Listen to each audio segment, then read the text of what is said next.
Kraft presents The Great Gildersleeve. The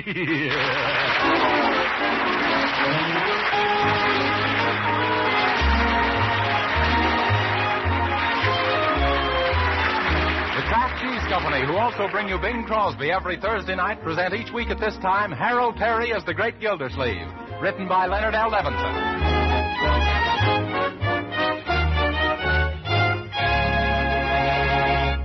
And now let's visit our friend, the great Gildersleeve, who we find covered with oil and grease, having just finished fixing Bertie's sewing machine.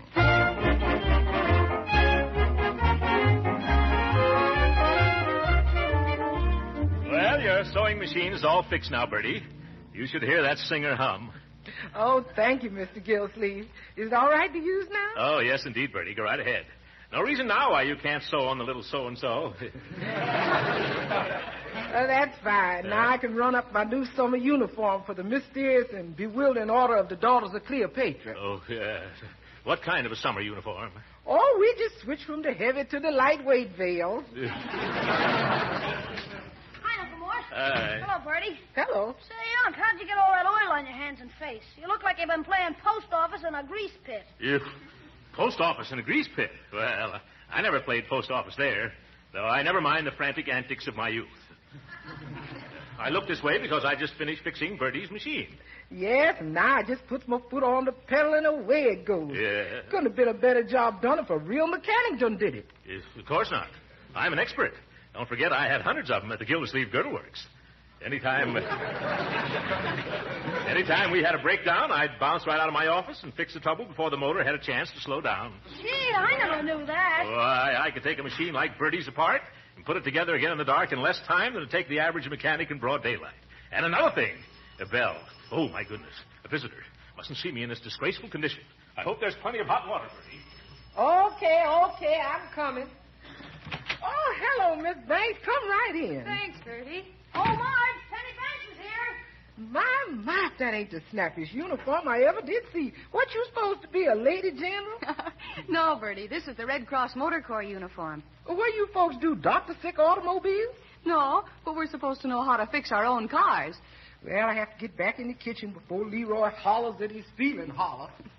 Here's Marjorie, Penny. Oh, sorry to keep you waiting, darling. Well, you needn't have hurried. I don't think we'll be able to start the motor mechanics course this afternoon after all. We won't? Why not? Well, Mr. Cobb, who was supposed to show us how to tear down a motor, can't be there. Oh, that's too bad. Gee, it'll be almost impossible to reach the girls and tell them not to come. Yeah. I don't know what we can do. Oh, gee, why don't you ask Uncle Mort to teach you? Does he know anything about automobile motors? Oh, sure, he's a whiz. He can take whole cars apart and put them together blindfolded in the dark. Well, I never knew that, Leroy. Well, I didn't either up until a few minutes ago. But he's fixed up Bertie's old jalopy so that she just puts her foot down on a pedal and away she goes. Oh, no, Leroy. No one could repair that coffee grinder. Well, Uncle Mort did. He used to fix all the trucks at his girdle works himself before they could even come to a stop. Well, it sounds like your uncle can save the day for us, Marjorie. Shall we ask him? Well, this is all news to me, but why not? Oh, Uncle Mort? Yes, Marjorie? Can you come here for a moment? Why, certainly. What is it, my dear? Hello there, Penny. Hello. Well, my, you look attractive in that outfit. By the way, what outfit is that outfit for? Well, it's the Red Cross, and we need your help. Why, certainly. How much, my dear? Just a couple of your hours of your time, Uncle. We'd like to have you come over to headquarters and show us how to take apart and put together a motor. Like you did for Bertie, Unc. Oh, yes, Bertie's, of course. The Red Cross used a lot of them. When do you want me? Oh, this afternoon, Mr. Gildersleeve. Come, Penny. Don't be formal. Just call me Uncle Mort. Well, will you, Uncle Mort? Oh, well, I'm sure you could get somebody better qualified. Oh, now, don't be modest, Uncle. You'd be I'm wonderful nervous. for this. Besides, the man we wanted couldn't show up. Oh, well, I don't know. Oh, you wouldn't want to disappoint all those pretty girls. Oh, pretty girls. Well, of course, if you put it that way, I'll come. Oh, fine. And you better make your talk fairly simple. Some of our girls don't know the difference between a hose connection and a garter. Oh, they don't, eh? Well, I'd have a hard time telling them apart myself. Of course, that's stretching it a little bit. Oh, Uncle Mort, always joking. Oh, Tell the truth, I'm not so sure about several things myself. Now, take the differential. no, thank you. If I did, I wouldn't know what to do with it. Oh, now be serious, Uncle Mort. You sound as if you didn't know a thing about cars. I don't. But I know sewing machines from bobbin to shuttle.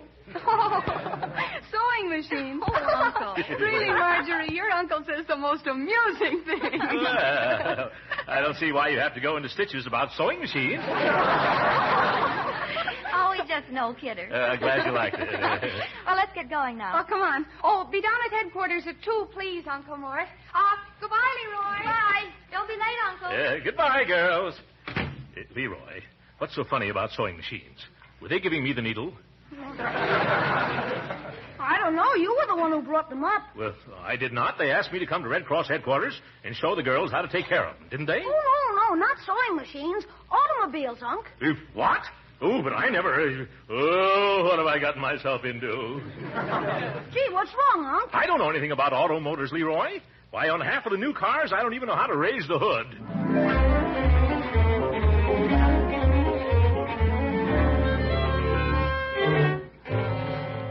Gee, Uncle Mort, I didn't mean to get you in this jam.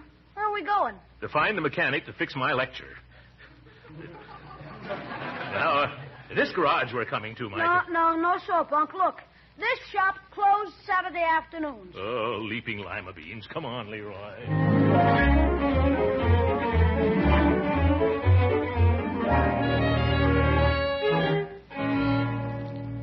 What a town this is.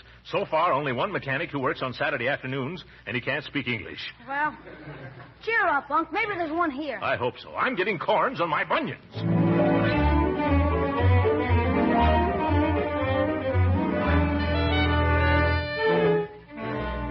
Well, now that I've explained the whole thing to you, mister, how about coming with me? Who, me? Oh, I ain't no mechanic. You're not? Then what are you doing in this garage wearing overalls and carrying a wrench? Oh, I'm the plumber. You.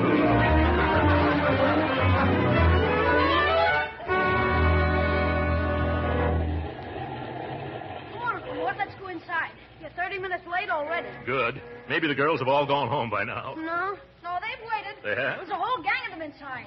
Boy, are they keen lookers.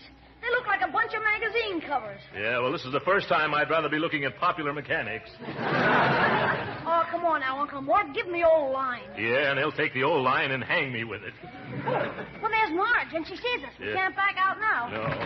Oh, come in, Uncle Mort. Oh, thank you, Marjorie. Sorry we're late. Hello, Leroy. I didn't know you were coming along, too. Oh, I figured if I came and listened to Uncle Mort, I'd hear things I never knew before. Yeah. Oh, Penny, here's Uncle Mort now. Oh, at last.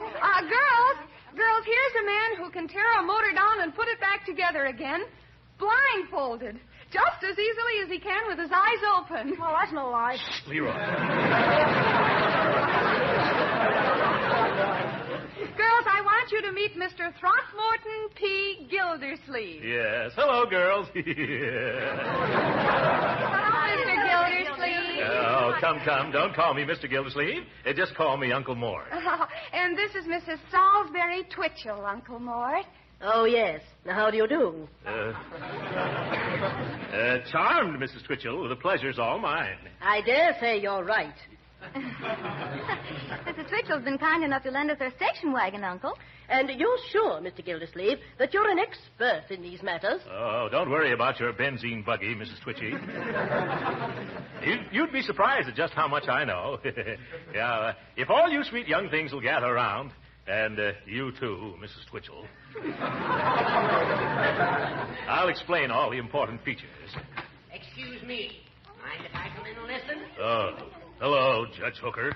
What are you doing here? Oh, I just came down to see you in action, Gildy, old pal. Bertie told me where you were, and I figured I might learn something. The old goat. Ladies, this is Judge Hooker. How do you do, ladies? A judge who never has to lay down the law, because after he's through with it, it lays down by itself. Now, Gildy, suppose you stop gassing and get started. Yes, all right. Now, ladies, in studying the modern motor, the first thing we encounter is the hood. Every car should have a hood. Do I make myself clear? Oh, yes, Uncle Mort. Uncle Mort. That's right. We're all one big family here, Grandpa. The hood covers the motor, as I said. Well, now that we've covered the motor... Now, wait a minute, Uncle. Yes. Suppose you tell us what goes on under the hood when you start the motor. Oh, yes. Maybe you'd like to tell the girls, Judge? No. I wouldn't rob you of the pleasure for anything. You just go right ahead. Yes, all right. And now, first you touch the starter. That starts the car. Unless, of course, you forget to turn on the ignition key. Well, suppose you turn the key and step on the starter, but the battery is dead. Who is that? Oh, yes, I see you now, my dear. Well, I'm glad you brought that up. That brings us down to dead batteries. Now, a dead battery... Wait a minute. Yes. You aren't finished with the motor yet. In fact, you haven't started it. Well, how can I with a dead battery? Yes. Now, to get back to the motor, or as we experts call it, the engine. The strange thing about an engine is that it might be missing and still be right there. Yes. This happens when the spark plugs fail.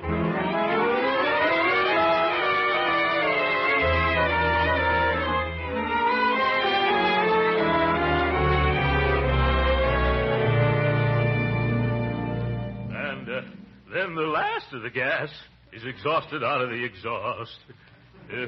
Well, that reminds me, I'm exhausted myself. Here's a chair, Uncle Mort. Thank you. Nice going. Let's get out of here pretty soon. You're right. Well, if it's all clear to you now, ladies... Oh, wait. I'm sure the girls have loads and loads of questions for you. Yes, that's what I thought, you backseat driver. All right, girl. Well, isn't the muffler supposed to keep the motor warm? And how often do you oil the fan belt? If you have an electric heater, do you still need a radiator? Well, yes and no. Those are very good questions, girls. Shows you were paying attention. Now, suppose we take them up, say, next week. Oh, let's finish them up now. The afternoon is still young. Yes, but I'm not. Oh. Relax. I figured out a nice, simple way for you to answer all the girls' questions. What's that, Judge? Just show them everything you've been talking about by taking the motor all apart. Why, that's a splendid idea, Uncle Mort. Oh, Marjorie, my own flesh and blood, too. Oh, that should be very interesting, shouldn't it, girls? Don't you think so, Mrs. Twitchell? Well, I'm not sure. I know less about automobiles now than I knew when I came here. It's beyond me how anyone who looks so simple can make everything look so complicated. Go ahead, Gildersleeve. You double-crossing dodo. I'd be glad to do it, folks, only I didn't bring any tools. Oh, well, there's a complete set in the car, Mr. Gildersleeve. Oh, fine. Too bad I'm wearing my best clothes, though, isn't it? What, that zoot suit? Yep. Here's a pair of coveralls, Unc. Gee, I just found them. Coveralls. Well, isn't that just peachy? Your uncle's little helper, aren't you, Leroy? Yes, sir. There's a place over here where you can put them on, Unc. Oh, well, after such a build-up, I guess I'll have to tear down the motor. Here, come on, Leroy. Here, hold my coat. Young man, what's the big idea? Unc, I found an instruction book and a catalog of parts in that lady's car. It shows how to fix the motor, too. Oh, fix the motor? Oh, that's help. Where is it? I hid it in back of the water cooler out there. That way, every time you get stuck, just go over and take a drink. Then you can sneak a look at the book. Sneak back and... You're a bright boy, Leroy. You ready now, Uncle Mort? Ready? Not from a mechanical standpoint, Leroy, but let's go. Well, here we are again. Well, shall we begin? Oh, I see you've removed the hood, Judge Hooker. Yes, and here are your tools, Gildy. Now, quiet, girls, quiet. Quiet. Pay attention to Uncle Mort. As a mechanic, I'll bet he's a panic. Yes. Well, come on, girls. Don't be afraid to ask questions now. Don't crowd me so, girls. Oh, what am I saying? I don't mind the crowding a bit. Oh, Uncle Mort, what's that little round piece of machinery? Where? Right there. That. Well, that's the, let me see now. Well, that's funny. I'm a bit thirsty. Excuse me while I go get a drink of water. Oh, isn't he fascinating? I'm going to ask him what I should do about my clutch. Just trim your nails, honey.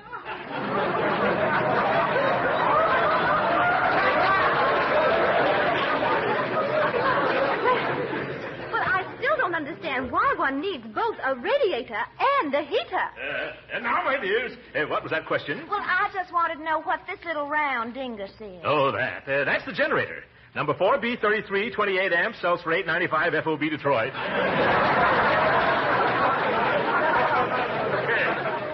Thinks he's smart. Yeah. You'll have to take it off before you can get the motor out, Gildy. Yeah, I knew that. Hand me the wrench, Leroy. Thanks. Now, all I have to do is... Oh! Uncle, are you all right? Just a little shock, my dear. I'll be all right just as soon as I get another drink of water. I'll get it for you, Uncle. Never mind. I'll feel better if I get it myself. I don't know why I should be so thirsty. Something I had for lunch, no doubt. I'll be right back and dismantle the motor.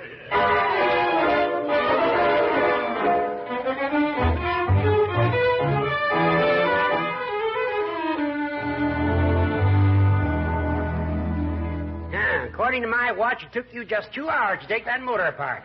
Well, Gildersleeve, I gotta hand it to you. In all my experience, I've never seen a man do so much work and drink so much water at the same time. Yes, I've been to the cooler more times than a patrol wagon. Better sit down, Unc. You look a little seasick. Yeah? It's not that, Leroy. It's just the tide coming in. Well, girls, Mr. Gildersleeve has certainly revealed all the mysteries of a motor. But I still don't understand the difference between a heater and a radiator. Yeah. Oh, Uncle Mort, I think you're just wonderful. And I think you're just... thank you, my dear. Thank you. Well, I don't think anyone was more amazed than I was. Oh, Marge, I know someone who was. Keep quiet, Leroy. Say, girls, I've got an idea. How about you being my guest for tea and sandwiches? Now, there's a nice little place right around the corner. Oh, Judge, oh, that's very kind of you, Judge Hooker. Come on, everybody. All right, but I'll have to wash up first. Oh, no, you mustn't waste any time going to tea, Mr. Gildersleeve. Why not, Mrs. Twitchell? Because you'll have to put my motor back together again. Oh. I'll need it to drive out to my country place later on. Oh, yes. I forgot all about your motor. Anyway, I'm so full of water I couldn't have drunk tea anyway. I'll stay and help you, Uncle Mort. Thanks, Leroy. Run along, girls, now. I don't mind. Go along, Gildy, old chap. And I hope you know where to put all those parts. I know where everything should go, Judge, including you. Leroy, I'm not a violent man, but someday I'm going to play soccer all day with that little all-day sucker. Oh, cheer up, Uncle Mort. I bet you can put this motor back together again even faster than... Oh, what's that? Marching. Oh! At ease. Oh, look, the Army's outside, Leroy. Excuse me, sir. I brought down a detachment of men from Fort Platte. We were told that there would be a group of Red Cross canteen hostesses here to meet the men. Oh, well, I don't know where they could be. Say. Why, yes, that's what I'll do. How many soldiers have you got outside, Captain? 142. 142. Splendid. One of our public-spirited citizens just took the girls out for a snack. Now, I'm sure he'd love to have you join him. Just march your gang over to the tea shop round the corner and ask for Judge Hooker. He'll be tickled pink to see you.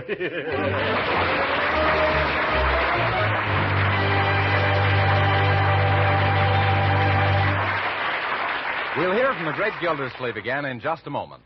But right now, I guess most men will agree that nothing starts the day off right like a good, hearty breakfast. Yes, give me sizzling hot eggs with plenty of toast, or maybe some pancakes or waffles. And man alive, I'm about ready to lick the world. That's why grand-tasting Parquet margarine deserves a mighty important place on the breakfast table. Yes, spread wholesome Parquet margarine on waffles or pancakes or breakfast toast. You're sure to love its delicate, appetizing flavor. And as for those breakfast eggs, try pan-frying them in Parquet. You'll find they're tastier, and you'll like using Parquet because it doesn't spatter or stick to the pan. Yes, and Parquet margarine is grand for baking, too, because unlike bland, tasteless fats, Parquet is a real flavor shortening. And remember, Parquet margarine is not only good tasting, it's good for you, too. Yes, wholesome Parquet is a mighty nourishing energy food, and every pound contains 9,000 units of vitamin A. So right now, put Parquet margarine at the top of tomorrow's shopping list. Remember, it's Parquet, P-A-R-K-A-Y. It's made by Kraft.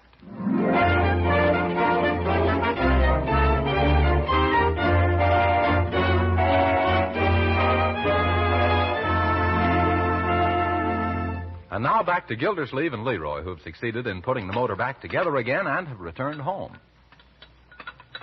More fried onions, Mr. Gildersleeve? No, thanks, Bertie. I only ate these to get them out of my sight. They look like piston rings, and I never want to look a piston ring in the face again. How about you, Leroy? Oh, nothing more, thanks. Well, I think I'll go to an early movie now. Maybe I'll go with you. Is there a hop-along Cassidy playing around here anyplace? No, you've seen all the new hop-alongs. How about going to see an Eastern picture for a change? No, Leroy. When I go to a picture show, I want to hear a lot of shooting. It keeps me awake. Well, I'll run along now. I'll be back early. All right. Careful, a little dessert, Mr. Gildersleeve? Well, that depends on what you have to offer. Well, there's some custard and a slice of devil's food cake and some pie left over from yesterday. Or you can have some stewed fruit and icebox cookies. Or fix some fresh tapioca pudding. And, of course, there's still some of that strawberry ice cream. Oh, fine. That'll be just right for me. You mean all of them? Oh, no, I wouldn't stuff myself with all of them. You can skip the stewed fruit. Oh. Okay.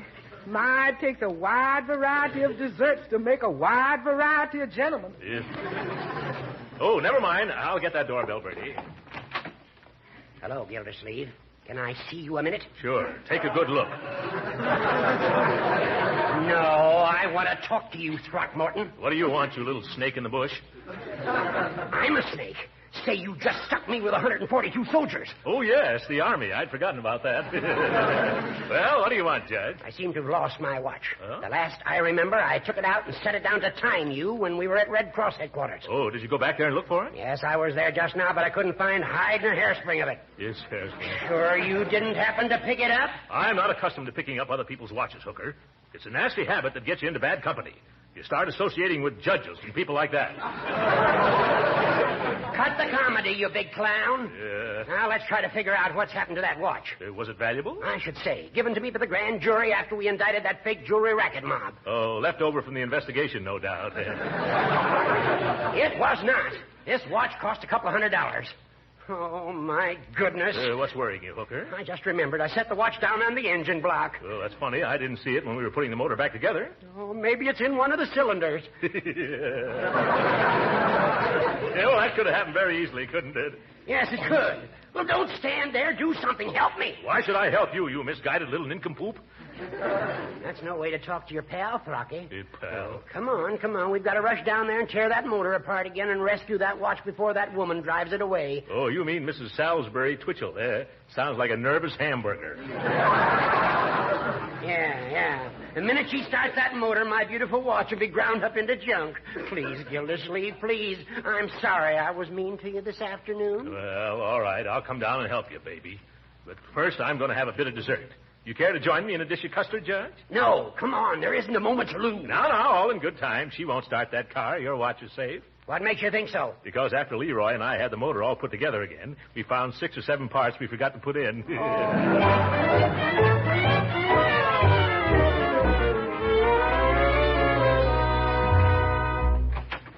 Well, there's the station wagon, and it looks like the coast is clear. Yes, Judge. There doesn't seem to be any sign of that old battle axe. Hello there, Mrs. Twitchell. Oh, hello, Mr. Gildersleeve. I've just packed some boxes to be sent overseas. I wonder if you'd put them in the back of my car. Oh, Judge Hooker will only be too glad to do that, won't you, Judge? Oh, yes, of course. Oh, thank you. Well, they're right in here.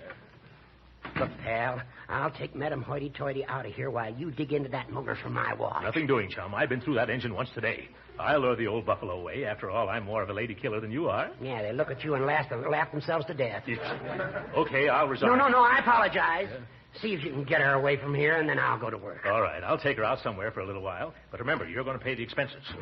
Yes. Are these the packages, Mrs. Twitchell? Oh, yes. As soon as they're loaded, I'll take them down to the express office. Oh, incidentally, I hope I'll find my car in good condition. Oh, you'll find it all right. You'll find it all right. Yeah.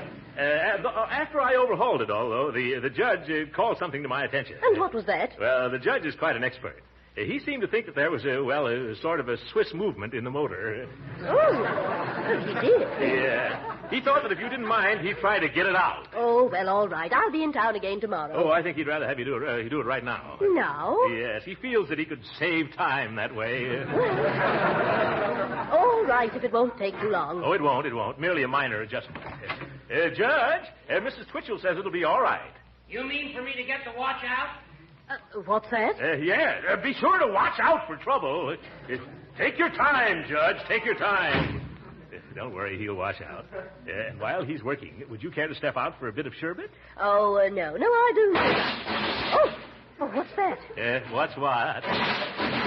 That. You must have very sharp ears. I can't hear a thing. Would you like to go out for a banana split, Mrs. Twitchell? I know a place where they make the drippiest banana split. Oh, no. I really don't. Now, Mr. Gildersleeve, surely you heard that. Oh, yes. Those chimes are certainly beautiful, aren't they? That weren't chimes. Those is my car. It's what? What's he doing to it? Now, don't worry, Mrs. Twitchell. He's just tuning it up. It sounds like wheeling steelmakers tuning up. Yeah. Now, just compose yourself, my dear. The judge knows what he's doing. Say, I know what you need. You do? What? A nice big bowl of chili con carne. Come, Mrs. Twitchell. I know a place where they serve the hottest chili in town, with all the beans and onions you want thrown in free.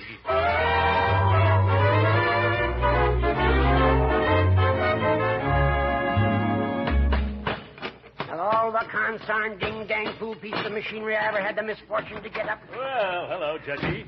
Wow, you certainly declared total war on that motor. It's all out. Find the watch? No, and I've done everything, even strained the oil. Oh. Say, where's Mrs. Twitchell? Well, I left her at the movies. I sneaked out while she wasn't looking. But you were supposed to stick with her. Well, I'd have done it, too, if Hopalong Cassidy was only there to help me. Oh, what's Hopalong Cassidy got to do with it? He keeps me awake.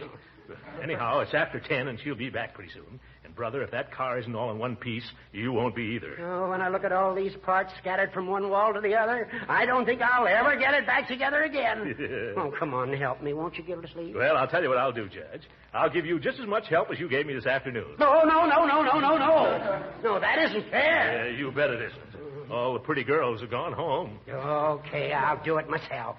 I always knew you'd turn out to be a fair weather friend. Well, it's raining. Hi, Unc. Hello, Judge Hooker. Say, Bertie told me you were here, so I hurried over just as soon as I got home. Leroy, what are you doing out so late? Gee, I had to come. I clean forgot to tell Judge Hooker about his watch. What about my watch? Well, you left it on the engine, and I picked it up. Here it is, Judge. What? And I did all this work for nothing? Oh, Judge Hooker, is my car ready? Oh, jumping jeeps, Mrs. Twitchell. Come on, Leroy, quick. Let's duck out the back way. Goodbye, Judge. Good luck, Judge.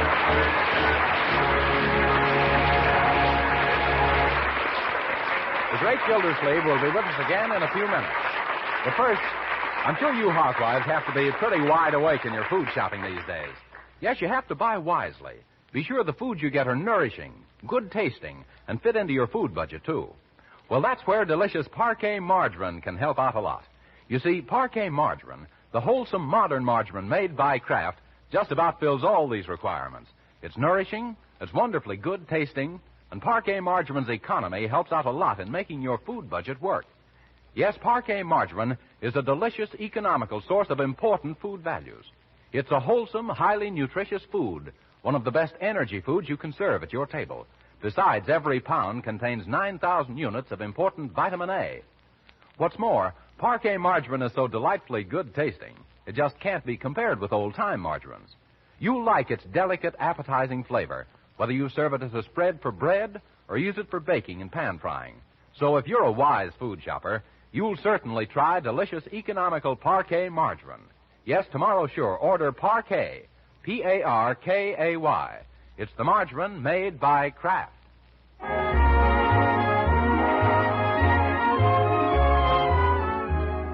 Ladies and gentlemen, from now on, we're going to be on wartime. And if time means money, wartime means that our country needs all the money we can spare. And when you invest in defense bonds and saving stamps, you all join in saying, "You're a hard man, MacArthur." Good night.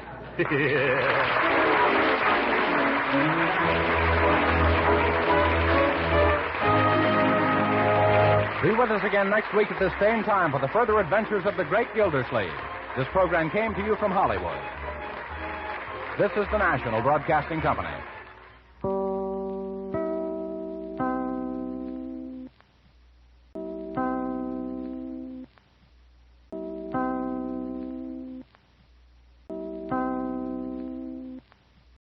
Kraft presents The Great Gildersleeve.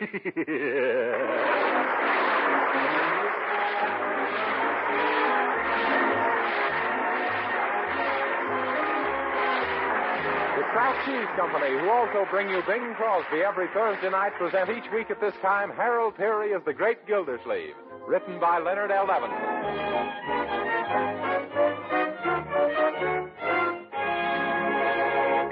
And now let's visit our friend, the Great Gildersleeve, as he prepares to have breakfast this morning with his niece and nephew, Marjorie and Leroy.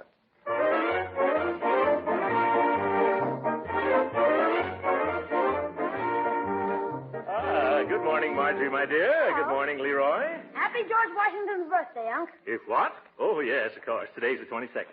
Same to you, Leroy. Say, Bertie's fixed something special for breakfast just because it's a holiday, Uncle Mort, so be sure and notice it. Oh, you can't help noticing her special fixes, Marjorie. You weren't here for dinner on St. Valentine's Day, but she served the liver in the shape of a heart. Yeah, and on Lincoln's birthday, she piled the bacon and toast up like a log cabin. Yeah. Yes, but she takes such pains to make everything look so appropriate. I think she's coming now. Oh, yes. Morning, everybody. Well, good morning, Bertie. What's this? No prunes for breakfast? No, sir, I cannot tell a lie. Them's cherries. Oh, well, I see. I suppose you'll bring in little hatchets to break the eggs. No, sir, this morning we having a Lexington omelet. Lexington omelet? What's that? It's the kind you don't put on the fire till you see the whites of their eggs.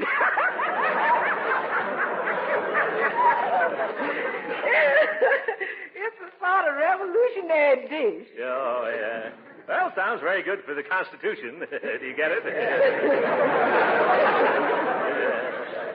Yes, sir. Here's your napkin. Oh, how nice. A red napkin for Leroy, a white one for Uncle Mort, and a blue one for me. Gee, Bertie, you certainly got the spirit of 76 today. I bet you baked a cake in the shape of Mount Vernon. No, I don't seem to be able to do that, so I made a Baltimore cake. Why Baltimore, Bertie? 'Cause that's the closest I could get to Washington. Ah, doggone it, I don't see how I think all them things to you. Yeah. Well, it's too bad we aren't going to have a tea party today. You could fix a Boston cream pie for me.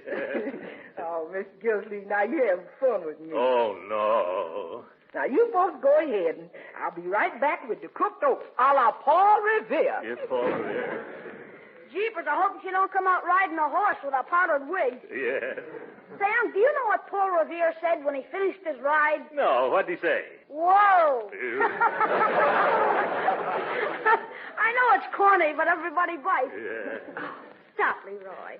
I think it's terribly nice of Brady to do all these things. Yes, Leroy. I don't know of a better way of digesting your history than eating it. Oh, that reminds me. Did you go down and see the dentist yesterday about your loose tooth, Leroy? Well, did you, young man? Who, me? Well, seeing I'm not talking to myself and Marjorie isn't a young man named Leroy, yes, I meant you. Oh, I see. Well, did you? Did I what, Uncle Throckmorton? Did you see the dentist yesterday? The dentist? Oh, you mean Dr. Cottam? Yes. Yeah, I saw him. Well, what'd he say? He said hello. I knew he'd say hello. What did he say should be done about your tooth? Oh, he said absolutely nothing. That's strange. I thought it was ready to be pulled. Leroy, are you sure that young man, where are you going? Oh, I thought I'd go for a walk. Before you've eaten breakfast? Come back here, Leroy. Now tell me, did you go to Dr. Cottam's office yesterday? Who, me? Let's not go through that routine again. Now, did you or didn't you? Well, I guess I didn't. But, Leroy, you said you did, and he said there was absolutely nothing to be done. I did not. Uncle Mort asked me if I saw him. Well, I did on the street, and he said hello to me. And I never said that he said there was absolutely nothing to be done.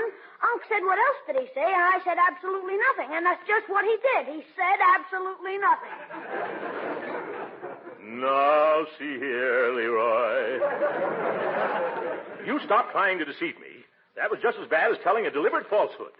And on George Washington's birthday, too. He wouldn't have done a thing like that. No. Really, Leroy, I don't know where you pick up such bad habits. Goodness knows I've tried hard enough to set you a good example. Well, how about last week when you told the cashier at the movies I wasn't 12 yet, so you'd only have to pay a dime? Yes, oh, well. Well, that was, sometimes even I need to be reminded. I'll remember that, Unc. Yes, all right. And also remember that it always pays to tell the truth. Excuse me, Mr. Gildersleeve, but there's a gentleman here to see you. Oh, a gentleman? Well, not exactly a gentleman. It's a policeman. A policeman? I can't imagine what in the world one of those dumb flat feet was. Well, hello, officer. What can I do for you? excuse me for disturbing your breakfast, but do you know who owns that car that's been parked in front of your house all night? The car in front of this house? Well, no, I can't imagine. You mean out there? Why, Uncle Mort, that's yours. It is? Oh, well, thank you for telling me, my boy. Yeah, I guess it's mine, officer. Don't you know it's against the law to leave a car parked in the streets all night, mister? Oh, I know. I never heard of such a law. But, Uncle George, Yes. Uncle Mort. Huh? Only last week you warned me about leaving the car out. Oh, did I, Marjorie? By George. George. That's right, my dear. It just slipped my mind, officer. I won't forget it again. I'll say you won't, not after you pay a fine in traffic court. Just so you won't forget to show up, here's the summons. Goodbye. Oh, yeah. Well, what were we talking about? You were saying it always pays to tell the truth. Oh, yes. Now, furthermore, Leroy.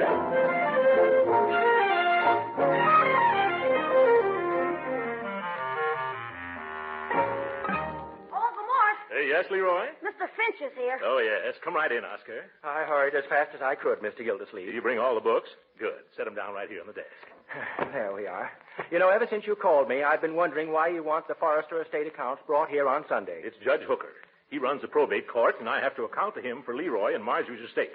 And so he likes to snap the whip every so often. Oh, yes, I've met the judge. He's quite a whippersnapper. Yes. Oscar, he found out about the estate taking over Quiggs' drugstore, and he phoned a little while ago that he's coming over to question me about it. Oh, now I see why you wanted the books. Say, how did we do during the last month? Leroy, let me handle this. How did we do, Oscar? Oh, much better. We only lost $213. Oh. Is that considered good? Oh, that's a decided improvement over the month before, when we lost $378. Oh, yeah. If this keeps up, maybe we'll get out of the red and be in the pink. Yeah, I wish we never got mixed up with that drugstore. It's getting to be such a headache, it'll soon start to break even just from the aspirin I buy there. Well, Mr. Gildersleeve, I hate to say I told you so. Yeah, well, then don't. There's a profit, you're a total loss. I never wanted to operate that cut-rate medicine market in the first place, and you know that. Say, Uncle Mort, how did we get into the pharmacy business anyhow? The estate owns the building, Leroy. We rented the store to Mr. Quiggs, but he spent more time trying to train his cat to do tricks than he did taking care of his business. Finally, the cat got so good and business got so bad that he took the cat to Hollywood for a career, and we took the drugstore for the rent. Gee, does that mean I can have all the banana splits I want? It does not, young man. You think banana splits grow on trees? I have to account to Judge Hooker for every penny.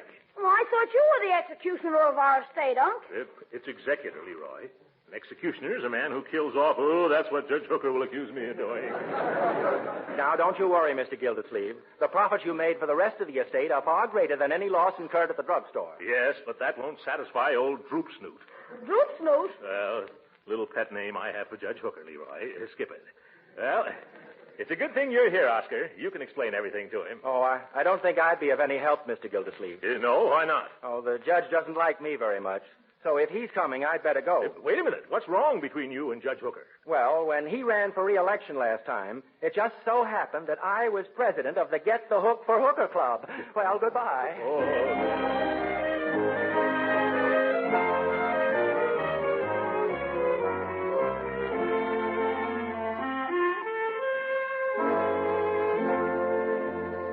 All right, Gildersleeve, now out with it.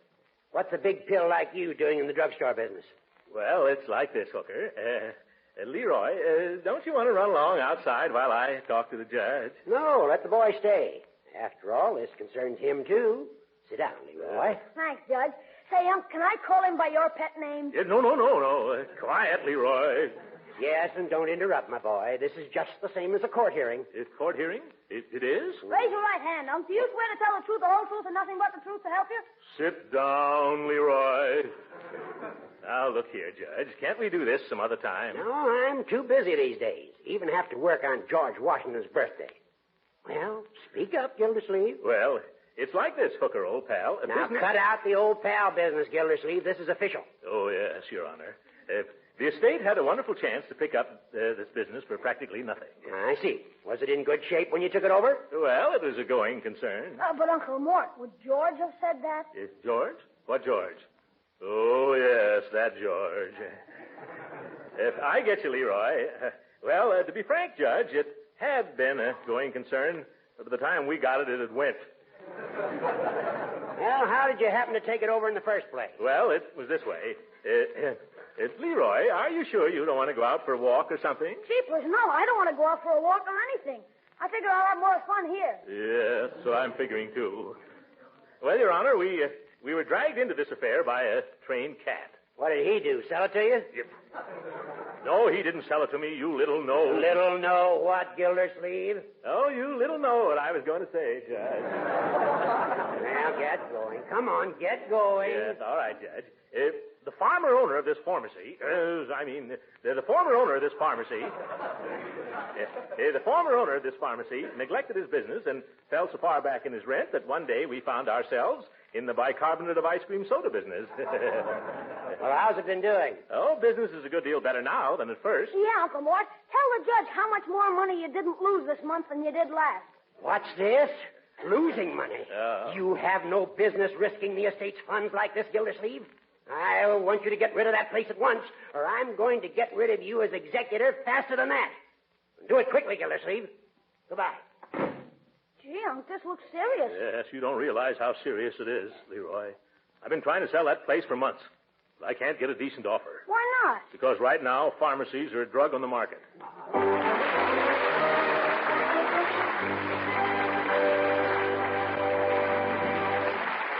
We'll hear from the great Gildersleeve again in just a moment. Meantime, I think you'll all agree it's always mighty helpful to have a good reputation. Well, that's certainly true of Parquet margarine, the delicious margarine made by Kraft. Lots of people first tried Parquet margarine because it's made by Kraft. And just about everybody knows Kraft's reputation for wholesome, fine-tasting foods. You see, people figure that since Miracle Whip and the other Kraft products are outstandingly good, Parquet margarine must be mighty good, too. But what makes people keep right on using Parquet margarine is its delicious, appetizing flavor that makes it taste so good, spread on bread or toast or rolls. Yes, and that goes for cooking, too. Parquet margarine is a real flavor shortening for baking. And you'll like it for pan frying because it doesn't spatter or stick to the pan.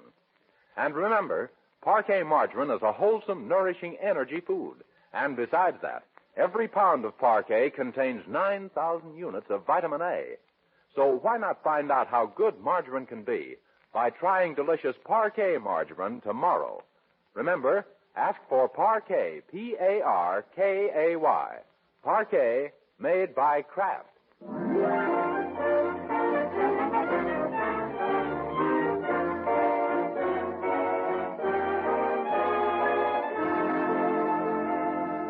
Now back to the great Gildersleeve. It's Monday morning, and Uncle Mort is no closer to finding a buyer for the drugstore than he was yesterday.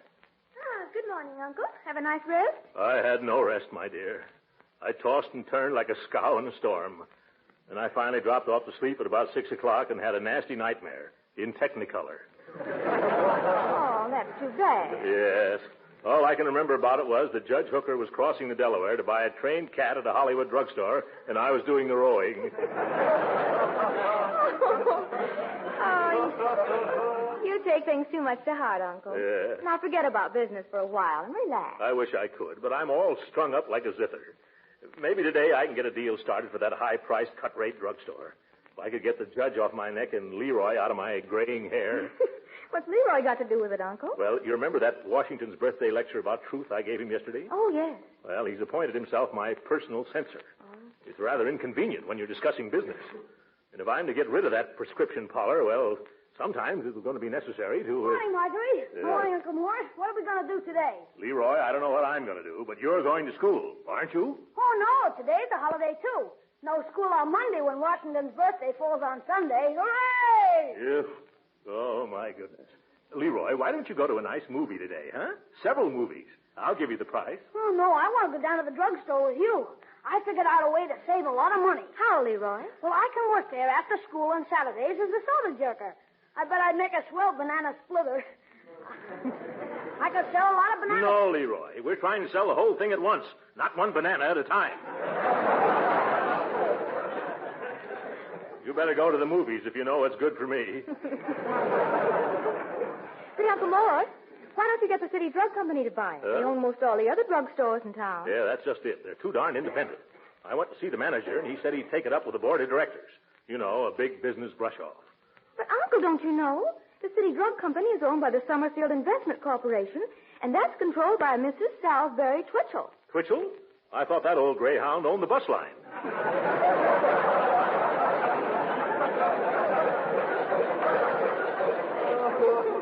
She does.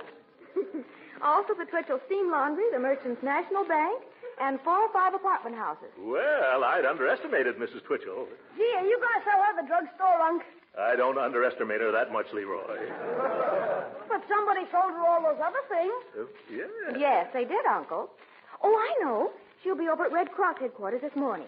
Why don't you drive me down now and just sort of casually get into conversation with her? I don't think it'll do any good. Oh, go on. You've got a way with the ladies, Uncle. Yeah, if I have, then she's no lady. I've just met her 3 times, and we already hate each other as if we'd been friends all our lives. Oh, but it won't do any harm to try. Besides, I need a ride down there. Yeah, me too. I'm going to a movie. Well, I don't know what to say. Excuse me, Mr. Gildersleeve, but there's a gentleman here to see you. Oh, great jumping jeeps. I forgot to put the car in the garage again last night. You hold him there, Bertie, while we sneak out to the back and drive away. But gee whiz, Unc, George Washington never did a thing like that. George Washington never got a traffic ticket either, Leroy. Come on. Wait a minute, Mr. Gildersleeve. This ain't no police. Oh, he isn't? Oh, well, in that case, I was only joking, Leroy. Yeah. You were? Why, of course. I wouldn't do a thing like that on a legal holiday after George Washington's birthday, would I? Well, I wouldn't. Bring the man in, Bertie. Yes, sir. Oh, by the way, did he say who he was? He said he's from the city and about the drugstore and supposed to find out how much everything in it is worth. Oh, wait a minute, Bertie. Don't let him in. He must be from the assessor's office. I can't see him now. Well, why not, Uncle Mort? He'll ask a lot of questions I don't feel right about answering with certain people around here. Bertie, you tell him that I've gone. Yes, sir. But, Uncle Mort, you told me yesterday that we should always tell the truth. That's right, Leroy. But we aren't gone. We will be by the time Bertie gets to the front door. Come on, children. We're sneaking out the back way.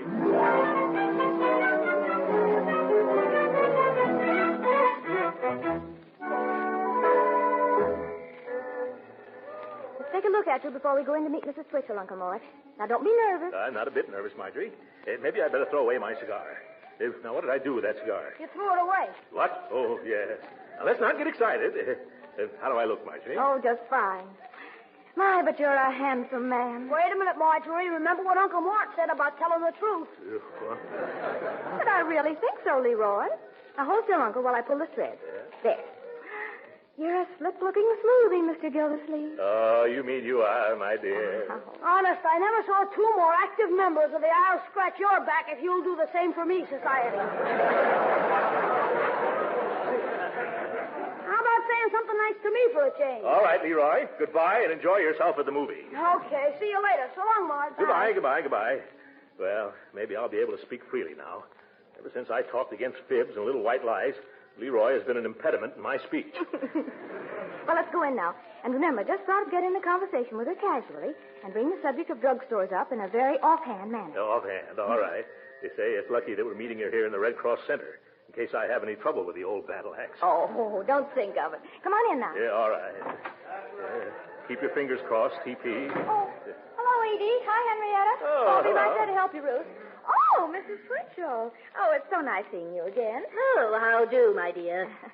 Well, goodbye, Uncle Mort. Thank you ever so much for bringing me down. Oh, by the way, you know Mrs. Salisbury Twitchell, don't you, Uncle Mort? Oh, yes, of course. How are you this lovely morning, Mrs. Twitchell? Fine.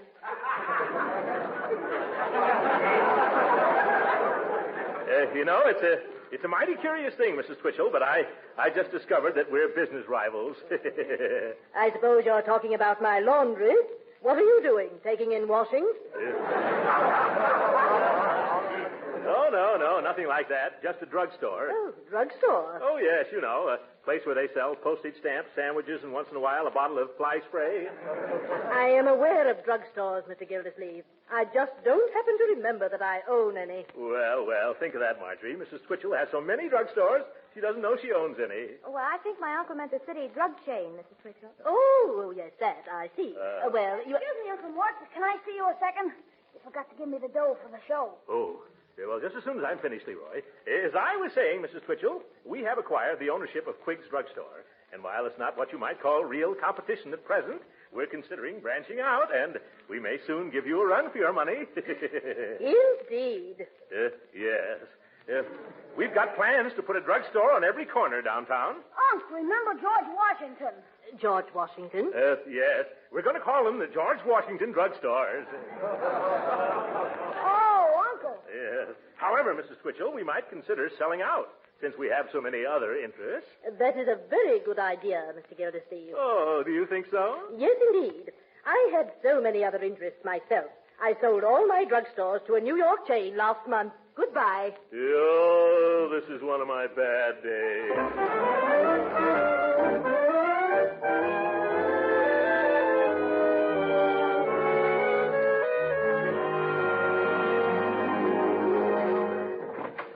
Oh, Bertie. Oh, you back home already, Mr. Gildersleeve? Yes, now maybe I'll get a little peace and quiet for a while. Then Leroy, he ain't with you, huh? No, he's gone to see a movie. I always enjoy the movie show Leroy sees. I can rest so nicely while he's there. Excuse me for saying so, Mr. Gildersleeve, but you seem to be acting kind of skitterish lately. Skitterish? Oh, you mean nervous. Well, yes, if you prefer your language without any flavor to it. Yeah. I suppose I have been a bit jumpy. Leroy has been trying to make another George Washington out of me, and I've been telling the truth until I'm red, white, and blue in the face. Well, what you need is a little rest. Yeah, that's right. And thank goodness you got rid of that tax assessor. Oh, but Mr. Gildersleeve. Can you imagine what a tax bill I'd have with Leroy around to gum up the works? Shh, Mr. Gildersleeve. Why should I shh, Mr. Gildersleeve? There's nothing to hear me here, is there? Yes, that SERVICEMEN. He's right in the living room. Who? I couldn't get rid of him. Oh, sometimes I'd like to be a hermit if I could find a nice warm cave. All right, Bertie, it isn't your fault. Well, I didn't know anybody was waiting for me. How do you do, sir? Mr. Gildersleeve? Yeah, that's me. My name is Showers, Mr. Gildersleeve. I'm from the city. Oh, yes, the maid told me. You want to get a valuation on that drugstore we own. That's right. I've been down there several times and never could catch you in, so I came out here. Hope you don't mind. Oh, not at all. Pay your taxes and help smash the X's. That's my slogan. Suppose we go down to the drugstore now so you can get a small idea of what to assess us. Have you got a car? Oh, yes, but I'm saving rubber, so I left it home. You think that's a good idea? Oh, splendid idea. In fact, I like it so much, I'm going to leave mine home, too. Come on, we'll walk.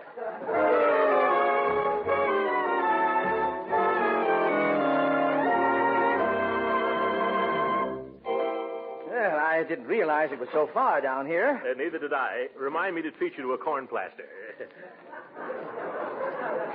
Well, let's get started. Just haul out your notebook and shoot the questions to me. All right. Suppose we begin with those neon signs outside, the ones that read Quig's Open All-Night Pharmacy. What are they worth? Oh, about $25, $20, $15. For the both of them, of course.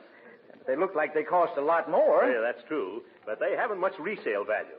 Where are you going to find anyone named Quiggs who is not only a druggist but also stays up nights? Yeah.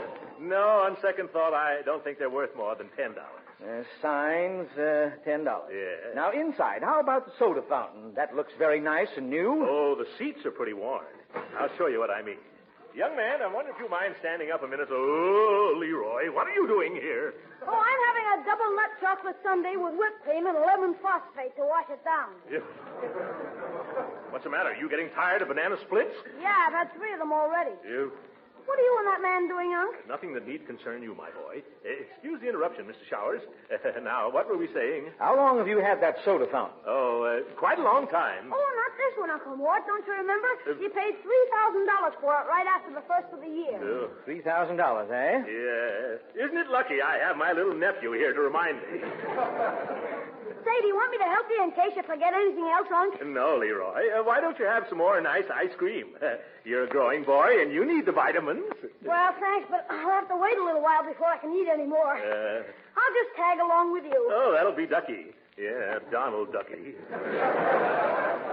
Now, what is your next question, Mr. Showers? How about these other fixtures? The cigar counter, the perfume displays, and these glass cabinets. Oh, well, to tell the truth, they're new, too. Yes, to tell the truth. The bill for them came to $4,400. Well, that takes care of the fixtures. How about the merchandise? Have you got an inventory? What's an inventory, Unc? Something you invent? Leroy, please. I have enough headaches as it is. An inventory is a list of all the things a drugstore has that are just as good as the things folks come in for that you're out of. Yes, I suppose you took one last month. I suppose we did. I'll have to ask the cashier. Oh, Miss Capstaff? Yes? Oh, hello, Mr. Gildersleeve. Your little nephew was just in here looking for you. Did you see him? Oh, of course you must have seen him because here he is right beside you. Hello, Leroy. Miss Capstaff, would you please bring out the drug inventory we made last month? Yeah, and don't forget the one for cigars and candy and hardware and paint and powder, Uncle. Oh, yes, I was forgetting them, wasn't I? Bring them all here, Miss Capstaff. All righty. I'll be right back. I know exactly where they are, either in a safe or filed away or behind a prescription cabinet. While we're waiting, don't forget to tell the man about the big refrigerator we have downstairs and that new dishwasher in the kitchen. Yeah, keep it up, Leroy, and you're going to be the new dishwasher in the kitchen.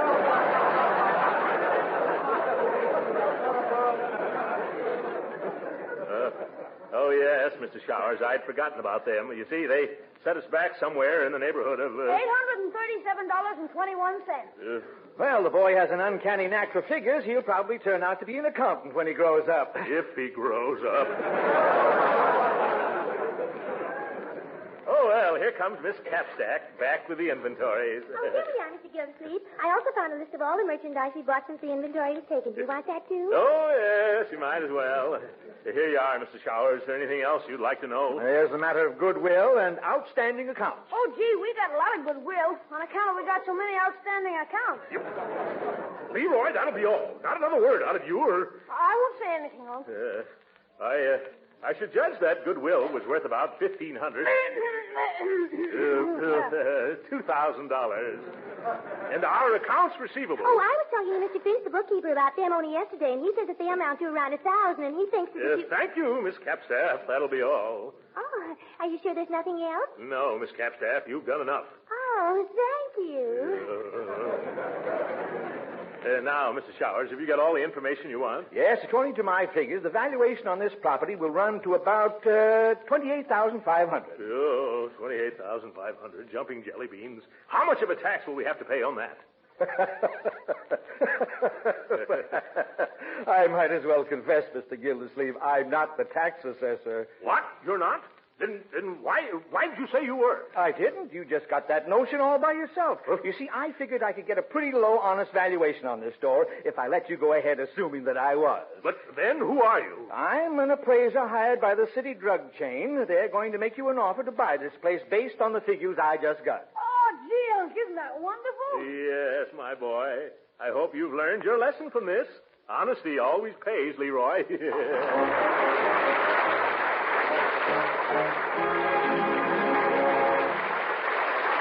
The great Gildersleeve will be with us again in a few minutes. But right now, let me remind you, mothers and housewives, that these days call for energy. Every one of us is working harder than ever. That's why the energy-producing foods are so important. Foods like Parquet margarine, made by Kraft. You see, Parquet margarine is one of the best energy foods you can serve. It helps to refuel the body and replace energy used up in hard work or play. What's more, wholesome, nourishing Parquet margarine is a dependable year-round source of vitamin A. Yes, every pound of Parquet contains 9,000 units of this important vitamin. Now, of course, food value is mighty important, but flavor is important, too. Well, Parquet margarine is outstanding on both scores.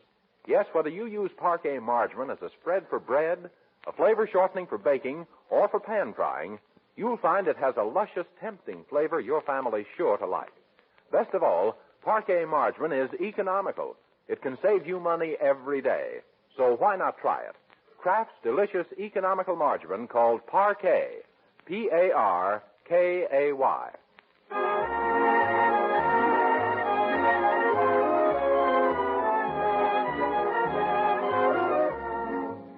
Well, we certainly put that deal across, didn't I, Unc? Yes. Leroy, and now that all I have to worry about is where to invest that money again. Oh, no, you don't, Uncle Mort. I know just where it'll be safest and do the most good. Oh, where's that, Leroy? Good old United States defense bonds. Oh, of course. Uncle Sam can put to work every dollar we can spare. Good night, folks.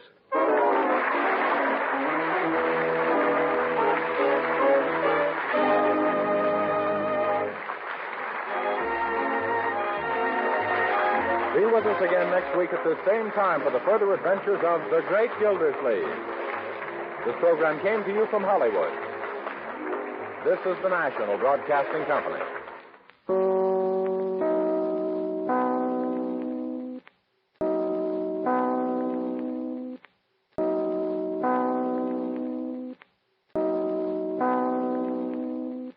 Kraft presents The Great Gildersleeve.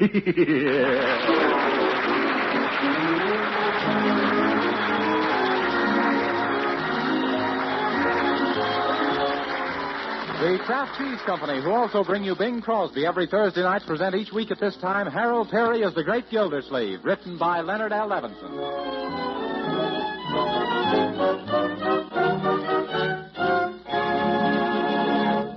And now let's visit our friend, the Great Gildersleeve, who's at the Bundles for Blue Jackets Bazaar, preparing to do his bit by acting as the barker at the booth where the pretty girls are going to sell kisses.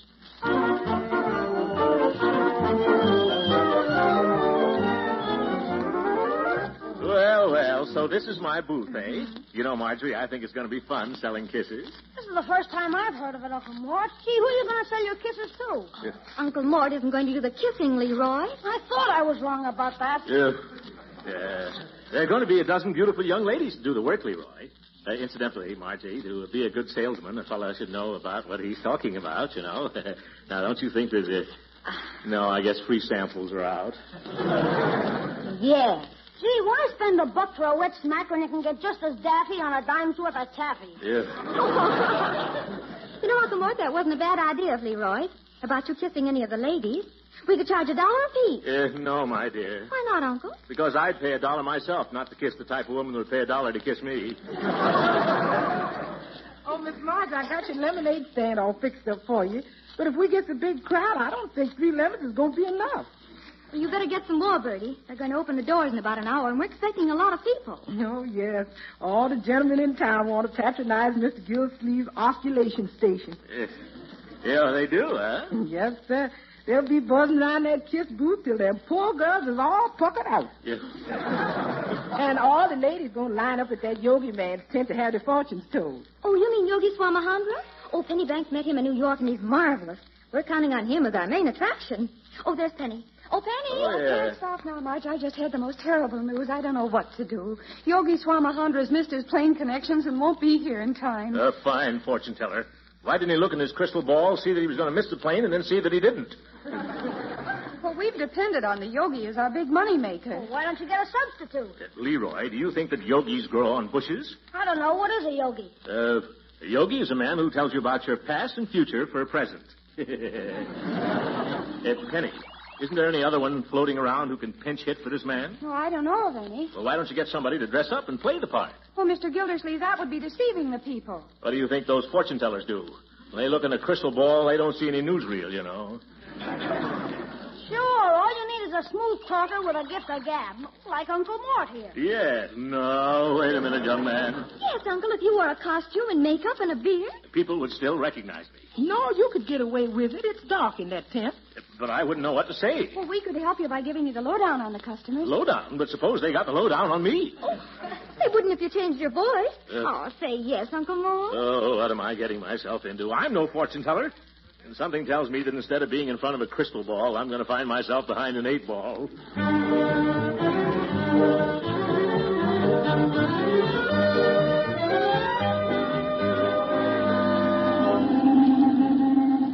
What are we stopping here for, Unc? The costume place is 3 blocks down the street. I know, Leroy, but read the sign. Oh. Have your past, present, and future revealed by famous gypsy physique. Yes. That's psychic, Leroy. Yes. Madame Rosalie, the gypsy who reveals all. Gee, Gypsy Rosalie. I've heard of her. Leroy, that's another one. I thought maybe I could pick up a few pointers on how to go about this fortune-telling business from this woman here. Okay, let's go in. No, Leroy, you'll have to wait here. I'll be right back.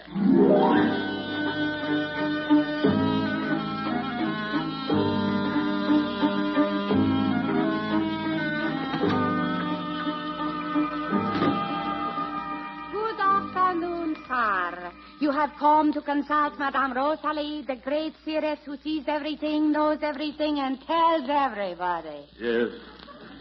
Why, yes. That is, if she isn't busy. I shall look in the crystal ball and see. No, I am not. I see. It's you. You're free. No, it will be necessary to cross my palm with silver. Oh, yes, of course. How much? $1 for 3 questions. A past, a present, and a future. All right, let me see. Give it here quick. Don't grab, lady. Thank you. Now sit down and look deep into crystal ball. All right, I'm looking. What next? Alla canta un molo cadoracili. Excuse me, would you mind repeating that? Al canto uno lo calarazzi. That's what I thought you said. I'll have to remember that. What does it mean? I am calling on the spirit of my forefathers. Yeah, they must have been tobacco auctioneers then. Well, go right ahead, madam. First for the past. I see not long ago trouble. Yes. There was smoke, a dark cloud behind you. Oh, yes, Bertie burned the toast at breakfast. Very good. Madame Rosalie, she never fails. And now for the present. You get into trouble because of man. What kind of a man? He is dark, also heavy. Does he have a black mustache? Sure, with black mustache. He gets you in trouble. You know him? Yeah, that's me. I'm my own worst enemy. Now, what about the future? Soon you will have loss, if not careful. Loss. Crystal balls say hanye, terra o ugly dura, blasto mix or blasto plomene. What does that mean? Watch out. Well, thank you very much. Is that all? Yes. Unless you wish to ask the $2 question. I don't think I'll have the time. Let me see how late it is.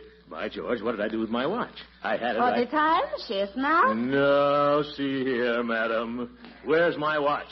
How should I be knowing? I thought you knew everything. I do not bother with trifles. This wasn't a trifle. It was an $80 watch. Sir, are you accusing me? Yes. Either I get my watch back or... Say, I'll bet you put it in that drawer. No, you keep out of there. Is that so? I'm going to have a look. You stop that. It's none of your business. Well, what's this?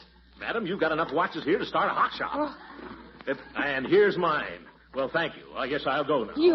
You heshni malocarando sebaba ninga trami todo afnu dali. What does that mean? No, don't answer that. So long, madam, and don't take any wooden watches. Not to you, Joe. Well, a debutante. Oh, well. Hey, come on, Leroy. Did you learn anything, Uncle Mort? I'll say I did. When a gypsy says watch out, she means you're going to be out of watch. What do you mean, Unc? Well, you see this gold timepiece of mine? Yeah. Well, that gypsy tried to... Oh, my goodness, Leroy, this isn't my timepiece at all. Oh, well, wait a minute, Uncle Mort. Where are you going? I'm going back to get my watch from that gypsy woman. But she hasn't got it, Unc. What do you mean? How do you know? You laid it down on the dining room table at lunchtime and left home without it. Oh, this is a fine mess.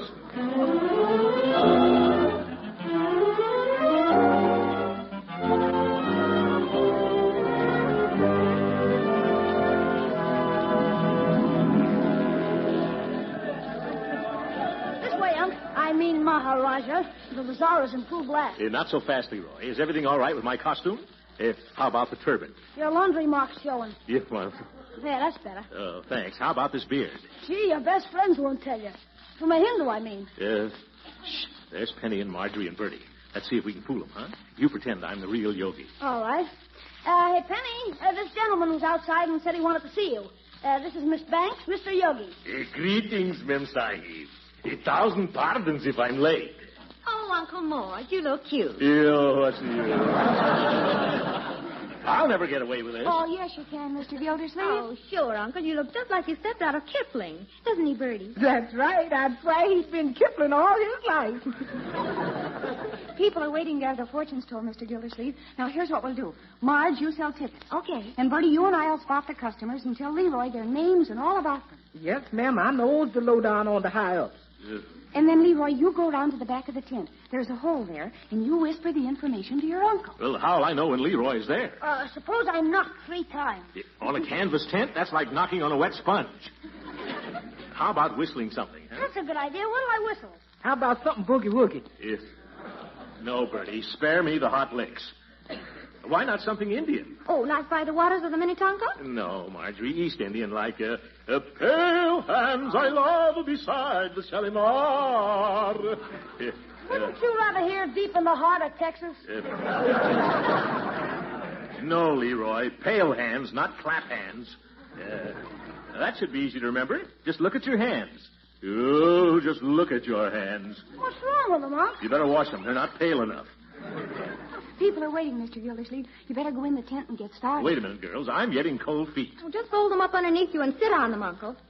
Now, in you go. Hurry All up. right, if you insist. Careful there, Stoop. Leroy, what did you call me? Stoop, Uncle. You'll knock your turban off. Oh, yes, of course. I thought you... Well, never mind what I thought you said. Just get comfortable in there, Uncle Morton. We'll start sending in the victims. All right, whenever you're ready, just shoot the gulls to me, gals. Now, let me see. How do you do this, Mahatma Gildersleeve? Oh, they must be ready to start. Where's that hole in the canvas? Yeah, this must be it. Is that you, Leroy? It ain't Carmen Lombardo. Get set now, Unc. You're about to tell your first fortune. Believe me, I'd give a fortune to get out of here. Who is it? It's some man that none of us know. Oh, this is going to be one of my bad days. Can't you stall him off? They tried, but no soap. So you gotta take him first. Well, I'll do my best. How do I look? Your laundry marker's showing again. If... Get back there. Here he comes. I wish I had a mirror in here. Greetings and salutations, Sahib. Hello. You have come to consult Yogi Swamahandra, the king of the Hindu mystics, no? No. Oh, you didn't? You didn't? Oh, well, then why did you come here? To ask you about Alice Higgins and Mrs. Belmont Diversey and Marie King. What about them, Sahib? As if you didn't know. As if I do. Come, sir. If you care to gaze in the crystal ball, maybe I can locate these people. They sent me to locate you, Andrews. Andrews? You are making some mistake. Yes, I am the Yogi Swamahandra. Sure. I know that. Yogi Swamahandra. Alias William Andrews. Alias Walter Bunker. Alias Louis the Frost. Alias Pete Brown. Who, me? Yes. And Detective Lieutenant Quinn from Chicago, where you wanted for jump at bail on bunco charges. What? You're also wanted in Idaho for obtaining money under false pretenses, in Baton Rouge for running a confidence game, and in Florida for selling rubber plants guaranteed to grow white sidewall tires.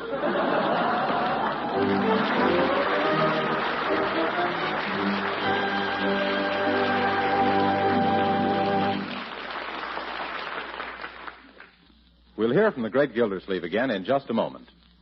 Meantime, you mothers and wives of hearty eaters, does the way your food budget is going up ever get you down? If so, have you ever thought of serving Parquet margarine, made by Kraft? Because using Parquet margarine is one sure way to economize and please your family, too. You see, Parquet margarine is different from the margarines you may have tried a few years back. Parquet is the delicious, wholesome margarine that's made by Kraft. And like all the famous Kraft foods, it's mighty good tasting. But there's no need to take my word for it. Parquet costs so little, why not buy a pound tomorrow and try Parquet yourself? I'll bet you agree Parquet's delicate, appetizing flavor is pretty hard to beat. Then, too, Parquet margarine is a nourishing, wholesome food. It's one of the best energy foods you can serve. And to make it even better for you, Kraft adds vitamin A to Parquet margarine. 9,000 units to every pound. So give the food budget a break. Order delicious Parquet margarine tomorrow. Yes, ask your dealer for Parquet.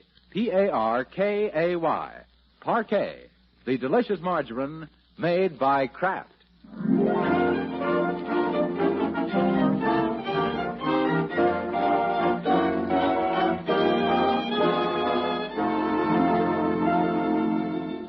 Now back to the great Gildersleeve, who suddenly found himself a much-wanted man by the police of half a dozen cities. Now, that isn't fair. Just a second. Hold it. Quiet, please. Quiet, Leroy. I don't care what you people say. I came here to grab the yo guy, and he's going back to face trial. Officer, you're making a mistake. This is my uncle, Mr. Gildersleeve. Yes, Throckmorton P. Gildersleeve. Boy, that's a phony alias if I ever heard one. See, you can see he isn't a yogi. Take your beard off again, Uncle. Yeah. Never mind. I know he's a fake yo guy. His real name is Willie Andrews, and he's known as Willie the Tub. Yep. I am not a tub. It's just the way this coat buttons. Yeah, I knew that when I started to fool folks, I'd get into trouble. My mama done told me. But, Lieutenant Quinn, if you take him away now, Bundles the Blue Jackets will lose a lot of money. Why don't you wait till we close down tonight? Well, okay, miss, okay. I'll let this grafter operate for the balance of the show, but I'll be on guard right outside the tent. Is that understood? Excuse me. Do you mind if I go home? I'm expecting a bad headache. Now, you stay right here, Uncle Mort. Don't worry. We're going to get this all straightened out before the bazaar closes, Mr. Gildersleeve. Come on, let's let the yogi get to work. Come on, Lieutenant. Come on, Marjorie. Leroy. Okay, I'm coming. Take it easy, Uncle Mort. Remember, keep a stiff upper turban. How can I? I've been in hot water ever since I put on this Turkish towel. We'll get you out of this, Uncle, if it takes us years. Yeah, and it looks like it will, too. Remember, Willie, no tricks now.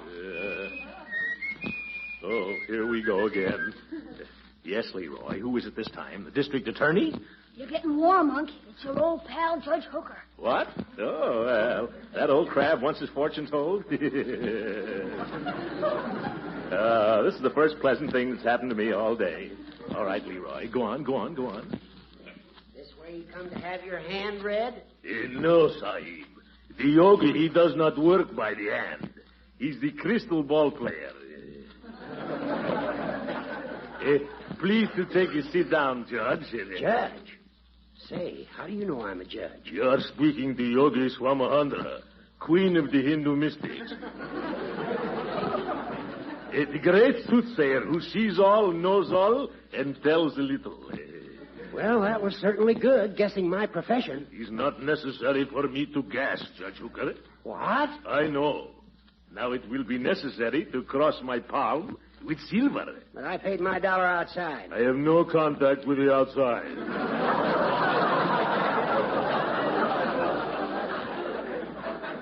That is separate business.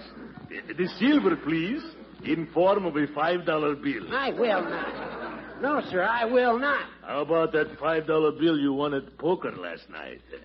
Say, how did you know that? Shh, don't worry. I shall not tell a soul you were supposed to draw one card and you picked up two. Thank you very much, Sahib. Now look deep into the crystal ball. Hey, what are you doing? I am calling on the spirit of my forefathers. But if you're going to tell my fortune, why don't you call on my forefathers? Because, Sahib, I cannot bark. What's that? Silence, please. I am gazing into your past. It is mighty murky. Well, what do you see? I see you have a friend. A dark man with mustache. Is he a fat fella? No, not fat. Maybe a little plump. But on him, he's look good. He's a handsome dog, no? I wouldn't call him handsome, but he's a dog, all right. Enough. You are always abusing this friend fella, giving him the hot foot in his soul. That is bad. For you, I mean. You think so? Yes. Oui. Da. He said in my native tongue, Anitara uguale duro cum tester comenase roca sol blastumeg. Is that so? Say, what does it mean? It means be good to Gildersleeves or he give you coughing around, that's what. Say, you're a whiz. I'd like to put you to one last test, though. Now, this is a hard one. What's this friend's first name? I know it as well as I know my own. He's Throckmorton P. That's absolutely right. Say, Yogi, elections are coming up pretty soon. Can you tell me if I'm going to win again? Let me look in the crystal ball. Yeah. I can see the day of election. You can? Yeah, lots of voters, in and out, all day long. Yes. Now it is late, twilight. They close the polls. I see, and then? They are counting the votes. Yes, go on. It's getting dark. They are adding up totals. I see. Well, what is it? I think I see it. No, I can't. What's wrong? What's the trouble? It's so dark I cannot read the results.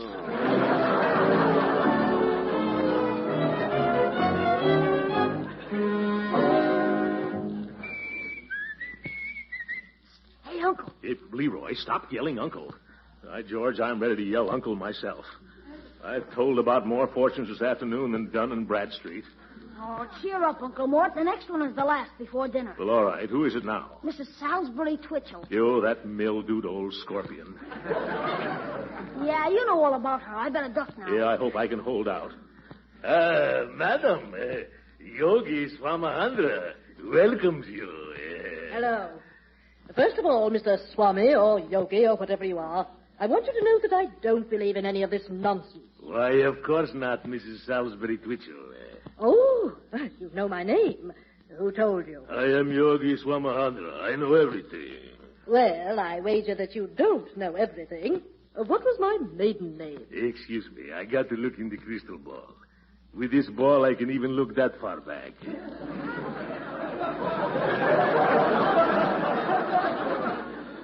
Oh, I got it. Madam, before you were married, your name used to be McGillimcuddy. Babe McGillimcuddy. All right, that's enough. You don't need to go on. Your father, she had farm, raised turnips. Oh, now that's where you're wrong. They were beets. Excuse, please, but beets look like turnips because this is not Technicolor crystal ball.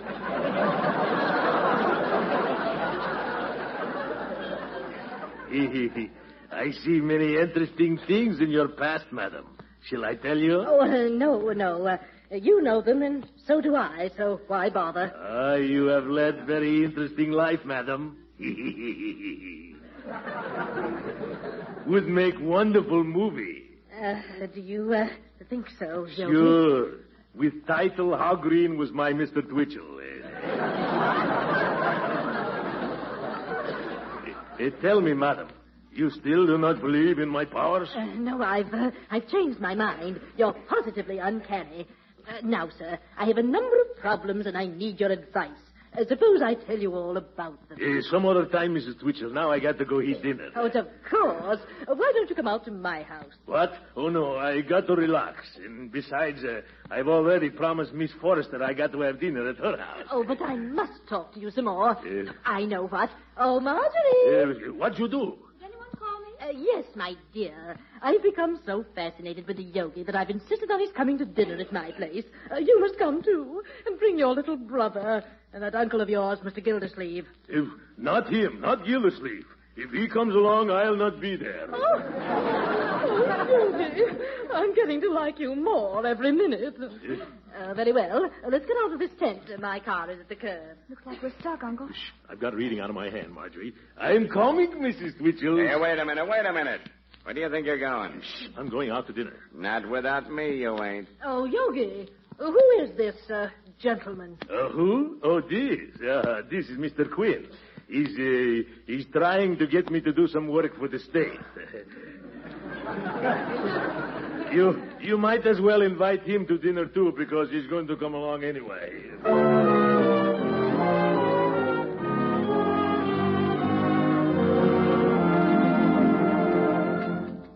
Thank you very much.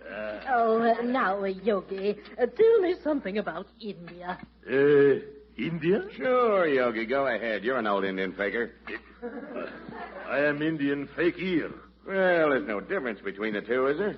No more than between a flat foot and a flat head. Gee, that's a hot one, Uncle Mort. Yeah, that's a hot one, Uncle Mort would have said. Leroy, finish your spinach.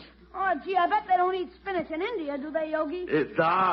Where I come from, they stuff children with spinach, so they can't talk at dinner time.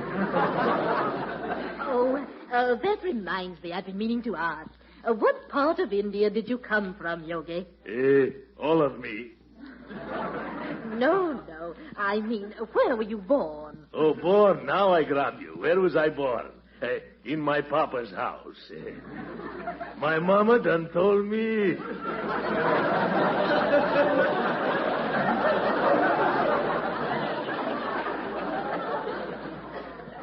Well, I think it's time for me to return to the bazaar. Let me see. It's already 15 minutes coming to 8 o'clock. Oh, what a beautiful gold watch. Where did you get it, Yogi? It was given to me by Gypsy's woman. She thought I was a fellow named Joe. I must remember to mail it back to her. Excuse me, Yogi. Yes? Your beard is coming off. Oh, my goodness. How's that? Oh, it's crooked. It points off to the left. Oh, how's it now? Any better? Yeah, but we better get out of here before it falls into your finger bowl. Okay. I'm sorry, Mrs. Twitchell, but now I must make the grand scram. Yes, and after he finishes tonight, we've got to go on a little trip, don't we, Yogi? Oh, well, aren't you staying in town for a few days? No. We have a little legal business to attend to in Chicago. Oh, that's too bad. Madame Twitchell, you said a mouthful. Well, take good care of the yogi on the trip. Oh, sure. I won't let him out of my sight. In fact, I'm going to simply attach myself to him. Oh, holy catfish. What did you say, yogi? Nothing, madam. I was only praying to the holy catfish of the Ganges River. Goodbye, Mrs. Twitchell. Come on, everybody.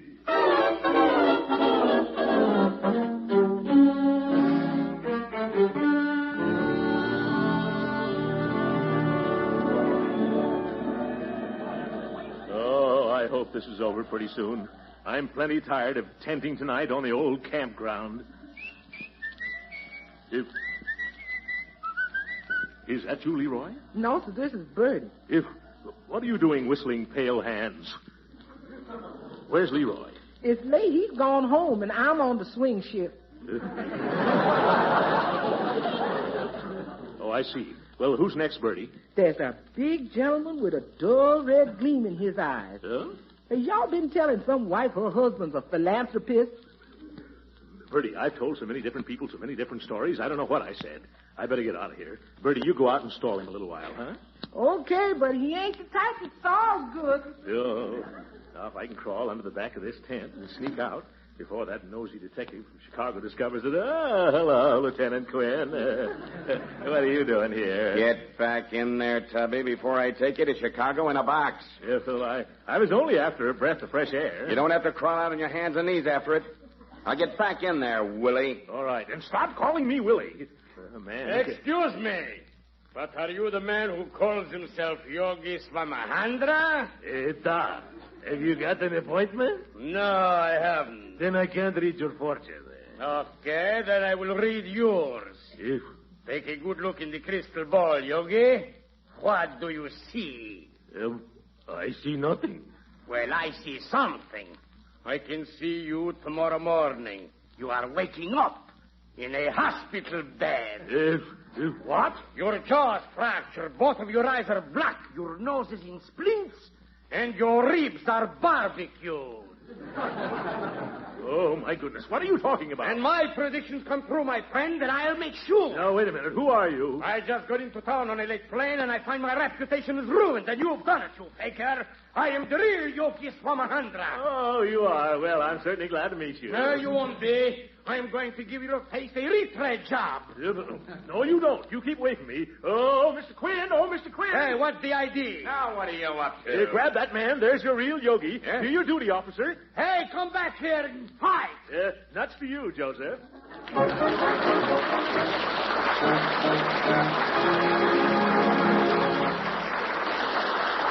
The great Gildersleeve will be with us again in a few minutes. But first, are those Lenten meals becoming a problem to you homemakers? I mean, are you finding it hard to make them as tasty and appetizing as your regular meals? Well, if you do, here's a hint that may be mighty helpful. Yes, it's this. You can add rich extra flavor to all kinds of dishes by using plenty of parquet margarine, made by Kraft. You see, the delicate, tempting flavor that makes parquet margarine a favorite spread for bread makes it grand for cooking, too. Parquet margarine is swell melted over hot vegetables. It's a real flavor shortening that adds delicate extra flavor to cookies and cakes and pie crust. Parquet makes pan-fried food tastier because it tastes so good itself. In fact, parquet margarine adds extra flavor to all kinds of dishes, and the extra zest that makes your family ask for more. Best of all, using lots of parquet margarine is no extravagance. When you find how little it costs, you'll certainly agree to that. And remember, parquet margarine is a highly nutritious energy food that's a reliable year-round food source of important vitamin A. So right now, put delicious parquet margarine at the top of tomorrow's shopping list. Remember, it's Parquet, P-A-R-K-A-Y. Parquet, the margarine that's made by Kraft.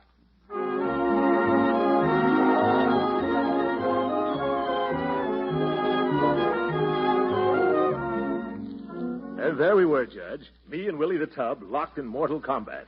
But I subdued him by sheer brute strength. Well, seeing what you've done, I guess I'll have to forgive you for tricking me, Gildersleeve. Say, I just remembered. What did you do with my $5? Oh, that. I did the best thing possible with it, Judge. I've given it to the American Red Cross. Oh. I hope everyone who's listening in will find an extra 5 spot to turn over to the Red Cross this week, like I did. Huh? It's like you did, Judge. Good night.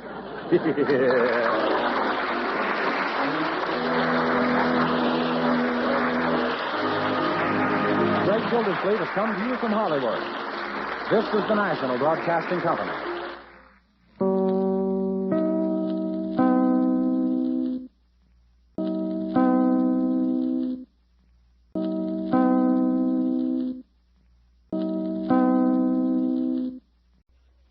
Kraft presents The Great Gildersleeve. The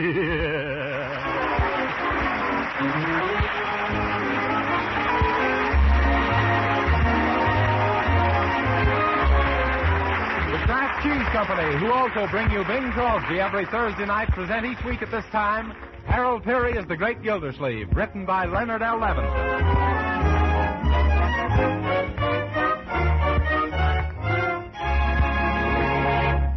Spring has come to a certain home in Summerfield, spring with its bright colors and its new flowers. And here on his hands and knees in the hallway, tacking down a new bright-colored flowered carpet, is our friend, the Great Gildersleeve. The moon shines bright, its light all night, deep in the heart of Texas. I'm stuck, Leroy, because my boy, I'm short of carpet taxes. Coyotes wine, take some of mine, deep in the heart of Texas. Well, thank you, son. I'm almost done. Oh! Gee, Unc, what did you do? If I hit the wrong nail. Here, let me finish it for you. All right. There we are. Thanks, Leroy. You certainly knock with a knack.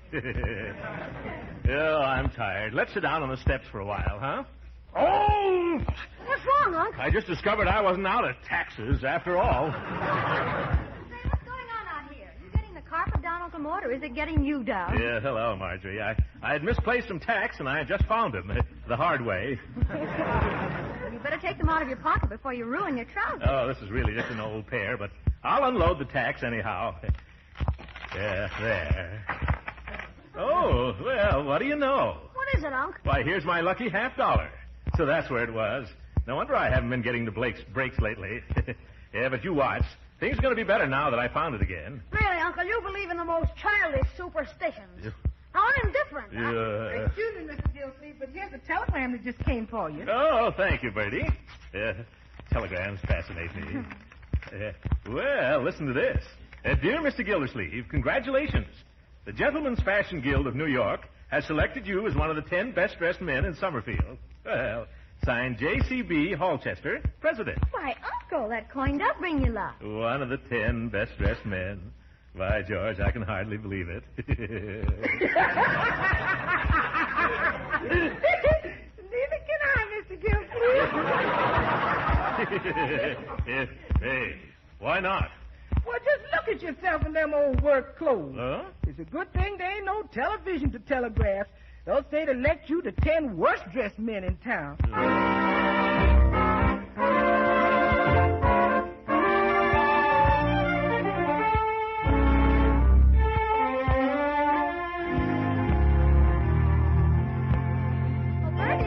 Bertie, it's 10 o'clock. Someone had better remind Uncle Mort of his appointment downtown. Do you know where he is? Yes, and he's standing in front of the mirror in his room, no doubt, trying to decide which one of his neckties harmonizes best with the rest of his haberdashery. Oh, do you think so? Indubitably. He's been that way ever since he got that telegram. Oh, you mean the one from those fashion experts? That's right. And making him one of the best press men in town is making me one of the worst work women in town. I'm wearing myself down to a shadow. Well, on you it doesn't show. In fact... Good morning, Marjorie. Hello, Bertie. Say, how do I look? Does my cravat blend with the rest of my ensemble? Yes, sir. But I was sure you was going to ask us if your tie harmonized with the remainder of your clothes. Yeah. Uncle, you look as if you just stepped out of a bandbox. Now, don't kid me, Marjorie. Whoever saw a bandbox big enough for me to step out of? Where are you going, Uncle? Well, Mr. Holchester's in town. He's invited me to meet him at the Ritz Summerfield. Oh, you mean the men's clothes designer? Yeah, I hope I look my best. Oh, you do. Oh, that must be Judge Hooker. Send him right in, Bertie. We're saving rubber by riding downtown in his car. Oh, good morning, Judge. Hey, look at those duds. You'd look like a tailor's dummy, Gildersleeve. You didn't talk so much. Yes. I'm sorry if my sartorial splendor disturbs you, Judge. but as one of the 10 best-dressed men in Summerfield. Who, you? Who says so? The Gentlemen's Fashion Guild of New York. Never heard of them. Yeah, from the looks of your clothes, you've never even heard of gentlemen's fashions. As Mr. Hallchester said to me this morning. Who's Mr. Hallchester? Mr. Hallchester is a famous style authority. He's the man who picked me and the other 9 snappiest dressers. How'd you do it, over the telephone? Yeah, over the telephone. He's stopping at the Ritz Summerfield. I'm going down to meet him. Say, I'd like to meet him, too. You mind if I come along with you? Not at all. That suit of yours should give Mr. Hallchester a good hearty laugh. What's wrong with this suit? Oh, nothing that a rock, a rope, and a river couldn't cure. Come on, Judge.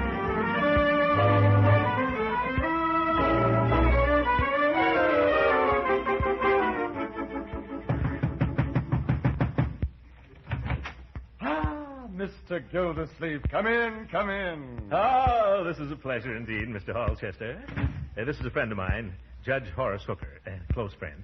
Judge, I want you to know Mr. Hallchester. Oh, everybody knows Mr. Hallchester. Glad to meet you, sir. I'd like both of you to meet Mr. Leslie, one of New York's leading tailors. How do you do? It's a pleasure. Me too. Mr. Leslie makes most of the clothing I design. Oh. Mr. Gildersleeve here was on our 10 best list for Summerfield. Ah, yes. Excellent choice. And I think he has a very good chance of making our first team. You mean? Yes, the 10 best-dressed men in America. Oh, no. But then, why not? How do you make your selection? Oh, on a number of counts. Taste, style, figure, carriage. Gildy could win on the last 2. He's got a figure like a carriage, all right. Ignore him, Mr. Hallchester. He's just jealous. He's so skinny, his tailor has to put pads in his trousers so his knees will bag. Yeah, go on, sir. Well, another big point is extent of wardrobe. Oh. Gildy should win that one, too. His wardrobe extends farther out than... No, see here, Hooker. Nice clothes, your hobby, sir? Oh, yes. Mr. Leslie, it always has been. You see, I was elected the best-dressed fellow in my class at college after I introduced peg-top pants and yellow-button shoes. I'd like to see some of your ensembles, Mr. Gildersleeve. I suppose, of course, you have a country squire suit in Orkney twist. What? Orkney twist. Oh. You know, that new hand-woven suiting. Very popular in New York this season. Yes. Have you any of it with you, Leslie? Only that boat I was taking out to Hollywood. I'll bring it in. He's a master with the needle, that Leslie. Oh, they're mad about him in Hollywood. Gentlemen, probably the last boat of Orkney twist left in America. Pretty loud material, isn't it? That just shows your lack of taste, Judge Hooker. That orange diagonal stripe is just what the chocolate background needs to set off the little blue dots. Well, you're right, Mr. Gildersleeve. It's the rage. Yeah. Mr. Leslie, I just had an idea. How would it be if you made me a suit out of that Orkney twist, huh? Don't be foolish, Gildersleeve. How can they get a suit for you out of that boat? Well, there can't be more than 12 or 13 yards there. Hooker, I only require 5 yards of cloth. But if you keep putting in, you're just going to need 6 feet of dirt, and that's all. Well, gentlemen, what do you say? I think it might be arranged. Oh, splendid. Gildy, are you sure you can afford it? Afford? Why, the question of payment doesn't enter into this, Judge Hoople. Hooker. Thank you. If Mr. Gildersleeve is taken with this material and wishes a suit whipped up, he shall have it at no expense. What? Oh, that's wonderful. No, I couldn't let you do a thing like that. But, my dear man, we'd be delighted. Oh, no, at least let me pay the cost of the material. You needn't do anything of the sort. But I insist. Oh, well, all right, if it'll make you any happier. I doubt it. Yeah. How much is the material? Oh, why, speak of it. A mere nothing. Huh? What is it, Leslie? Oh, it didn't cost us much. $35, I think. $35? Why, that's very reasonable. Yes, you require 5 yards, don't you? Yeah. 5 yards at $35 a yard. That makes $175, doesn't it? It does? If 9 goes into 7, oh, my goodness, it does.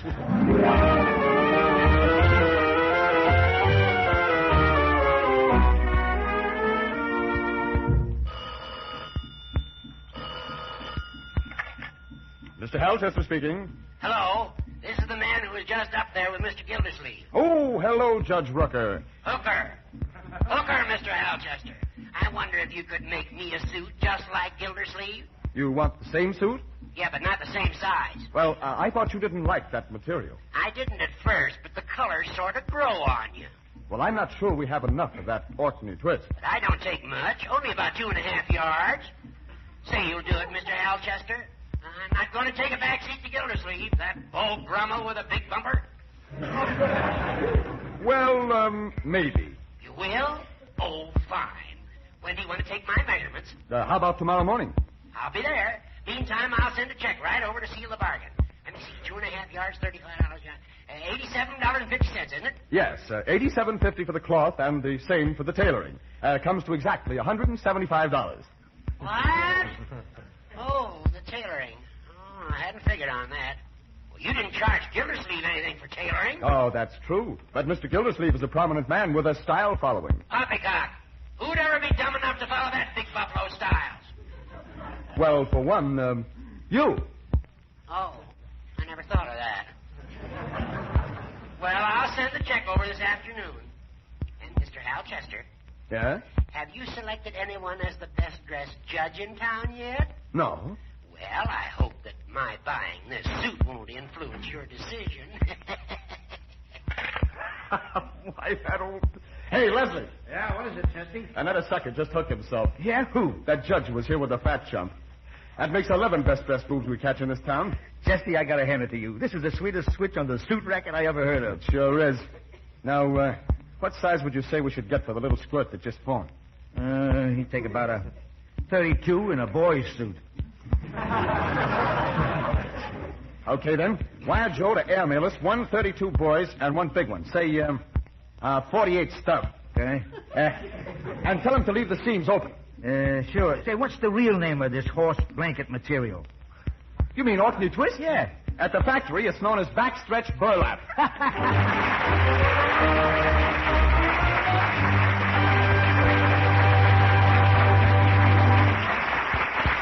We'll hear from the great Gildersleeve again in just a moment. But first, I wonder how many of you good housewives indulge in that neighborly American pastime, the chat over the back fence.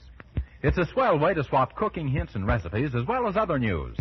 Well, we at Kraft certainly approve of the custom, because it's one way the news gets around about parquet margarine, the delicious spread for bread made by Kraft.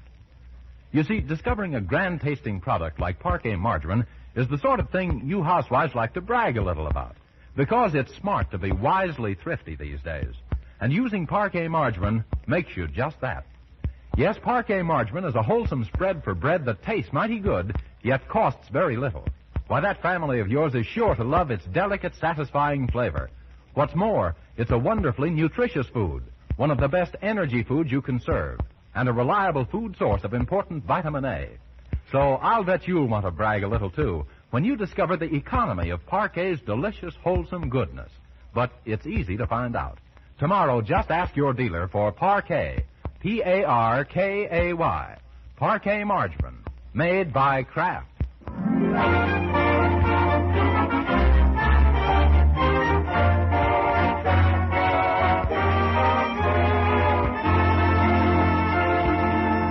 Now let's return to the great Gildersleeve, who is preparing to return to the Ritz Summerfield for his first fitting.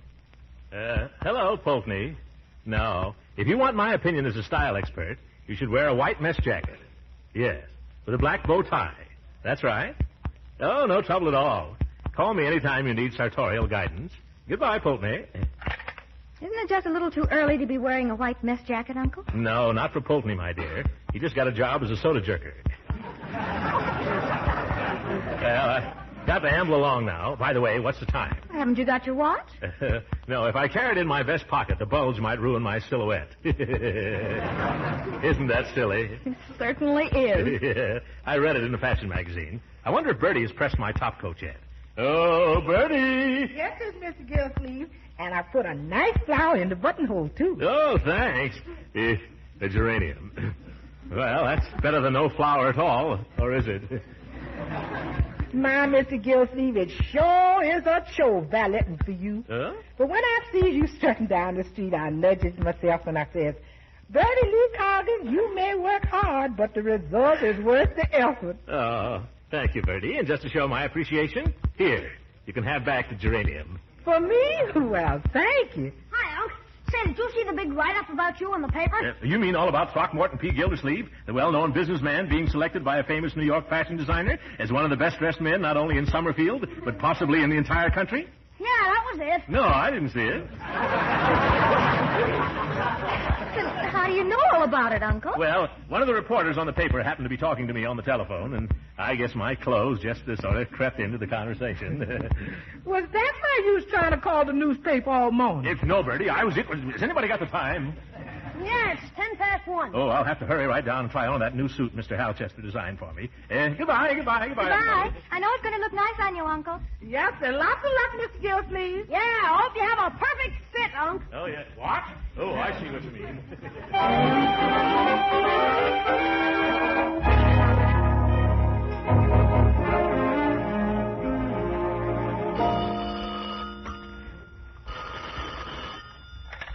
Hello. Who? Mr. Gildersleeve. Well, send him right up. Okay, let's trot out that 48 stub. I got it. Looks too big. Probably fit him like the skin on a raisin. Well, then you better do a good alteration job. Now, watch your step. And remember, you ain't back in a tailor shop at Leavenworth, or else you will be. Oh, come in, Mr. Gildersleeve. Hello, Mr. Halchester. Hello, Mr. Leslie. I hope I haven't put you two gentlemen to a lot of trouble. Oh, no. Mr. Leslie's a very fast worker. Oh. Why, he's practically made that suit fly. Oh, how nice. Could I try it on now, please? Of course. Just slip out of your coat. Yeah. Now, slide into this one. Thanks. I can hardly wait. Yeah. Now, button it. What do you think, Mr. Leslie?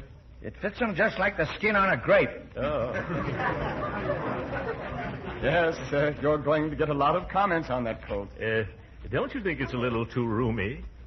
Well, for some people, maybe, but not for you. Oh. You're the type that can stand a little room. Oh, can I? Well, what do you think of the sleeves? Are they wearing sleeves over the knuckles this year? Well, not quite. They should be taken in. Oh. And what about the lapels? If I move my head, the points tickle my ears. Well, they should be taken in, too. Oh. And the way it drapes in front, I can't tell whether it's a loose sack suit or a tight double-breaster. Well, in that case, you should be taken in. I hope I'm not giving you too much trouble, Mr. Leslie. Oh, no, not at all. When I sized you up, I must have been using a rubber tape measure. Oh, very good. Now, if you're ready to try on the trousers, Mr. Gildersleeve, here they are. Just step into the next room. The trousers. All right, thank you. I'll be right back, gentlemen. Oh, brother. Gee, that's the worst-looking botch yet. I don't know how I'm going to fix that coat up. Now, don't worry. All we got to do is send to the factory for a 44 long. Yeah? And when it comes in, use the back of this one and the front of a new one. What do you mean? Well, this guy's got a tricky shape. He's a 48 stub in the back and a 44 long in the front.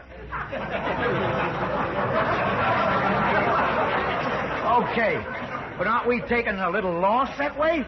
So what? These suits only cost us $9.75 wholesale. I know, but why should we... Here he comes. Whatever you do, don't let him get a look at himself in the mirror. He'll jump out the window. I'm afraid these trousers are a trifle too tight. Holy smoke, you gave him Judge Booker's pants. Come in. Come in. Yeah. I know, Mr. Gildersleeve.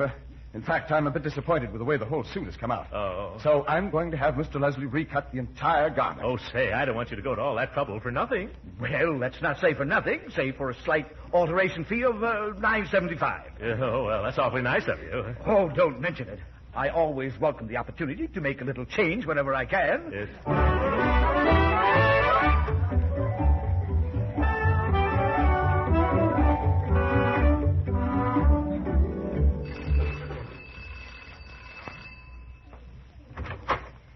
Good afternoon. Is Mr. Gildersleeve home? Yes, and who is it to see him? I am. Excuse me, but who's you? Mrs. Salisbury Twitchell. Oh, the Mrs. Twitchell. Well, come right in and rest your umbrella. Thank you. Mr. Gildersleeve, I have the honor to announce the arrival of Mrs. Strawberry Twitchell. Who?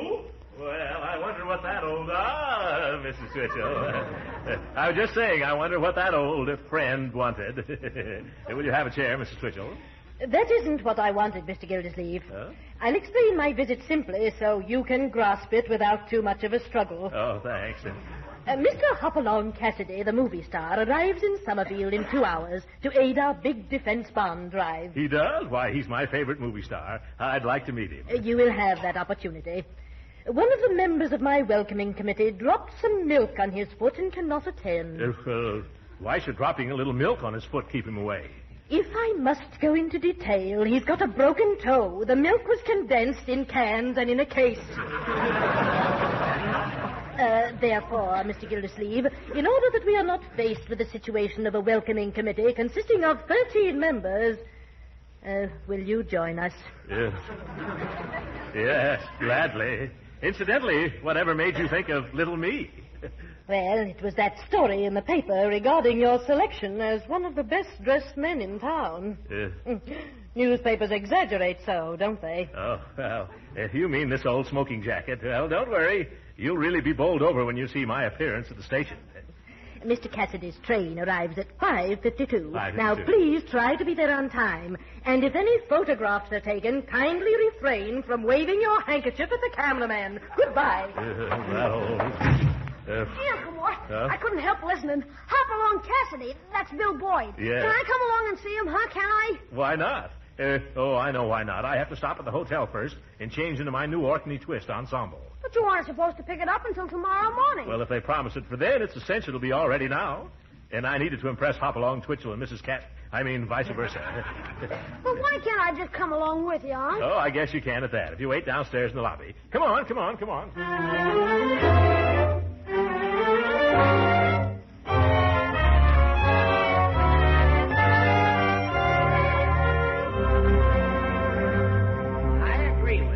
Coat fits all right, Mr. Halchester.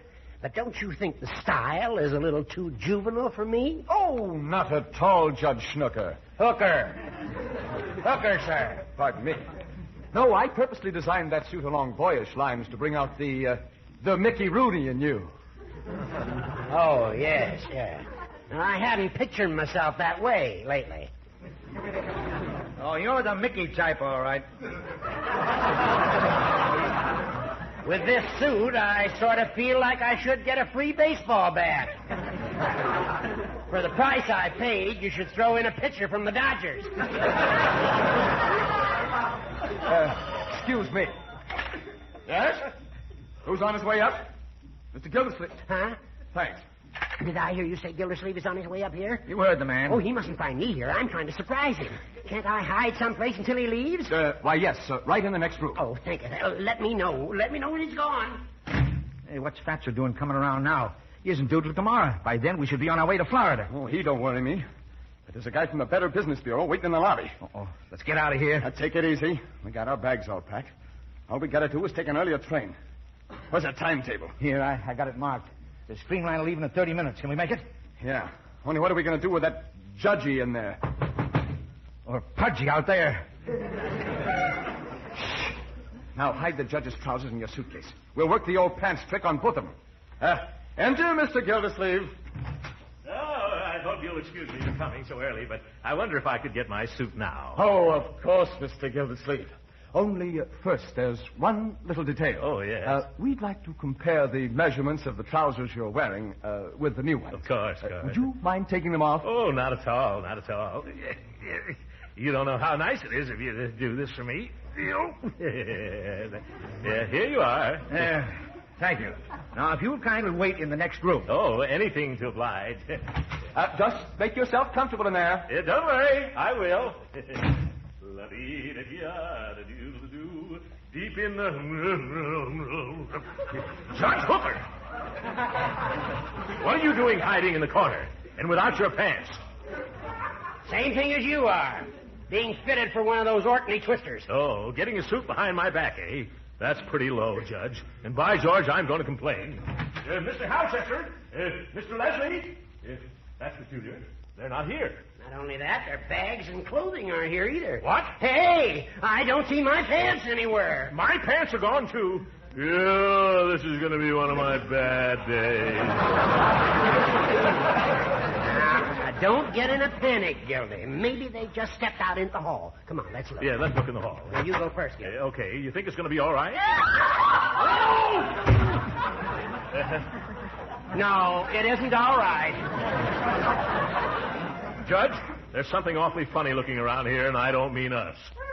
How about phoning downstairs? No, I can't. The telephone wires have been cut. Look. No question about it, then. They were crooks, all right. Yes. Fine people you introduced me to, Gildersleeve. Yes, and a fine judge you are, Hooker. You can't even recognize a crook when he steals your own pants.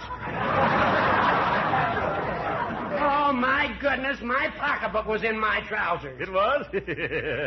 Well, they never get mine. Look, I always keep it in my coat. The old jumping jeeps, they did get my lucky $50. What's that? Hear that? Huh? Maybe it's all just a joke. Why, of course. Yeah, that's it. Come on in, boys. Yes, come on in. If Leroy, what are you doing here? Gee, I'm glad to see you, Unc. I was waiting in the lobby, and when Mr. Halchester came down and checked out, I didn't know what to think. You checked out? Where'd he go? When he passed me, he was telling another man they'd have to go like 60 if they wanted to catch the Florida train. Say, where are your pants? On their way to Florida. Judge, we've got to stop them before they pull out of town. How? We can't dash down to the station in our shorts? Couldn't we pretend we're running in a marathon race? Not me, brother. Oh, yes. I got an idea, Unc. Just take the blankets off this bed, wrap one around each of you, and go to the station that way. Take the blankets. You're a bright boy, Leroy. But we'd never get past the lobby. Well, how about sneaking down the fire escape? There's a taxi stand right below. A taxi. That's it. Come on, Hooker. Grab a blanket. But we can't get away with this. Sure we can. When we get to the railroad station, I'll pass you off as a couple of Indians looking for a Pullman reservation.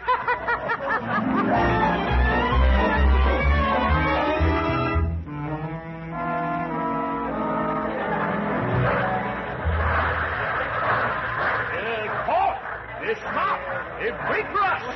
It's no use, Gildy. We'll never see our pants again. Yes, nor my lucky $50 either. Well, what was lucky about it? Say, Unc, you better be careful. Your blanket's dragging. It is? Oh, yes, Gildy, you look like one of the 10 best-dressed beds in town. Is that so? Why? Oh, hello, Mrs. Twitchell. Fancy meeting you here. Don't speak to me, Mr. Gildersleeve. Just because we are here to welcome a cowboy star doesn't mean that you should come dressed as Sitting Bull. I never did like her. Come on, let's get out of here before it's too late. It is too late. Hello, officer. What are you guys doing running around here in blankets? Come on, get into the station master's office here before you attract a crowd. But, officer, we were just chasing a couple of crooks who stole our pants. Oh, there they are. Well, Mr. Halchester and Mr. Leslie, so they got you too, huh? Hello, Fatso. Hiya, Judge Crooker. Hooker! Fine work, officer. I don't know what you're talking about. One of these birds tried to pass a counterfeit coin at the ticket window. But, officer, it wasn't mine. It belongs to this guy. Who, me? Is this yours, buddy? A counterfeit? Oh, my goodness, it's my lucky $50.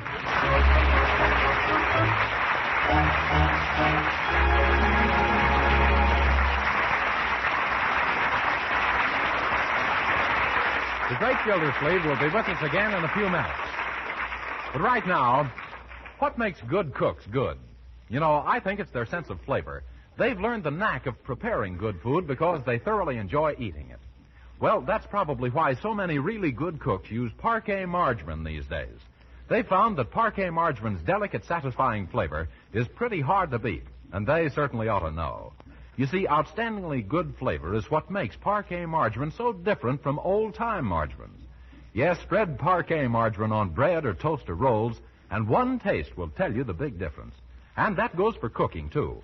Parquet tastes so wonderfully good, it's a real flavor shortening for baking, and just about perfect for pan frying.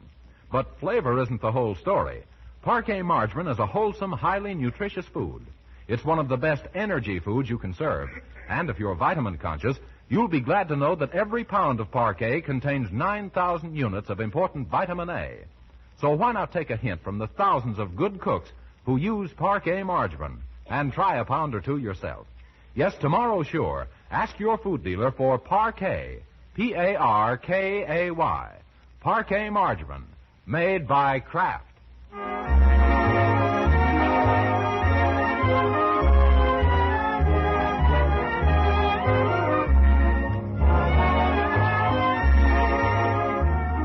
Sorry, but our time's up. Good night, folks.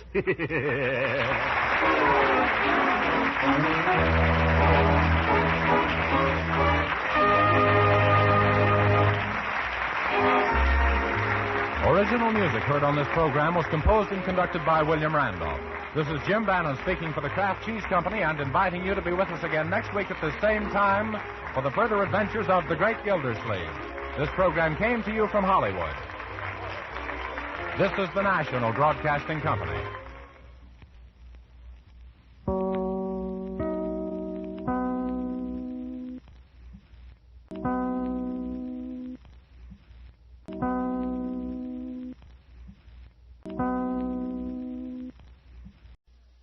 Kraft presents The Great Gildersleeve. Yeah.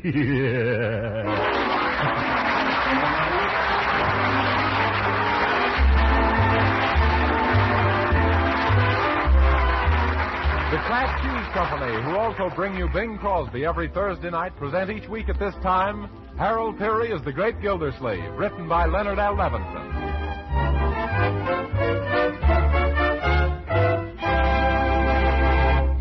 And now let's visit our friend, the great Gildersleeve, who has just returned home after a busy day at the office to find that some new neighbors are moving into the vacant house next door. Good afternoon, Marjorie. Hello, Bertie. Hello, Miss Gildersleeve. Well, I see the house next door has been rented at last.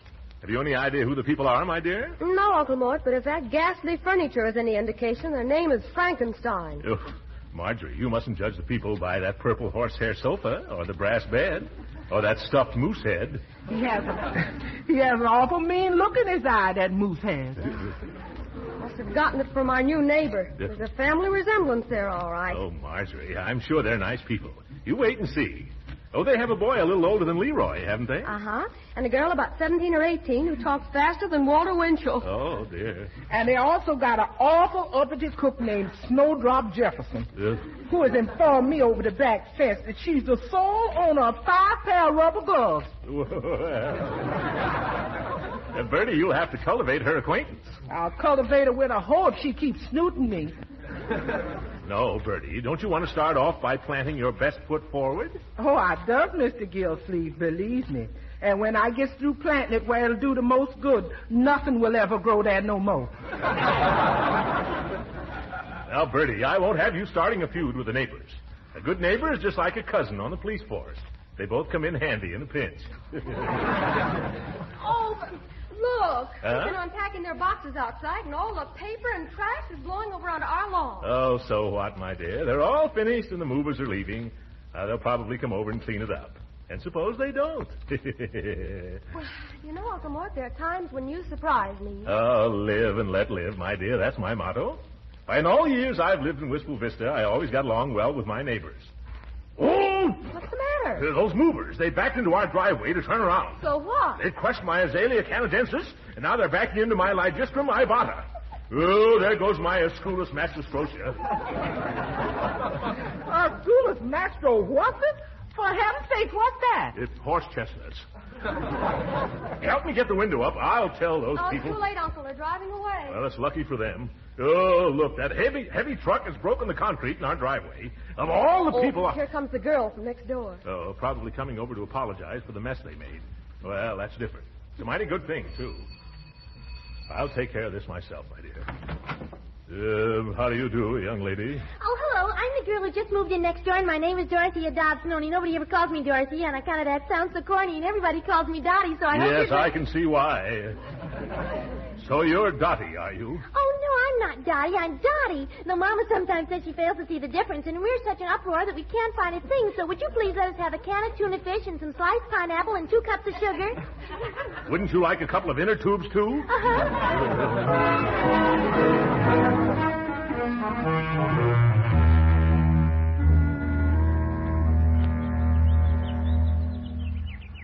Good morning, Unc. Good morning, Si.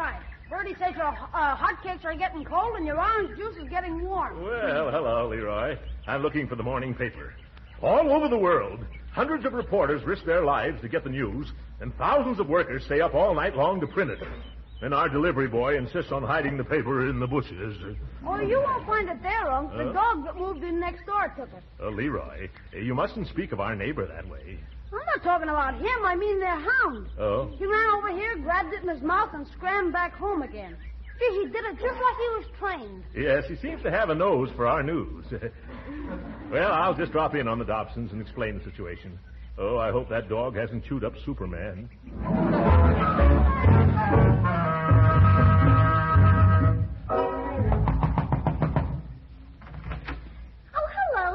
From next door, aren't you? Of course you are. I recognize you right off, and you know why? Why? Because you look just like you did yesterday. The same suit, the same shirt, and the same tie. Isn't it awful monotonous? I'd just die if I had to wear the same dress every day, wouldn't you? Yes. I mean, I don't wear dresses. I dropped over to tell you that your dog is taking the morning paper. Oh, how silly, taking the morning paper indeed. Why, even if he could read, he couldn't afford it. Miss Dobson, please, let me finish.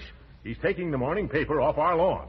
It's our paper. Oh, so that's it, and Daddy thought it was a free sample. Oh, Sophie! You calling me? Oh, who's a blister, sister? Go in the dining room. Huh?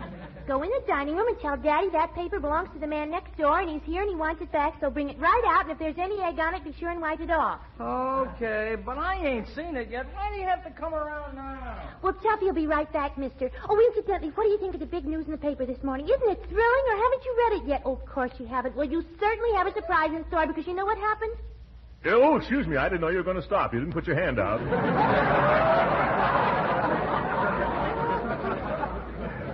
No, what happened?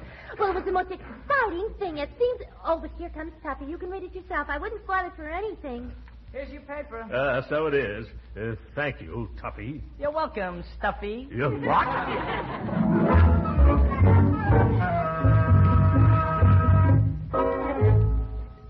All right, Bertie. Wheel in the breakfast. I'm hungry enough to eat off the tablecloth. You get your paper okay, Unc? Oh, sure. No trouble at all. You don't have to, how to handle these neighbors. It's all right, Leroy. That's all. Yeah. Now to read the big news she was telling me about. Well, look at this. Roosevelt and Churchill meet in mid-ocean. What, again? Marjorie, Bertie, come here and listen to this. Washington, D.C., August the 4th. August... Never mind, go back. It's all a mistake. What is it, Uncle Mort? What happened? That kid next door slipped me a 7-month-old paper.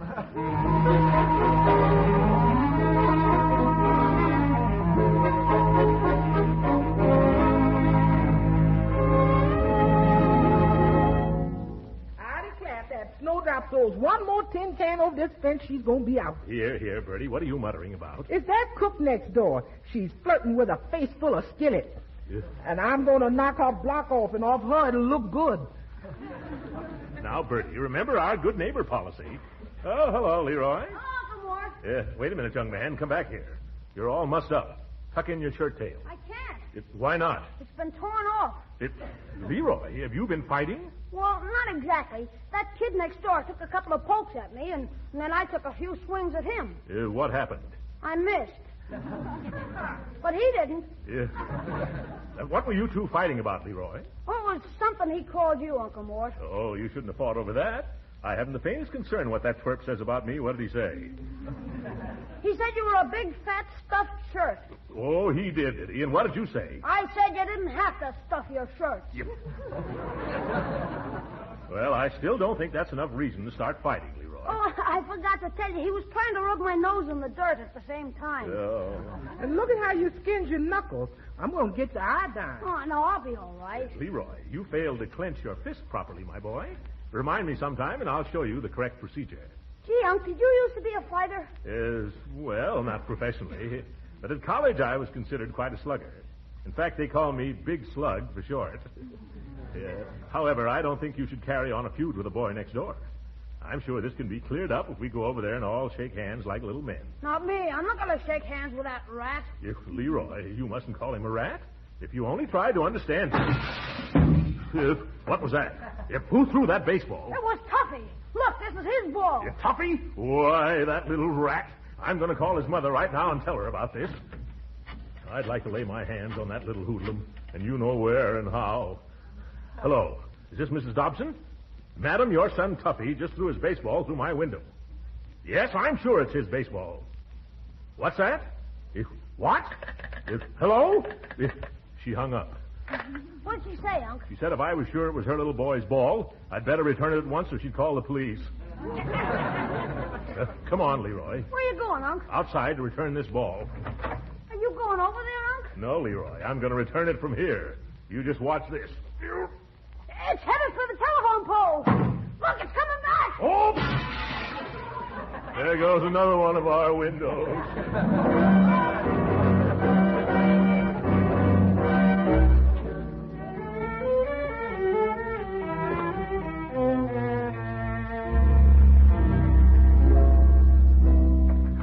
Yes, sir. I tell you, I certainly enjoyed it. Hello, Joe. Why do you doubt the man from next door was here? Mr. Dobson?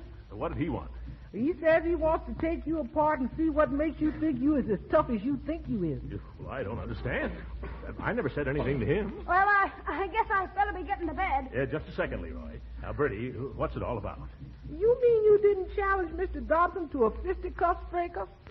I've never even set eyes on the chap. Well, somebody told him something most disagreeable. It's way past my bedtime, folks.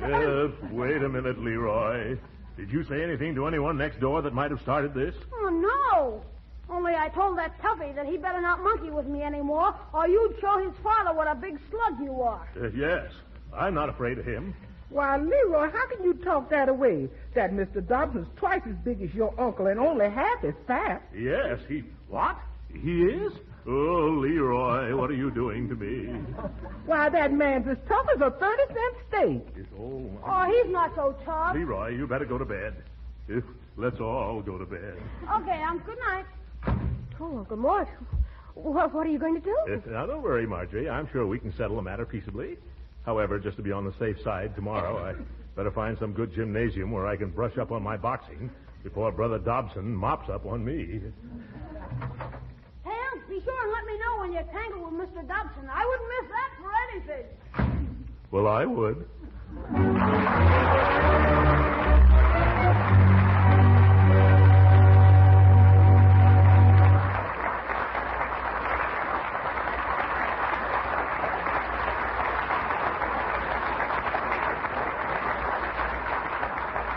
We'll hear from the great Gildersleeve again in just a moment. But first, ever stop to think of the progress made in the last few years? Nowadays, we have planes that fly 400 miles an hour, automobiles that are marvels of speed and comfort, radios that are static-free. Yes, and there have been plenty of improvements in food making, too. And one of the outstanding examples is Parquet margarine, the delicious spread for bread made by Kraft. Why, people who remember the margarines of a few years back are amazed when they discover how deliciously good Parquet margarine is. You see, Parquet is not an ordinary margarine. It's one of Kraft's fine foods, outstanding for its delicate, satisfying flavor. You only have to taste Parquet margarine once, spread on bread or toast or rolls, to find out how deliciously different it really is. Another thing, Parquet margarine is a wholesome, nourishing food, one of the best energy foods you can serve. What's more, every pound contains 9,000 units of important vitamin A. So get acquainted with this thrifty, nutritious food. Order a pound or two of delicious Parquet margarine tomorrow. Just ask for Parquet, P-A-R-K-A-Y, Parquet margarine, made by Kraft.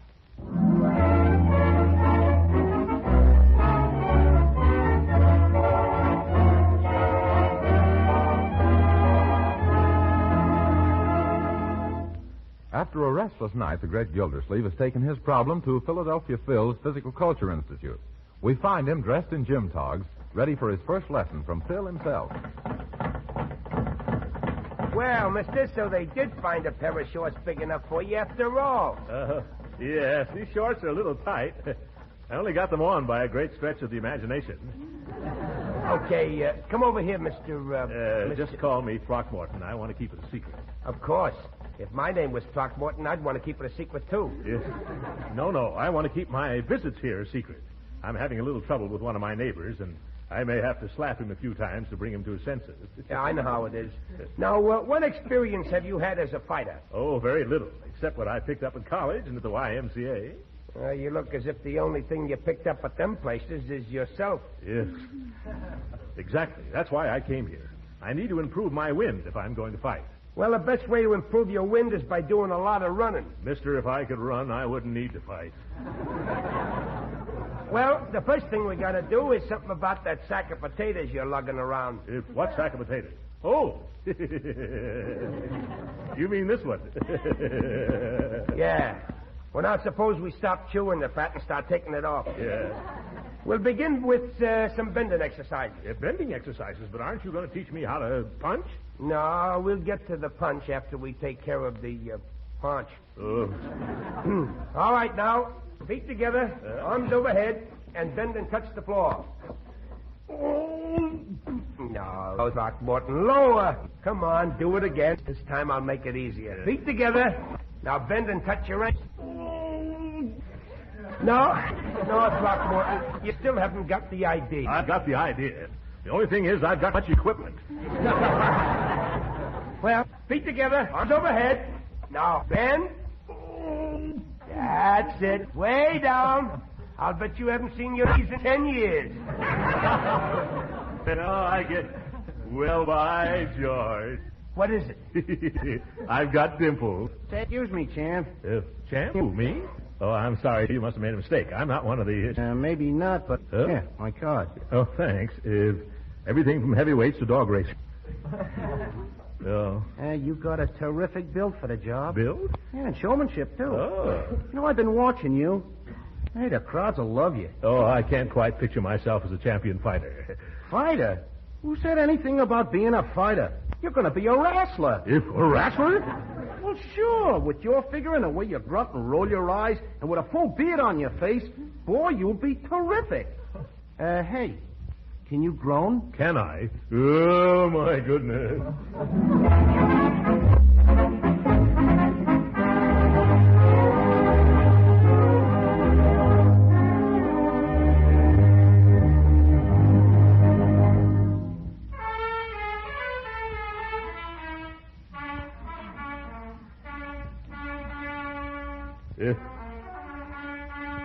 Does that toughie next door murder that march all day long, Bertie? No, so when he gets out of breath, he sits down and beats his drums for a while. George won't be long now before I go over there and beat his drum for him. I wish you'd do it pretty soon, Uncle Mort. I can't understand why you have so much patience. There are two kinds of patience, my dear, and it takes a lot of one kind to keep from being the other.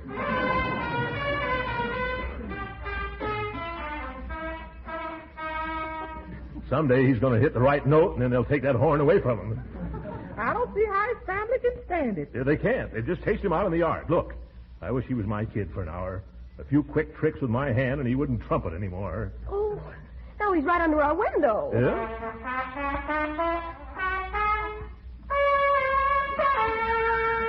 Oh! There's only one thing left for me to do, Marjorie. Do you remember where I put that old BB gun of Leroy's? Oh, no, Uncle Mort. You mustn't shoot him. Huh? Why, someone might be mean enough to arrest you. I hadn't thought of shooting him, Marjorie. I was going to offer the gun to him as a bribe. However, your suggestion does sound better. Please, Uncle Mort, forget about the gun. Yeah, all right. I've got another idea. The next time he starts playing, I'm going... Oh, I'm going. Don't worry. I'll be right back, my dear. Uh-oh, your uncle, he's in an unmusical mood. Oh, hope Uncle hasn't done anything reckless. Let's just hope he ain't done anything they can trace back to him. Uh-oh, here he comes. Oh, Bertie, I'm afraid. Why? He's got such a pleased expression on his face. Well, that's the last of that, folks. I fixed it all up. Oh, well, hi. What did you do, Uncle? Just use my brains, my dear. I gave Tuffy a $5 bill, and he promised he wouldn't play that trumpet again. Pretty smart of me, huh? Oh. What's that? Oh, my goodness, he's got a saxophone, too.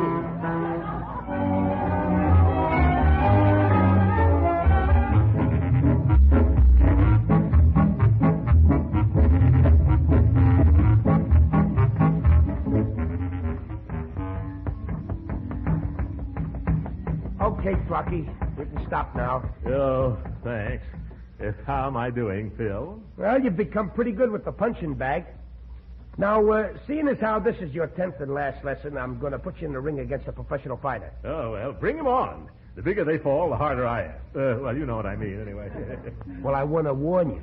This guy's supposed to be good. That's all right. I feel pretty good myself. Which one is he? The big guy there, shadow boxing in the ring. Yeah. Oh, yes. He throws a pretty big shadow, doesn't he? Now, come on over to the ring and... No, Throcky, no. You're going toward the dressing room. Yes, I thought I'd save you the trouble of carrying me in there later. Now, don't talk that way. You can take this guy. Yes, I can take him, and I can leave him alone, too. You kidding? I'm dead on the level. Oh, my goodness, dead on the level. Come on, get in the ring, Throcky. Hey, Barrel House. Yeah, what is it, Phil? I want you two boys to go 3 or 4 rounds together. Shake hands with Battle and Throcky. Hi. Hi, Barrel House. All right, boys. Now, I'll keep time, and you get in there and put up a real fight.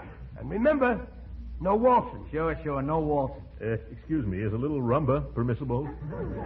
No. All right. Get going, boys. Oop, oop, oop, oop.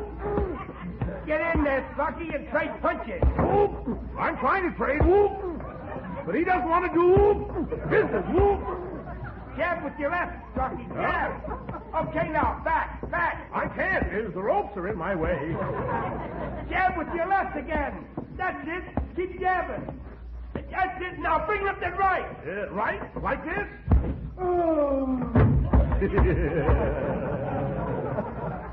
Oh, my goodness, Throcky. You shouldn't have done that. You've knocked him out. I did? Throckmorton, that ain't playing the game. Oh, poor Barrel House. Quick, get me a glass of water. Get 2, I'm thirsty. Take it easy, Barrel House. I'll help you into the dressing room. I'll take care of him. You get your shower. And you can consider this knockout your diploma in pugilism. Oh, you certainly did well in your graduation exercises. Thank you, Professor. I'll get going now. So long, Barrel House. Next time, don't try to chin yourself on my glove. I just can't wait till I get home and do the same to that next-door neighbor of mine. How you feeling, Barrel House? Oh, terrible. I'm in awful pain. That big walrus stepped all over my tenderest corn. Honest, Phil, it was all I could do to restrain myself from hitting him.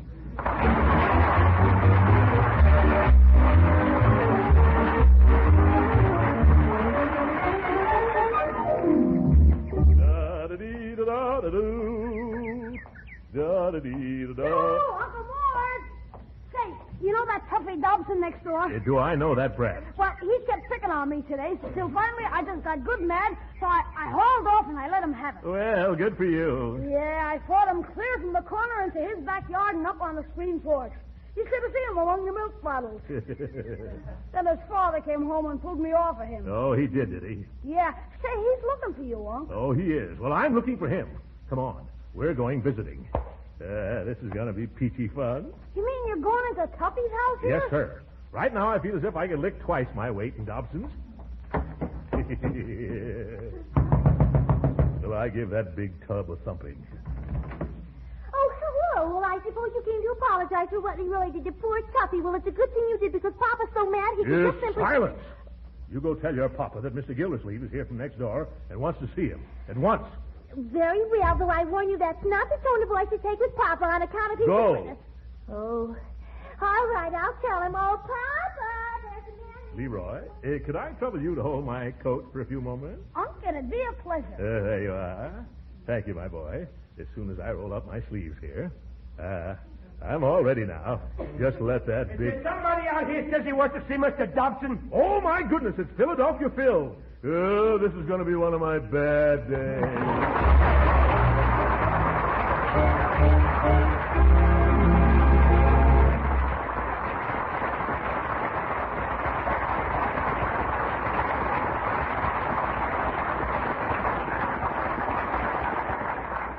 The great Gildersleeve will be with us again in a few minutes. Meantime, I've noticed that some women have a knack for being resourceful. They're always first with new recipes, always turning up clever ways to economize and please their families, too. These resourceful ladies are right in their element these days because now more than ever, it's smart to be wisely thrifty. And here's a discovery a lot of them are making, that parquet margarine is a wholesome spread for bread that tastes mighty good, yet costs very little. Yes, they found that serving parquet margarine makes a hit with the family because it's so downright delicious spread on bread or toast or rolls. They found that parquet margarine is a real flavor shortening for baking, that it adds delicate extra flavor to pan-fried foods. Yes, parquet margarine is one spread for bread that's so thrifty you can use all you want in cooking, too. Now, using parquet margarine is a wise economy because it's such a nutritious, wholesome food. Parquet helps provide pep and energy because it's one of the best energy foods you can serve. And it's a reliable year-round food source of important vitamin A. So why not buy a pound or two of delicious Parquet margarine tomorrow? Remember, it's Parquet, P-A-R-K-A-Y, Parquet margarine, made by Kraft.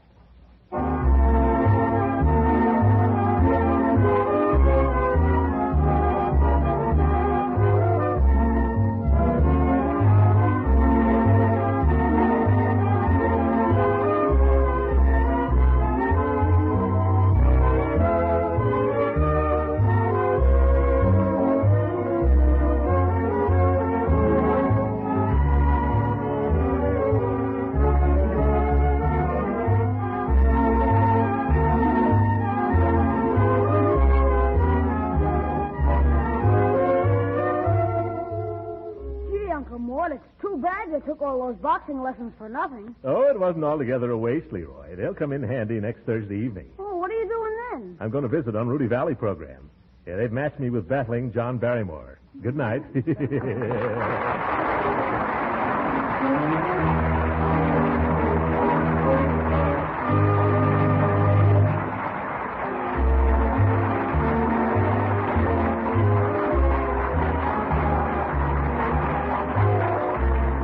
Original music heard on this program was composed and conducted by William Randolph.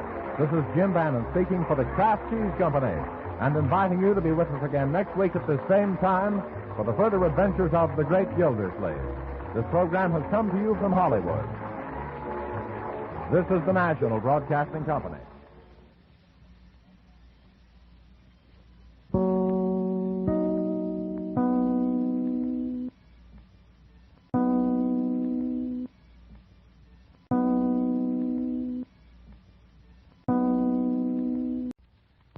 Presents The Great Gildersleeve. The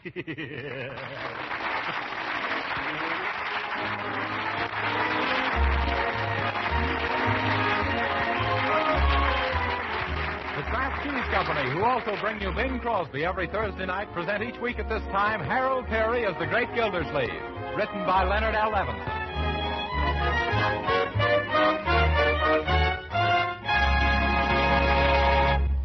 On one of the nicest streets in the bustling city of Summerfield lives Throckmorton P. Gildersleeve, a typical American uncle.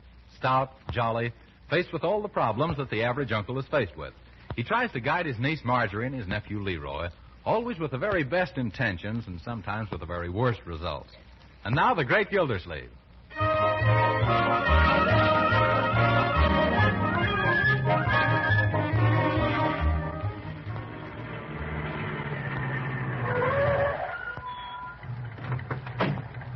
Thanks for the lift home, Judge Hooker. You're welcome.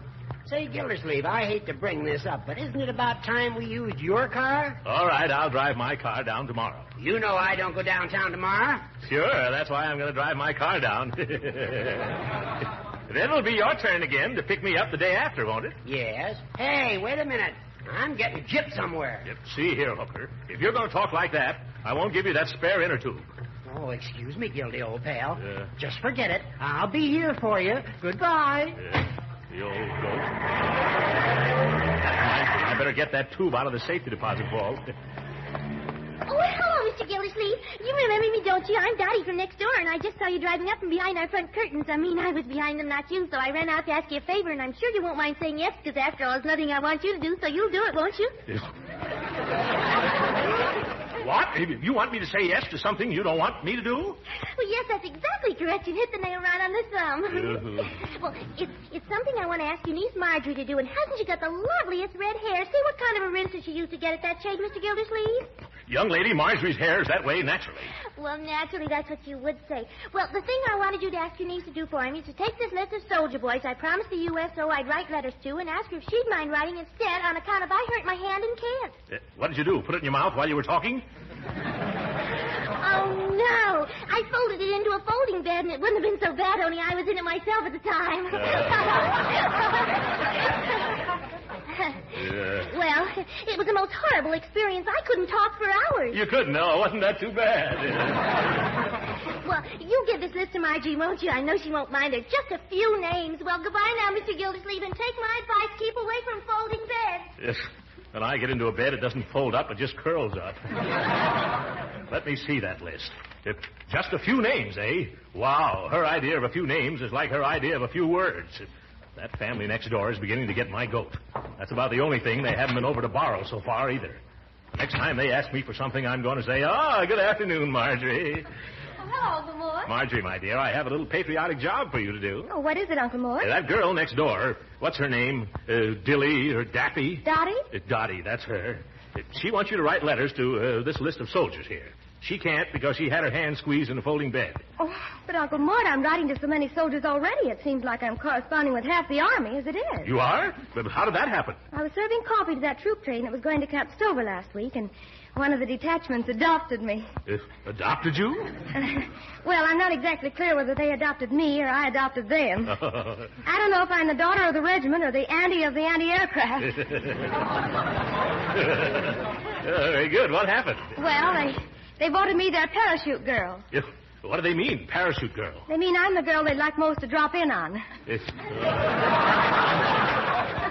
And about 200 of them asked me to correspond with them. 200 letters? Couldn't you just write to them by squads? No, I guess not. There isn't much fun sharing a letter from a girl with 11 men and a corporal. That's why I've been writing each of them personally. And is it a job? No, Uncle. I don't doubt it a bit, my dear. We should all do everything we can to make them happy, however. I wish there was some way I could help. Do you think I could bang out a few letters for you on the typewriter? Then you could sign your name? Well, I don't know. Would they look like a girl wrote them? Oh, of course. I'll type them very daintily. Say, we can put the whole family to work on this. Leroy, Bertie. Did you call me, Mr. Gildersleeve? Yes, where's Leroy? Here I am. What is it? Look, everybody. Marjorie has more letters to write to the soldiers than she can shake a pen at. Now, the boys in camp always welcome a letter. But it means far more to them if it comes from a pretty girl. Oh, Mr. Gildersleeve. Not you, Bertie. I'm talking about Marjorie. Oh. Yes. Now, the rest of us will have to do a little ghost writing. Excuse me, that lets me out. I ain't pale enough to do any ghost writing. And besides, I got all I can handle writing to my own boyfriends in the service. Oh, well, all right, Bertie. Leroy, you'll help me, won't you? Each of us will take 10 names and write letters as if we were Marjorie. Sure. I've always wanted to be one of those anyhow. You always wanted to be one of what, Leroy? A war correspondent, huh?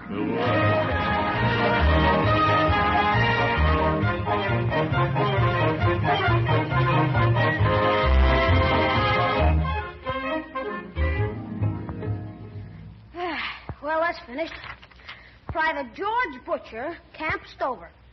Dear Butch, how are you? I am fine. I hope you are fine, too. How was the journey to Camp Stover? As the guy in school said when he stuck his foot out into the aisle when the teacher was passing, I hope you enjoyed your trip. Ha, ha, ha. Well, having nothing better to do, I wrote. And having nothing better to write, I will close.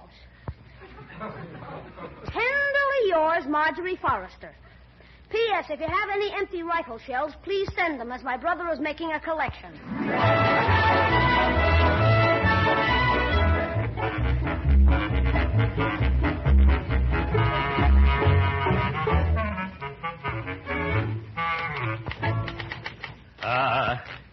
This looks like it's going to be the best one yet. Let's see how it sounds. Dear John.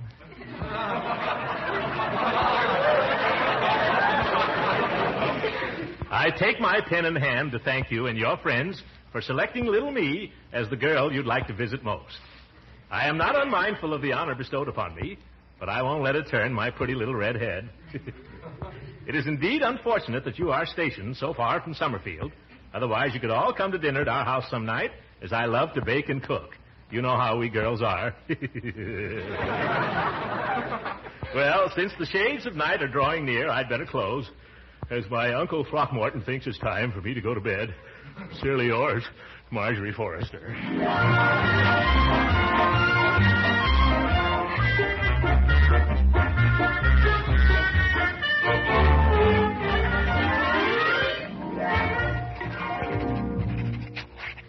Well, there he is.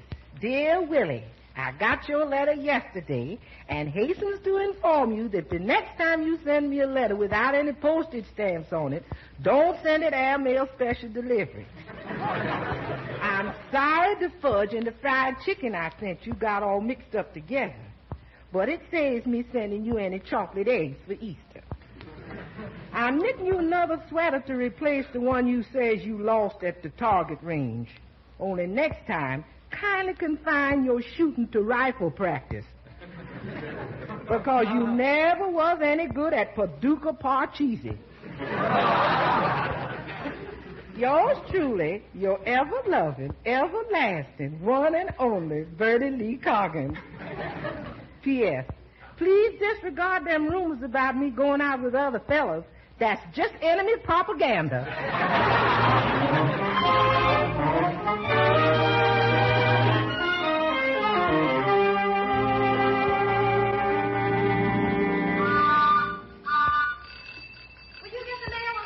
The mail? Oh, of course, my dear. Let's see. This is the last of March. Oh, yes, that means the June magazines are due. Oh, hello, Mr. Mailman. Say, I must have 150 letters for you. What's your niece doing? Running a contest? I'm becoming a regular beast of burden. Oh, the male animal, eh? Oh, some more letters from the soldier boys, huh? Yes, and if those guys lick as many Japs as they do stamps, the war will be over pronto. Goodbye, Mr. Gildersleeve. So long. Oh, Marjorie, here's some answers to the letters we wrote to the Army. Good heavens. All of those for me? Yeah. Let me see. Business is certainly good, sis. Oh, I'll never be able to answer all of these in a month. Oh, we'll help you, won't we, Leroy? Yeah, let's start opening them. Yeah, all right. Be careful there. Yeah, okay. Listen to this. Dear Snooky. Oh, wait a minute, brother. Give me that letter. That one's not from the Army. Are you sure? Yes, that's from a certain ensign in the Navy. And it's strictly personal. Yeah, I see. Well, we'll be true to the Army, won't we, Leroy? This one's from Camp Stover, all right. Let's see. Dear Miss Forrester, thank you for that picture of your little brother. Picture of... What do you mean, picture of my little brother? Yeah, I ran out of snapshots of you, so I sent him one of me. No, I don't think he resembles you a bit. He sure is a funny-looking kid. What? I'm sorry I can't send you any cartridge shells, which you asked for his collection. What's this? Don't interrupt Uncle Mort. Yes. But so far, I've been very busy here, acting as barber to a carload of raw potatoes. Say, what kind of letters have you two been writing in my name? And now, Marjorie, don't fret. Look at all these letters. You can see we didn't use your name in vain. Why don't you run along downtown now like you intended? Sure, we can clean up all this correspondence. Well, all right.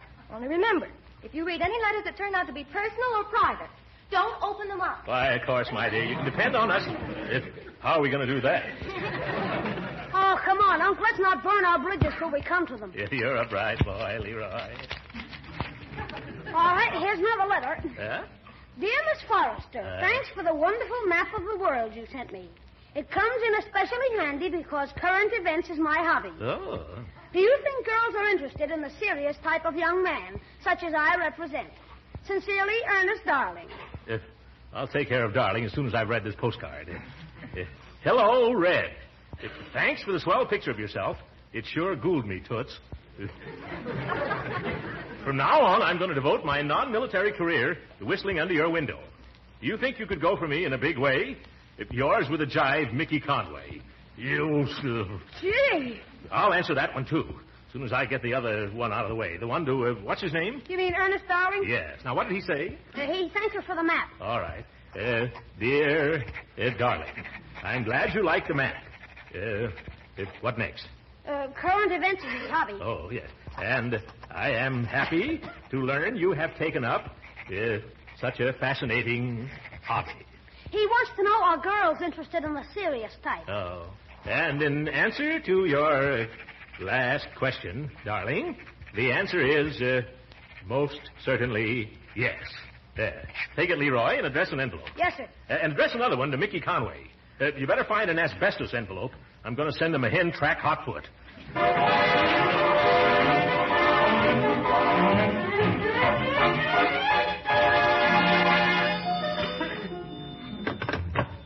Hello? Maine, 4181. Yes? 1 moment. Long distance is calling. Long distance. Go ahead, Campstover. Okay. Hello. Is this Marge? No, it's her uncle. She's out at present. Gee, I just got 3 days leave and I was coming to see you tomorrow. I was going to show up about 8. Oh, well, she'll be here. Why don't you come earlier? Say about 6. Oh, well, sure, okay. Just tell her Mickey Conway's coming. All right, Mickey. It's you, eh? Didn't you get Marjorie's letter? Sure. That's why I'm coming. Why, I even bought a ring. After that letter that she wrote? Sure. Why, that did the trick. I wrote thanking her for a picture. And she wrote back, Dear darling, I'm glad you like the map. Oh, my goodness. Leroy got the envelopes mixed up.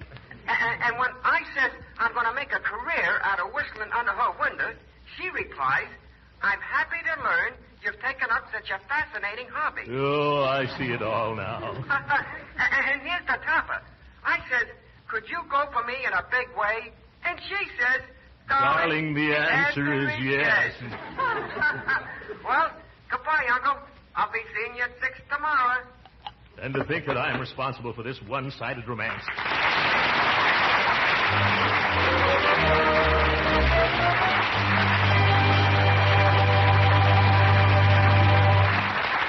We'll hear from the great Gildersleeve again in just a moment. But first, I suppose you know that good nourishment isn't just a matter of eating a lot. Why, you can overeat and still be undernourished. That's why you should know the nutrition facts about the food you buy, so you can serve your family a balanced diet. So here are the nutrition facts about Parquet margarine, the delicious spread for bread made by Kraft. First, Parquet margarine is a wholesome vegetable margarine made of selected American farm products in Kraft's spick and span modern plants. That's important. You want to be sure the foods you serve are wholesome and of fine quality. Next, Parquet margarine is a nourishing energy food. In fact, it's one of the best energy foods you can serve. That's important, too. Parquet helps give the pep and energy you need for hard work or play. Lastly, Parquet margarine is a reliable year-round source of vitamin A. Yes, there are 9,000 units of this important vitamin in every single pound. So next time you shop, remember that economical Parquet margarine is as nutritious as it is delicious. Yes, Parquet is well worth trying right away. So tomorrow, ask your food dealer for Parquet, P-A-R-K-A-Y. Parquet margarine, made by Kraft.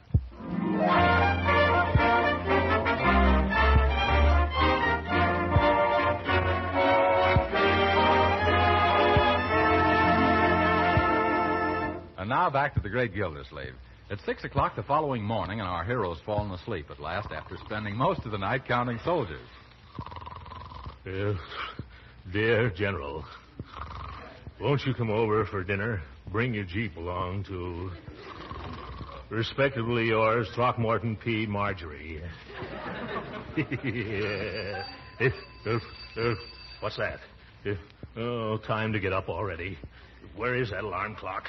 Oh, there you are. Oh, what's the matter with this clock? It won't stop.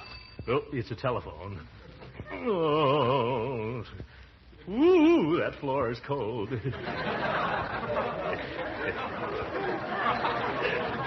Where are my slippers?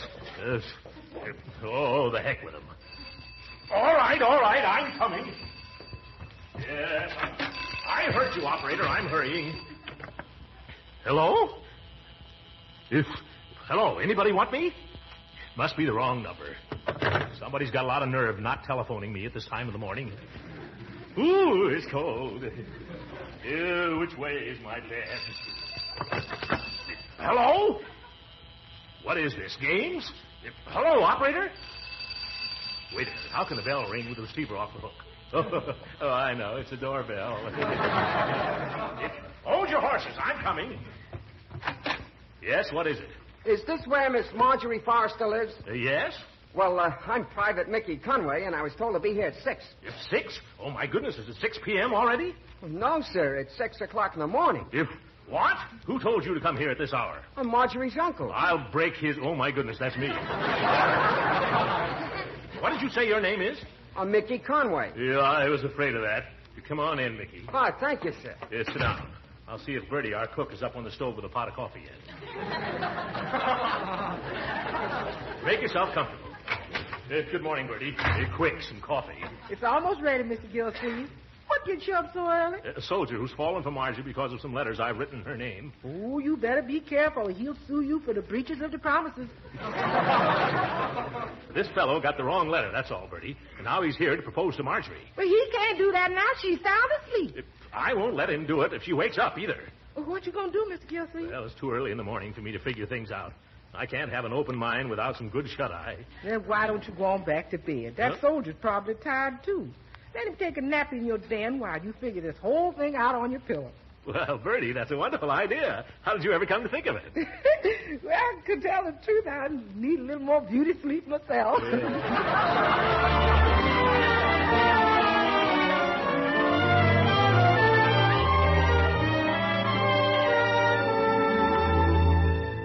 It's 10 o'clock, and Marjorie should be down soon. Now, remember, Leroy, and you too, Bertie, we mustn't leave those two alone together. But I still don't see why, If we do, he'll start proposing to Marjorie. It'll be very embarrassing for all concerned. Yes, and especially for you. But wouldn't it be a lot simpler, Unc, if we were to tell Marjorie what it was all about? You mean how you put Private Darling's letter in Private Conway's envelope, and vice versa? Well, on second thought, maybe your way is better, Unc. Well, gee, here comes Marjorie now. Good morning, everybody. Well, hello, my dear. How lovely you look this morning. Yeah, you look swell to me, too, sis. That's right. And you certainly gonna look good to that soldier who came 300 miles just to pop the Ixnay, Ernie Bay, Ixnay. Just to pop what, Bertie? Oh, nothing. Nothing, tell Miss Marge. But I'm interested. Pop what? Well, that is, if he walked 300 miles, he probably gonna pop his corn. Seems to me you're all acting a little peculiar. Why, the idea, Well, maybe not, but you've got three of the fishiest-looking pans I've seen outside of a seafood grotto. Say, I had a swell rest, Mr. Well, don't tell me this is Marge. Well, hiya there, Red. Hi. Who is it, Uncle Mort? Why, Marjorie, you remember Private Mickey Conway, who wrote you all those nice letters? Who? Ouch. Oh, yes, how are you, Mr. Conway? Oh, now, baby, cut out that Mr. stuff. I'm just plain Mickey to you. Yes, he's just a plain Mickey to all of us. Why, he came all the way from Camp Stover to spend the day with you. With us, I mean. Now, what'll we do first? Well, first, I'd like to have a quiet little confidential talk with Marge here. Not on an empty stomach, Mickey. Where's your sense of romance? Oh, well, all right. Let's have some breakfast first. Yeah. But right after that, I got something to show her. What is it, Uncle Mort? Well, he wants to show you the town. I mean, we want to show him the town, don't we, Marjorie? Oh, yes, of course we do. Suppose I take him out for a ride this morning. Why, fine. We'll all take him for a ride. Say, would you care to drive, Mickey? Huh, what, a rabbit-eat cabbage? Oh, I see. Yes, very cute. You can drive our car, and I'll sit next to you, just to show you how the gears shift and where to put on the brakes. And, Marjorie, yes? You can sit in the back seat with Leroy.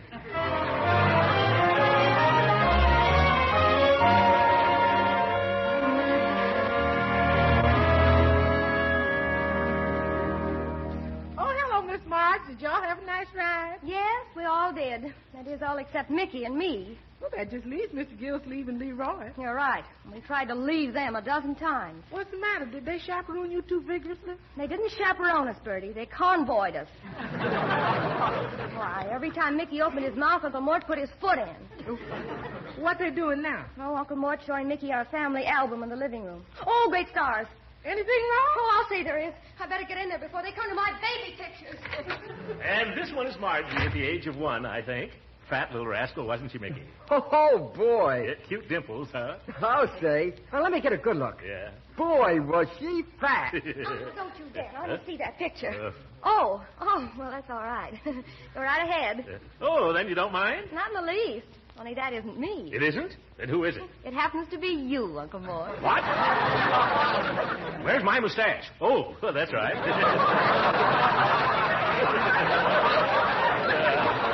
I didn't have one, did I? Uncle Mort, Yeah? if it's all the same to you, could I have a minute alone with Red here? If you want to be alone? That's the general idea, General. Well, how about it? Why, of course, I understand. All right, but only a minute, mind you. Bertie, quick. Get in there and do something. Yeah, but what? Anything. Don't leave them alone till someone relieves you. Just move the piano, dust under the rug. Play the Star-Spangled Banner. What does it matter? Yes, sir. Play What Does It Matter? Oh, how do I get myself into these messes? Oh, now there's somebody at the door. As if I didn't have enough to do already. Here's the mail, Mr. Gildersleeve. I've got a gob for Marjorie, too. No, thanks. She has a soldier in the living room already.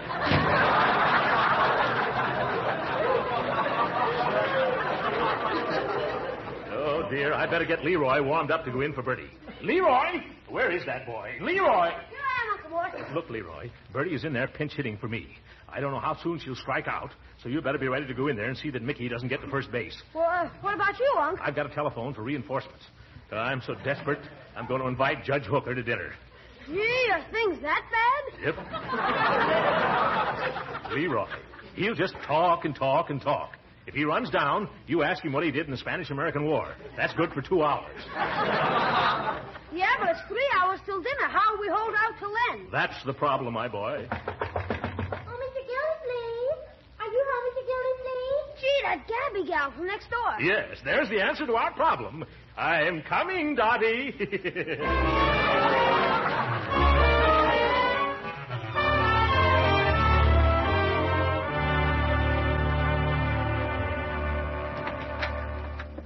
Gildy. Sorry I'm late for dinner. A fine time to come here for dinner, 8 o'clock. And you're a fine friend to depend on, Judge Hooker. Now, wait a minute. I won't wait another minute. We waited as long as we could, then we had our dinner. You mean you didn't wait for me? No, that girl from next door took your place, Judge. What delayed you? I had a puncture with that rubber strainer you gave me for an inner tube. That wasn't a strainer. That tube was made out of the finest reclaimed Gildersleeve girdles. Why? You big blowfish. What? And after I've been hauling you to town every day on my poor thin tires, I've got a good notion to punch you. Judge Hooker, you couldn't punch your way out of a bag of marshmallows. Guess I'll have to show you. I'd polish you off with one uppercut, only I can't decide which chin to aim for. Oh, yes? Well, you twitch one eyebrow at me, Hooker, and the first aid girls won't know where to begin. Is that so? Yes, that's so. Well, I'll let it start. Yes, What's going on here? Oh, your uncle swindled me out of a lot of free rides. Serves you right for standing me up when I needed you here to keep that soldier from proposing to Marjorie. What? Yes, she doesn't know. And this is all your fault, Hooker. Marjorie, let me explain. Some letters were sent to the wrong soldiers, and he thought that you, it's too involved. Mickey wants to marry you. Oh, is that what he's been trying to say all day? Well, he had me worried. I thought he was trying to tell me that my slip was showing. Hey, Aunt Mickey, I'd like to talk to you private. Oh, I might as well do the other half of the job. Send him in. Now, Judge, you and Marjorie go out the other door. Okay, Gildy. Come on, my dear. Do you think Bertie has anything left over from dinner? If she has, you'll have to fight the cat for it. Oh, hello, Mickey. Gee, Mr. Gildersleeve, this is awful embarrassing to say, but do you mind not telling Marjorie about our engagement? What? Well, you see, I guess I changed my mind. Now I'm nuts about this little Dottie gal from next door. Gee, she isn't as pretty as Marjorie, but I get a chance to talk to her. You do? Yeah, and she's such a wonderful conversationalist. I'll grant her that. Well, maybe it's all for the best, Mickey. You and Dottie run along now, and lots of luck. You're going to need it. Oh, gee. Oh, thanks, Mr. Gildersleeve. Hey, Dottie, come on, let's get out of this stuff. Yeah, well, I knew everything would come out all right. Uncle, Huh? look at this telegram that just came for me. It's from some, Captain Earl Eby at Camp Stover. Oh, Captain Eby. Well, I've been corresponding with him. Oh, for you, of course. What does it say? Dear Marjorie, hooray, we are being transferred to Summerfield. Since you frequently requested the pleasure of my company for dinner at your home, I'm happy to accept for tomorrow night on behalf of my entire company and myself. Oh, this is going to be one of my bad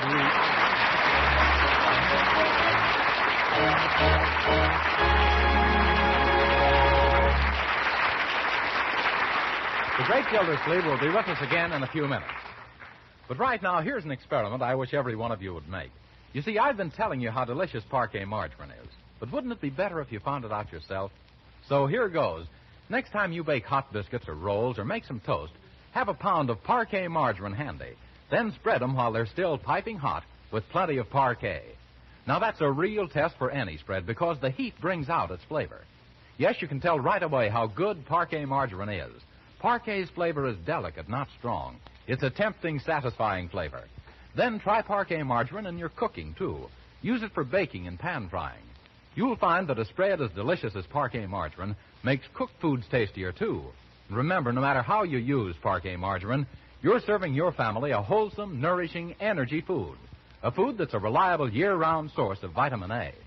So why not try these simple tests and prove to yourself how deliciously good Parquet margarine is? Yes, get a trial pound or two of economical Parquet margarine tomorrow. But be sure to ask your food dealer for Parquet. P-A-R-K-A-Y. Parquet margarine. Made by Kraft.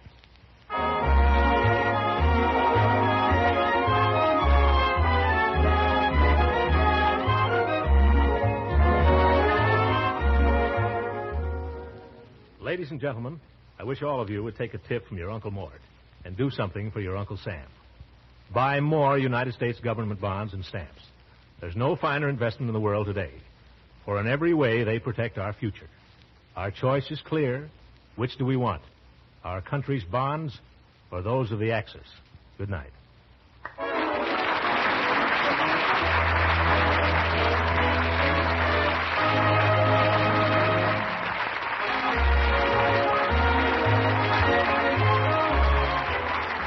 Original music heard on this program was composed and conducted by William Randolph. This is Jim Bannon speaking for the Kraft Cheese Company and inviting you to be with us again next week at this same time for the further adventures of the great Gildersleeve. This program has come to you from Hollywood. This is the National Broadcasting Company.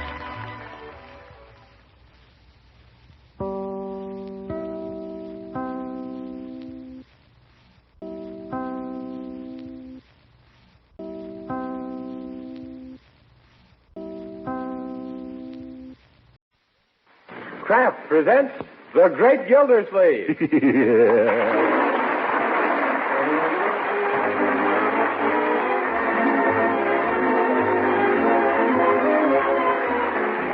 Kraft Cheese Company, who also bring you Bing Crosby every Thursday night, present each week at this time Harold Perry as The Great Gildersleeve, written by Leonard L. Levinson.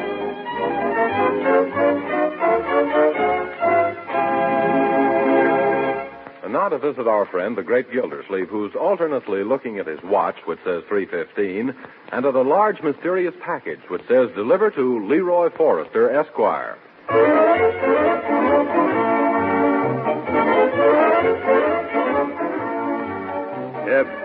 Isn't Leroy ever going to get home from school, my dear? Now, Uncle Mort, you've been fussing over that package ever since it came. You shouldn't be so curious. I'm not in the least bit curious. I was just wondering what was inside. I think it contains magazines. It says Leroy Forrester, Esquire. No, Bertie. By the way, where's it from? Some place called Fragile. No, the name on the other side. Oh, you mean, use no hooks. Use no hooks, Colorado, yes. The name of the firm, Bertie. Turn it over. Oh, yes, the Metropolis Merchandise Company. Well, this has me worried. Let me look at it once more, Bertie. Here it is, Mr. Gildersleeve. Thank you. Whoop. Oh, darn it, it almost flew open, but not quite. Don't lift it by the string, Uncle. It'll break. Oh, yes, so it will. I'll try to be more careful, my dear. Now, let me examine it. If you examine that box any more strenuously, it's going to fall apart. Yes, I suppose you're right, Bertie. Well, this has gone on long enough. Bring me the scissors, please, Bertie. The scissors? Uncle, I don't think you should open Leroy's mail. Who's opening Leroy's mail? I just decided to cut the cuffs off my trousers and bring this suit back into style. Oh, that sounds like Leroy now. It can't be. He shut the door after himself. Oh, Bertie, I'm hungry. That's Leroy, all right. Was there any mail for me? Yeah, here it is. Gee, I can hardly wait. Good afternoon, Uncle Mort. Where is it? Hi, Marge. Oh, boy, what a big package. Hello, Bertie. Anybody got a pair of scissors? Thanks, Unc. Yes. Oh, gee, at last.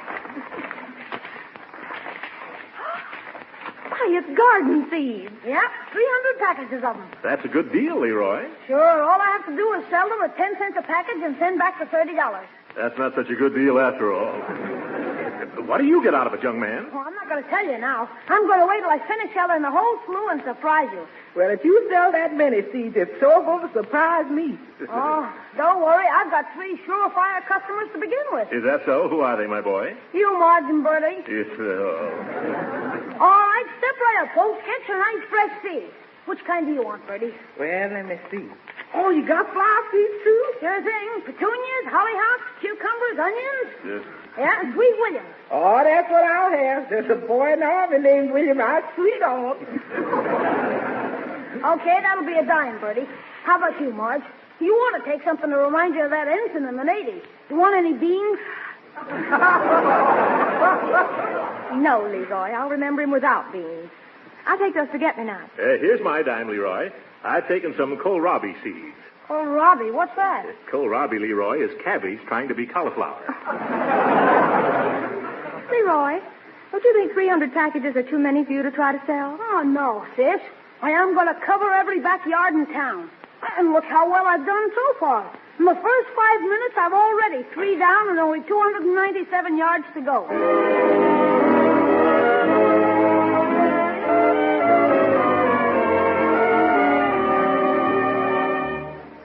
Look, Piggy, why don't you buy your mother a package of flower seeds for Mother's Day? Yeah, but a package of seeds is a lot cheaper than a bouquet. No, I'm sorry, I can't trust you. Now, in the instructions, the company says they trust me, but I'm not supposed to trust anybody else. Well, at least think it over, will you? Okay, goodbye. By the way, Leroy, it's just a week since those seeds arrived. How many have you got left? 263.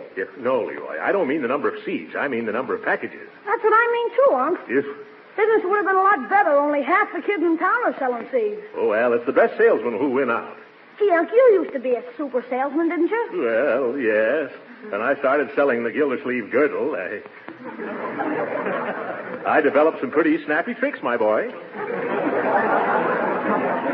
But the principal thing to remember is politeness. Bear in mind that a polite approach will always get a polite response. Now, who's at that door? How do you do, sir? I hope I'm not intruding. You are. What do you want? Well, I represent the Big Gem Encyclopedia Corporation of East St. Louis, Illinois. No, scram. But you haven't... Beat it. You haven't even heard what I have to say. I don't want any. Goodbye. Remember, Leroy, a polite approach will always get a polite response. Always remember that. I'll bet a quarter that when you went out after a prospect, you brought him back on the dotted line, like Frank Burke. A buck. Okay, a buck then. Let's not bet. However, I wager I could do such a good job selling your vegetable seeds that you could come along 10 minutes later and sell the same people corned beef to go with the cabbages they'd expect to raise. Yeah, it's too bad you still can't do it, Uncle Mort. Who says I can't? Could you? Why, of course. Oh, gee, that's swell. Oh, Marge, Uncle Mort is going to show me how to sell the rest of my seeds. Now, hold on a minute. I didn't say I'll that... go to my room and get my stock, Uncle. Oh, great jumping jeeps. I've been taken in again.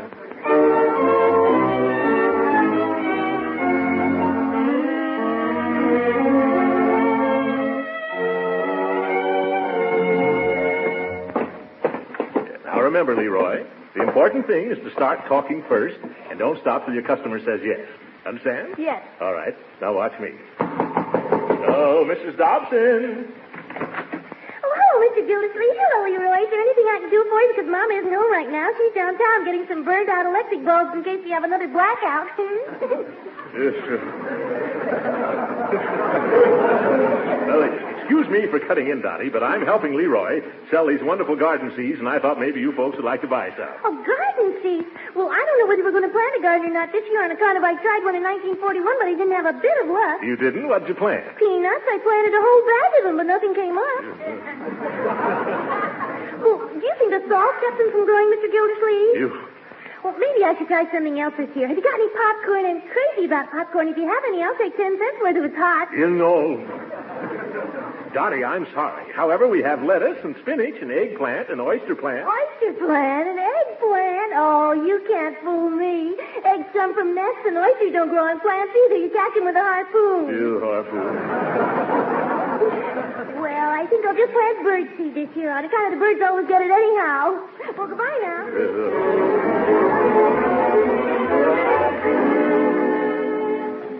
Let's get getting dark, Uncle Mort. Don't you think we better go home while we're just hungry and before we start starving? No, Leroy. I'd still like to show you how to make a sale. Now, I have a feeling that things are going to be different at this house. Okay, I'll ring the bell. Yeah. Now, observe the way I give them the politeness approach. Yes, what is it? Oh, how do you do, sir? I'd like to sell you some wonderful garden seeds. They grow so quickly that all you have to do is stick them in the ground and jump back fast. Say, don't you live over on Parkside Avenue? Why, yes. How did you know? Don't you remember me? No, I can't say that I do. Well, I came to your door this afternoon selling encyclopedias. You did? Yes, I did. And do you remember what you did? No, what?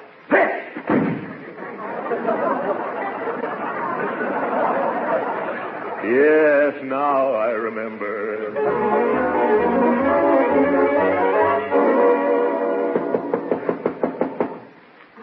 Uncle Mort, can't we continue this salesmanship lesson tomorrow? No, after we sell some seeds to Mrs. Twitchell Leroy, I'm sure she's going to buy some anyway. Why not? She's been a pioneer in everything else. What's keeping her? You'd think the old squaw would answer her door, but she's probably too la-di-da, Mrs. Twitchell. Oh, hello, Leroy.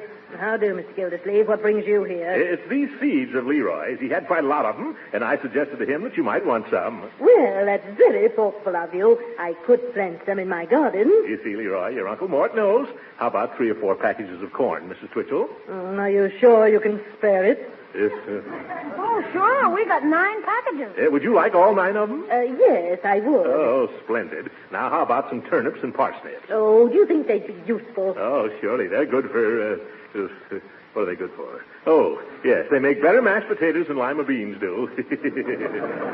And here you are, 6 packages. Oh, I would also like some beet seeds. How do they come? Beets? 8 to the bar. Yeah, kind of silly, isn't it?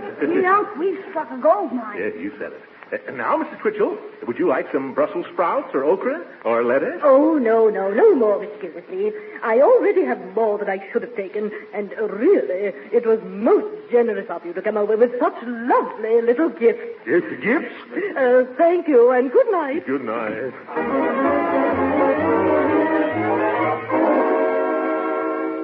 Now, Judge Hooker, the first thing we want understood is that we're selling these seeds, not giving them away. I understand, Gildersleeve. You're no congressman. The reason you should buy these seeds is to start a victory garden, Judge. Yeah, everyone should have a victory garden. Right. Food will help win the war. Food is as important as ammunition. Yeah, and all the money we save raising our own food, we can put into war-saving stamps and bonds. Hey, that's a very good point, young man. Hey, yeah, and look at the exercise it'll give us. Sure, and that way you can get rid of that spare tire, Gildy. Well, I wasn't aware that I had any spare tires. Just look in any mirror, Gildersleeve. Oh, yes. The judge made a joke, Leroy. Let's laugh. I'm glad you agree with us, though, Judge. How many packages of seeds do you want? None. None? Why not? Well, I planted my garden a week ago. Gee, too late. You mean that pint-sized plot in your backyard? Why, you can't raise enough stuff there to feed your next-door neighbor's bantam chicken. Well, I haven't any more room here. If I had a place out in the country, I could sure go to town. Oh, out in the country. Oh, say, there's an acre that belongs to Marjorie and Leroy's estate right outside the city limits. There is?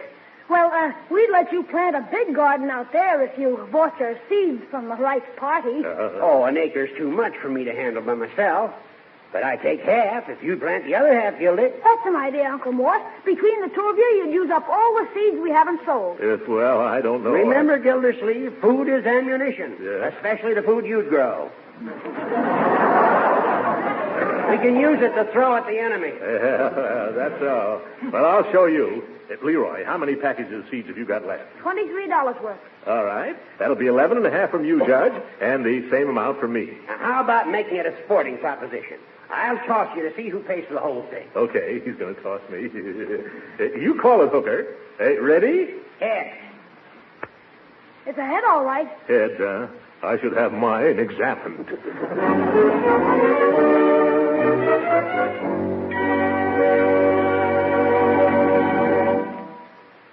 We'll hear from the great Gildersleeve again in just a moment. But first, here's an interesting question a friend asked me. A question that certainly proves American housewives are nutrition conscious these days.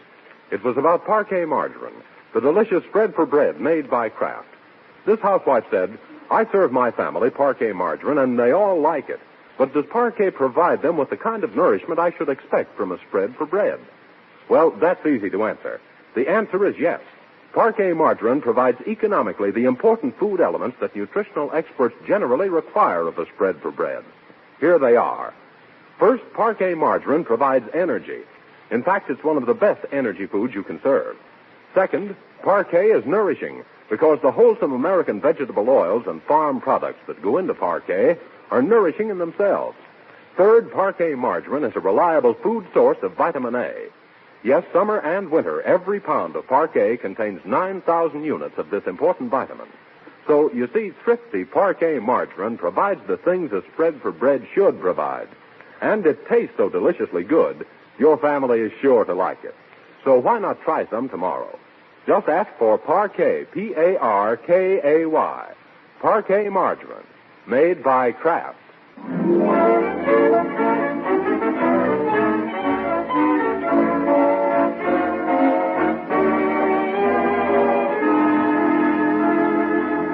Have you ever tried to locate a piece of property from the legal description on the deed?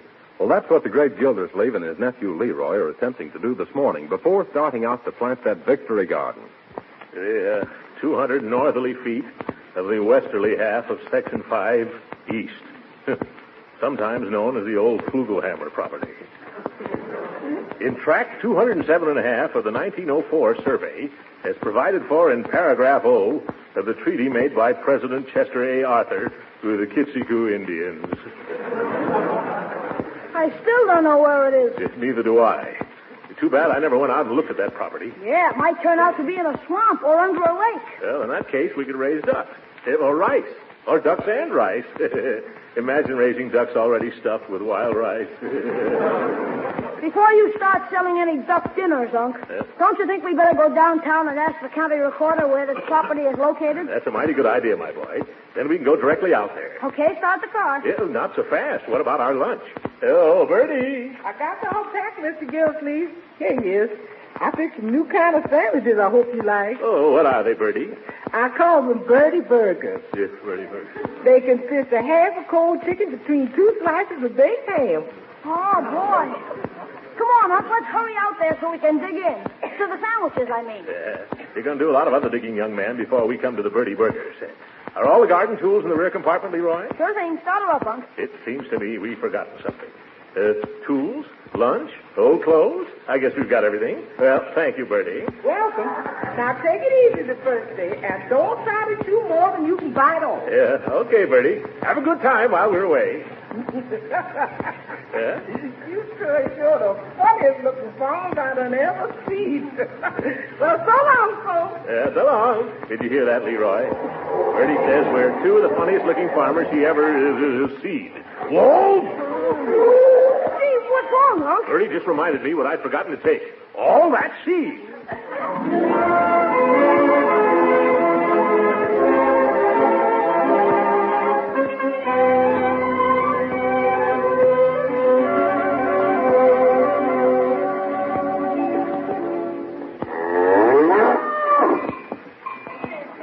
This is certainly out in the country, all right, isn't it, my boy? I bet the Saturday Evening Post doesn't get out here till Saturday.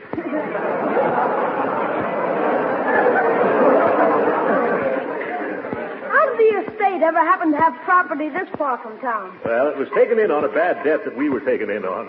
Well, according to the directions, it runs 200 feet north from this marker. But which way is north? It's north. Let me see. If we had an oak tree, we could tell. If it had moss on it. Moss grows on the north side. Nor is it the south side. Well, it's one of the two, anyway.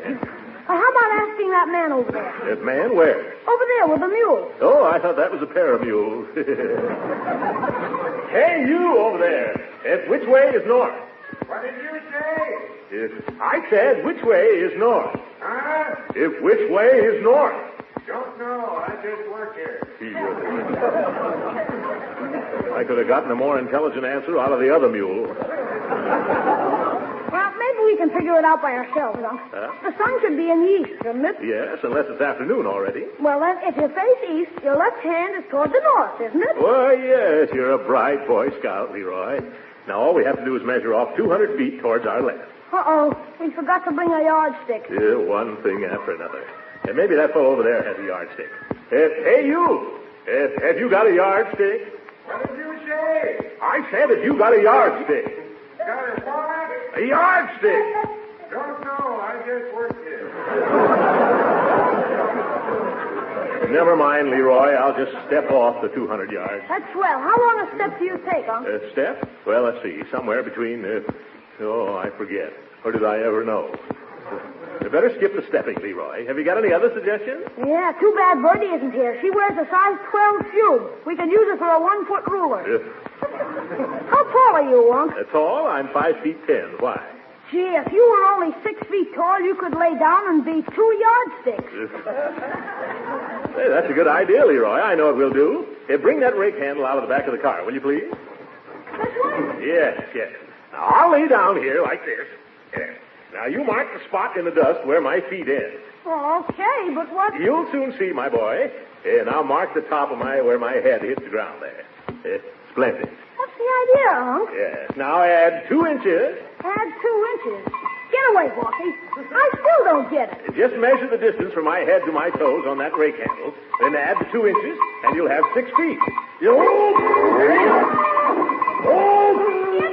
get off my Uncle Mort. Beat it. Get that towel away from here, Leroy. I'm trying my best. Get out of here. Quit swinging that tail in my eyes, madam.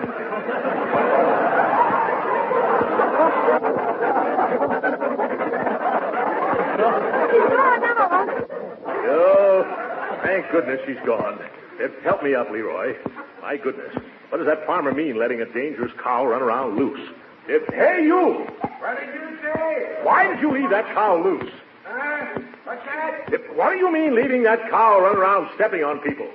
Who's what? Oh! Why is that cow allowed to run wild? Don't know. She just works here.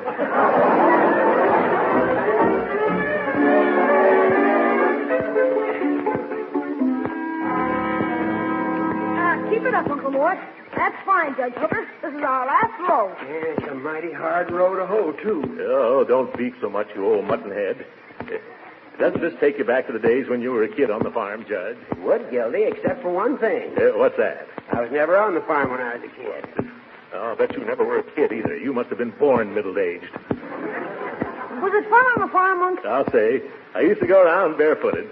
Oh, it was nice to bury my little pink toes in the cool, fresh earth. You know, I wouldn't mind doing that right now. That won't make you a kid again, Gildersleeve. Well, maybe not, but these shoes are awfully tight anyway. If no one minds, I'm going to take them off. There's nothing like getting back to the soil, is there? Certainly feels nice to scrunch the dirt between your toes, doesn't it? It does? Yeah. Come on, Judgy. You might as well be comfortable. I believe I will try it. How about you, Leroy? Oh, thanks. I've outgrown that sort of thing long ago. Well, I got my shoes off, Gildy. Feels mighty good. Yeah, it'd feel even better if you took your socks off, too. Oh, yes, of course.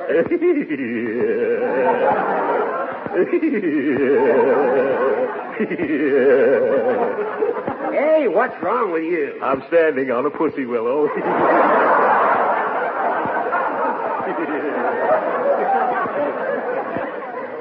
Pardon me, but if you gentlemen farmers had stopped planting your feet and finished planting the rest of these seeds, we'd be all through. Yes, you're right, Leroy. Come on, Judge. Quit clowning around and help Leroy and me. Well, what do you want me to do? Well, here's some seeds. Unc, you put 2 of these in each hole, and Judge Hooker, you cover them with dirt. Oh, that's easy now. Hey, you've got 2 different kinds of seeds in this bag, Leroy. Which do you want us to plant? 1 of each. That's unusual. What's the idea? Oh, it's an experiment I'm making. I'm mixing corn and lima bean seeds together to see if we can get a succotash plant. Well, if this works, we can try planting a blue plate special. Hey, come on, Judge. I'll drop them in and you cover them up. Surely. Now, let's do it with teamwork and rhythm. Rhythm. Yeah, we'll count. 1, 2, 3, 4. Oh. On 1 and 2, you drop in the seeds, and on 3 and 4, I'll rake over the dirt. Yeah. Okay? Why not? Anything your little mind can think of, Judge. Let's begin. 1, 2. 3, 4. 1, 2. 3, 4. 1, 2.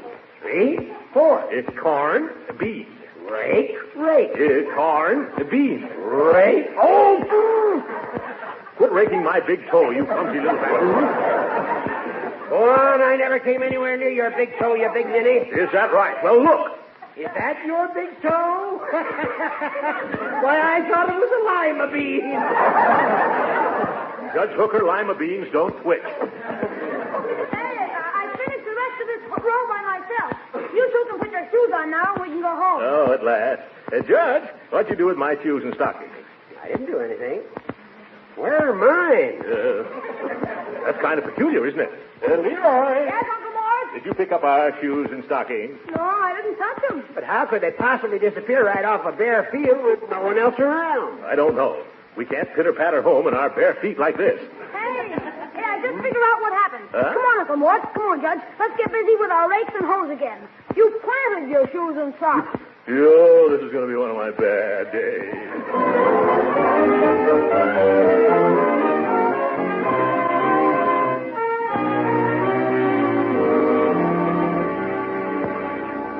Mr. Gildersleeve, how soon you expect to start harvesting the truck on your truck farm? Yes, well, any day now, Bertie. Ever since the last rain, everything is coming along swimmingly. Yeah, I tried some of the radishes yesterday, and they're coming up fine. Marjorie, you should come out someday and look our garden over. It's a vision of vitamins. Well, I'll ride out with you the next time you go. How are you getting along with Judge Hooker? Oh, all right, except for that dirty trick he pulled on us yesterday. What was that? Well, he was raking his half of the garden when he suddenly found out he'd lost his diamond ring. Yeah, and he offered $1 reward to the one who found it. Yeah. Leroy and I scratched through his whole patch. When we finished, he discovered that he hadn't worn the ring that day. It was all a scheme to get us to rake his rutabagas for him. Uncle Mort was so mad he hit the judge over the head with a scarecrow. Oh, you shouldn't have done that, Uncle. Yeah, I know it, my dear. I'm sorry I did it, too. Now we got to get a new scarecrow. When are you going out there again, Uncle Mort? Well, not till next week. Ain't you afraid the gophers will go for the plants? What? Or the weeds spring up and choke them? No, Bertie. I cleared the garden of all the weeds yesterday. Yeah, only some of the weeds turned out to be young carrots. Oh, that was too bad. Did you pull out many of them? Well, I must have ripped up 12 or 14 rows before I discovered what they were. However, I had a lucky break, my dear. You did? Yes. I did all my pulling out on Judge Hooker's half. One more row, and I would have starved on our own carrots.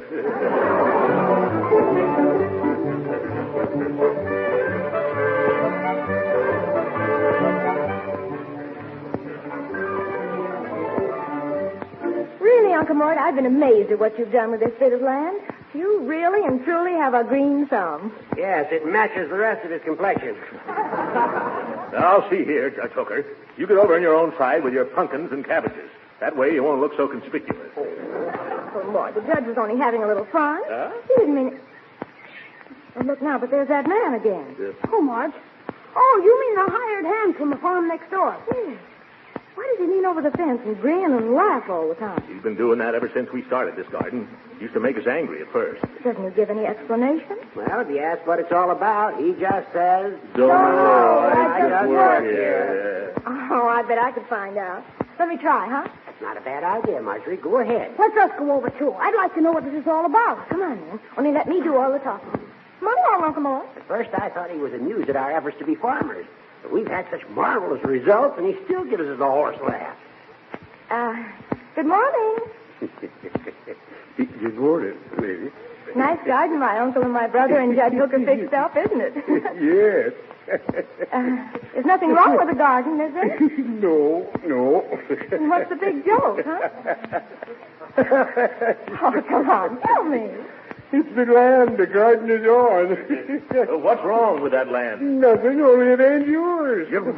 What? What do you mean it isn't ours? The first day you come out here, you started measuring south from the stake instead of north. What? Does that mean that we put in all that work for nothing and the crop isn't ours? Oh, I had a feeling I was wrong, Judge. When did you get that feeling, Gildersleeve? Yes, this morning. Oh, time. Yeah, so I went downtown, and I found out that a Mr. Compton owned this property. Yeah, that's the man I work for. Oh, no, you don't. Not anymore. I bought this property this morning, and you work for me now.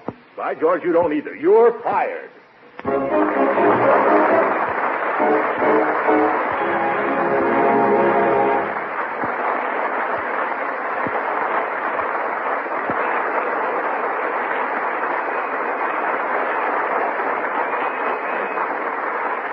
great Gildersleeve will be with us again in a few minutes. Meantime, I imagine you mothers and housewives are pretty busy these days, so I'm sure you're interested in ways of streamlining the preparing of meals and getting results that are mighty appetizing, too.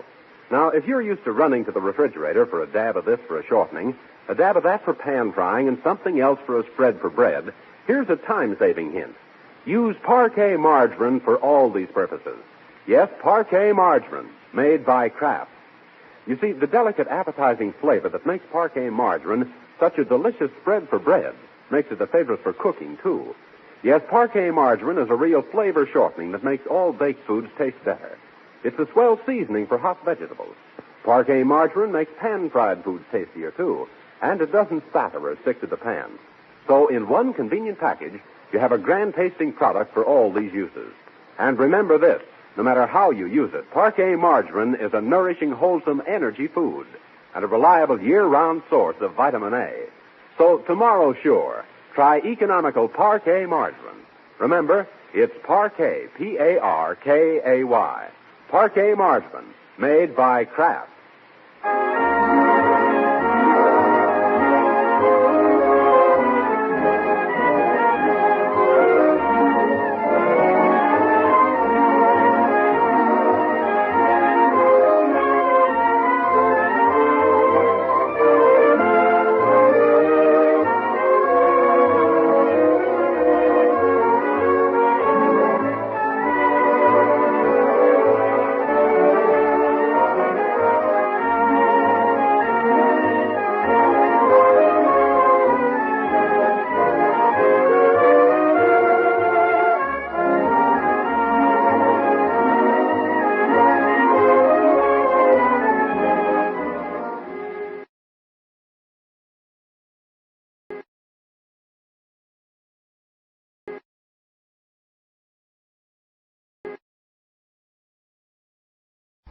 Kraft presents The Great Gildersleeve. The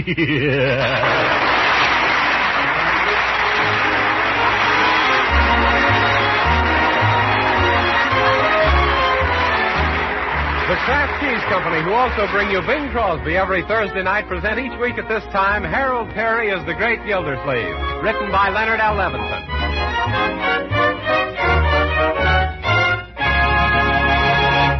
And now it's time to join that busy businessman, that solid citizen and that unctuous uncle, Throckmorton P. Gildersleeve, who's arrived home from the office an hour earlier than usual today because of a splitting headache.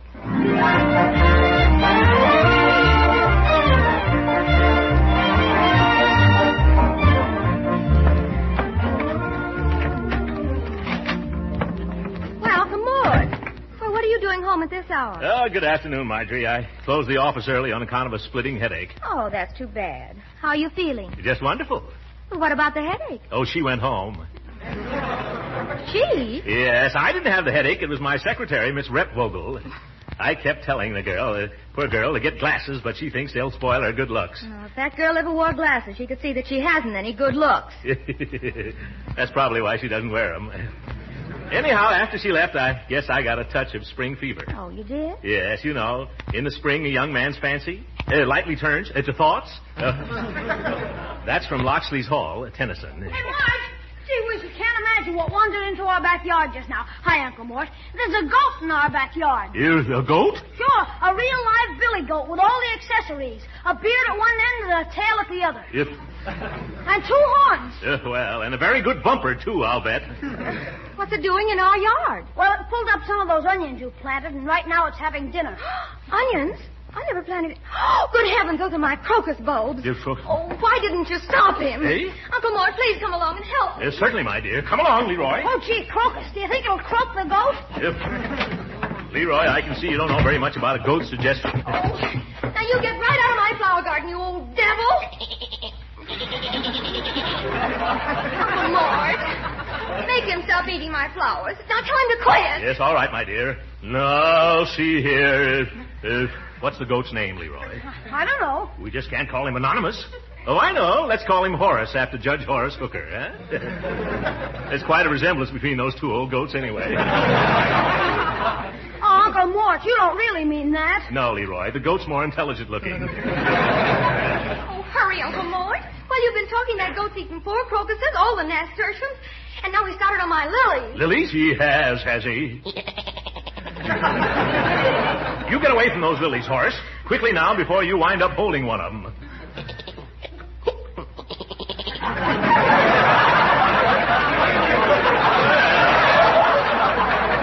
Looks like Horace has been eating the radishes, too.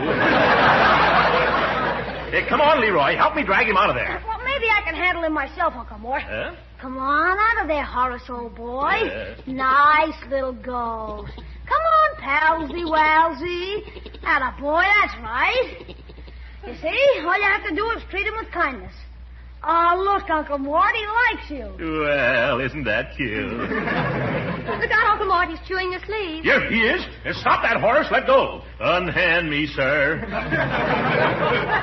Yes, Horace, don't chew Unc's sleeve. You might choke on the buttons. Be nice to your Uncle Mort. I'm not that goat's Uncle Mort. Now, Leroy, you take this silly Billy back to its owner. Gee, Unc, I don't know who he belongs to. Nobody around here keeps goats. He must have wandered in from out of town. Well, he can wander right back out again. You hear that, goat? Beat it. Skidoo. Vamoose. That's Spanish for scram, Leroy. Vai para casa. What's that? That's Portuguese for vamoose. Jeepers, Unc. Couldn't we keep him for just a little while? Leroy, we're not running a by-the-wee for belligerent billy goats. But he'd make a keen pet. Young man, your pets have been my peeve. We've let you keep rabbits, turtles, and frogs and chipmunks. But goats are more than I can stomach. And goodness knows I can stomach a lot. I agree, Uncle Mort.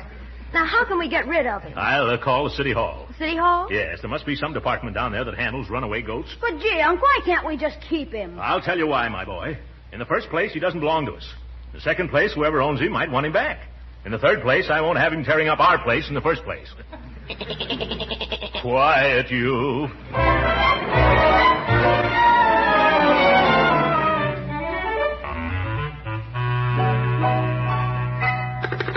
Hello. Hello. Hello. Now, Uncle Mort, don't lose your temper. Why shouldn't I lose my temper?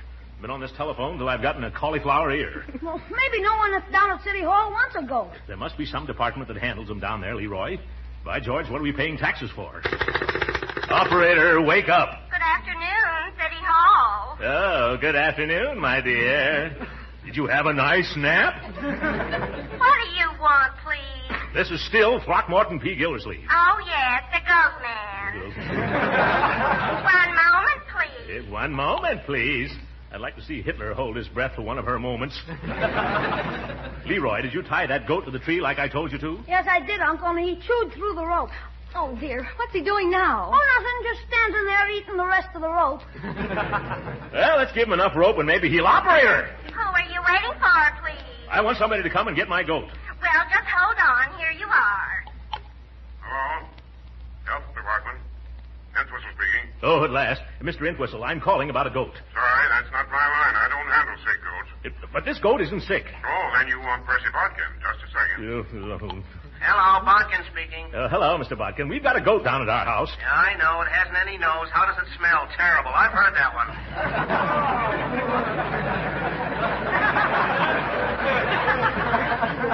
No. This is a perfectly healthy goat. Are you sure? Has it had a physical lately? Look, it's straight into our yard. We want you to come and take it away. But I'm just the inspector of goat's milk. This isn't an Annie goat, it's a Bill. Oh, Bill, he's out to lunch now. I'll have him call you when he gets back. Operator! One moment, sir. I'm trying to help you. Here's Mr. McCorkle in Lost and Found. Go ahead, Max. Hello. I understand you lost a coat. What kind? Overcoat, top coat, sport coat, or maxi?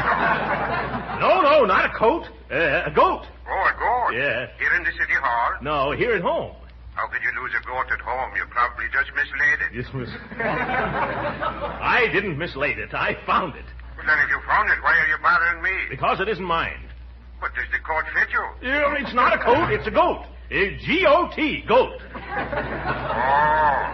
Now I understand. I'll switch you over to the park commission. They use them on the lake. Use what on the lake? Boats. Oh! No, operator. Hello, City Planning Commission. I don't want the planning commission. I just want to find out how to get rid of a goat. Oh, yes, the phone girl told me. Well, all you have to do is come down here and sign a complaint. I'll be glad to. Then what happens? We'll send a policeman out, and he'll arrest that man. He can't keep a goat in a residential zone.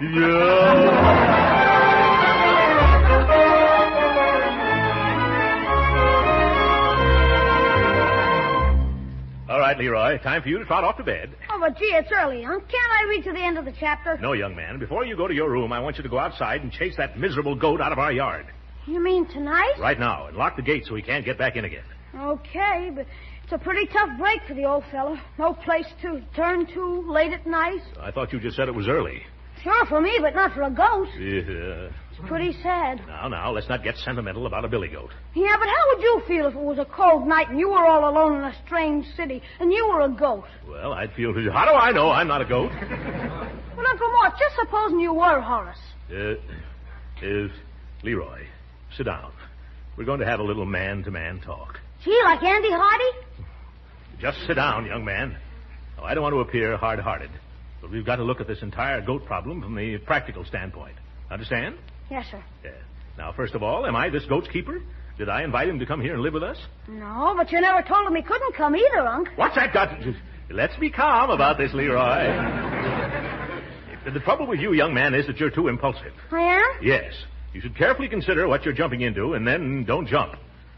Why, what business would we have owning a goat? Oh, a swell business. We could rent him out to the neighbors as a lawnmower. Yes, That's not the point, Leroy. Let's get down to cold, bare facts. Sure. Poor old Horace is cold and bare, and that's a fact.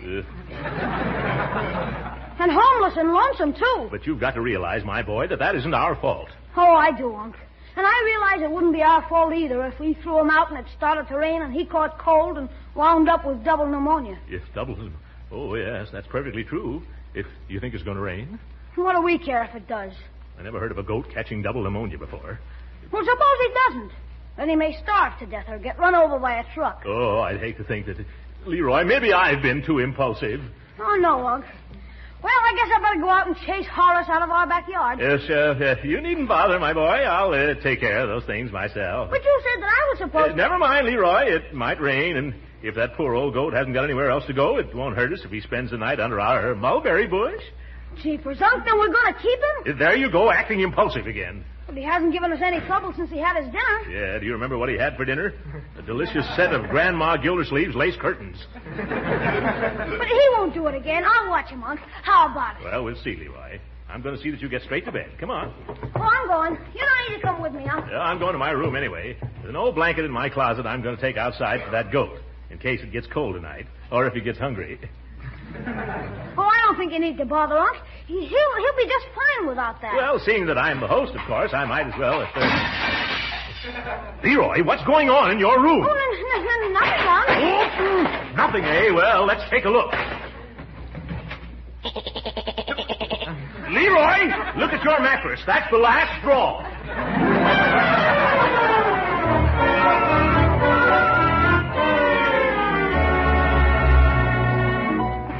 Do you think that was the last straw, Judge Hooker? No. I put that Horace... Horace? I mean that goat. I put him outside after that, and he spent the night bleeding his brains out. Well, what have you done about it today? Well, I placed an ad in the lost and found section of the newspaper. I expected... Hello, Mr. Gildersleeve. Hello, Judge Hooker. Have you two heard the latest news about the Gildersleeve goat? Oh, of course you haven't. You haven't been home, I mean. Yes. Well, we haven't had so much excitement in the neighborhood since that donut truck ran over that coffee salesman. Yes. My goodness, Dottie, what's happened now? Well, your goat has developed the worst habit. He's playing games with everybody. What sort of games? Well, there's one called Button. Who's going to get the button? Oh, my goodness. Yes, it usually starts with somebody playing Drop the Handkerchief, and then the goat plays Hop, Skip, and Bump, and then bingo, you're it. Great jumping jeeps. Come on, Judge, let's go. Thank you for telling us, Dottie. Well, that's all right. Well, the neighbors say they're going to sue you for damages, but for the life of me, I can't see why they want more damages. Shake a leg, Judge, before that goat butts me into bankruptcy. Ooh, by George, there he is now. Say, he's a cute-looking fella. Yes. Now, there are people who think you're cute-looking, too, Judge, and for the very same reason. What do you mean? Oh, any similarity between you and that goat is purely coincidental, but there's still definitely a similarity. Bertie! Afternoon, Mr. Gildersleeve. Afternoon to you, too, Judge. I don't suppose the owner of that goat showed up. No, sir, he didn't. He's a powerful smart man, that man is. Hi, but there was another man around here looking for to buy that goat. Well, why didn't you sell it to him? Well, now, supposing I did and the owner showed up. That's how people get themselves into pokey. But we have a legal right to sell this animal now, haven't we, Judge? That's right. The decision was handed down in State of Nebraska versus 2 unclaimed guinea pigs, later amended to Nebraska versus unspecified number of guinea pigs. That's fine, Judge. Now, Bertie, do you remember the name of the man who wanted to buy that goat? No, sir, I don't. Oh, what a pity. But he left his card here, Tis. Oh, his card. Good. Let's have it. Thanks. You? I'll pick it up. Never mind, Bertie. I'll get it. Look out, Gildy. Get up. Here comes that goat. What'd you say, Judge? Oh, Mr. Gildersleeve! What's all the commotion? Here, let me help you up. You aren't hurt, are you, Gildy? No, of course not, Judge. I'm just practicing forced landings, that's all. Where is that goat? You better get rid of him, Mr. Gildersleeve. That's just what I'm going to do. I'm going to sell him right now. Where's that man's card I dropped? Well, it was on the grass a minute ago. Yes, it was right away. Oh, somebody stop that goat. Oh, it's too late. He just chewed up the card with the customer's name.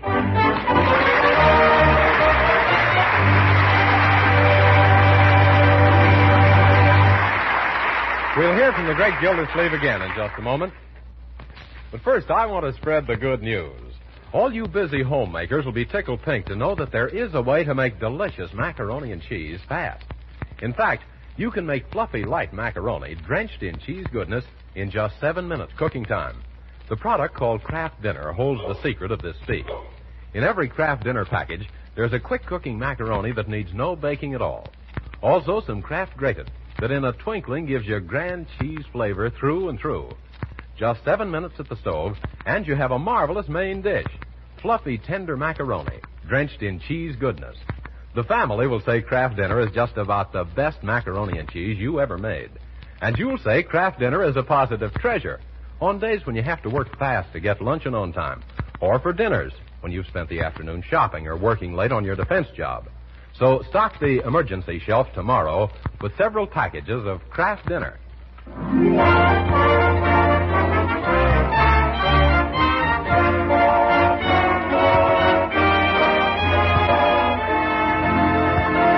Now let's return to the great Gildersleeve, who's putting the finishing touches on a temporary goat pen to hold Horace until he can be sold, given away, or just tied to some fence and ran from. There we are, Leroy. And there you are, Mr. Goat. Yeah. Oh, but I'm tired. I'm going to take a nap in the hammock, Leroy. Okay, you take it easy. I'm going over to Piggy Bank's house and see if his mother will let him take Horace. All right. Only don't wake me up unless she's foolish enough to say yes. Gee, poor Uncle Mort. He's getting to the age where he can't take these things. Oh, my gosh, dames. Oh, there you are, Leroy. We've been looking for you, haven't we, girls? That's right. We just come from our first aid lesson, and we need to fix some quick to practice on before we forget everything we learned just now. So come on, little man. Let us bandage you up. Nothing doing, Sally. The last time you guys wrapped up my leg, my foot was asleep all afternoon. Besides, I gotta see a lady about a goat. Well, it looks like we'll have to practice on each other. Oh, no. Let's see if Bertie's here. Right. Oh, Bertie, would you like to come out here and be a victim? A victim of what, Miss Marge? Circumstances? No. Of a broken leg, brains, burns, everything. No, ma'am. I have absolutely no inclinations in that direction. We just want to practice first aid on you. We're just going to pretend that you're hurt. Can't you do it just pretending I'm there, too? I've got a pressing engagement to press that dress she wants to wear tonight. But if you want me to leave that to go on... No, Bertie, no. We'll find someone else. Oh, say, Marge, isn't that your uncle over there in the hammock? Yes. Say, he'd make an awfully jolly patient, wouldn't he? Oh, I don't know. You think we've got enough bandages to go around him? Let's go over and ask him, huh? Come on, Gildersleeve. All right, well, let's be quiet. Mr. Gildersleeve, do you mind if we use you as a dummy to practice our first aid on at a time nobody else will, and you don't have to disturb yourself in the least because we can go right ahead just the way you are? Shoe flies, go away. He's asleep. We shouldn't disturb him, Dottie. If Uncle Mort's asleep, I don't think even Dottie can disturb him. Do you mean it's all right to proceed? Sure. Just as long as we don't treat him too roughly or push him out of the hammock. Oh, goody. I've just been waiting for a chance like this to practice my tourniquet. Now, just hold still, Mr. Gildersleeve. Well, this would be a good time to work on chest bandages. No, I'm afraid we'd have to get him up for that. Well, couldn't I just roll the bandage around him and the hammock? Oh, yes. Yes, that would seem logical. Well, what are you going to do, Margie? Oh, I think I'll work on that treatment for burns and rub some of this salve on Uncle's face. You'd probably keep him from getting sunburnt, too. Ooh, this salve is certainly strong.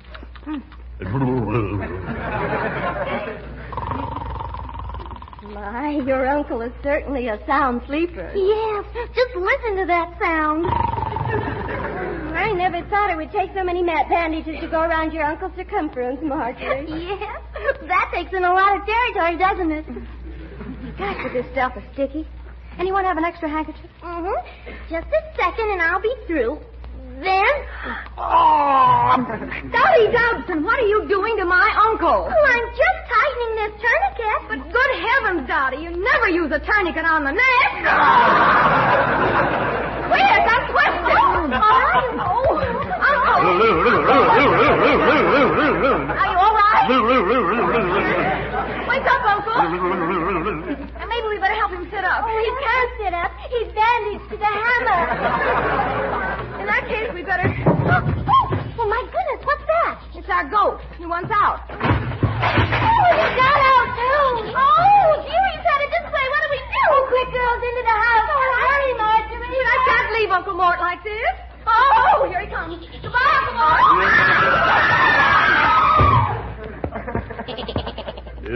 I can't get up. Who tied me down here? Well, why'd you do it? Oh, it's you. What do you want? You'll get away from me. Oh, your nose is cold. Yep, quit licking my face.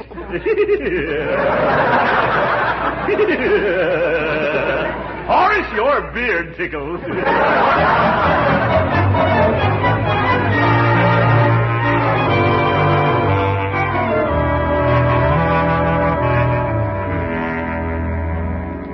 Mr. Gildersleeve, don't you think you'd better figure out some way to get rid of that goat? Because the animosity against him on the outside is beginning to penetrate on the inside. What do you mean, Bertie? Well, I happen to know a certain very reliable and capable cook who has been offered a most lucrative position in a completely goatless household. Should I be more specific? No. I think I understand, Bertie, and I'm trying to get rid of Horace, too. Well, I sure hope you does, and instantaneously, too. I'm tired of flying a kite from the second floor every time I got clothes to dry and wearing a skillet whenever I have to bustle out into the yard. And you folks ain't had it so easy either, eating them buffet dinners every night standing up. Well, let's not go into that, Bertie. It's a painful subject. Oh, excuse me, Uncle Mort. I didn't know you were here. Come here, young man. Oh, me, Uncle? Of course you. Leroy, did you have anything to do with Horace chasing the postman down the street and then eating our morning mail? Well, only indirectly, Uncle Mort. Yeah? You see, I was trying to train him to fetch the mail inside every morning the way Piggy Bank's dog does. Well, he fetched it inside, all right. Maybe we ought to buy him a muzzle. What's the use? He'd eat that, too. What we should do is saw off his horns, trim off his beard, and then tip off the dog catcher.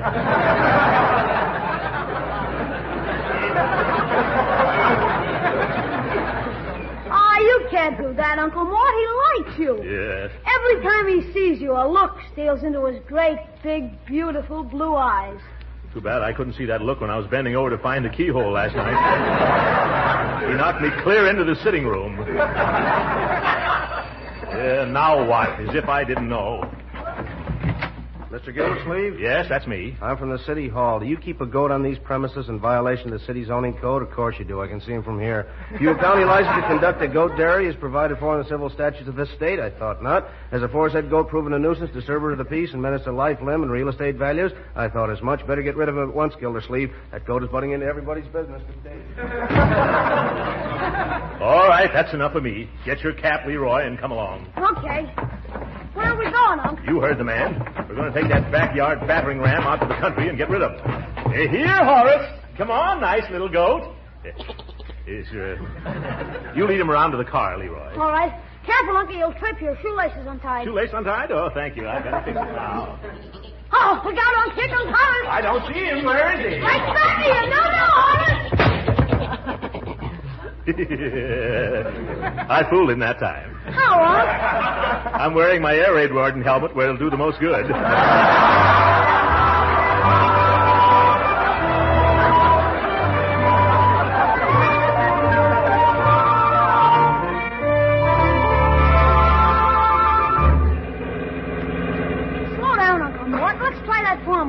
That farmer? Oh, yes, but this is our 8th stop, Leroy. I never thought there were so many goat haters in this part of the country. Hello there, neighbor. Well, hello there. Oh, how would you like to buy a dandy goat at a cheap price? No, thank you, gentlemen. Gee, why not?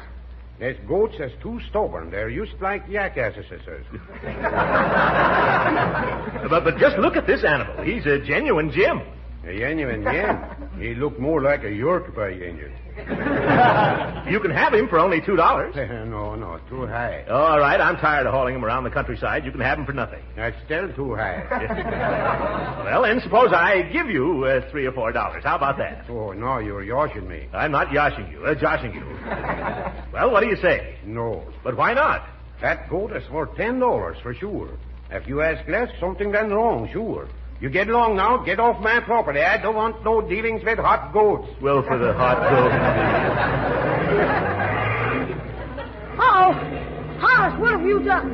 Gee, Unc, look at the upholstery in the back seat. The upholstery? Oh, where is it? I guess he ate it. All right, brother, this is the end of the line. What you gonna do, Unc? Open that back door, Leroy. Now, get out, Horace. Shut the door quickly, Leroy. All right. Goodbye, Horace. Yeah, goodbye, Horace. Well, let's get home, Leroy. Yes, it's...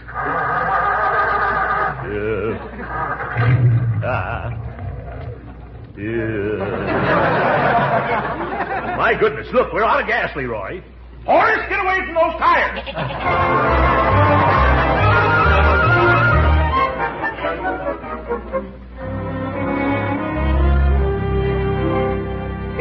It's 7 o'clock, Miss Marge. You still want to wait dinner for Mr. Gildersleeve and Leroy? Oh, yes, Bertie. Just a little while longer anyhow. Oh, I do hope they come back without that goat. Yes, ma'am, and so does everybody else who's ever come in contact with him. So to give the devil his dues, that horse had the most personality I ever saw in a goat. Too bad it was all negative. Oh, I don't know what we'll do if they bring him back again. Do you think we could hide him someplace where the neighbors wouldn't find out? No, ma'am. They'd sure get the wind of it somehow. I guess you're right. Well, here we are. Oh. Is dinner ready, Bertie? Yes, sir. How about that horse goat? Oh, we found out who owned him and gave him back. You did? Who does he belong to? Summerfield Railroad Yards. The railroad yard?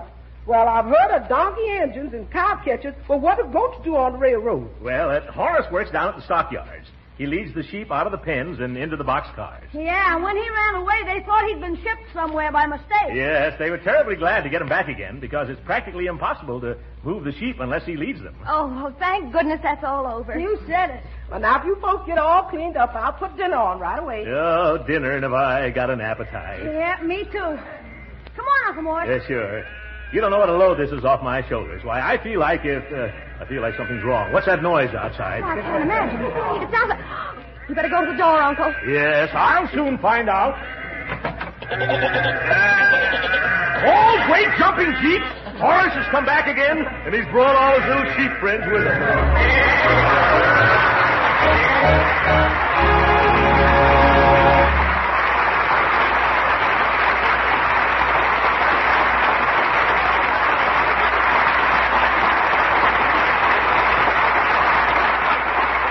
The great Gildersleeve will be with us again in just a few minutes.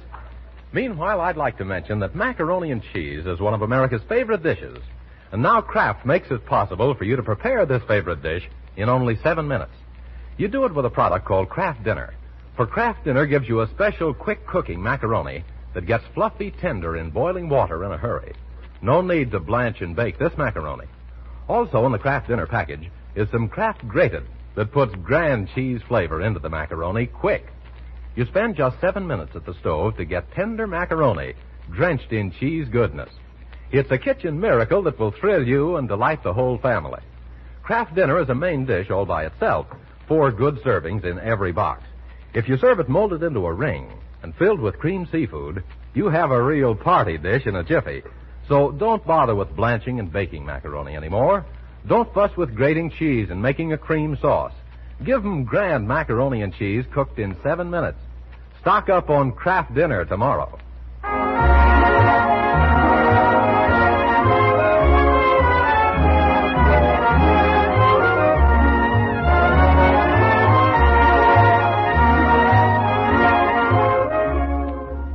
Ladies and gentlemen, in this war that we're fighting, there are a million stirring stories of valor and endurance and personal sacrifice. At this very moment, on every ocean, men of our Navy are writing an heroic page in our history. And in order that they may fight with untroubled hearts, secure in the knowledge that their loved ones at home are not in distress, the Navy Relief Society is asking us to contribute a fund of $5 million.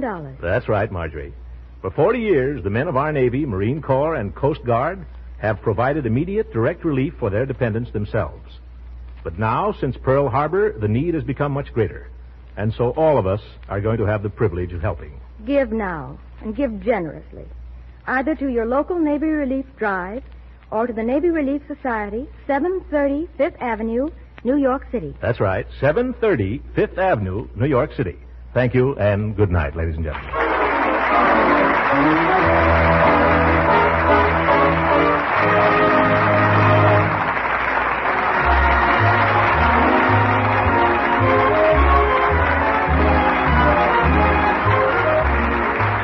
Original music heard on this program was composed and conducted by William Randolph.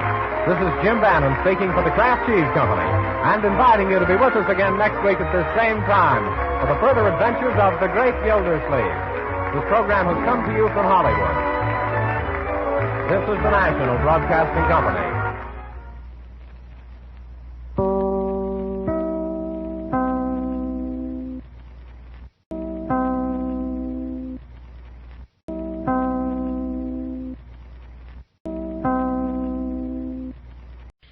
From the new NBC studios in San Francisco, Kraft presents The Great Gildersleeve.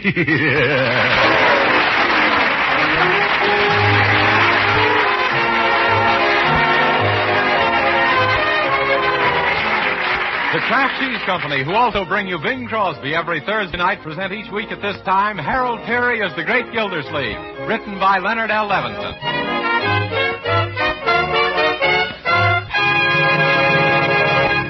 Ladies and gentlemen, up and down the coast of America, the United States Maritime Commission is launching better than one new Liberty ship a day.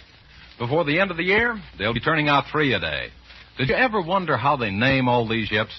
Well, one of them is about to be called the SS Throckmorton P. Gildersleeve. So let's visit Uncle Mort, Leroy, and Marjorie and see what it's all about.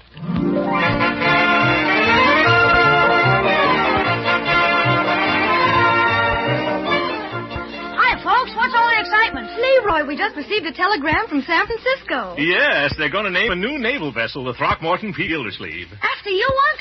Gee, what is it, a tanker or a blimp? It's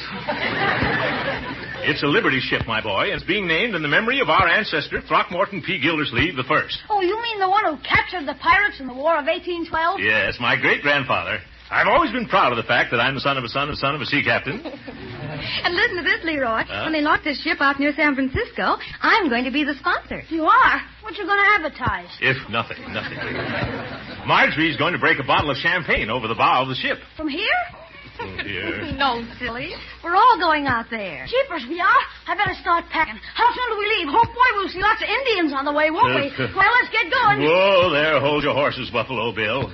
We don't have to be there till May the 12th, so we'll leave next week. Oh, that means I'll have time to get 3 or 4 new outfits. To launch a ship? Why don't you just wear a bathing suit in case you get splashed? Now, Leroy, if your sister wore a bathing suit, it would slow down work on all the other ships. Oh,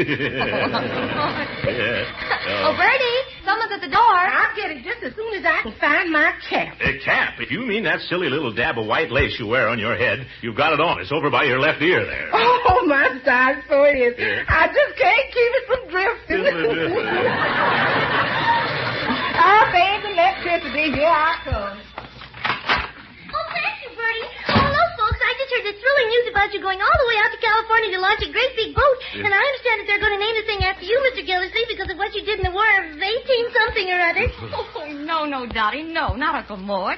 It was our great-great-grandfather, the first Throckmorton P. Gildersleeve. Yes, I'm the fourth and last. Oh, you're the end of the line.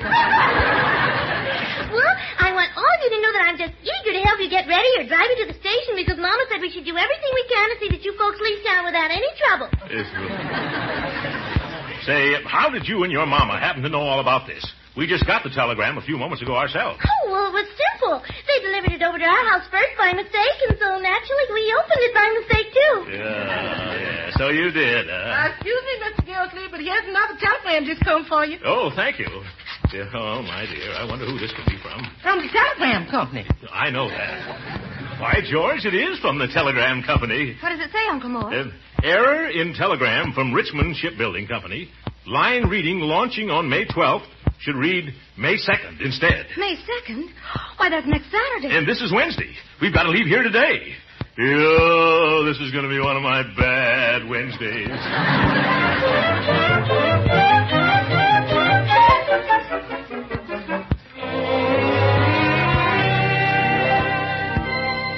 All right, children, I've got tickets on tonight's train. Let's hurry and pack, huh? Oh, Uncle Mort, how did you ever manage to get reservations so late? Really very simple, my dear. I have a friend who is related by marriage to a cousin of a young lady who went to school with the ticket agent's daughter. Oh, I see. Is that how you got them? No, the two girls aren't speaking to each other. So I just stood in line like everybody else, and I didn't have a bit of trouble.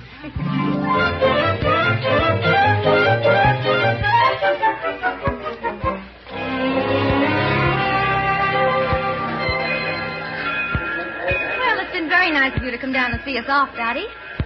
Yes, I appreciate your driving our car back to the house for us, my dear. Oh, well, I'm only too glad to. All I hope is that I remember which hand is for the brake and which is the clutch. Oh, but you don't have to worry. I know how to work the gears with my feet all right if I don't have to put it in reverse. Dottie, are you sure that you know how to drive a car? Oh, positively. I read all about it in a book. A book? Oh, maybe you better leave the car here and get someone else to take it home. Oh, now, don't worry. If I get stuck any place like between two streetcars, I'll just call a tow car. Oh, my goodness. Attention, please. Westbound Limited leaving immediately on this track for San Francisco. All aboard! Oh, good gravy. That's us. That's our train. Goodbye, Dottie. Come on, Marjorie. Hurry up, Leroy. Oh, Mr. Gildersleeve, wait for me. Is Bertie coming along, too? Bertie, what are you doing down here? You forgot this, Mr. Gildersleeve. But, Bertie, I don't need this old vest. Oh, yes, you does. You can't go to the coast without it. Well, why can't I? Because your railroad tickets is in the pocket. What?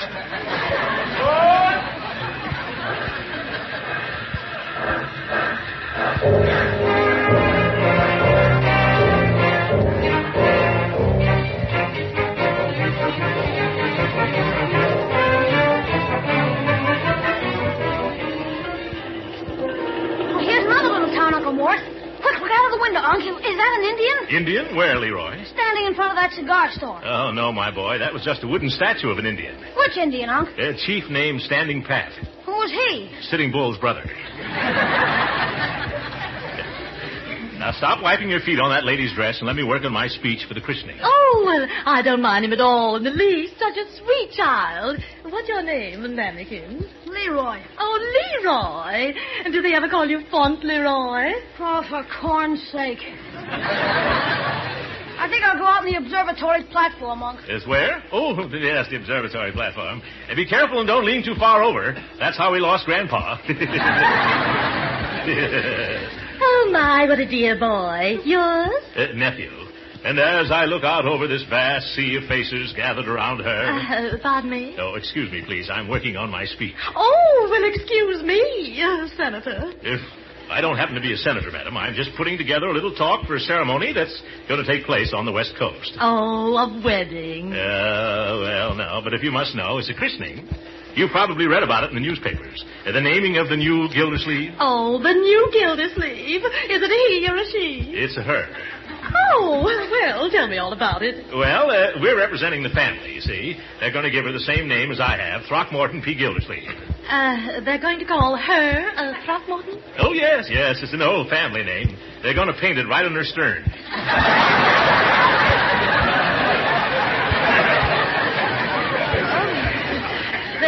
they are. Oh, yes. I'm looking forward to the ceremony very eagerly. It's quite colorful, with the bands playing and the whistles blowing and the champagne flowing. Well, now, I can't say that I approve of drinking champagne at a serious moment like that. Oh, we wouldn't think of drinking it. We'd just smash the bottle across her nose. Oh, Mr. Gildersleeve, I hope you're joking. Joking? That's the procedure, madam. Sock her with a quart and push her into the bay.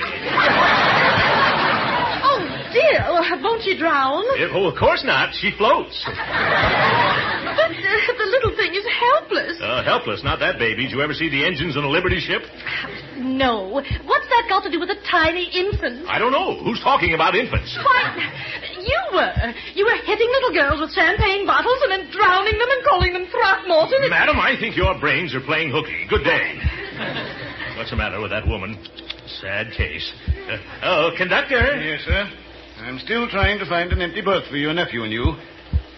Say, I see on my list there's a Lieutenant Copeland who's occupying a drawing room all by himself. Oh. He's right up ahead in this car. Really? Which room's he in? Drawing room D. Oh, that's fine. I'll ask him if we can move in. G, F, E, here we are, D. Maybe he isn't home. I better try the door to make sure. Oh, excuse me. Of all the stupid train officials I ever ran into, this fellow. Now, see here, conductor. Yeah? Why didn't you tell me that Lieutenant Copeland is a nurse in the medical corps?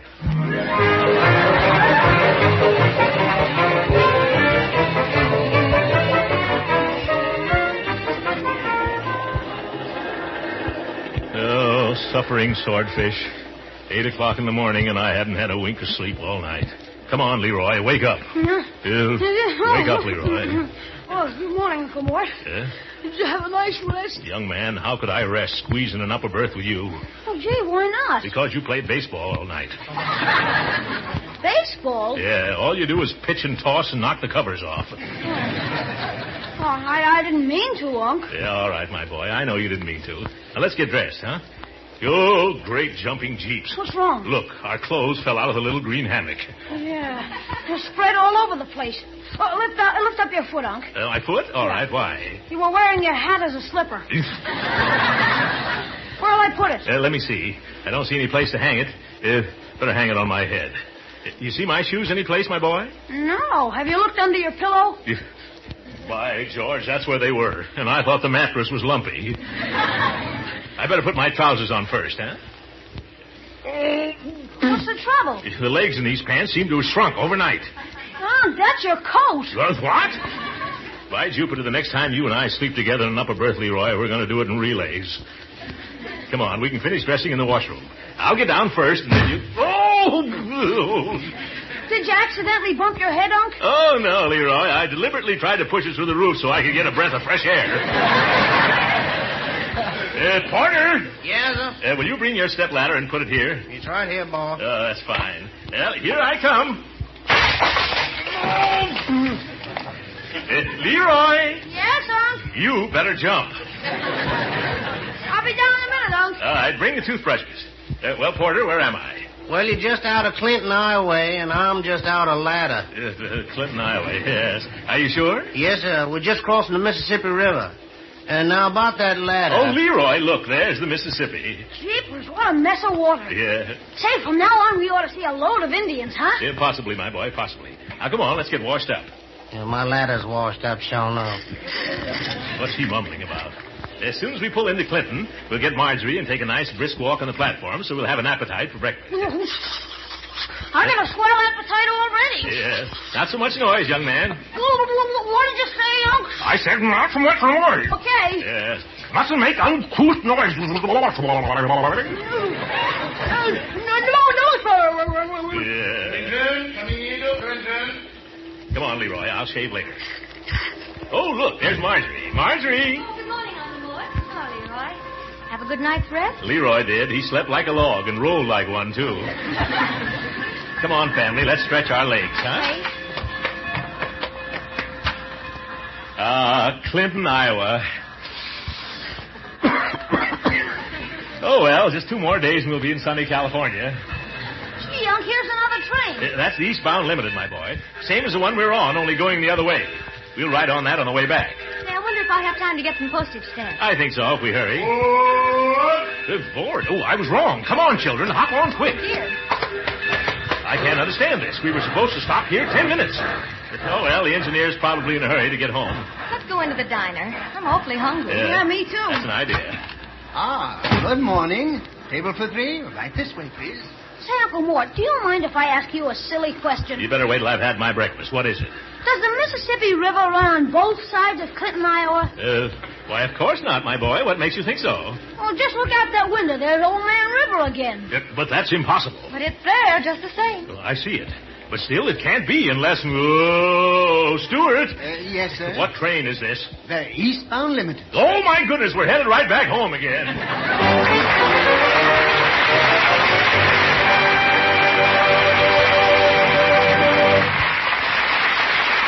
We'll hear from the great Gildersleeve again in just a moment.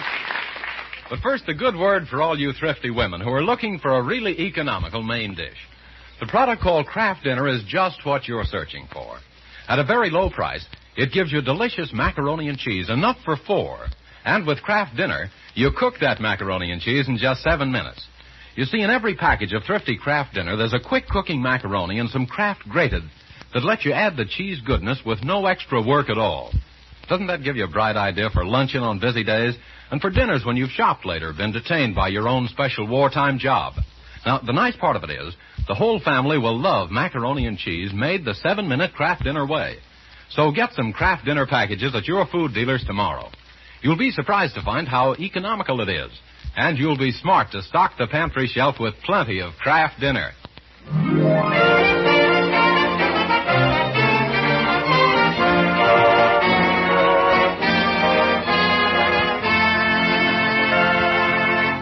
And now let's return to our friend, the great Gildersleeve, who's making a long-distance telephone call to Summerfield from an airport somewhere in Illinois.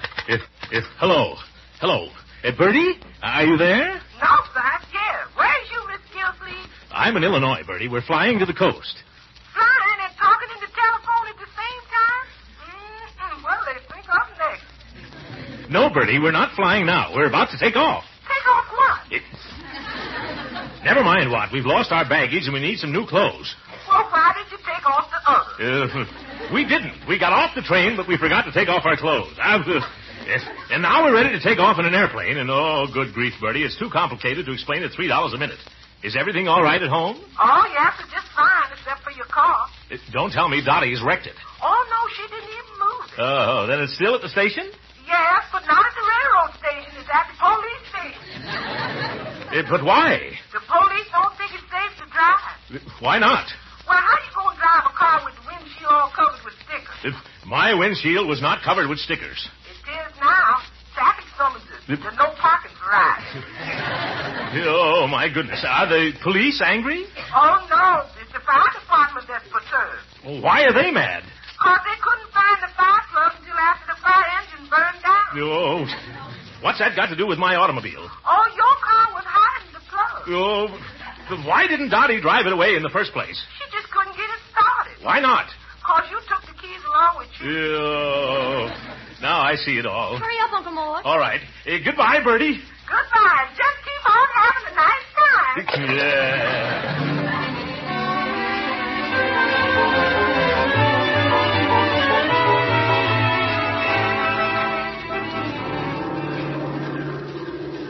This plane ride is super. Where are we now? I'm not sure, Leroy. We're either in South Dakota or else Colorado, or perhaps we're deep over the heart of Texas. Uh-oh, we're going to sit down. Leroy, we're already sitting down. That's an aeronautical expression, Uncle Mort, meaning the plane is going to make a landing. Oh, it is? Well, I must remember that. Oh, that's stewardess. Yes, Mr. Gildersleeve? I see that the plane is getting ready to take a seat. No, I'm sitting down. Oh, yeah, that's it. I got my aeronautical terms twisted. When are we going to be seated, stewardess? We're making a landing near Blackfoot, Wyoming. Oh, incidentally, Mr. Gildersleeve, you're going to be all right now, so you can let go of my hand. What? Oh, yes. Unfasten your safety belt. Unfasten your... I hope we aren't stranded again. We don't get to San Francisco by tomorrow morning. That ship's name won't be Throckmorton P. Gildersleeve, and neither will mine. Come on, Unc, we've landed. Let's get out. Yeah, all right, I'm coming. Be careful now. Don't step on that land there. Marjorie, do you know why the plane had to squat down? Squat down? Sure, that's an aeronautical term. Well, I understand there's a group of flyers from the ferry command who have to travel in a hurry. Oh. So we're giving up our seats to them. Oh, well, I don't mind doing that, but when do we get another plane? Tomorrow morning. But we've got to be in California tomorrow morning. But how can we get there? Well, maybe if we could... Leroy, what's wrong with you, my boy? Gee, I haven't seen a single Indian. I don't want Indians. I'm looking for some fast transportation. Say, there's a young fellow with an old cut-down jalopy. Where? Oh, yes. Come on quickly before any of the other passengers see him. Boy, look at that boat. Oh, say, mister... Hi, good looking. What's cooking? Young man, how would you like to earn some money? Oh, you're rolling them down my alley. Just put me hep, cat. Are those aeronautical terms, too, Leroy? No, Unc, that's jive. He means that he's interested. Oh, good. Well, I'll have to go back to school again, I guess. Young man, we want to get to the nearest city in the worst way, which probably means traveling in that Blitzkrieg buggy of yours. Okay, Fatso, just whistle your proposition. Whistle my what? Dish out the deal, Uncle Dudley. Make him an offer, Unc. Oh, make him an offer, yes. I'll give you $15 if you'll take us as far as Cheyenne. We should be able to get a train from there. Okay, Pappy. Climb in and I'll make with a motor. We can.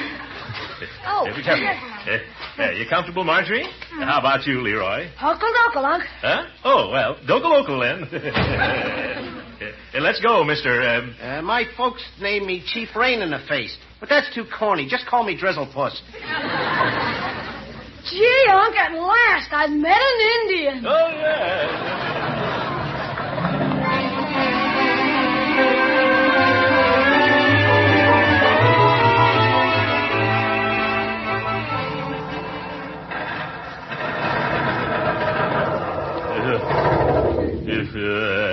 My goodness, now I know how a malted milk feels.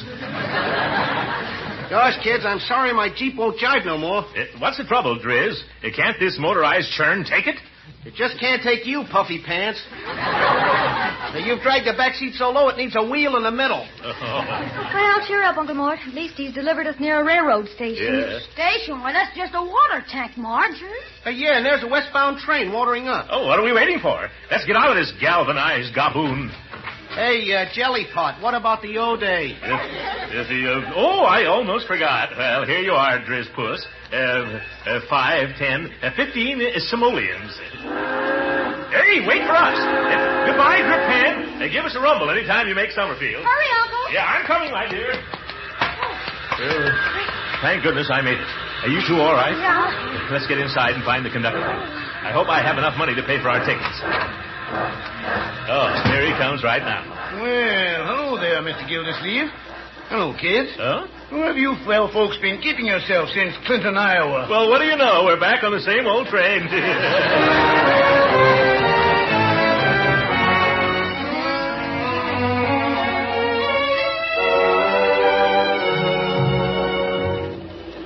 Sam, what's that building? I don't know, Leroy. Now, please don't ask me any more questions.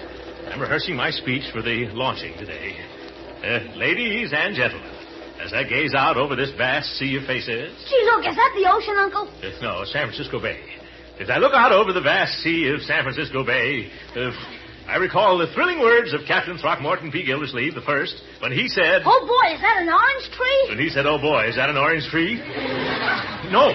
When he said, millions for defense, but not 1 cent for tribute. And so I say to you... When do we get into Oakland? Yeah, when do we get into...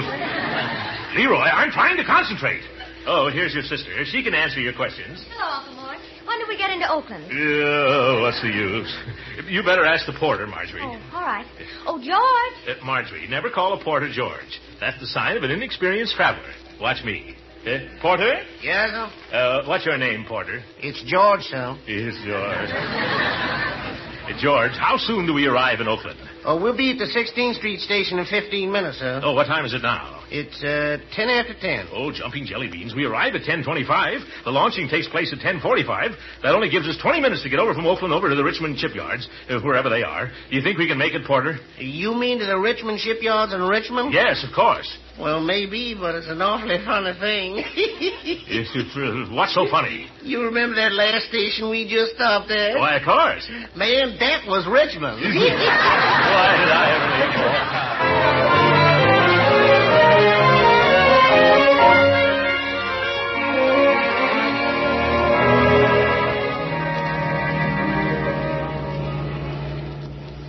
Uncle Mort.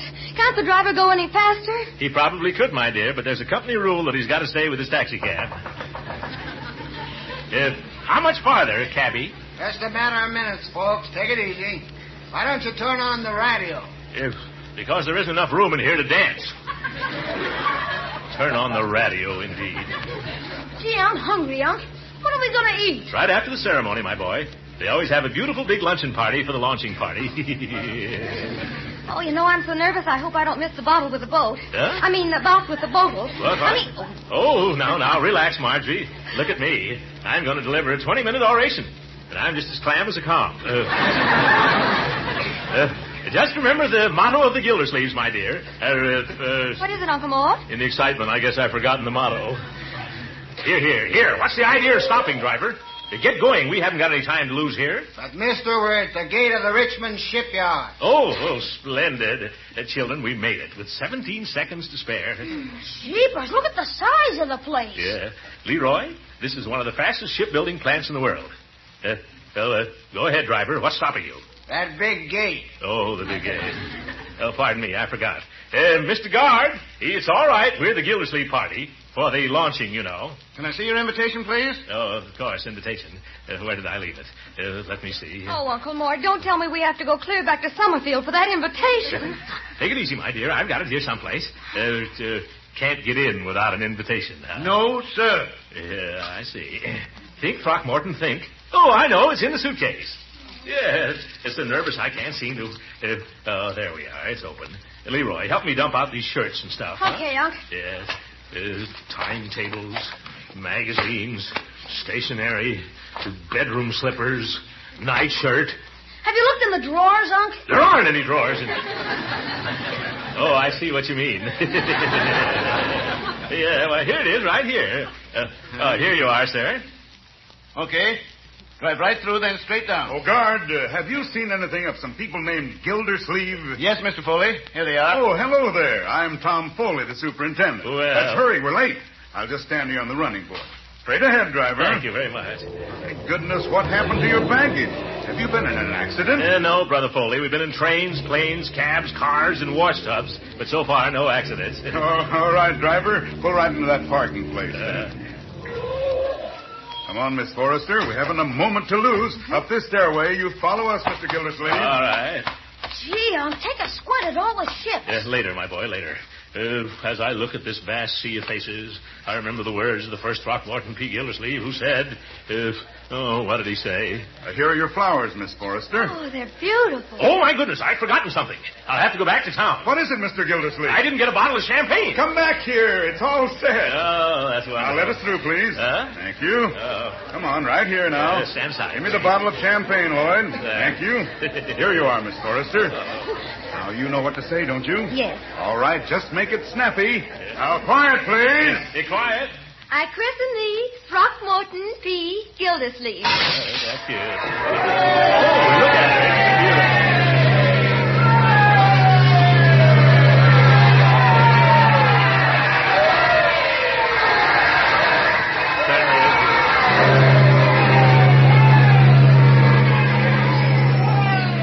Well, I guess it's my turn now.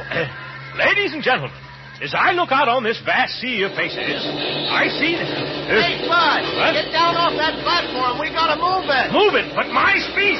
We ain't got time for speeches. We gotta lay the keel for the next Liberty ship. Hurry, pal, there's a war going on.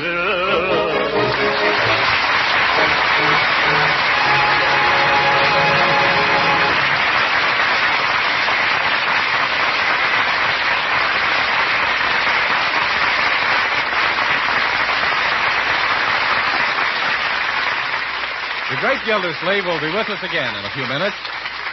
Meanwhile, I want to tell you how to cook one of America's favorite main dishes in 7 minutes flat. Yes, you can make fluffy, light macaroni with cheese goodness through and through that fast. Get a package of the product called Kraft Dinner. Take the special Kraft Dinner macaroni out of the package and cook it in boiling water, not more than 7 minutes by the clock. No need to bake or blanch this macaroni. Just drain it and lightly mix in a little butter and milk. Then, with the Kraft grated that comes in every Kraft Dinner package, you sprinkle in the cheese flavor. Pop that macaroni and cheese into a casserole, onto the table. Your main dish is ready. And with Kraft Dinner, your delicious macaroni and cheese is one of the most economical main dishes you can find. Doesn't Kraft Dinner sound like what you've been looking for days when you're rushed to get luncheon or dinner, and to help out the budget, too? Well, get some tomorrow. Every Kraft Dinner package contains the makings for 4 servings of delicious macaroni and cheese. Better get several packages so that the pantry shelf will be all set for hurry-up meals. Remember the name, Kraft Dinner.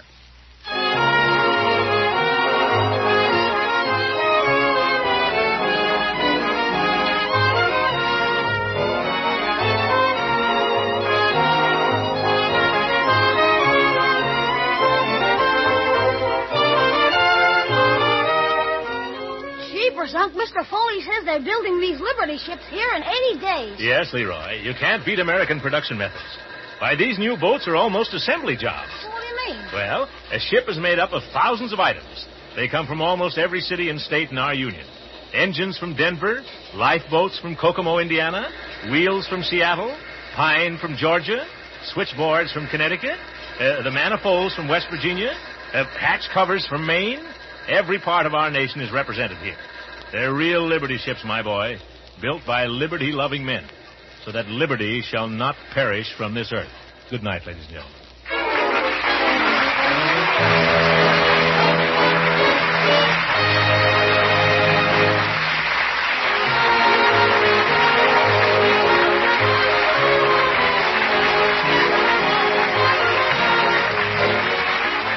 Original music heard on this program was composed and conducted by William Randall.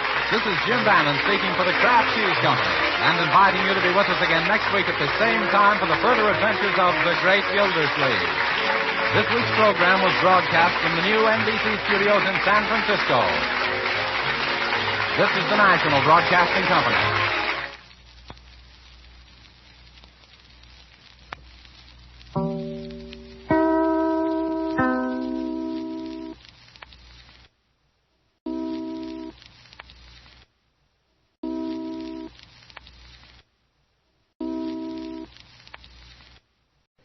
Kraft presents The Great Gildersleeve. The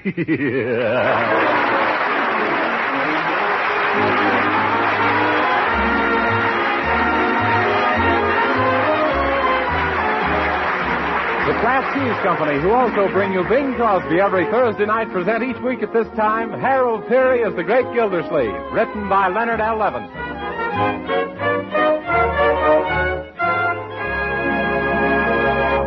We'll hear from the great Gildersleeve in just a moment.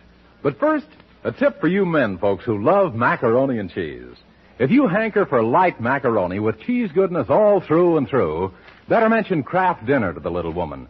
For with Kraft Dinner, she can make swell macaroni and cheese in just 7 minutes cooking time. You see, the Kraft Dinner package holds a special kind of macaroni that cooks tender in 7 minutes by the clock. And then you sprinkle the cheese goodness all through it with the Kraft grated that also comes in the Kraft Dinner box. You're all set, ready to fork in. Sound swell? It is. Just say to your wife, let's have that quick-made macaroni and cheese. Kraft Dinner. Remind her to buy Kraft Dinner tomorrow.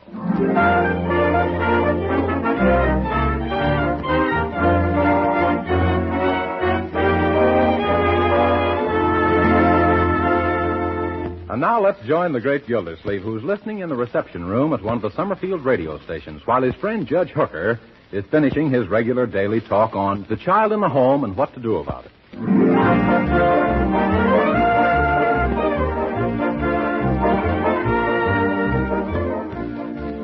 I always say the hand that rocks the cradle rules the world.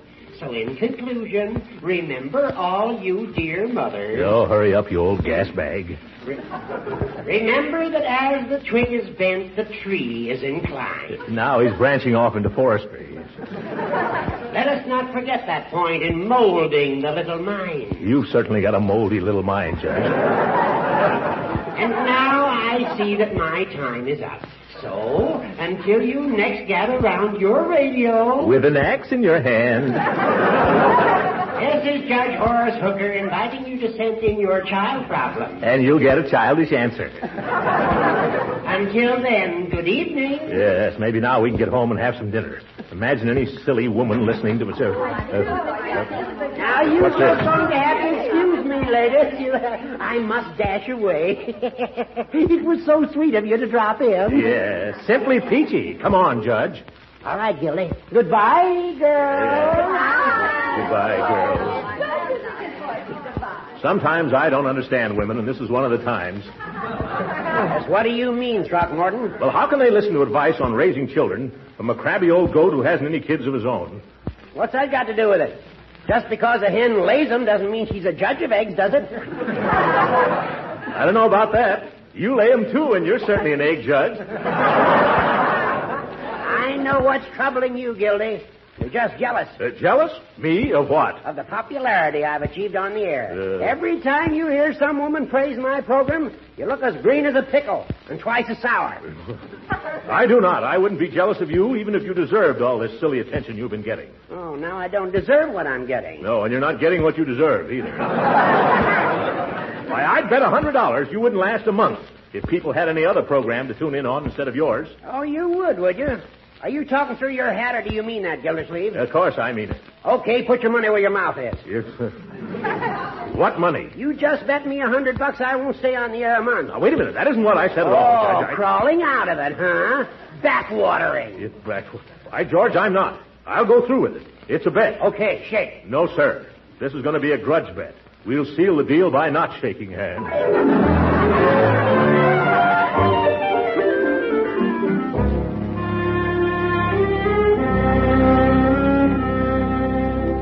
And the worst part about the whole bet, Leroy, is that I was so excited I forgot to ask for odds. Is that why you're writing all those letters to station WVU, telling them Judge Hooker should be playing snooker? But how else can I win? Why don't you get the station to put you on the air instead of the judge? What could I do, my boy? Well, maybe you could tell jokes. Who? Me tell jokes on the radio? What do you think I am, Leroy? A comedian? No, but, gee, there must be something you could do. You used to sing, didn't you, Unc? Yes, in college. In fact, when I was young, I had operatic aspirations. You did? Did they hurt much, Uncle Mort? Only the neighbors, my boy. Although for a while I thought I was going to be another Caruso. You mean the neighbors wanted to put you on a desert island? No, Leroy, not Robinson Crusoe, Enrico Caruso. He was a very famous tenor. Oh, what stopped you from being a famous tenor, Unc? I was a baritone. You know, all this brings back memories of my old singing professor, Senor Tomás Volcón. Oh, a Spaniard? No, Leroy, he was Portuguese, from Brazil. I still remember how he would talk to me. Throckmorton, he would say, if only Jew had less fortissimo in the pianissimo, your merendo wouldn't have so much crescendo. What did he mean, Unc? I never found out, but I think it was a Portuguese compliment. Yeah, I'm convinced you're still a swell singer, Uncle Mort. You are? Well, when'd you hear me sing? Well, every time you take a bath. If... Why, yesterday morning, Bertie stopped to listen to you, and she said she never heard anything like it. Say, why don't you sing on the air? Oh, Leroy. Do you really think I could? Sure. Why don't you try the rival radio station to WVU? You mean KQQQ? Well, I never thought of that. What would I sing? Well, if you want the ladies to listen to you instead of Judge Hooker, you better sing mushy love songs. Well, I have got a romantic voice. When the boo-boo of the boo-boo. I have got a romantic voice, all right. Too bad I haven't got the figure to go with it. Say, Uncle Mort. Huh? Why don't you be a mystery man and wear a mask like the Lone Ranger? Oh, yes, a mask might help. And there's an evening cape somewhere around the house, too. Yeah, and you could pretend you're a Brazilian. Like your teacher, the senior. Senor. By George, this is beginning to look like a very good idea, my boy. Of course, we'll have to keep it all a secret. Not very dignified of me, you know. Sure. Now, all you need is a different name. Something Portugal and romantical. Portugal and romantical. Let me see. How about Ricardo? Ricardo? Yeah. Not bad at all. Sounds like the name of a cigar. What do you think I'm smoking?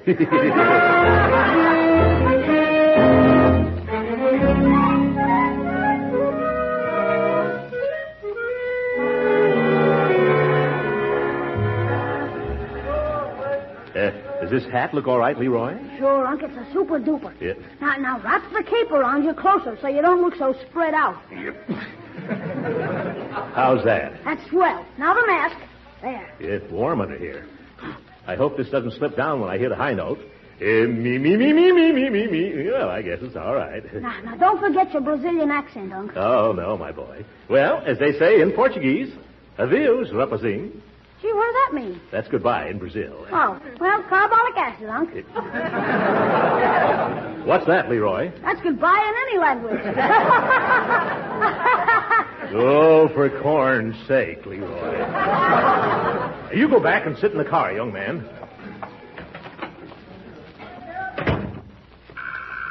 Hello, KQQQ, the voice of Summerfield.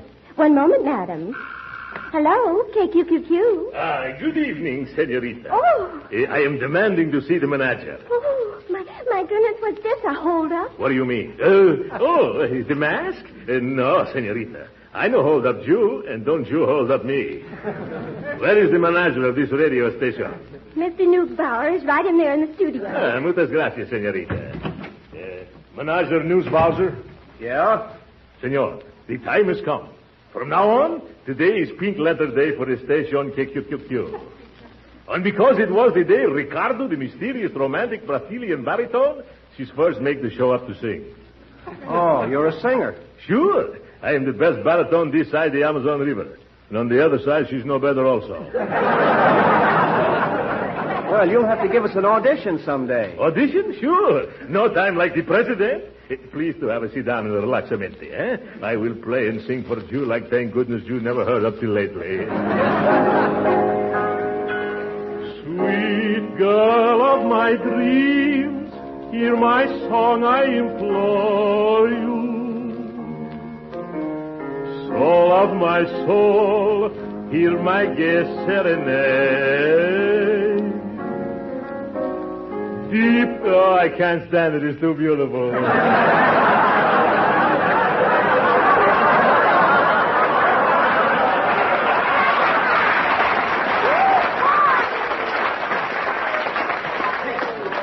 How you like, senor? Terrifical, no?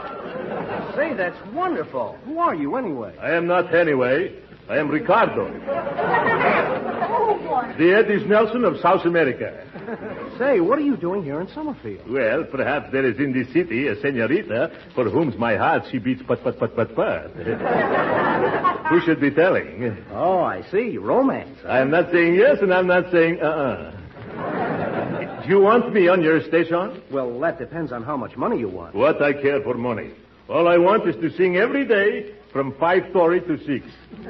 Well, fine, but that's not such a good time. That's when Judge Hooker talks over WVU, the rival station. What I care for George Hooker. You wait and look. Once Ricardo starts singing, no one listen to George. This Hooker, she will get the hook.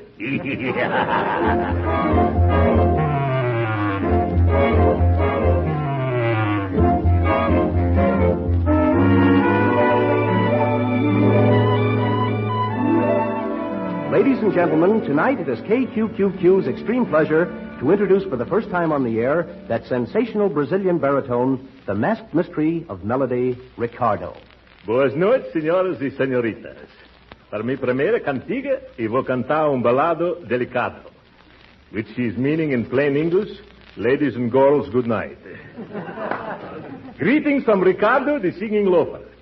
For my first song, I will murder you with a lovely ballad, La Rosita.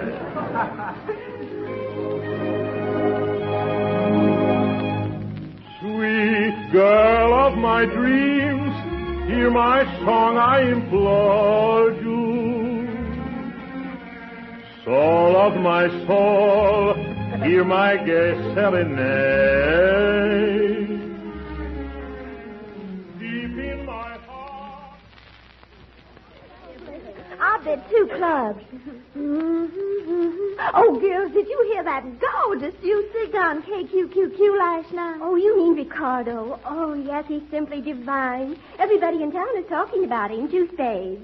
Oh, isn't he wonderful? He's got the most romantic accent. I like it because it's so foreign. He's from Brazil, and I'm just no Trump. Have you heard him, Margie? No, I was out yesterday. Say, who is this Ricardo? You know, Miss Callahan? Well, I'm one of the owners of the station, but all I can find out is that he sneaks into the studio wearing a wide-brimmed hat down over his eyes and a black cloak up to his chin and a mask across his face. Sounds like a combination of Superman, the Shadow, and Red Rider. Oh, I mean, he's just the handsomest thing with great big brown eyes and long, long lashes, no Trump.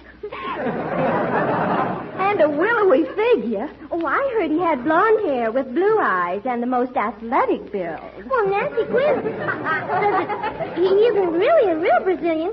She claims he comes from someplace in South America for no Trump. Well, I certainly have to listen. What time is he on? At the same time as Judge Hooker. Only from now on, I'm going to listen to Ricardo. Oh, so am I. Oh, me too. I just love to listen to his voice.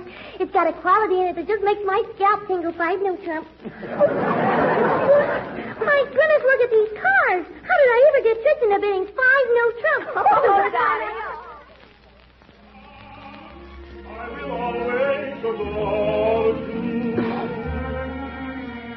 I love that you, my Rosita,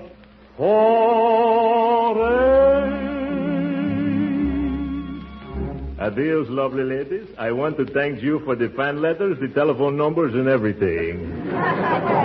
Tomorrow at the same time, I'll be with you again. Oh, how I'll be with you again. A sweet dream.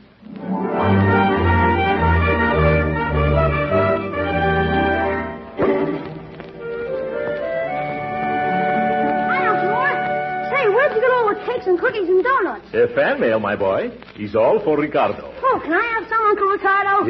Leroy, of course you can. Try that chocolate fudge cake, huh? Gee, did you see the card with it? Where? Just to show you what a little oven can do. From Miss Rosita Callahan. Little oven. That old maid.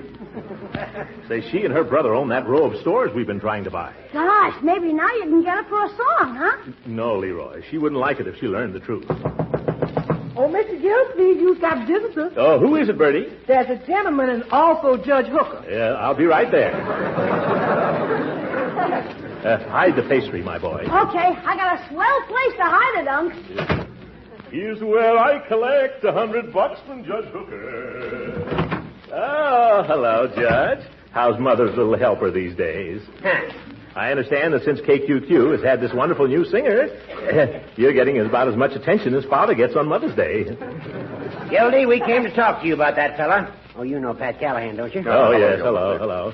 We've had an important real estate deal pending for a long time, haven't we, Callahan? Well, that can wait, Gildersleeve. We represent a group of substantial citizens who are fed up with this singer, Ricardo. Yes, we dislike his effect on our women folks. All they do is listen to Ricardo and talk about Ricardo and dream about Ricardo. Oh, no.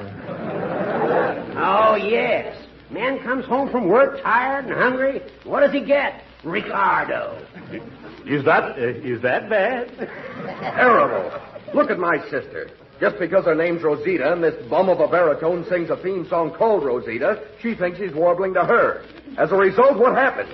I catch her baking cakes for this guy with sugar she got with my ration book.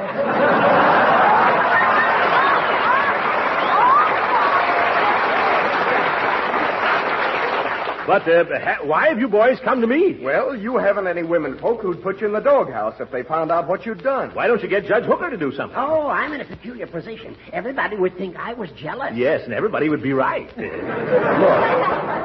I'm through horsing around, Gildersleeve. Do you still want to buy that property at your own price? Why, of course. Then first you've got to see that this wandering minstrel starts wandering again. Understand? Yes, I'm afraid so, but I really hate to do it. Why, Gildersleeve? Well, if I succeed in removing this wonderful artist with the golden voice from the radio, good music in this country is going to be set back another 10 years. The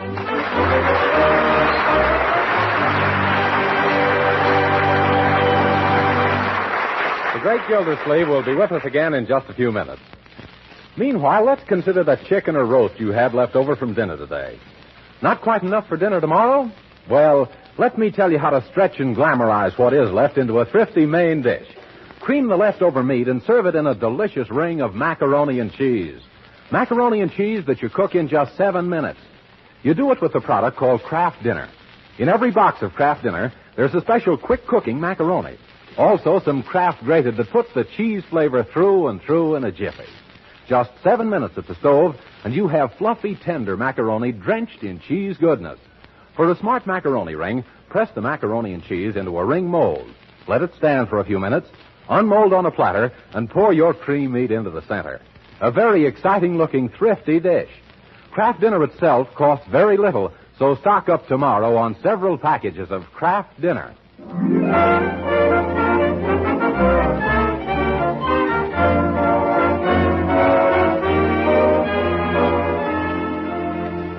And now back to Uncle Mort, who by now is about half dead from leading a double life. As Ricardo, the Romeo from Rio, he's got the wives of Summerfield throwing rocks at their husbands. And as Throckmorton P. Gildersleeve, he's promised to run Ricardo out of town. But at the moment, Ricardo is still going to town.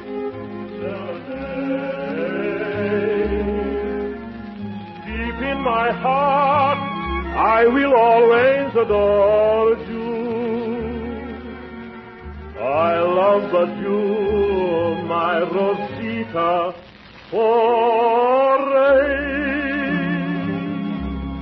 And so once more, Ricardo, she's saying adios, caras lindas, which means in the language of my country, bye-bye, all you sweet ladies. My art and me, we stop beating each other till we meet again.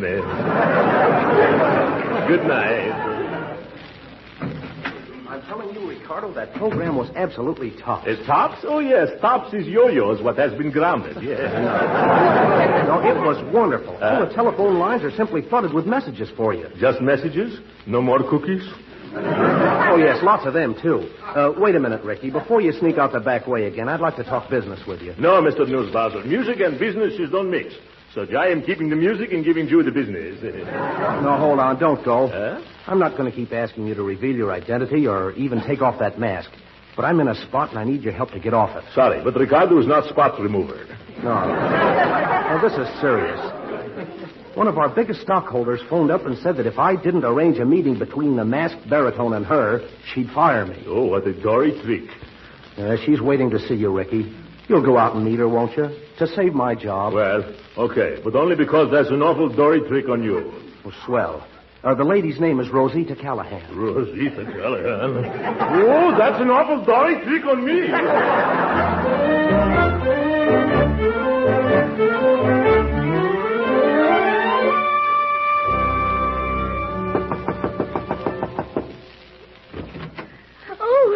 Yes? I am supposing to be having a disappointment with Senorita Rosita Callahan.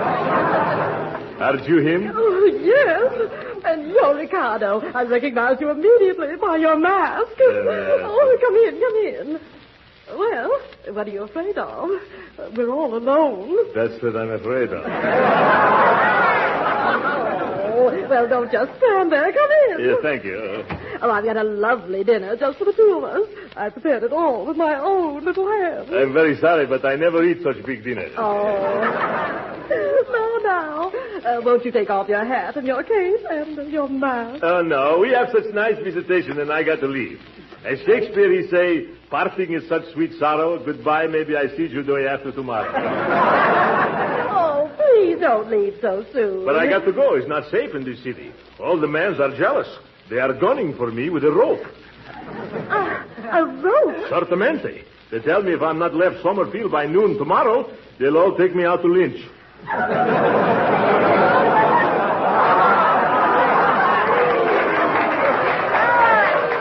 are these men? The men are your brother, George Hooker, and lots of jealous fellows. Well, the women of this town will have something to say about that. Yeah. Oh, Rosita, I came home early. Oh, my goodness. That's my brother. He mustn't find you here. Lady, you are saying a houseful. Oh, quick. Hide someplace. Get under the sofa. Sofa? Madam, I am a singer, not a midget.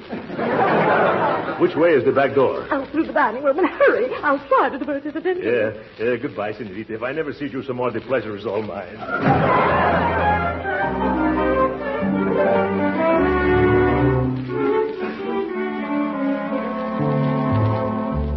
Da-dee-dee-dee-dee, da-da-dee-dee-da-da. Bertie, must you sing that song? Well, it ain't compulsory, Mr. Gildersleeve, but it's mighty pretty. That's the song that Ricardo boy used to sing. Oh, yes, Ricardo boy, huh? Uh-huh. He might have been a foreigner, but he sure had a nice domesticated voice. Any news in the paper? Let's see. Brazilian baritone missing. Failed to appear on scheduled program last evening. Foul play feared.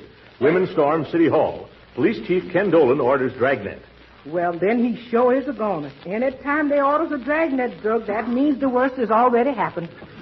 Now, Bertie, don't let this thing upset you. After all, the man was just a gypsy who probably tired of Summerfield and merely rolled up his tent and stole away. Well, he stole my harp away, too. Well, if you'll excuse me, I'll just finish my dusting later. Oh, my goodness, Bertie, too. Well, maybe I shouldn't have... do you mind seeing who that is, my boy? Where's your big fat? Oh, hello, Gildersleeve. Hey, congratulations. That was a swell job you did. The job? What do you mean? Getting rid of that soft soap artist who made all of the ladies neglect my nice educational program. Say, did you hear? I'm going back on the air. I still collect on that bet, though, Hooker. Oh, I don't mind paying it all. I'll send you a check in the morning. Well, you better not forget. Or Ricardo might forget to stay away. How did you manage it, Gildy? No. Don't tell me. That'd make me an accessory. Yeah. Leroy. I'm getting it. Okay. Throckmorton P. Gildersleeve live here? Why, of course he does. If you'd only use your eyes, officer, you'd see it right in there. Oh, and look who's with him. Judge Hooker. The one poor Ricardo told me had threatened him. What's that? Rosita Callahan. Oh, hello, Miss Callahan. To what do we owe the pleasure of this visit to us? Oh, don't you dare speak to me. I finally wormed the truth out of my brother. Oh, my goodness, you did? Yes. He told me how you threatened and intimidated my dear little Ricardo, and probably did away with him, too. Officer, arrest that man for the murder of my fiancé, Ricardo. Yeah, now, just a second, Miss Callahan. We haven't any evidence. Yes, don't you go around accusing a man of being your fiancé unless you can back it up. Quiet, you. We're investigating the disappearance of that singer from KQQQ. Did you do it? Me? Why, I never even heard him sing over at KQQQ. Have I, Leroy? Oh, no, you never heard him on the radio, huh? Yeah. Well, if that's true, lady, he hasn't got no motive for bumping the guy off. I tell you, my brother confessed the whole thing. It was a plot to keep me and my darling Ricardo apart. And Judge Hooker... Excuse me, I'm busy with an important case. So am I, Judge. Come on back here. Jim, one moment. You quit giving orders to my guest, officer. I know a little bit about law myself. If you haven't any evidence that a crime was committed, you can't come in barging in here bothering us. Gildy, you're right. Yeah, now drag those big flat feet of yours out of here. And take Rosita with you. I'm telling him, Unc. Come on, Miss Callahan. He's right. Hey, Teddy, how you doing? Oh, that's my partner. Never mind coming in, Wally. We can't pin nothing on this guy. Oh, no? Well, look what I found out in this guy's garage, in the trunk of his car. Oh, it's Ricardo's cape and mask and hat. It's what? Okay, Gildersleeve. What did you do with the body? You won't talk, huh? Why don't you tell him, Unc? You quiet, young man. All right.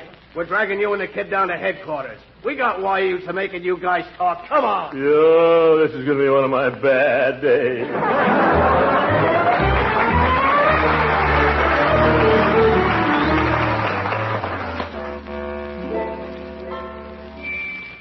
Unc, it's almost supper time. They'll keep us here all night if you don't tell them the truth. If I ever told the truth, young man, I'd be the laughingstock of Summerfield.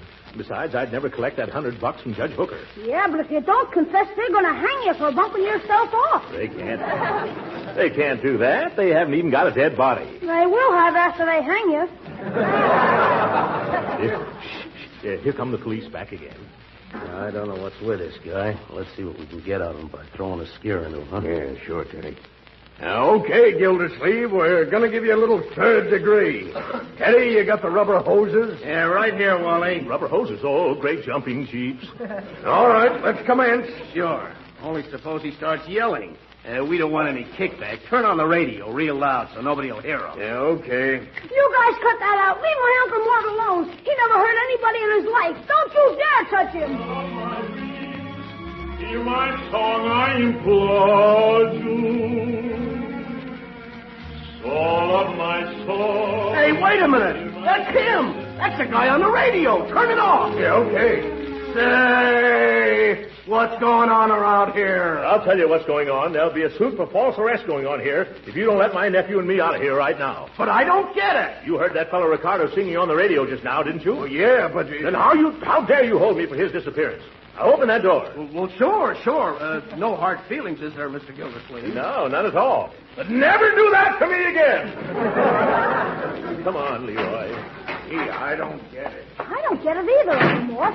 How can you be here with me and still sing from KQQQ at the same time? Shh, Leroy, let's hurry out of here before these policemen find out that they were listening to an electrical transcription.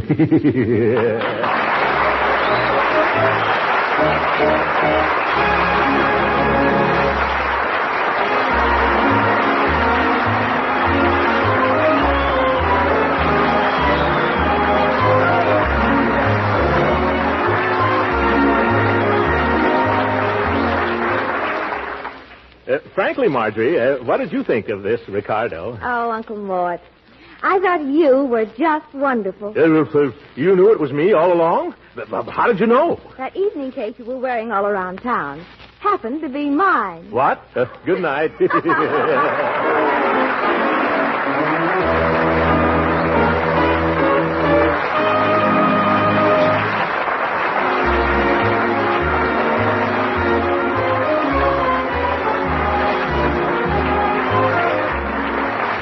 Original music heard on this program was composed and conducted by William Randolph. This is Jim Bannon speaking for the Kraft Cheese Company and inviting you to be with us again next week at the same time for the further adventures of the great Gildersleeve. Ever wonder about how to cut down the food budget these days? Well, most homemakers do, so here's a hint. You can economize and please your family, too, by serving them Parquet margarine, the delicious spread for bread made by Kraft. You'll find Parquet margarine is a mighty good-tasting spread on bread or toast or rolls. Yes, and Parquet is so economical, you can use all you want in cooking, too, to add that delicate extra flavor that only a delicious spread for bread can give. So get a pound or two of economical Parquet margarine tomorrow. Remember, it's nourishing and wholesome, one of the best energy foods you can serve. And every pound contains 9,000 units of important vitamin A. Yes, tomorrow sure ask for Parquet. Parkay. Parquet margarine, one of Kraft's fine foods. This program has come to you from Hollywood. This is the National Broadcasting Company.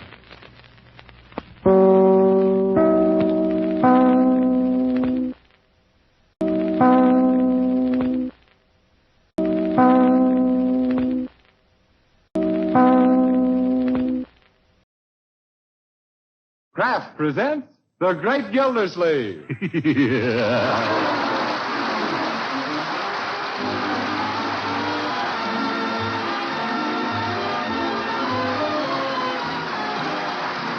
Kraft Cheese Company, who also bring you Bing Crosby every Thursday night, present each week at this time Harold Peary as The Great Gildersleeve, written by Leonard L. Levinson.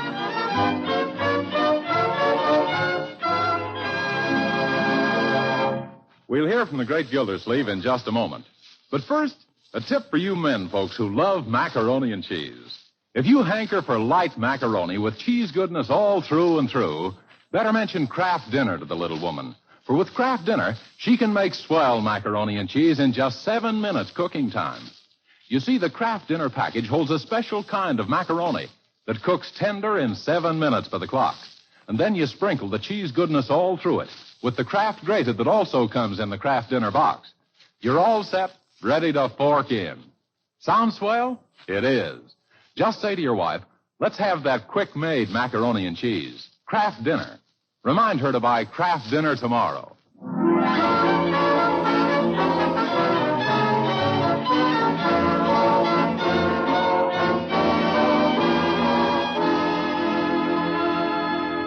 And now let's visit our friend, the great Gildersleeve, who's just arrived home in great humor. For the local paper contains a big write-up and picture of our hero. The latest in a series they've been running entitled Men Who Have Pushed Summerfield Ahead. Number 89, Throckmorton P. Gildersleeve.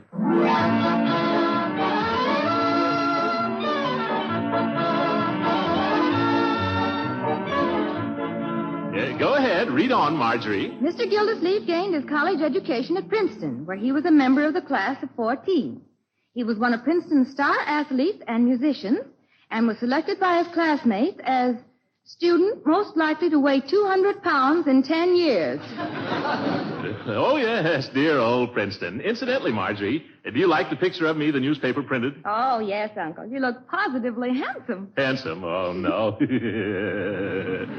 What do you think of it, Bertie? Just like one of them movie stars, only you got a pretty mustache and he ain't. Oh, is that so? Which star do you mean? Ronald Coleman? No. No? Are you positive? But definitely. Oh. Tyrone Power? No. Clark Gable? Frederick March? Robert Taylor? No. Cary Grant? Victor Mature? That's it. Now I remember. Who? Victor Mature? No, sir. Costello of Abbott and Costello. Now, if he only had a mustache like yours. Excuse me, I'll get it. Costello of Abbott and Costello. Hello? Hello. Is this my old palsy-walsy Gildy? This is Throckmorton P. Gildersleeve. Who's speaking, please? Now, brace yourself for a surprise. It's Brownie. Brownie? I don't know any brownies. Which Brown are you? Your old pal, Bob Brown, who went to college with you. I just arrived in town for a few days, and I thought I'd give you a ring. Well, that was mighty nice of you. Bob Brown is. I still don't remember him. Well, we'll have to get together sometime. You betcha my life, old kid. How about you coming right downtown and having dinner with me? Oh, I couldn't do that tonight, but hold the line a minute, will you? Bertie, would it be all right for me to invite a guest out for dinner? Yes, sir. The roast, it'll stretch. You're sure that we have enough of everything now? Oh, indubitably. Only maybe you better ask him to bring his own sugar. Yeah. Hello, Brown. Say, I've got an idea. Why don't you come out and have dinner with us? Oh, no, I wouldn't dream of troubling you folks. Oh, that's quite all right. The roast will stretch. Come on out. We're at 747 Parkside Avenue. 747 Parkside. I'll be there, kiddo. By Jiminy, I can hardly wait to see you again, Throcky old Socky. Toodaloo. Goodbye. Brown. Bob Brown. I better get out the good linen. Incidentally, Miss Marge, is we demitassing and finger bowling tonight? Oh, yes, Bertie. Oh, Leroy, go comb your hair. We're having a guest for dinner. Jeepers, every time we have somebody for dinner, I gotta comb my hair. Who is it, Uncle Mort? Well, I can't quite remember, my boy. There were 2 Bobby Browns in my class at Princeton, and I don't know which one this is. Gee, when you were at Princeton, I bet you were the big noise around the campus, Unc. No, my boy. I didn't go out for cheerleader. He was more athletic type. Yeah. He was? What did you star in, Unc? Football? No, my boy. I was associated with the water polo team. Gee, how do you play that? Well, water polo is a sort of a soggy version of soccer. The team whose pole motor breaks down first is declared the loser. And what position did you play, Unc? Well, I had a very important position. I was the assistant business manager. Great jumping jeeps. That must be him already. I'll answer it. Where did he phone from? The corner drugstore? Well, Gildy, you old coot, how's the kid? Oh, you mean me. Well, I'm just Brown, Dandy. I'm Dandy Brown. Come on in, won't you? Oh, sure. Hey, cabby, just throw my luggage up on the porch. Well, Trocky, it's great to see you. Yes, isn't it? Oh, you old rascal. You know you haven't changed a ton. I haven't? Oh, no, sir. No, sirree, Bob. Some of your pompadours slip down to your lower lip, and some of your chest has slipped down to your belt, but I'd still know you anywhere. I wish I could say the same about you, Brownie, old fellow. Come on in and meet the family. This is Leroy, Well, Leroy, you're certainly the image of your old man, aren't you? Leroy happens to be my nephew. Oh, yeah. Yes, of course.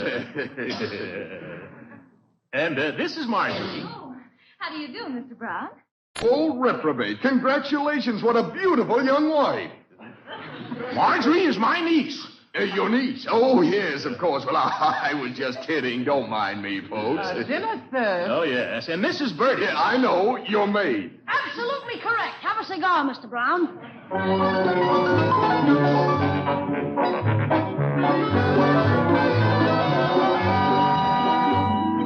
Yes, your uncle was one of our star athletes. Gee, Mr. Brown, tell us some more things that happened to you and Uncle Mort in college. Yes. You seem to know so much that Uncle Mort has never even mentioned. Yeah, and so much that never even happened, too. Well, I'd love to, kiddies, but I'd better get downtown and register at one of the hotels. But couldn't you stay? You expect to be here long, Brown? Oh, just a day or two, then off again like a gypsy. Gee, I'd like to travel all the time. Oh, you'd soon get tired of it, my boy. Say, I'd give my eye teeth for a comfy home like this with a big fireplace, couple of swell kids, and a little guest room in case an old friend should show up. Uncle, couldn't we... By the way, Brownie, do you ever run into Eddie Maxwell or Bill Simmons or Clarence Benzer? No, can't say that I have, but I saw Paul Green in New York last summer. Oh, good old Paul Green. Don't believe I remember him. Oh, he was one of the boys. Now he's in the game. The game? Yes, he makes puzzles. Now, there's a great guy. You know, he insisted on me coming out to his Long Island place for the weekend. Uncle Mort, don't you think that we could... Oh, yes, Green. I remember him now. A stocky fellow with sort of sleepy eyes. Yeah, that's right. And talking about sleepy eyes sleepy. Yes, but now it seems there's nothing to do but toddle along to a lonely room. Gee, can't Mr. Brown stay overnight in our guest room? What? Oh, why, of course, our guest room. I wonder why I didn't think of it myself. You will stay, won't you, Mr. Brown? Oh, now, please, Margie, don't call me Mr. Brown. Just call me Uncle Bob. Uncle Bob? You mean Uncle Boob. You know, this is just too grand of you, Gildy. I'll just get my luggage. I think the driver left it on the porch. Oh, no, you just sit there, Uncle Bob. I'll go get it. Now we'll have time for a few more yarns about college, eh, Throcky old Socky? Oh, yes, of course, Brownie, old clowny. You know, when I think of those ivy-clad walls... Wait a minute. Hold on there, Brown. There was no ivy on the walls at Princeton. No, but... when I think of those ivy-clad walls, I can't help remembering the days of the frost rush. Excuse me a moment, won't you? Yes, Leroy, what is it? Would you mind helping me, Unc? What's the trouble? Can't you handle Uncle Bob's luggage by yourself? Jeepers, no. Uncle Bob brought his trunk. What?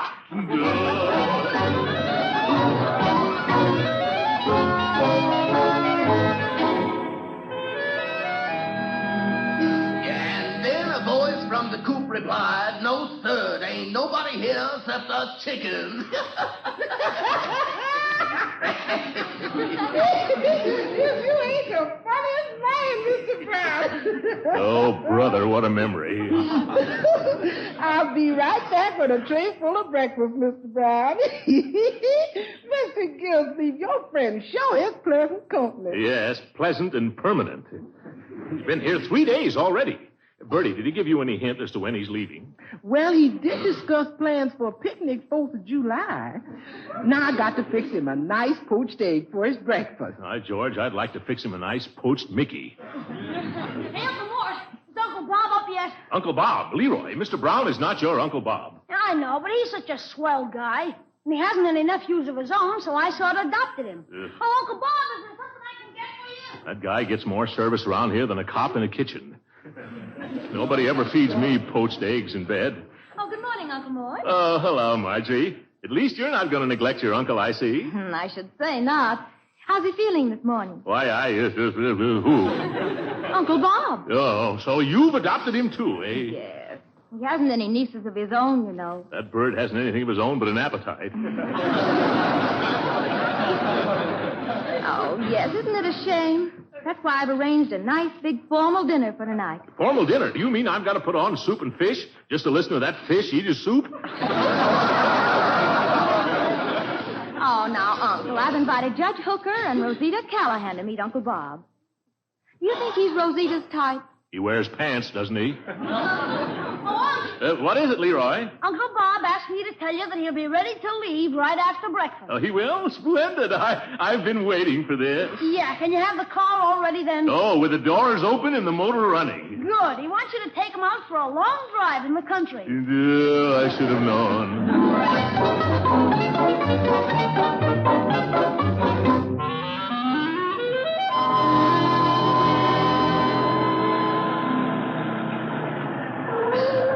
You can stop here, Gildersleeve. This is Hickory Hills, isn't it? Yes. During the last war, Camp Hickory was located here.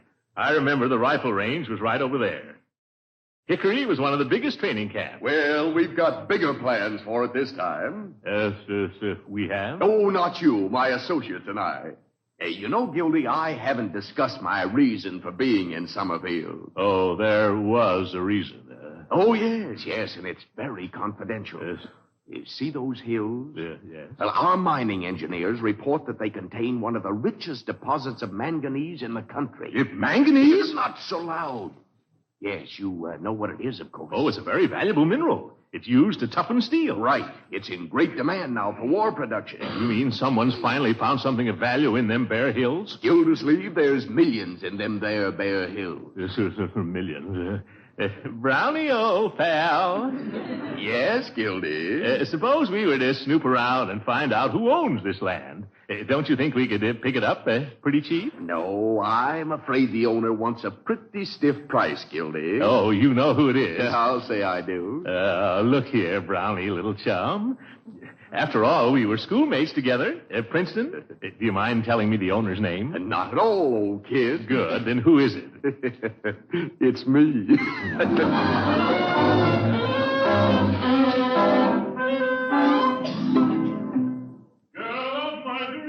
Hear my voice, I implore you. Oh, hello, Uncle Mort. Hello. My, it's nice to have you so jolly again.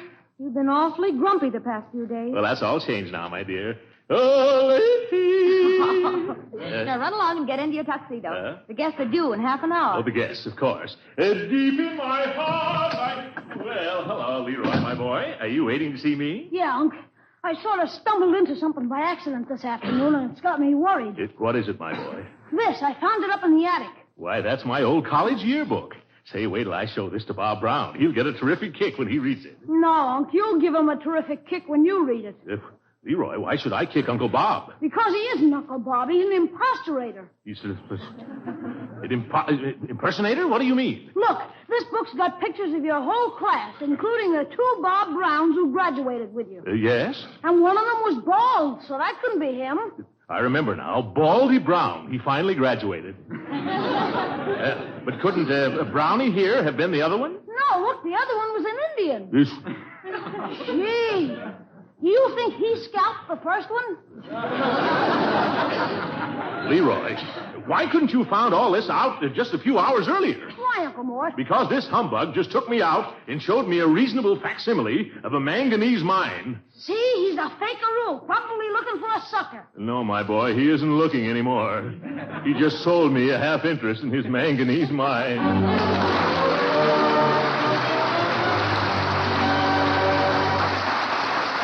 The great Gildersleeve will be back with us again in just a few minutes. But first, a note to all you women who are on the alert for thrifty main dishes. You know that macaroni and cheese is a good one. But do you know that you can now make delicious macaroni and cheese in just 7 minutes cooking time? The magic lies in a product called Kraft Dinner. You see, every box of Kraft Dinner contains a special macaroni that cooks tender in boiling water in just 7 minutes. No need to blanch or bake this Kraft Dinner macaroni. You just drain it, add a little butter and milk, and then sprinkle the cheese goodness through and through with the Kraft grated that also comes in every Kraft Dinner box. In a jiffy, you have fluffy, light macaroni drenched in cheese goodness.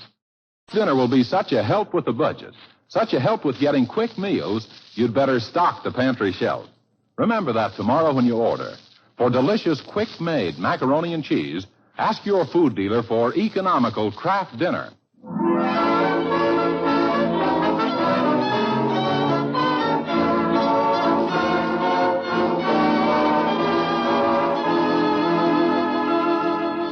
Uncle Mort had to go through with the dinner in honor of his old college chum, Bob Brown.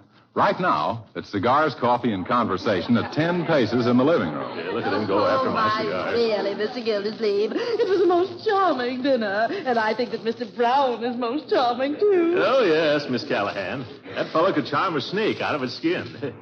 Present company accepted, of course. Oh, he's led such an adventurous life. I understand that he was once an aviator. You're right, sort of a fly-by-night. However, I have hopes that the government's going to step in and ground him for the duration. And then the judge turned to the prisoner and said, "You may be deaf now, but you'll get your hearing in the morning." Oh, for corn's sake. Leroy, I don't blame you. I'd like to talk to you in a moment, too. Excuse us, won't you, Miss Callahan? Oh, yes, of course, Mr. Gildersleeve. Yes, Unc, what is it? Leroy, do you want that brown chap to get wise that we suspect him? Gee, no, Unc. Then put away that junior G-man fingerprinting outfit. But how else can I trap him? Look, I'm going to call in a mining engineer the first thing in the morning. We've got to be sure where we're stepping before we put our foot into it. Well, what do we do now? Well, just keep our eyes open and pretend we're completely ignorant. From the way I let myself get swindled, I won't have to do much pretending either. Unc, here comes Judge Hooker. Yeah, what is that old hippo? Oh, Judge Hooker, how's things? Say, Gildersleeve, I must admit that I was completely taken by your friend Brown. Uncle Mort was taken, too. Leroy, go away someplace and pass the after-dinner mints. Okay, Unc. Maybe I can get some prints that way. Prince. I was just thinking, Gildy, how nice it is to renew old friendships. Yes, very nice indeed. You know, I'd rather have an old friend than $1 million, wouldn't you? Well, I suppose so. Although there seems to be some rule that you can't have both of them at the same time. Oh, now, Gildy, you mustn't be so hard-bitten. I can't help it. It's because I've bitten so hard. Judge, there's something I better tell you, and quickly. Hey, Mr. Brown just left with Miss Callahan. He's taken her for a ride to the magnesia mine. Manganese mine? Yeah, he's got her interested, too. By George, I've got to stop him before she does anything rash. Come on, Judge. Maybe you can help. Here, Unc, maybe this'll help. No, Leroy, I've told you before. I don't want that fingerprint outfit.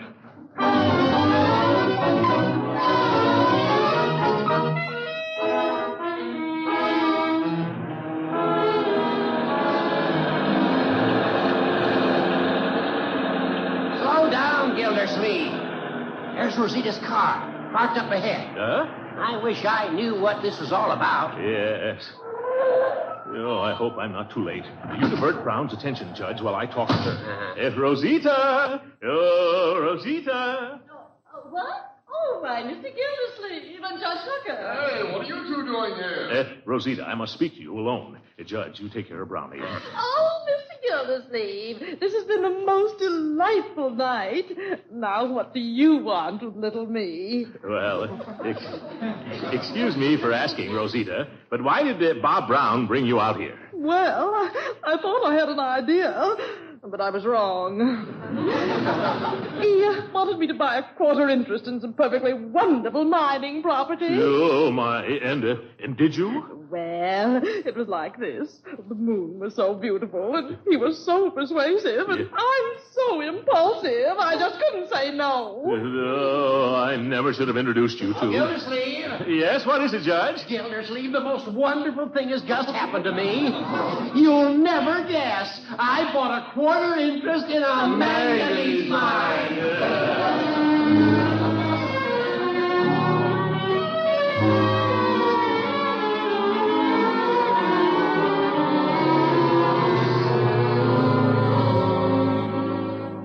Now, see here, Brown. I'm not going to beat around the bush any longer. You're a fraud and a fake, and I know it. Oh, you won't talk, eh?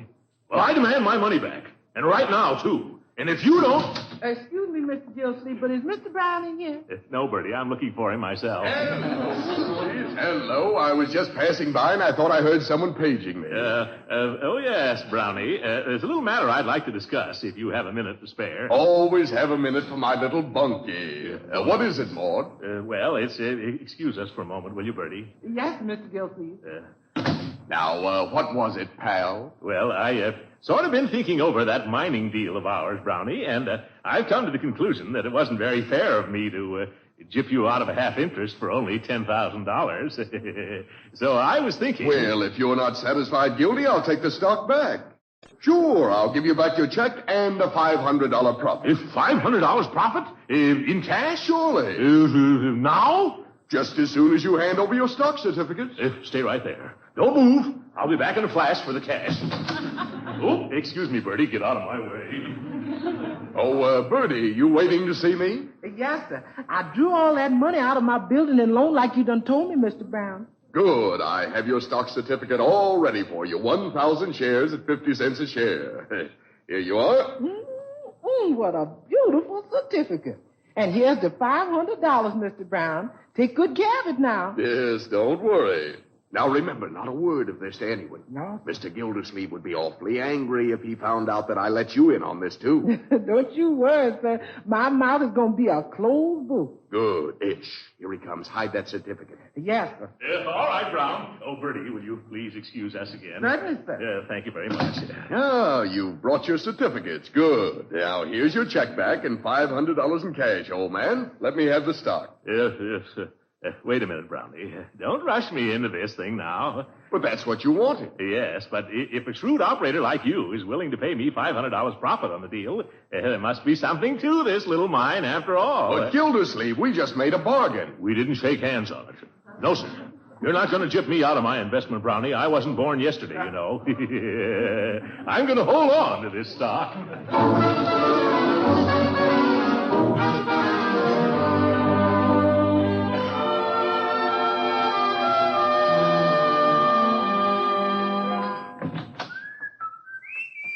Oh, good afternoon, Margie, my dear. Any mail or messages or dividend checks for me? No mail, Uncle Mort. But there's been a Mr. Connolly phoning all afternoon. Oh, yes, Bill Conley. He's the mining engineer I hired to give me a report on the manganese mine. What did he say? I don't know. Uncle Bob took the message. Oh, Uncle Bob did? Well, I'll have to go ask him then. Oh, wait a minute, I forgot. I've got some good news for you. Good news, you have? Yes. You've been so anxious to get rid of Uncle Bob. Well, now he's left. Left? But, my dear, I don't want him to go now. Are you sure he's gone for good? Oh, yes. Right after he spoke to Mr. Connolly, he phoned for a taxi, packed, and scooted right out. Oh, great jumping jeeps. That can mean only one thing, my dear. Hand me the phone, Marjorie. Yes, thank you very much. I've got to warn Judge Hooker that Brown is a phony. He's a what? I'll explain later. Judge Hooker's residence. Hello. This is Mr. Gildersleeve. Is he there? Oh, no, Mr. Gildersleeve. He's gone to the bank. Oh, the bank. Thanks. I'll try him there. But, Uncle Mort, I don't understand. I've been done brown by Brown, my dear. He's a crook, a thief, a confidence man. He never went to Princeton. Summerfield National Bank, Sheehan speaking. Oh, Mr. Sheehan. This is Mr. Gildersleeve. Is Judge Hooker there? Judge Hooker? Well, he just left. Oh, too bad. Mr. Sheehan, I want to stop a check that I wrote made out in favor of a Robert Brown. Oh, I'm sorry, Mr. Gildersleeve, but Brown was just in here and cashed that check. No, are you sure? Yes, Judge Hooker brought him over and introduced him. He cashed a number of checks. Is there any message in case Mr. Brown comes back? Thanks just the same, Mr. Sheehan, but that bird will never come near your cage again.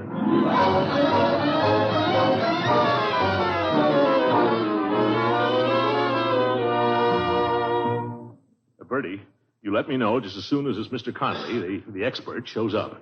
There may be a remote possibility that there actually is a manganese in those hills. Yes, Mr. Gildersleeve, I sure hope so. Now, don't take it so hard, Bertie. After all, you didn't lose any money. Yes, I did, too. All my building and loans is gone. What? And that Mr. Brown has such an honest face. Why, Bertie, how could you be so gullible? Oh, I guess it just runs in the family, Mr. Gildersleeve. I takes after you. Well, I'd like to lay my hands on that crook. Now, me, I just like to cook for him. You'd like to cook for him, Bertie? Yes, sir. I just like to cook for him one day, that's all. Gildersleeve, are you home? There's Judge Hooker, bellowing like a hooked bull. I'm in here, Judge. Come on, Miss Callahan. Let's go in. Well, Mr. Gildersleeve, you certainly have fine friends who cheat a poor, innocent girl. What poor, innocent girl? What's her name? Oh, you. I'm terribly sorry about the whole thing, Rosita. Well, you'll be a lot sorrier when I file a lawsuit against you. What? Judge Hooker, I'd like to sue him in your court. Can I make an appointment now? In his court? But Miss Callahan, Rosita, you know, I tried to stop you. I'm getting in, Mr. Gildersleeve. Folks, that's probably the mining expert I hired. We might as well hear the sad news. Here's that Mr. Conley you've been waiting for. Oh, yeah. Hello, Mr. Gildersleeve. Well, Conley, is there any manganese in Hickory Hills. Now, Mr. Gildersleeve, it's a well-known metallurgical fact that the presence of manganese in commercial quantities in this region is a geological impossibility. Does that mean I get my $500 back? No, Bertie, it means that we're all sunk. Very well, Mr. Gildersleeve. You shall hear from my lawyers. Gildersleeve, never speak to me again. Now, wait a minute. Oh, I'm sorry if I've upset you folks. By the way, I stumbled across a curious thing up there. It might interest you. You know where the Camp Hickory rifle range used to be during the last war, Mr. Gildersleeve? Oh, yes. It's on my property. Well, what about it? Well, the hills in back are just chock full of bullets. Must be 2,000 or 3,000 ton of pure lead just waiting to be dug up. Yes, sir. What? Does that mean we're going to make a profit after all? Sure, Judge. Come on. All we got to do is get the lead out.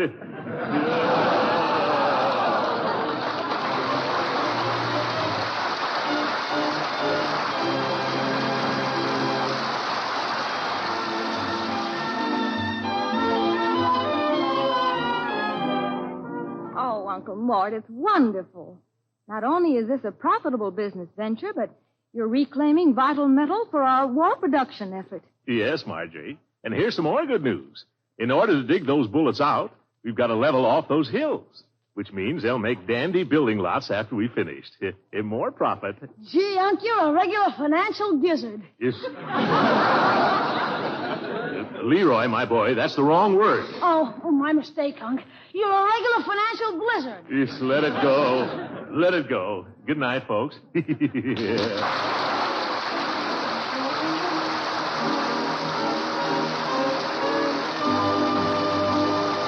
Original music heard on this program was composed and conducted by William Randolph. This is Jim Bannon speaking for the Kraft Cheese Company and inviting you to tune in again next week at this same time for the further adventures of the Great Gildersleeve. ELL, Procter & Gamble's new Radiant Cream Shampoo in the handy tube. Prowl brings you the life of Riley. Prowl brings you the life of Riley. Prowl brings you the life of Riley. Prowl brings you the life of Riley. Kraft presents the Great Gildersleeve.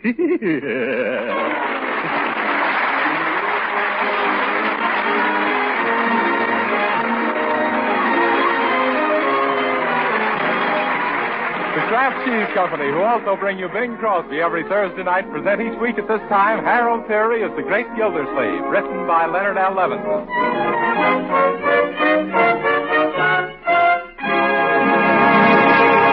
We'll hear from the Great Gildersleeve in just a moment. But first, let's consider that great American dish, macaroni and cheese. Do your folks like it with the macaroni fluffy, light, and the cheese goodness all through and through? Well, I can tell you how to make it just that way. Cook it in only 7 minutes. Get a thrifty box of the product called Kraft Dinner. In the package, you'll find a special quick-cooking macaroni. Also, there's an envelope of Kraft Grated that puts cheese goodness on every tender morsel. All in all, you do just 7 minutes cooking and get a swell, thrifty main dish. Now, particularly when you're watching the food bills, now when you're especially busy, Kraft Dinner is a big help.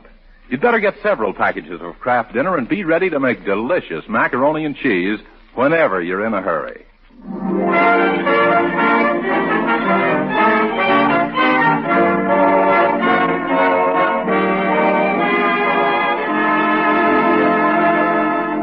And once again, let's visit our friend, the Great Gildersleeve, who's not a happy man today. No, indeed, this is one of his bad days. Right now, he's telling his niece and nephew, Marjorie and Leroy, and Bertie, their cook, all about it.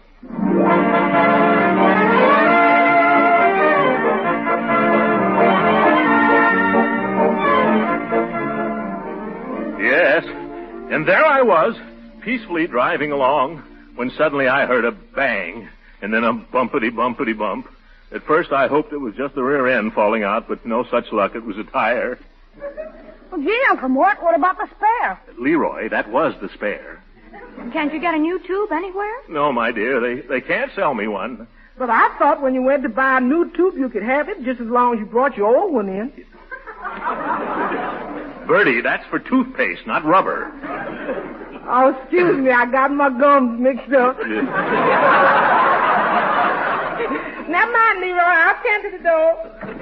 Oh, hello, Judge Hooker. Judge Hooker, what does that sawed-off Solomon want? Hello, Gildy. Hello, kid. Oh, Judge. Hello. Say, Gildersleeve, I saw you down on Center Street this afternoon with that flat tire, and she certainly looked bad. How dare you talk about Rosita Callahan? Oh!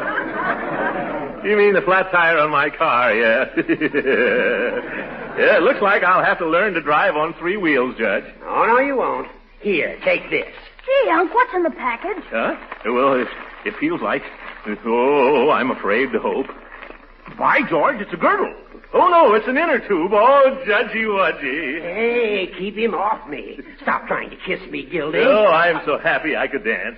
For he's a jolly good fellow. He's good and he's ripe and he's mellow. He's kind underneath his big bellow. And his heart is as big as his head. Wahoo! Now, Throckmorton, control yourself. Uh-huh. Yes, Uncle. Quit wearing that inner tube around your neck. Oh, let him. It matches the one around his middle. Oh, you're a card, Judge. Say, how can I repay you? Won't you stay for dinner? No, thanks. Can I lend you any money, pal?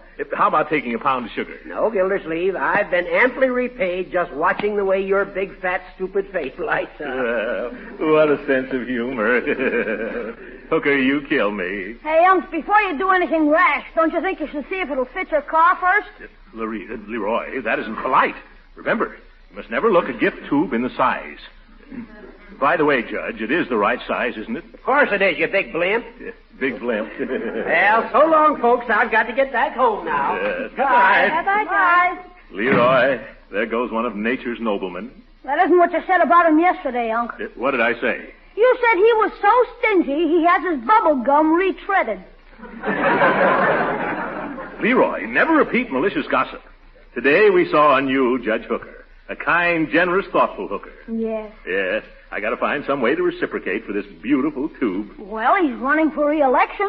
That's right. And next month he's going to observe his 20th anniversary as a judge. Say, that'd make good publicity for his campaign. If we could celebrate by giving him now let me see. We could give him a... Dinner? Yes, we could give him a dinner. No! Wait, why not? That's what we'll do. We'll organize a testimonial dinner and keep it a surprise from him. Yeah, and get him a present, too. You're a bright boy, my boy. Now, what kind of a present should we get Judge Hooker as a reward for sitting on the Superior Court bench for 20 years? I know it's Mr. Gildersleeve. What, Bertie? A big, soft, fluffy pillow.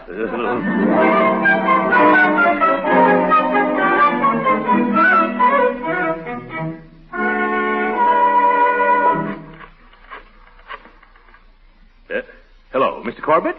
Gildersleeve speaking. We're holding a testimonial dinner for Judge Hooker, and I'm calling to see how many tickets you want. Now, Mr. Corbett, he always spoke well of you. Don't you feel you owe the judge something? How? Why, during the last election campaign, didn't he kiss your baby? And right after that, didn't he come down with the mumps? What's that? Oh, your baby got the mumps from him. Oh, excuse me. Goodbye. Say, maybe you shouldn't have brought that up, Uncle Mort. Mr. Corbett controls a lot of votes. Oh, Hooker's going to win in a walk, my dear, and a good thing, too. The little stiff is getting a little stiffer. Hey, Unc, look, I printed all the tickets on my printing press. Oh, fine, my boy. Thank you. You owe me $2 for paper. All right, here's one of the tickets. They're worth $2. Go out and sell it. Jeepers, why didn't I think of that? Yeah. I'm getting to Mrs. Twitchell, Uncle. Oh, thanks, Marjorie. There she is. Hello, Mrs. Twitchell. This is Mr. Gildersleeve. I'm on the Judge Hooker Testimonial Dinner Committee. You know the judge, don't you? Now, Mrs. Twitchell, he always spoke well of you. Oh, hello, Judge Hooker. Mr. Gildersleeve's in the study. How many tickets do you want, Mrs. Twitchell? Uncle Mort, here comes the judge. Oh, my goodness. Hide the tickets. Quickly now. Yeah. Don't let that old baboon see him. Huh? No, not you, Mrs. Twitchell. The other baboon. Hello, Gildersleeve. Who's a baboon? Me. See you later, Mrs. Twitchell. Goodbye. A charming woman, that Mrs. Twitchell, isn't she? Only with snakes. She and her husband are still sore at me because of something that happened in my court years ago. What was that, Judge Hooker? I married them. Hey, what are these tickets doing on the floor? Tickets? Oh, never mind, Hooker. I'll pick them up. Quit hitting me with that thick skull of yours, Gildy. Did you get them all right, Uncle? Yes, I think so. What's so important about those tickets, Gildersleeve? What are you hiding them for? Who, me? Hiding? What pockets are you thinking about? The what? The ones you're stuffing in your pocket. Nothing against the law, are they? Oh, no, Judge. Quite the contrary. Yeah, that's right. They're for one of the most contrary... Uncle. Excuse him, Judge Hooker. He's just organized a benefit for a very deserving man. Yeah, so there. Oh, poor fella. Anyone I know, Gildy? Oh, brother.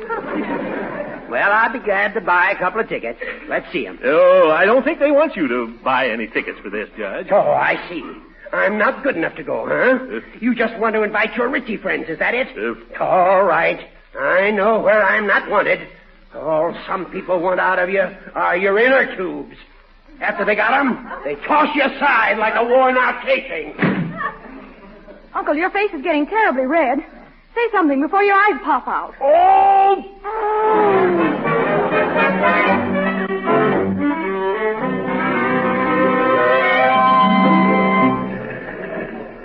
Gee, Unc, what did the editor say, huh?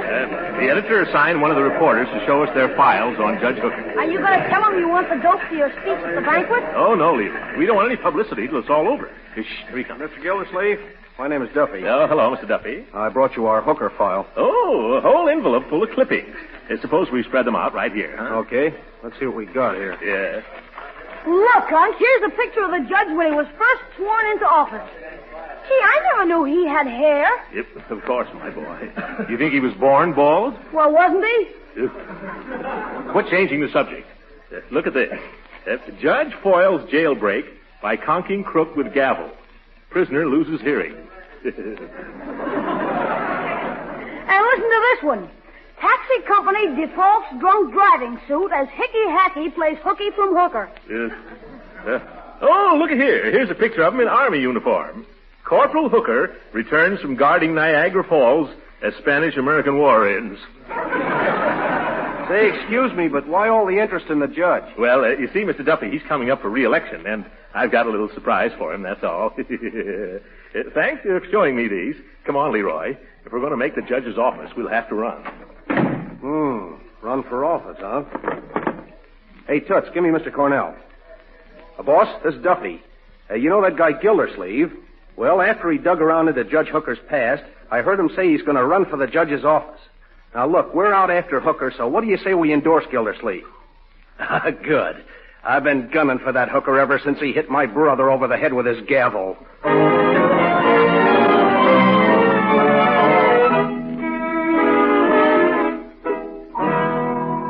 What? Just one ticket? No, see here. You're a lawyer, aren't you, Mr. Marks? And you practice in Judge Hooker's court, don't you? And you want to keep on winning cases, don't you? Huh? Well, how many tickets did you say? 6? Oh, well, that's better. Thank you, Mr. Marks. Goodbye. Good afternoon, Uncle Mort. How's the ticket sale going? Oh, splendidly, my dear. Although I'm afraid the speaker's table is going to be terribly unbalanced.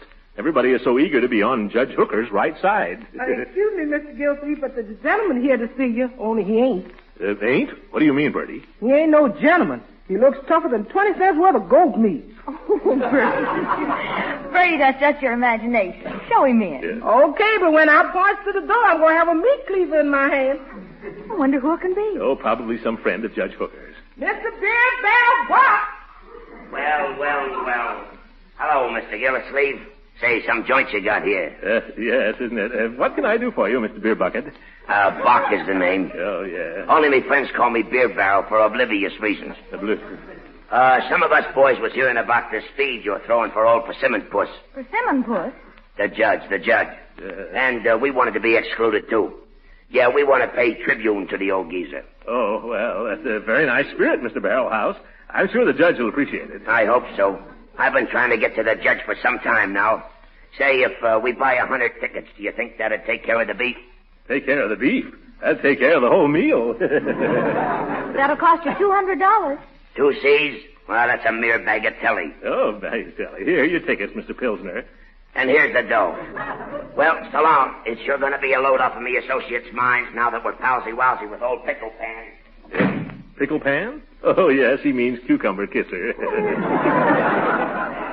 Oh, that reminds me. Have you heard about my poem for the banquet, Marjorie? No, Uncle Mort. Well, it's called Poem on the occasion of the celebration of Judge Horace Hooker's 20th anniversary of his election to the State Superior Court bench. Oh, that's just wonderful, Uncle. Wait a minute. That was just the title. How does the poem go? I don't know. I haven't written it yet. Where is it? Lead me to him. Oh, there you are. Gildersleeve, what is the meaning of this? Oh, hello, Judge. What's the meaning of what? This story in the political column of the Times. Throckmorton P. Gildersleeve to run against Judge Hooker. Dark horse enters race. Who's a horse?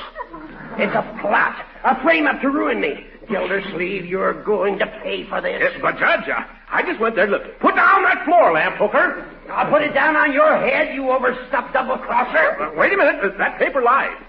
How can I run for a judge? I'm not even a lawyer. Say, that's right. I should have thought of that myself. But I'm all a bundle of nerves today. Got a mighty tricky trial on my hands, and I've got a right to be jittery. Is that so? What case is that, Judge? A gang of cutthroat racketeers. Whole slew of them. It's Beer Barrel Buck and his mob. Oh, my, here we go again.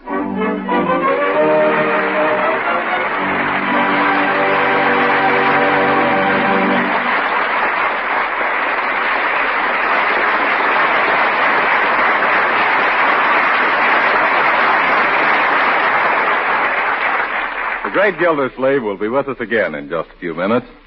Meanwhile, let me tell you how to perform a little kitchen magic.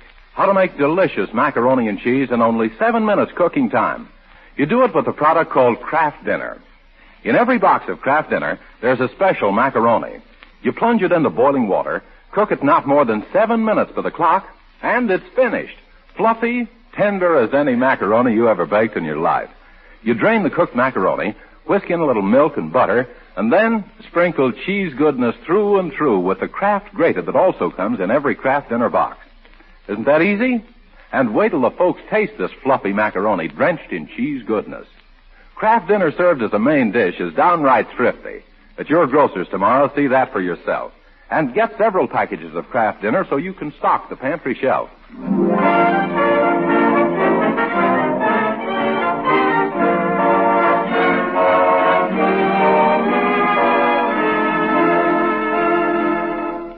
And now back to the great Gildersleeve, who's still determined to surprise Judge Hooker with a big testimonial dinner, even if it kills him being the judge. Oh, hello, Bertie. Good afternoon, Mr. Gildersleeve. I've just come from the Summerfield Biltmore. The chef and I arranged the menu for the banquet. Listen to this. First, crab a la Judge Hooker. What's that? Oh, you know what a big crab the judge is. Well, these are even bigger. Next, parole of mock turtle soup. Well, what's that parole mean? Fresh out of the can. After that, Bertie, comes the fowl. The fowl what? Bertie, stop interrupting. We're having turkey a la Gildersleeve. Now, what can that be? Yeah, I'm not sure myself. The chef said something about it being stuffed with chestnuts. After that, roast beef, baked potatoes, creamed corn, and chocolate whipped cream pie. All sounds mighty rich. Judge Hooker usually sups on milk toast and a cup of hot water, diluted. Bertie, the only reason we're giving this dinner is so the judge can get a good square meal. Hello, Uncle Mort. Say, did you order a lot of flowers for the speaker's table at the banquet? Well, yes, but why not? Well, doesn't Judge Hooker suffer from rose fever? Rose fever? Now, Marjorie, a few American beauties aren't going to hurt his Yankee noodle. Uncle Mort, you look worried. Yes, why not? All the details of that dinner on my shoulders, arranging for speakers, trying to find a suitable present for the guest of honor, worrying about that gangster and his mob showing up. You mean that fellow who came in and bought 100 tickets? Yes. If Beer Barrel and his gang come, the decent people will think they're pals of hookers, and the judge will be washed up like seaweed.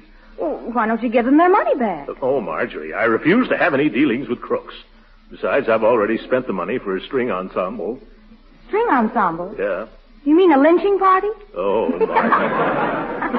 Well, the only thing to do is sell another 100 tickets and get the money back that way. I thought of that. Only we've already sold almost 800 of them, and I just found out the banquet room only seats 250. Oh, my goodness, what are we going to do? Well, we can either feed them in relays, or else I can arrange a lap supper in the lobby.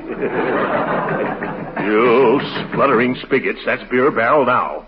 Bertie, don't let him in. Tell him I've gone away. Where to? To Shangri-La. Uncle, you'll never squeeze under that sofa. Hey, let me in. Who wants the door? I'm coming, Leroy. Oh, get up, Uncle Mort. It's just Leroy. You don't have to hide. Who? Leroy? Who's hiding? I was just playing air raid shelter.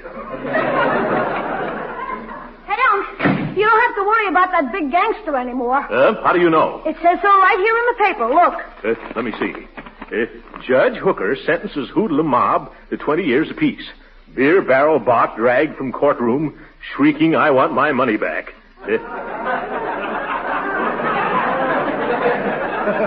Sorry, old fella. No refunds.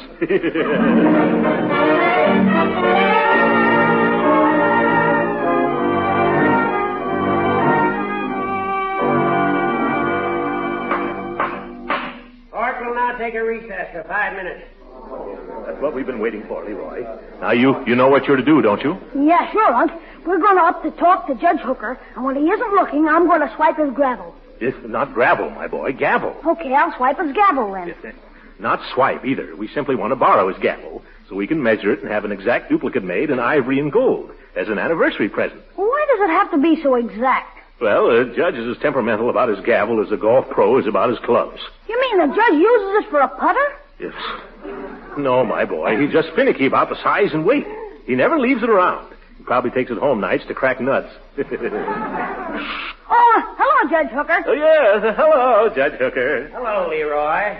Hello, Gildersleeve. What do you want? Oh, I just dropped in for a visit. How's your election campaign coming along, Judge? Badly. Very badly. I can't understand it at all. 3 weeks ago, I was as good as re-elected. Today, I have a tough fight on my hands. Gildersleeve, I believe there's a conspiracy against me. No, who'd ever do such a dirty trick? Well, there's some sinister figure trying to cut my throat behind my back. You mean there's something underhanded is hanging over your head? I don't know what I mean. Half the crooks in town come up to me now and slap me on the shoulder and say, "I'll be seeing you, Judgy." People keep winking and whistling at me. I'm being persecuted, I tell you. Oh, no, maybe it's just some friends planning a surprise, Judge. Friends? You mean fiends? Why, if I ever... Excuse me, Judge. Time to resume court. Thank you, Silsby. I'll be right there. Look, Gildersleeve, keep your eyes and ears open. If you see or hear anything suspicious, please let me know. Oh, sure, Judge. Just leave everything to me. Unc. It's coming, Leroy. Did you get it? Sure, and I drew an outline of it on paper like you told me. Oh, fine. Let's slip the gavel back into place now, huh? Court will come to order, please. Just a second, Silsby. Where's my gavel? Uh-oh. Where's the judge's gavel? It was right there, Your Honor. Isn't here now. Someone must have stolen it during recess. Leroy, isn't it getting a little stuffy in this courtroom? Why, yes, Uncle Throckmorton. Shall we get some fresh air? Well, is this a practical joke or a real theft? All right, bailiff. Lock the doors. We'll search everyone in the courtroom till we find the culprit. Leroy, get rid of that gavel. Don't worry, Unc, I did. It's splendid, my boy. Where'd you hide it? In your pocket, Unc. Leroy, never do that again. The judge won't like me if he finds this. We gotta get out of here. Oh, Judge Hooker, can I whisper something to you? What is it, Gildy? Judge, I've got an important engagement with the governor. You wouldn't want to keep him waiting, would you? No, go ahead. I've got enough trouble without you, you big buffalo. Beat it. Oh, thanks, Judge. Come on, Leroy. Silsby, let Mr. Gildersleeve leave. It's okay. All right, Judge. Gee, Unc, that was fast thinking. What are you going to do with the gavel now? The gavel? Oh, I haven't got it anymore, Leroy. While we were talking, I stuck it into Judge Hooker's pocket.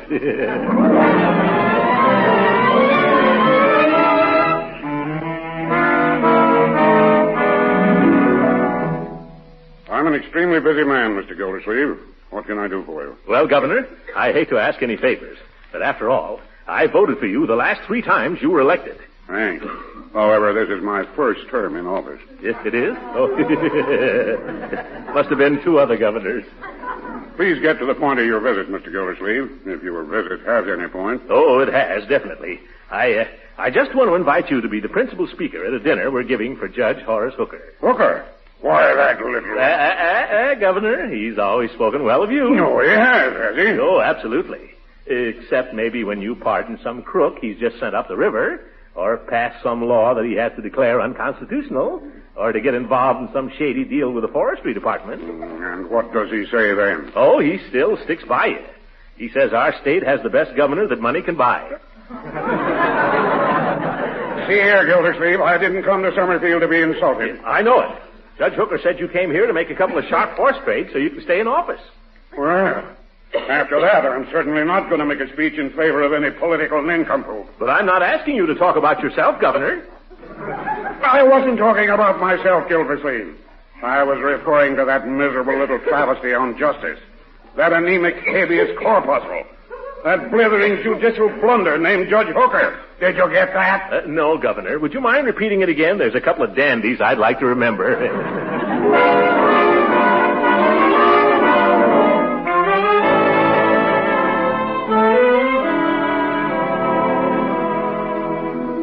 Here's a flower for your buttonhole, Mr. Gildersleeve. My, but you look tonsillected me tonight. Thank you, Bertie. Thank you. It's Leroy. Yes, Unc? Stop shining your shoes on your stockings. Hurry, Marjorie. We're going to be late. Oh, coming, Uncle Mort. Is Judge Hooker here yet? No, but I'm expecting him at any moment. Has he found out about the surprise yet, Unc? No, Leroy. It's been a terrible strain keeping it from him all these weeks. He thinks the four of us are going to the Summerfield Biltmore for a nice, quiet dinner. I can hardly wait to see his dyspeptic dial light up when he walks into the banquet room and sees all those people. Oh, that must be him now. I recognize the ring. I'll answer, Bertie.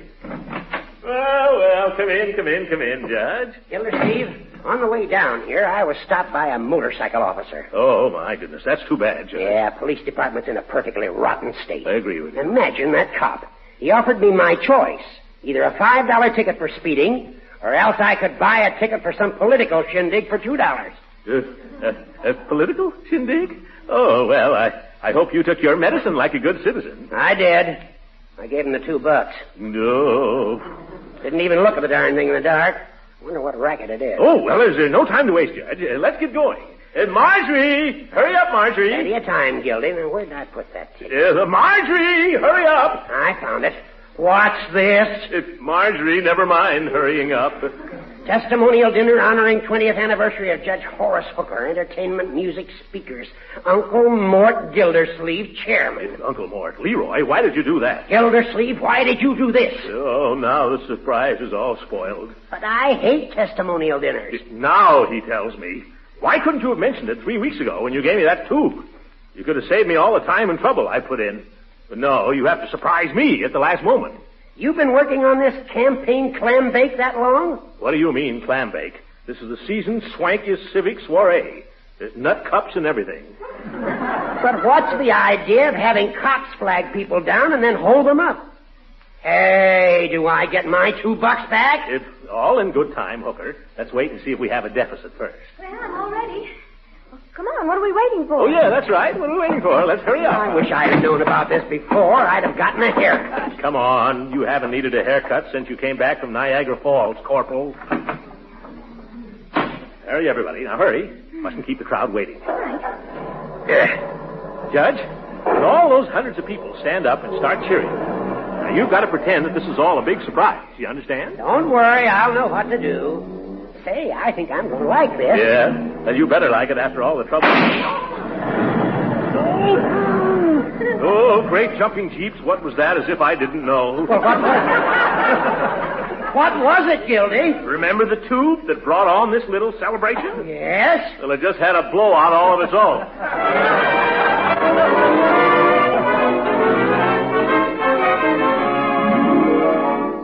And remember, ladies and gentlemen, life is just a football game, so let's keep Judge Hooker on the bench.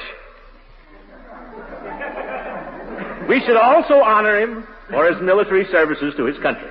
A brave soldier in time of war, an officer beloved by all who served under him, and a gentleman who flinched not at his post.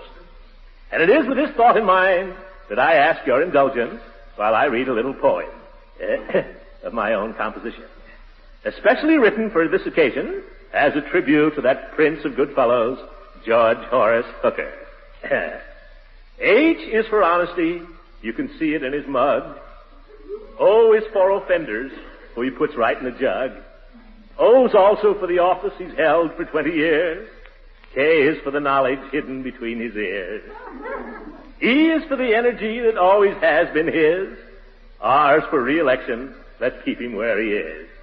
Put them all together, they spell Hooker, a name that fits him like a glove. Yeah. And in conclusion, ladies and gentlemen, if any of you have been lavish in your praise of Judge Horace Hooker, it's only right. For remember, he always spoke well of you. Thank you, Marjorie. Thank you, Leroy. Too bad you printed the wrong date on the tickets, Leroy. Otherwise, we surely would have had a bigger crowd.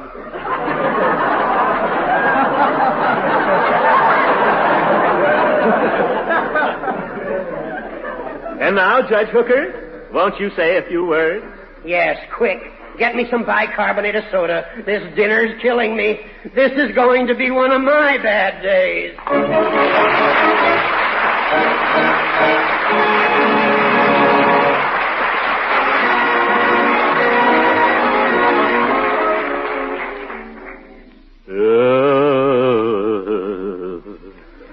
How is he, Marjorie? Oh, he'll be up and around in a day or so.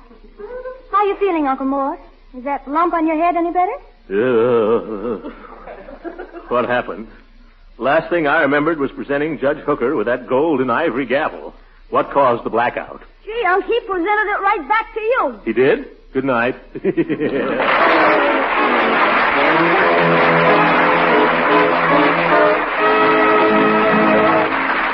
Original music heard in this program was composed and conducted by William Randolph.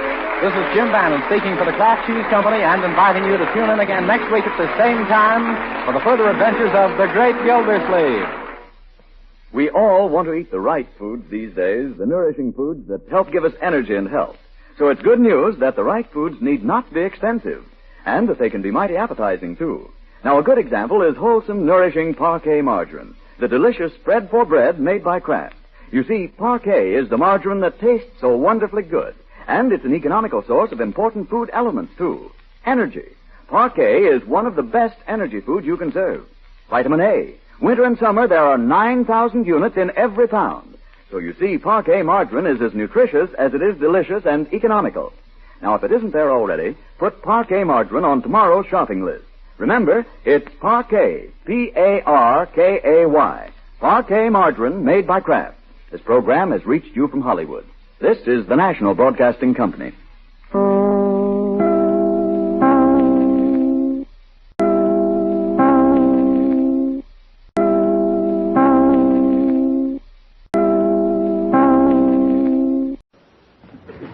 Kraft presents The Great Gildersleeve.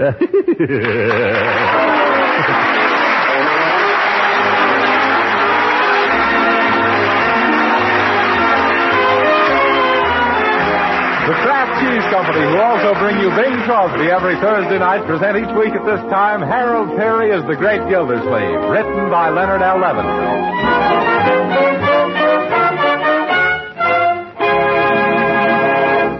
We'll hear from The Great Gildersleeve in just a moment. But first, the good word for all you thrifty women who are looking for ways to cut food bills. The product called Kraft Dinner is just your dish. For Kraft Dinner gives you the economical way, the quick way to make delicious macaroni and cheese, drenched with cheese goodness. With Kraft Dinner, you make fluffy, tender macaroni, drenched with cheese goodness in just 7 minutes cooking time. You see, every Kraft Dinner package contains a special quick cooking macaroni and an envelope of Kraft grated, so you can sprinkle in cheese goodness in a jiffy. Won't you try this economical, delicious macaroni and cheese tomorrow? A main dish ready in 7 minutes is a big help on wash day. Tomorrow morning, ask your dealer for a package of Kraft Dinner.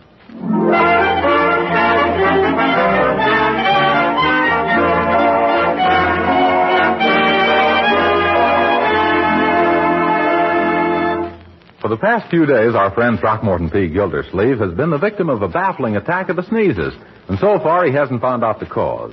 Could it be some allergy, or is his mustache starting to back up on him? Come on, let's visit the great Gildersleeve and find out.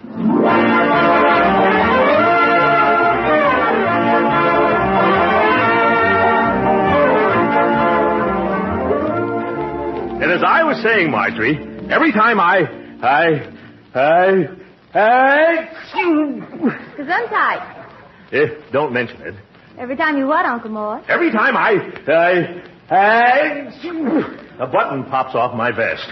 Oh, that's too bad. Yeah, you bet. I'm on my 4th vest now. Yeah, and that last sneeze broke your shoelaces. Yeah? Oh, well, I got to find some way of stopping this sneezing before I blow my brains out. Oh, I didn't do it that time. Gesundheit. Yeah, well, you don't have to mention that. No, Uncle Mort, I really think you should see a doctor. Now, this may be something serious. Sure, whatever it is, it's nothing to be sneezed at. Then why am I sneezing? Oh, there must be something you're allergic to. Yeah, I know it. I'm allergic to sneezing. No, Uncle, something else is wrong. Now, why don't you go right downtown and see Dr. DePeister? Yeah, who in the name of the Mayo brothers is Dr. DePeister? Well, I understand he's wonderful. Allergies are his specialty. Oh, you mean he's an anti-sneeze man? Yes. Florence Foreman told me he cured her. Found she was allergic to gasoline, so she sold her car. Wasn't that a little drastic? Oh, no. After she got Dr. DePeister's bill, she had to anyway. Well, I hate to blow in a lot of money on my nose, Marjorie. Excuse me, Miss Margaret, I was just making up your room. And you know that little kitty of yours? Ah, you mean my itty-bitty-pitty kitty? Itty-bitty, all for corn's sake. What's he been up to now, Bertie? It's that sweater you making for that ensign in the Navy on account of he gave you that pussycat. Don't tell me you found that. Yes, the kitten got into knitting. Oh, that's a shame, Marjorie. What did he try to do? Pull the wool over his eyes? Yep. Yeah, and on him it don't look good. Oh, dear. Did he do much damage, Bertie? Just looky here. I brought the sweater in. What sweater? That thing is more snarls than a cage full of tigers. Why, it's... It's what, Unc? It's you! Gee, Unc, that one made the windows rattle. The windows, eh? Good. I thought it was my teeth. Really, Uncle Mort, you must go downtown and see Dr. DePeister. Oh, nonsense, Marjorie. Why should I let a trivial... well, maybe someday. Come on, what are we waiting for? Where is that doctor?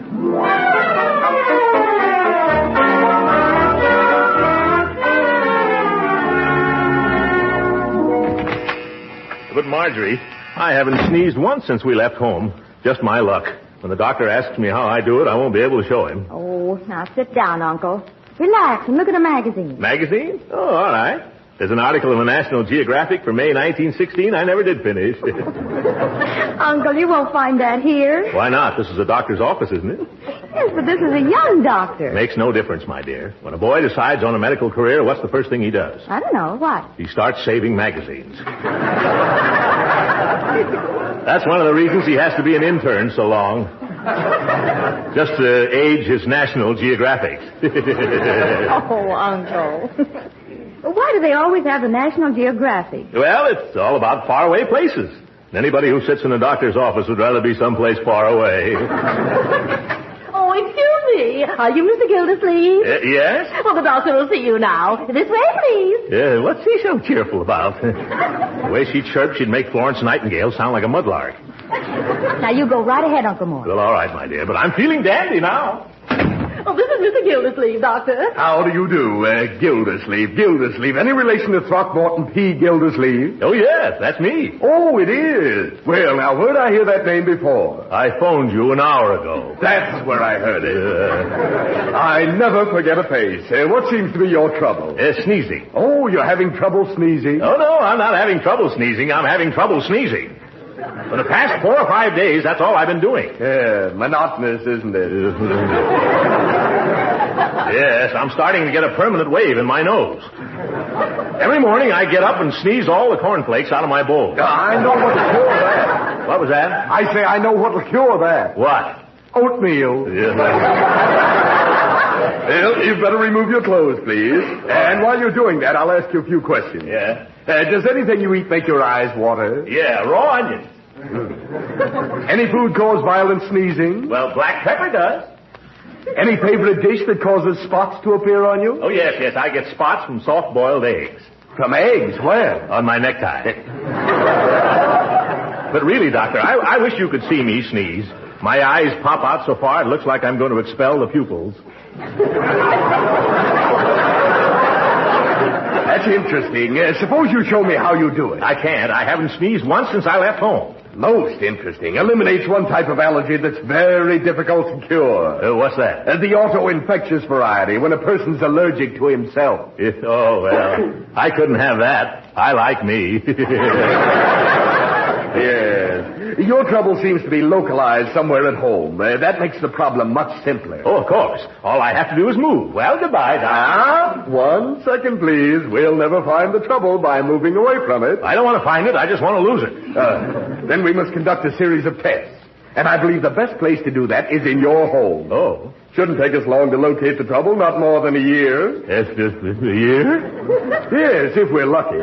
And now let me listen to your heart. Quiet, please. Yeah, okay. You must have a heart of oak. I'd better listen again. Most interesting. Excuse me, Doctor, but somebody's at the door. Oh, I see. What is it? It's time to take your pills, Doctor. No, I won't. I hate pills. Go away.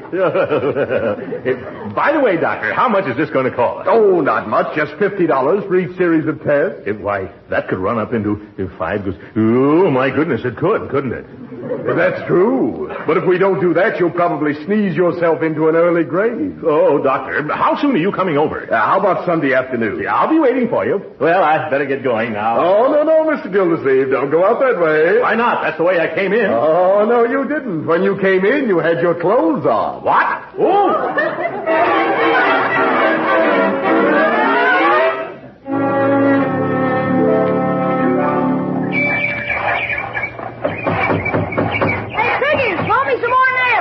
Leroy. Gee, we haven't any nails left. What are you going to do when we run out? Oh, we can pull some more at Uncle Mort's tires. Hi, Unc. Oh, hello, Leroy. Hello, Piggy. What did the doctor say, Unc? He said $5, please. Jeepers, Leroy, what's wrong? Unc suffers from the allergics. Yeah. Allergics? What's that? Oh, something rubs his nose the wrong way. Say, Unc, look what we're building. Yeah, I see. What's it supposed to be? It's a tree house for our club, the Young MacArthurs. You're putting it in the wrong place, Leroy. You'll never get a MacArthur out on a limb. Where are you going to put it? Well, as soon as we get it nailed together, we're going to haul it up on that oak where the branches spread. You know, prefabrication. Oh, well, that's an idea, isn't it? Did you ever have a tree house, Mr. Gildersleeve? Well, I started to one time. I had a wonderful idea. A log house in a tree. But it didn't work out. Why not, Unc? Well, we only had one tree in our backyard, and by the time I'd sawed enough logs for the house, there wasn't any tree left to put it in. Did you build the house anyway? No, my father found out what happened, and the logs and Pop and I all wound up in the woodshed. Oh, was that the time you wanted to run away and be a sailor, and he knocked the tar out of you? No, Leroy, that was another whaling expedition. Gee, Mr. Gildersleeve, will you help us build our clubhouse? Oh, of course. I'll pitch right in. Hand me the hammer, Leroy. Thank you. I just love to drive nails.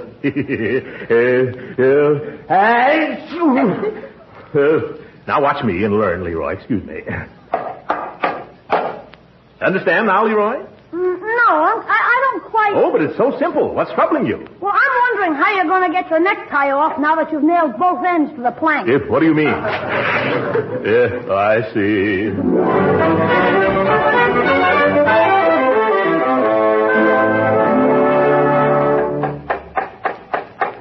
Hey, Uncle Mort, is the flagpole straight now? Oh, it's just fine up there, Leroy. Now nail down that little birdhouse. Birdhouse? Oh, you mean our mailbox? Leroy, who's going to deliver mail up in a tree 20 feet off the ground? Okay, it's a birdhouse. Oh, Leroy! Yes, Bertie? I'd like you to come down out of that tree. It's time for lunch. And that reminds me, Mr. Gildersleeve, Judge Hooker just dropped in. Oh, he did he? That old goat always shows up at feeding time. Tell him to come out here. I want him to see the house we built. Yes, sir. And don't you dilly-dally, Leroy. I won't, Bertie. Gee, Unc, isn't the clubhouse swell? I just finished fixing the secret trapdoor in the roof. A secret trapdoor? Well, I wish I could see it. Must be very cozy inside. I'll say. Yeah, now you go in to lunch. And scrub your hands before you sit down at the table. Okay, but gee whiz, I bet Tarzan never has to wash before he eats. Yeah, of course not. Tarzan's in hot water all the time. Yeah. Anyhow. Hello, Leroy. How are you feeling, Gildersleeve?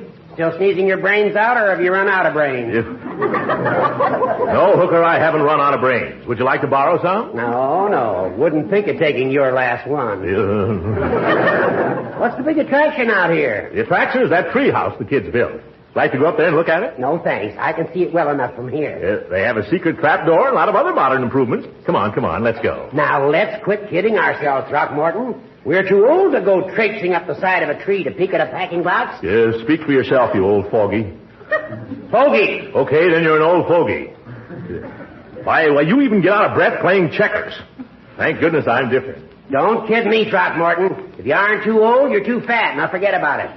You're dizzy enough on the ground without climbing trees. In that case, I guess I'll have to show you, Judge Hooker. Here, hold my coat, Grandpa, and watch a man strut his stuff.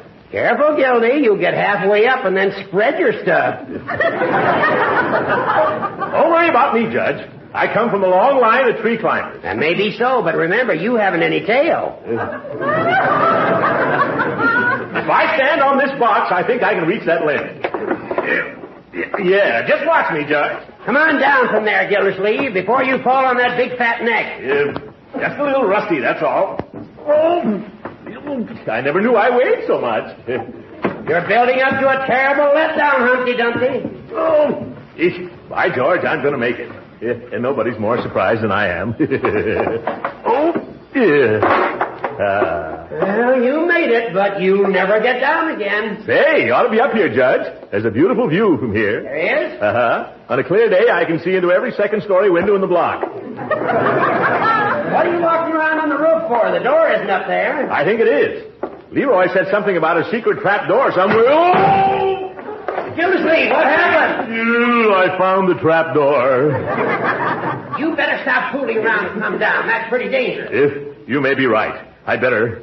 Uh-oh. What's wrong now? But I got in here. I should be able to get out. Gildersleeve, what's the trouble? I can't squeeze out of this door. But you just got in. Yeah, but I came in fast, and I'm stuck fast, too. Yeah, this is going to be one of my bad days.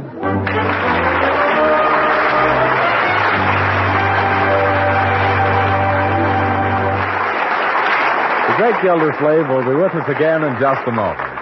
Meanwhile, let me tell you how to be a speed artist at making grand macaroni and cheese. Get a package of the product called Kraft Dinner. Out of that package, take the special macaroni and cook it in salted boiling water not more than 7 minutes by the clock. Then, just drain it well and lightly mix the fluffy macaroni with a little butter and milk. Next, take the envelope of Kraft grated from the Kraft Dinner box and sprinkle the cheese goodness through and through the macaroni. Turn the macaroni and cheese into a serving dish, and your dinner main dish is ready. Ready in double quick time. A really thrifty main dish. And really delicious macaroni and cheese, too. Now, doesn't Kraft Dinner sound like a wonderful idea for busy days? Well, get some tomorrow. Every Kraft Dinner package contains the making for 4 servings of delicious macaroni and cheese. Better get several packages tomorrow and stock the pantry shelf. Your family will love Kraft Dinner macaroni and cheese.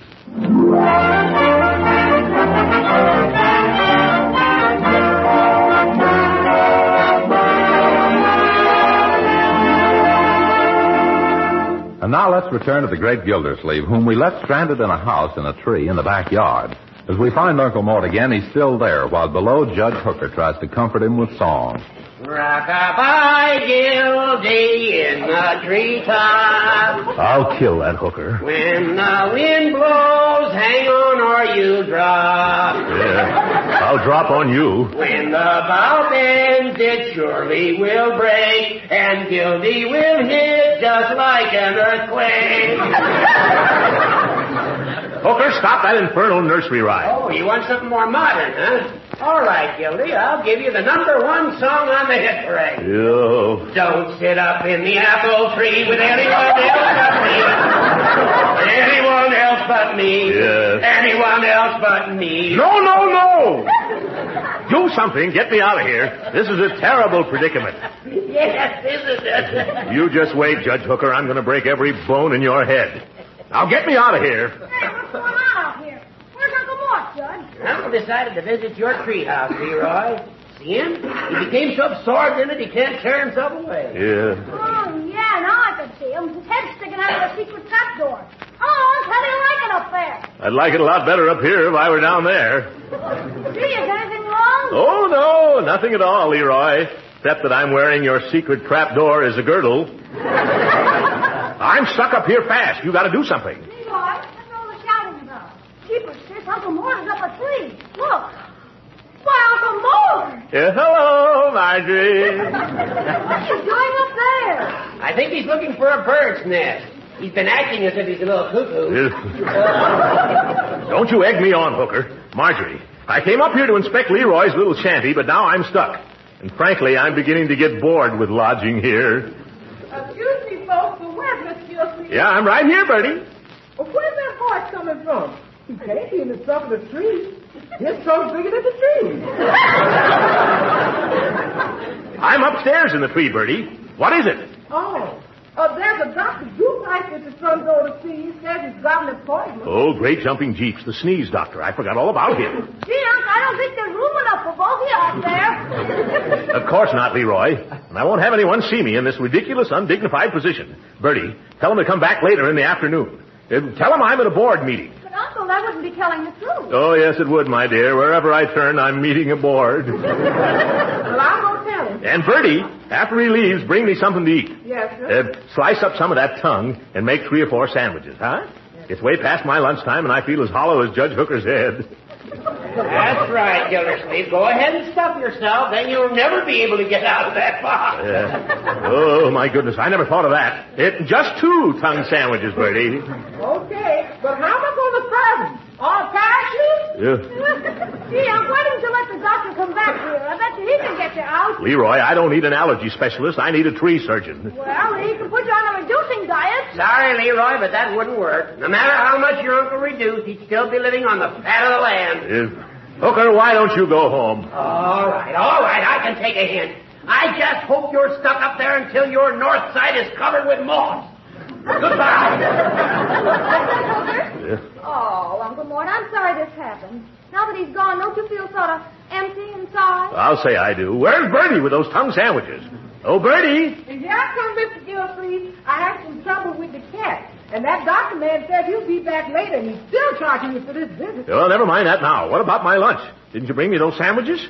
No, sir. I'm awful sorry about that, but I can't. You can't? Why not? Because the cat got your tongue. Come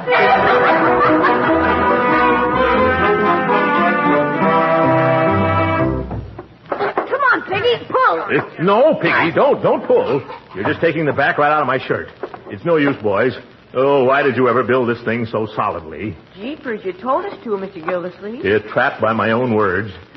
You better climb down now, boys, and try to borrow a ladder and an axe someplace. Okay, Uncle. And remember, I don't want anyone in the neighborhood to know about this. I'd be the butt of too many jokes. You coming, Leroy? Scramble down now. I can see the girl next door in her room. I don't want to attract any attention. We'll be right back, Uncle. Yeah, okay. Oh, hello, Mr. Gildersleeve. Hello, Dottie. How are you today? Oh, perfectly fine, except for a blister I picked up at tennis that's been annoying me ever since. Isn't it terrible? Heel? I'll say he is. He followed me all the way home. Say, how did you ever manage to get up so high? Is that a steam cabinet you're sitting in? What are you doing up in the tree? Who, me? Oh, nothing. I'm just doing an important air raid defense job. You don't say. Well, what is it? You can trust me because, you know, I always keep my mouth closed and everything I hear goes right in one ear and out the other. And, gee, I wonder why that is. Well, what's there in between to stop it? Oh, well, then you'll tell me, huh? What is it? Well, if you must know, I'm up here spotting airplanes. Spotting airplanes? Oh, how fascinating. Gee, I wish I could help you, only I wouldn't know what colors to spot them. No, I don't suppose you would. Shh. Hey, what's that noise? Oh, my goodness. There's a fire somewhere. Huh? Oh, I simply must go because I just love to curl up in front of a good fire. Well, goodbye, Mr. Gildersleeve. I hope you polka dot a lot of planes. Polka dotted. Just my luck to have a nice, exciting fire somewhere, and I can't go. Is that you down there, Leroy? Yes, sir. Where's the fire? There isn't any, Uncle Mort. You told me to borrow a ladder and a match, but not to tell the neighbors, so I just called the fire department. No. Great jumping jeeps. Why did you do that? Oh, I won't have it. Look at all those people. Send them away. Tell them to stop coming. But Jeepers, Uncle Mort. Hello, kid. Is that him up there? Yes, Chief, but he says that he don't want to... Bring a 30-footer, boys. Go away. Take those fire wagons out of our alley. Keep that crowd out of our yard. Oh, a little violent, huh? Now take it easy, Tubby. We'll get you down. I don't want to come down. I like it up here. What is this guy, a squirrel? Don't worry, Uncle Mort. He'll chop you out in no time. Keep those hatchet men away from me. I'm very comfortable up here, and I won't come down till I'm good and ready. As nutty as a fruitcake. He's jerky, that's all.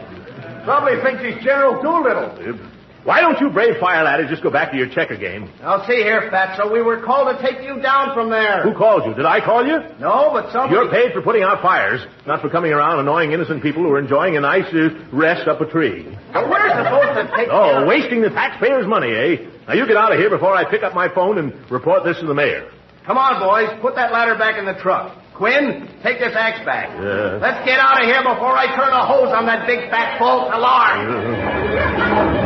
The idea. I guess I told him a thing or two. But gee, Uncle Mort, those guys could have gotten you out of there in a minute. Don't you want to come down? No, Leroy, I couldn't come down that ladder in front of that crowd. Why not? Because there are a lot of nails up here, and I've torn a square foot out of the seat of my pants.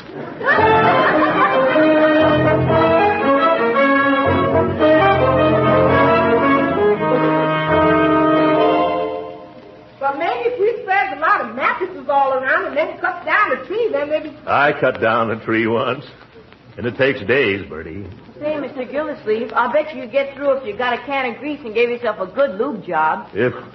Thanks for the suggestion, Piggy, but I'll save that one until everything else fails. Uncle Mort, here comes Dr. DePice, sir. Oh, I'd forgotten all about him. Say, I just realized something. I haven't sneezed since I came up here, Marjorie. He'll probably want me to stay here the rest of my life. Is Mr. Gildersleeve back yet? Oh, yes, I'm up here, Doctor. Where? Oh, there you are. Well, come down now, and we'll get started with those tests. Come down, eh? I'm afraid I'll have to stay up here a while. Oh, now, Mr. Gildersleeve, you should have more confidence in your doctor. You mustn't run away, you know. I'm not going to run away, but why don't you?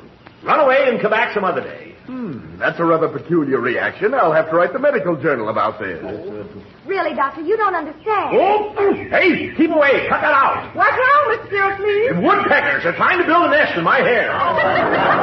Poor Uncle Mort. Yeah, what's the matter? Is he allergic to woodpeckers? Hey, Unc, here's a policeman to see you. A policeman? What does he want? There have been a lot of complaints from this neighborhood about a peeping Tom. A peeping Tom.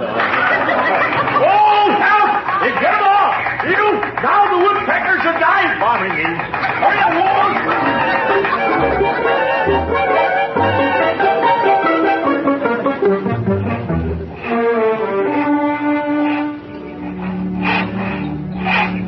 Oh, get away from me, birds. You bother me. How's your sewing going on? Sawing? Not so good. I'm getting too much attention from my little feathered friends. I've got an idea how we can scare off the birds. I'll be right back. All right. Excuse me, Mr. Gildersleeve, but do you expect to be down for dinner? I hope so, Bertie. So do I, because I can't figure how I'm going to serve you your soup up there. Oh, well, that'd be simple. I could drink it through a straw. What, oxtail soup? Yes, oxtail. Here, Kitty. No, it's Kitty. Come on now. Hey, Unc, look what I've got to drive the birds off. Oh, Marjorie's cat. Good. Send him right up here, Leroy. I'm afraid some bird's going to lay an egg on me any minute. Go ahead up to Uncle Mort, Kitty. Attaboy. Yes. Keep on going. That's it. Yeah, here, kitty. Ah, yes. Come on. Stay right up here near your Uncle Mort. Isn't he cute? Leroy, that was certainly a bright eye. Good time. You're welcome, Bertie. Say, I didn't sneeze once since I came up here until that cat. What is it, Uncle Mort? I just found out what I'm allergic to, Marjorie. It's that cat of yours. Oh, well, it saves me a lot of doctor bills and time and trouble. Why, I'm so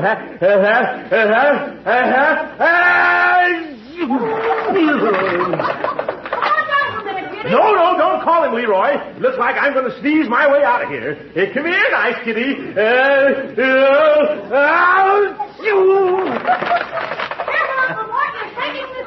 I can't hear you, Leroy, on account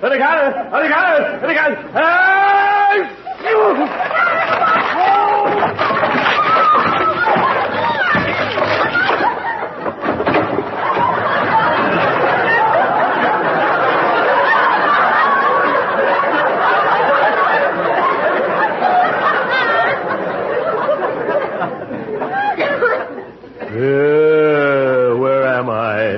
You're in the middle of our victory garden, Unc. Right between the mashed potatoes and the split peas.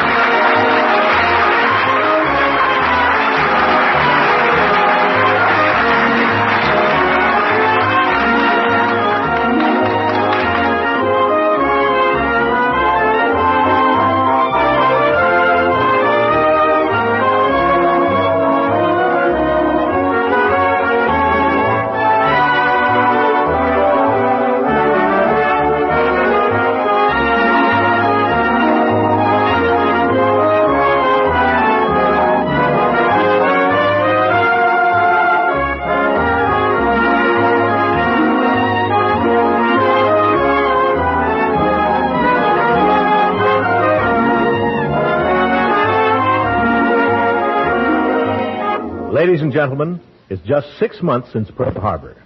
Since then, this nation has leaped to arms with one idea in our minds and hearts: victory.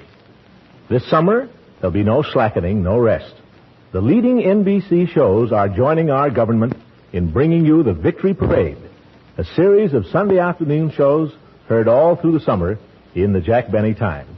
We urge you to listen. Good night, ladies and gentlemen.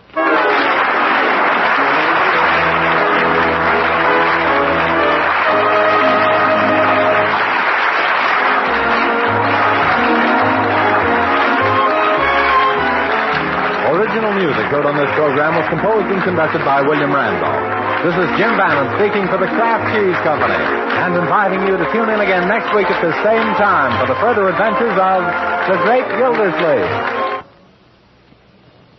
We all need extra vitality these days, the energy to help make our war machine hum. So you'll be glad to know that one of the best energy foods you can serve, and one that's economical too, is wholesome Parquet margarine made by Kraft. Now, unlike some foods, delicious Parquet margarine is the kind you naturally serve at every meal. It's a wonderfully good-tasting spread for bread. It's a real flavor shortening for baking. It makes pan-fried foods tastier. Yes, you can use Parquet margarine all these ways to help add extra nourishment and goodness to your meals. Another thing, every pound of Parquet margarine contains 9,000 units of important vitamin A. So for all these reasons, order a pound or two of economical Parquet margarine tomorrow. Remember, it's Parquet, P-A-R-K-A-Y. Parquet margarine made by Kraft. This program has reached you from Hollywood. This is the National Broadcasting Company.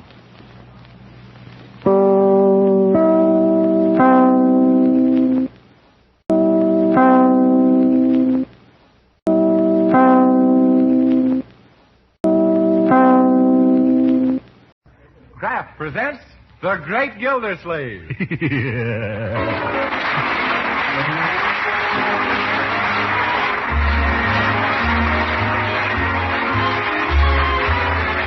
The Kraft Cheese Company, who also bring you Bing Crosby every Thursday night, present each week at this time Harold Peary as The Great Gildersleeve, written by Leonard L. Levinson.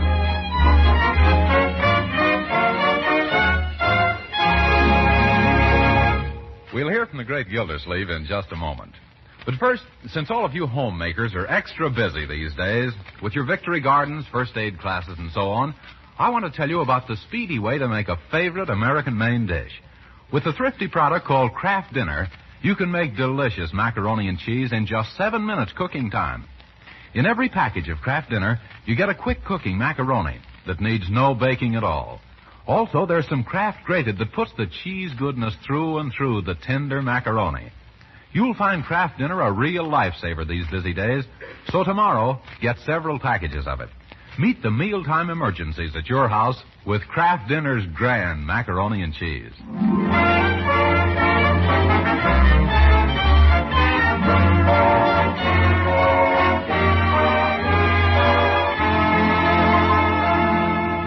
Did you ever lend an organization your living room for a meeting and then find that you weren't invited to attend? Well, that's what's happening to Throckmorton P. Gildersleeve. The Summerfield Little Theater Group is meeting to discuss plans for their summer barn season. And the Great Gildersleeve is out in the hall complaining to Bertie the cook, who had nothing to do with the matter.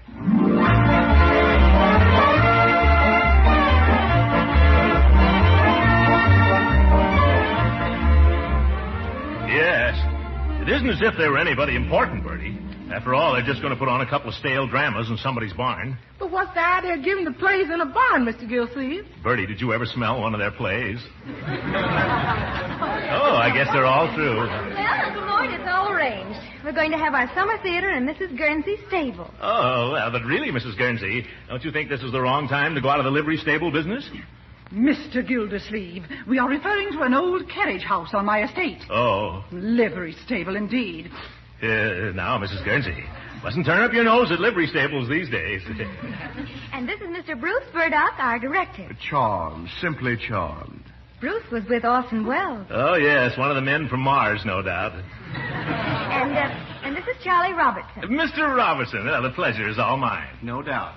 And now, we must start the ticket sale. Yeah. That means we must order oodles and oodles of tickets. Now, where does one get them? Tickets? Oh, the best place I know is the World Ticket Printers of Chicago. Just mention my name. Well, thank you, Mr. Gildersleeve. You seem quite familiar with these details. Oh, yes. I've sent those people a lot of business. That was when I was a director of a well-known stage company. You were?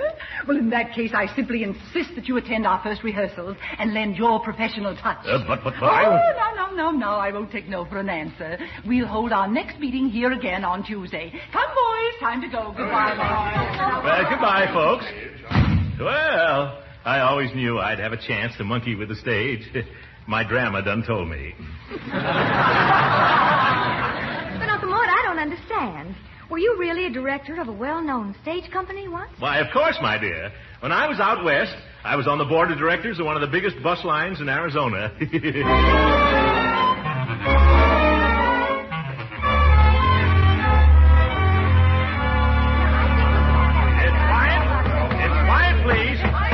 Quiet, please. I think our first play should be something down to earth. Some show so simple that the most stupid person will understand. Understand? Oh, yes, Uncle Mort. I thought they would. Now, I just happened to dig up a beautifully written play that was a magnificent success at Princeton when I went there. In fact, the author had to take 22 curtain calls. My goodness, I couldn't straighten up for a week. Well, what was the name of your play, Uncle? Deep in the Heart of Maryland. Would anyone like to hear the plot? You would? Well, okay. Now, I'll play all the parts myself. The first act opens in the drawing room of ex-Governor Silsby's mansion, the Shingles. We discover an old southern mammy, Auntie Freesia, as she speaks. Well, here he is in the drawing room of ex-Governor Silsby's mansion, the Shingles. Things look mighty poorly for the old governor. She's interrupted by her husband, Uncle Rufus. The two of them do a very comical song, and then Uncle Rufus speaks. Yeah, Auntie Freesia, things do look mighty bad. And it's all on account of that no-account neighbor, Dalton Jackson, who holds the mortgage. Then Auntie Freesia says, Ain't it the truth? Sure looks like he's going to finally wind up with the Shingles. Then Dalton enters, a very mean character, lower than bunions on a snake. Dalton says, I brought these flowers for Miss Lavinia. Please inform her of my presence. Then he comes down to the footlights and whispers, Little does the fair Lavinia suspect that I am a married man with a wife and 7 children in Altoona, PA. Lavinia, thinking that the visitor is another, trips into the room. Oh, excuse me, she says. I didn't know it was you, Mr. Jackson. Ah, my proud beauty. You thought I was that young whelp Crandall Berry, eh? Oh, no, I didn't. You did. I didn't. You did. You didn't. I did. You did. Did I? But I could go on like this for hours, folks. It's simply chock full of sparkling dialogue. Oh, but really, old fellow, this isn't our type of play. You're right, Brucey boy. Oh, I forgot to tell you, Brucey, old boy, you play Crandall Berry, the hero. Oh, is that so? Uh-huh. You're shot right smack in the middle of Act Second. And really, you had no idea how I'm looking forward to your death scene. Yeah. You know, Charlie, on second thought, maybe it isn't such a bad choice after all. What was... Yes, and there's a fine part for you, Charlie. Will you wake up, please? You'll be ideal as Lavinia. Don't go to sleep during the rehearsal. I didn't even hear you. You'll be ideal as Lavinia's weak-willed, spineless brother, Sibley Silsby. Oh, do you really think I'm the type, really? Yes, really. But definitely, Charlie boy. Now, Marjorie, you can play Lavinia. Oh, that should be fun. Uh-huh. Dottie Dobson from next door can play the ingenue, and I think we'll try Judge Hooker as ex-Governor Sibley. And the rest of the parts will be easy to catch. All except the Southern Mammy. Are you going to play that role yourself? Oh, no, I've got somebody. Bertie! Oh, yes, sir? Bertie, have you ever had any ambition to go on the stage? Oh, indubitably. Oh. Then we've got a nice fat part for you in our new show. A fat part? On me, that'll look good.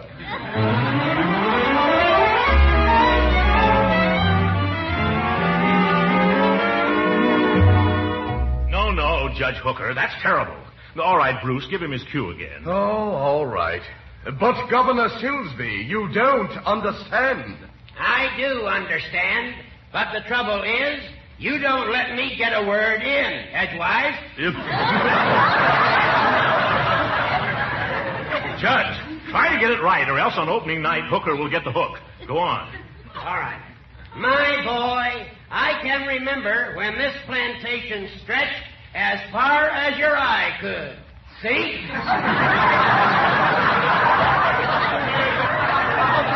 Oh, brother, of all the sugar-cured, tenderized, corn-fed hickory hams, you take the lima beans, Judge. Well, how would you read that line? Something like this. I can remember when this here plantation stretched as far as your eye could see. You see? Well, that gives me an idea. Yes, and it gives me an idea, too, Judge. What's that, Gildy? I think I'll play the part myself. But what about me? I bought tickets for all my friends already. Good. Now you'll be able to keep them. What, the tickets? No, your friends. Well, in that case, I'm going to take all of my furniture out of Act 1 and go home. I forgot to tell you, Judge. You've just been appointed stage manager. Stage manager? What are my duties? To get some decent-looking furniture for Act 1.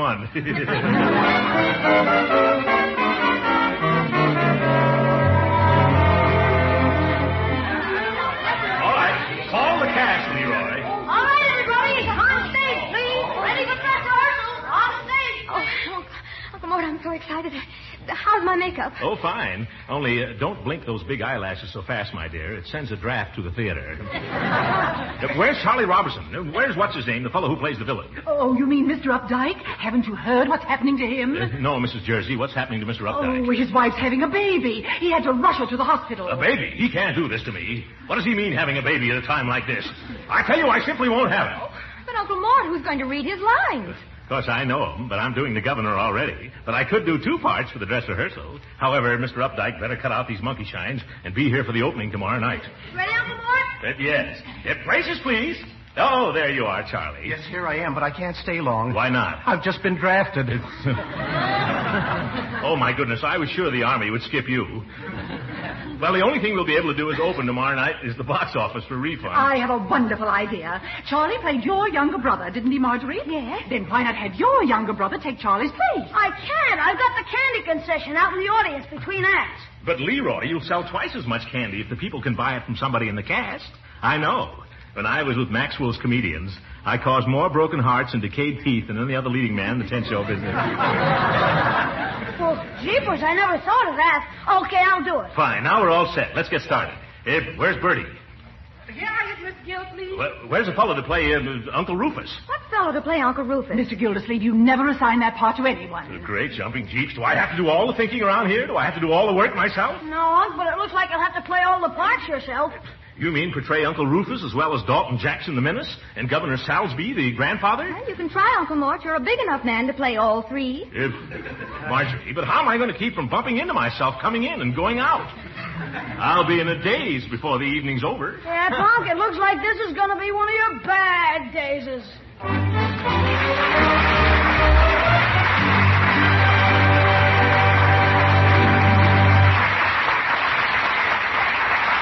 The great Gildersleeve will be with us again in just a moment. Meanwhile, let's give a thought to that chicken or roast out there in the icebox. There isn't quite enough left over from today's dinner for tomorrow's meal? Well, let me tell you how to stretch and glamorize what is left into a thrifty main dish. Cream the leftover meat and serve it in a delicious ring of macaroni and cheese. Macaroni and cheese that you cook in just 7 minutes. You do it with a product called Kraft Dinner. In every box of Kraft Dinner, there's a special quick-cooking macaroni. Also, some Kraft grated that lets you put the cheese flavor through and through in a jiffy. Just 7 minutes at the stove, and you have fluffy, tender macaroni drenched in cheese goodness. For a smart macaroni ring, press the macaroni and cheese into a ring mold. Let it stand a few minutes, unmold on a platter, and pour your cream meat into the center. Delicious. Of course, you can serve Kraft Dinner just in a serving dish.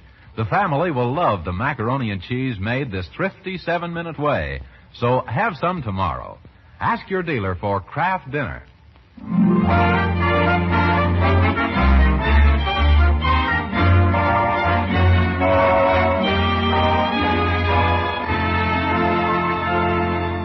And now back to the great Gildersleeve. It's the opening night of Deep in the Heart of Maryland, and Uncle Mort is still stuck with 3 parts. The audience is in their seats, the actors are in their places, to say nothing of a dither. The stage manager, Judge Hooker, is ready to pull up the curtain, and the overture begins.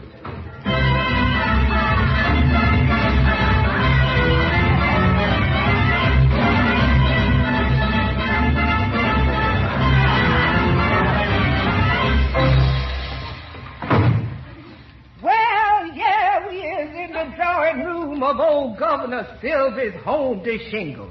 And things looks mighty bad for the old governor. I wonder where my husband, Uncle Rufus the butler, is. Now, who can that be? Who's down and knocking at the door outside? Well, who's you expecting? Except your joy and pride. Now, I can hear you grumbling, Mr. Rufus Brown. Just keep on knocking, Ruf, you no-good clown. Come on now, baby. Won't you let me in?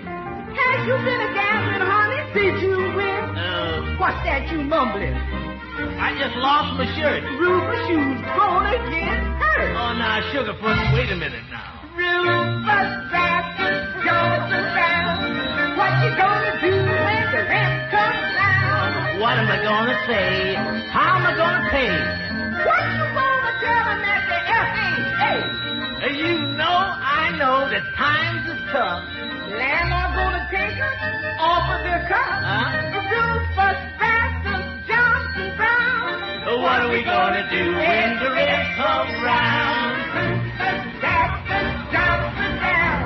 What you gonna do when the rent comes round? What am I gonna say? How am I gonna pay? What you think we're gonna feel another thing? Now everything's unsettled now. Everything's all unsettled. Rufus Baptist, Johnson Brown. What are we gonna do when the rent comes round?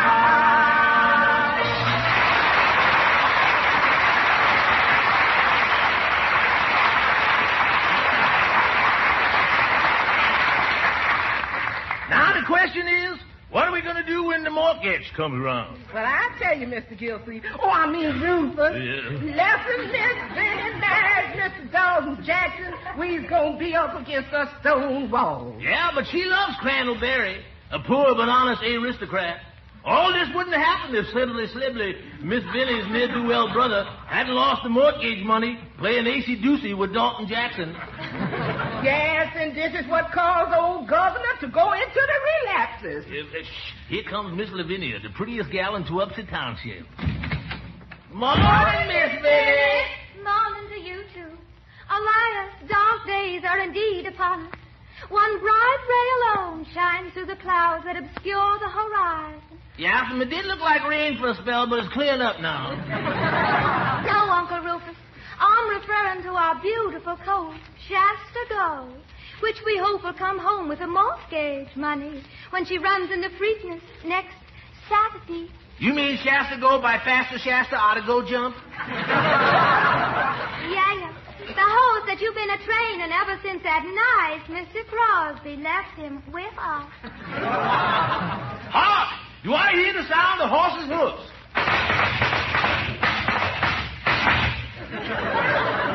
Yes, Ruth, that's Dalton Jackson come to call on Miss Benny. He seemed to be in a hurry. Ruth, go out and hold his horses. Yeah, Missy, I'll go. Oh, Mr. Gildersleeve, hurry. You'll have to play the villain after all. But why, Mrs. Holstein? Where's Mr. Updike? Oh, he couldn't come tonight either. Last night he couldn't come because his wife was having a baby. What's it tonight? Twins. Quick. Here's Dirty Dalton's coat and hat. Boy, and is it dirty. How'll I ever get this burnt cork off, Leroy? Oh, I know. Hooker, lend me a clean handkerchief, will you? Surely. Here you are, Gildy. Thanks very much. Hey, what's the idea? Quiet, Judge. There's a show going on. There you are, Mr. Gildersleeve. How soon do I go on? Not for another hour, Dottie. Oh, I'm so excited. I've been rehearsing my part for 2 weeks now, and I only hope I don't forget any of it. How many lines have you got? Only one. I run out and say, "Oh, Lavinia, your grandfather, he's thinking again." Or maybe I should say, "Oh, Lavinia, your grandfather, he's thinking again." Yes. Hurry, Unc, they need you on stage. Marjorie's run out of dialogue, and she's stalling the audience. Have I got all the black off my face, Leroy? Yeah, but... Give me the plug hat. Here I come, Miss Benny. But jeepers, Unc, you forgot to take the burnt cork off your hand. Oh, that's right. At last, Miss Benny. Kindly excuse my hands. I've just been greasing my horse. To whom are we indebted for this visit, Mark Jackson? Miss Lavinia, are we alone? Let me look. I feel a vague apprehension that the reddish glint in his eye bodes no good for me. Yes, we are alone, Master Jackson. Good. At last, me sinister plans will bear fruit. I've been waiting for this moment. Now I have you in my clutches. No, unhand me. Remove those foul fingers from that fair form, you cur! 'Tis Crandallberry, the poor but honest young aristocrat. He whom I love. Curses foiled again. Begone, blackguard, and remember, he who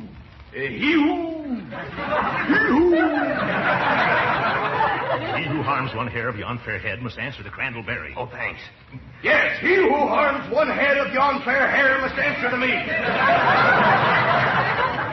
I go now, my proud beauty, but I'll return on Saturday to foreclose the mortgage. Here you are, Uncle. The ex-governor's costume. Come on, will you? Thanks, Leroy. Now, give me the goatee and the white mustache and some glue, will you? Thanks. Now, Mr. Gildersleeve? Not now, Dottie. All right, but should I read it? Oh, Lavinia, your grandfather, he's thinking. Again? No, Dottie. Now the wig, Leroy. Hold that mirror up. There. I gotta go now. My public waits.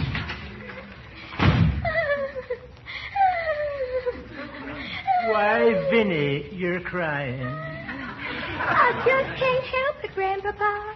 I'm so unhappy. Well, you come and sit down beside your grandpappy, and he'll all tell you a story to cheer you up. Yes, Grandpapa. This story took place when I was a young'un. That was when the plantation stretched as far as your eye could. See?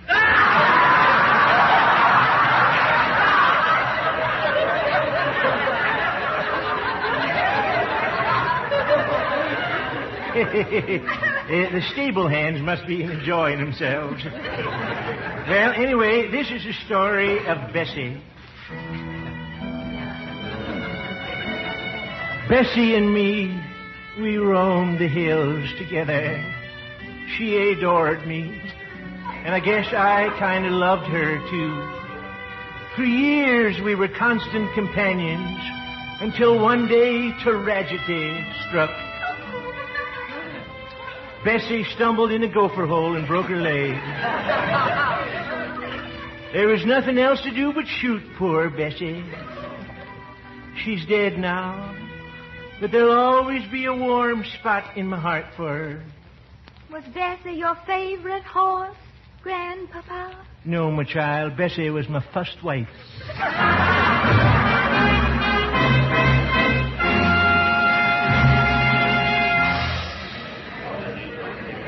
Now tell me, Mr. Phelan, how do you like the play? Quite amusing. Some of the actors are excellent. I like the old man, Governor Silsby, and also the Uncle Rufus character. They're both fine actors. But that guy who's playing the villain, he's terrible.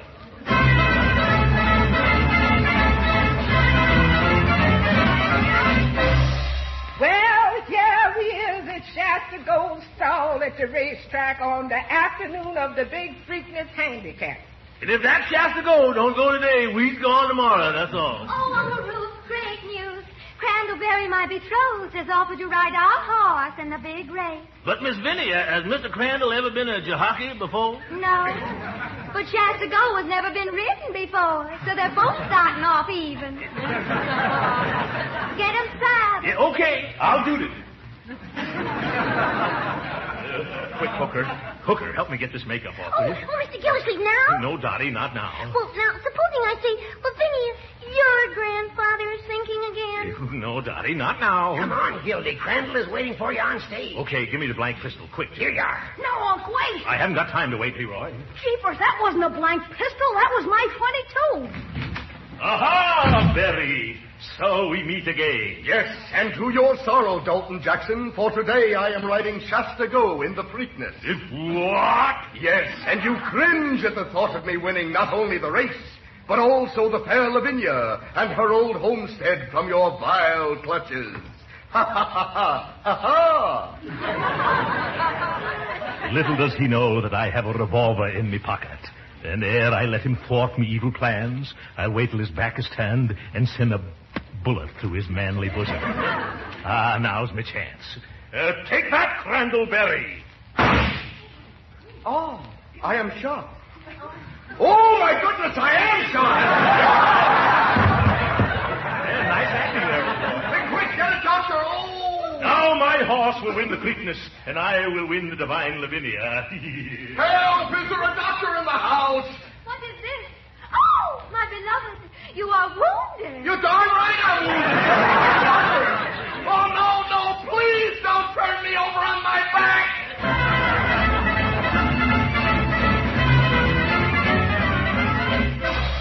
Well, there we is. Still at the racetrack. Only now it's most time for the big race. Yeah, and nobody to ride Shasta Gold. Ah, misery, misery. Poor Crandall lying in a hospital bed. On his stomach. Well, how did I know it was loaded? And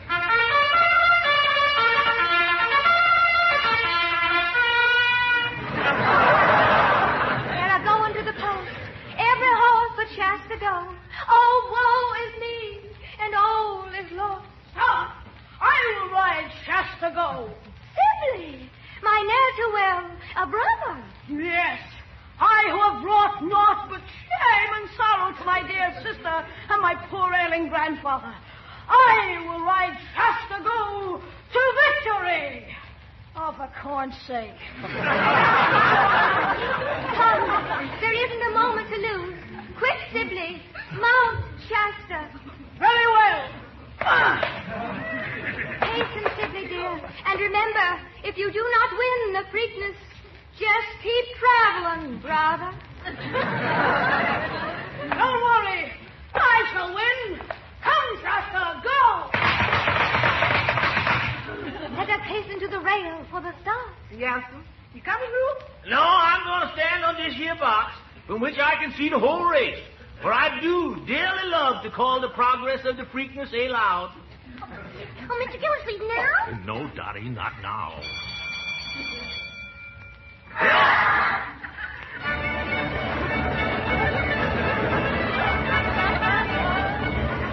Shasta Gold broke back, beautiful start. Now she's streaking in the turn. And it's Mel Pride first. Downbeat second and Nancy Quinn third. Shasta Gold's bringing up the rear. Now they're in the backstretch, and Shasta Gold's running a beautiful race, folks. And at the half, it's Tanglefoot first. No, Dottie, not now, second. And Dapper Gold in third. Shasta Gold's doing a sweet job of bringing up the rear, folks. And it looks like, yes, it is, Donald Allen first, Gobblede second, and Philip L. third. Shasta Gold's finally brought the rear up. She's tearing down the home stretch, and heading for the finish, it's Philip L. first, Gobblede second, and Robin Ann third. As they cross the finish line, it's Shasta Gold, the winner. Wonderful. Now we can pay the mortgage. I can marry Crandall and Grandpapa will get better. And Grandpapa will get better. And Grandpapa will get better. Dottie, now. Oh, Phineas, your grandfather, he's thinking again. Oh, my. Quick, Uncle Ruth, rush back to the shingles and tell Grandpapa how Shasta Gold won. The good news may save his life.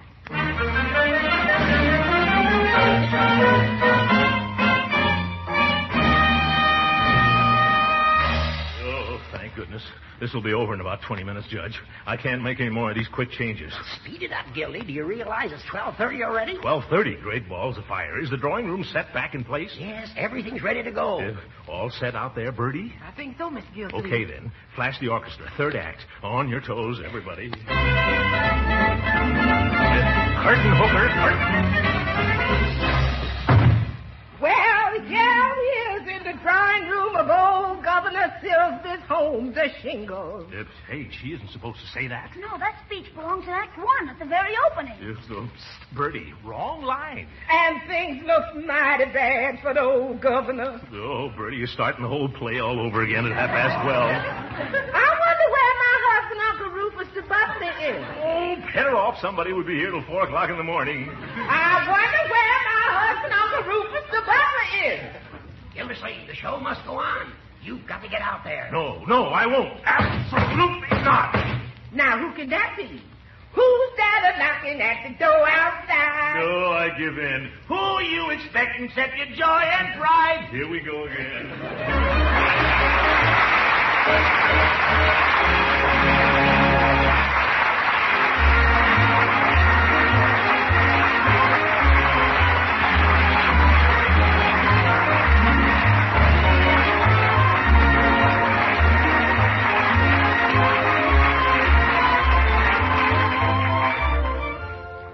Mr. Gildersleeve, this is Mr. Whalen, a talent scout from RKO Pictures. Oh, a talent scout. Yes, I want to sign up a member of the cast. Oh, no. Not me. That's right, not you. I've got a contract for your horse. She has to go. Studio is running short of trucks. Good night, folks.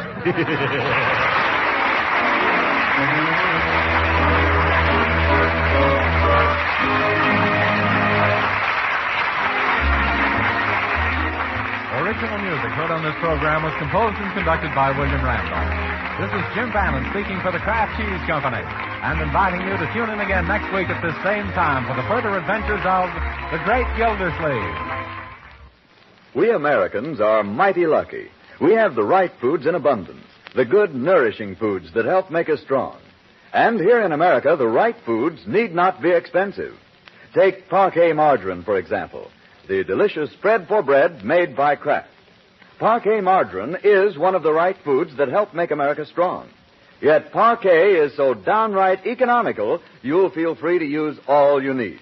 You see, Parquet margarine is a highly nutritious food, one of the best energy foods you can serve. And every pound contains 9,000 units of important vitamin A. What's more, Parquet is the margarine that tastes so deliciously good as a spread and used in cooking, too. So note it down. Order delicious, economical Parquet margarine tomorrow. Just ask for Parquet. P-A-R-K-A-Y. Parquet margarine made by Kraft. This program has reached you from Hollywood. This is the National Broadcasting Company.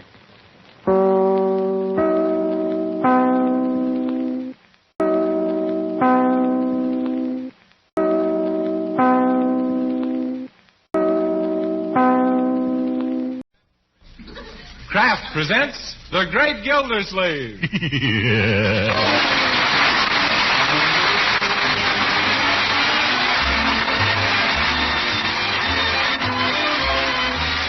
The Kraft Cheese Company, who also bring you Bing Crosby every Thursday night, present each week at this time Harold Peary as The Great Gildersleeve, written by Leonard L. Levinson.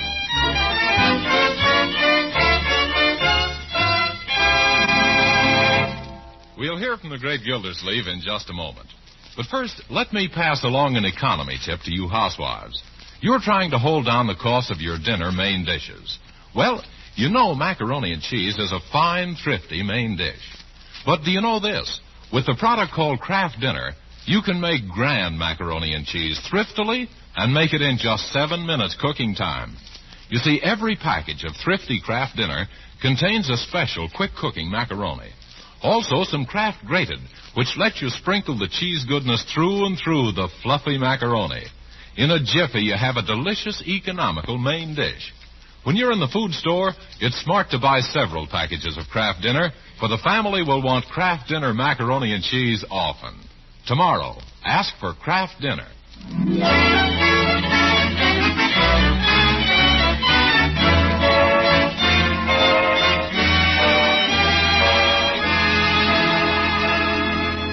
And now let's join our friend, the great Gildersleeve, who's waded through his morning paper and his morning milk and is now struggling through his morning mail.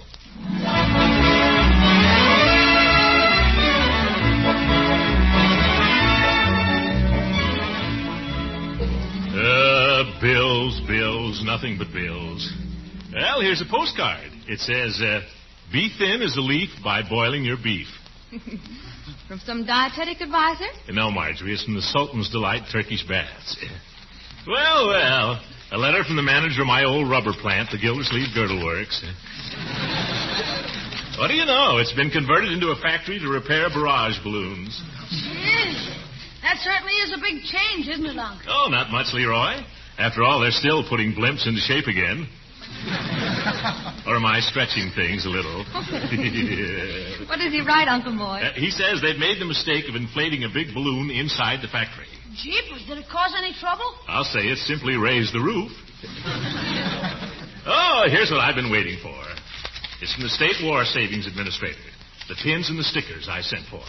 Here are your pins, children.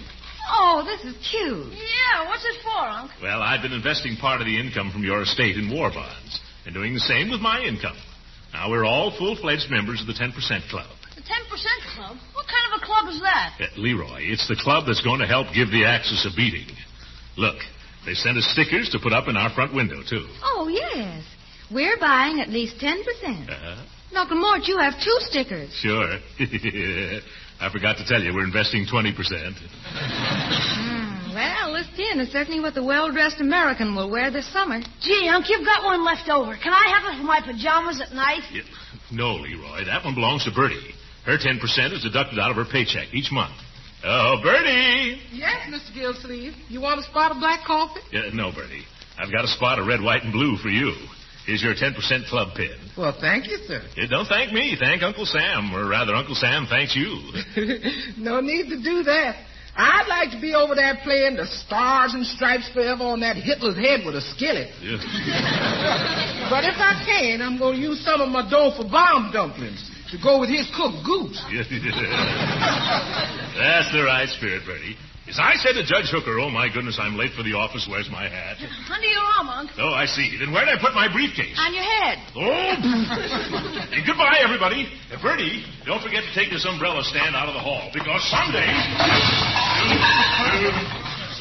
somebody's liable to trip over it. So long. Oh, poor Uncle Mort. You better remove that stand, Bertie. You wouldn't want him to hurt himself. No, at least not until after Father's Day. What's that got to do with it? Well, gee, we've brought him a super-duper present on account of he's been just like a father to us. Leroy, that was to be a surprise. Oh, I forgot. Now, Bertie, you got to promise you won't breathe a word about the present for the present. Well, I'll tell you what, I don't know what it is. Well, it's just what he's been wanting. A great big easy chair. Yes, sir, a green leather club chair. Oh, Marge, now you've given it away. Bertie, you got to keep this in confidence. Oh, don't you worry. I'm the biggest confidence woman you ever seen.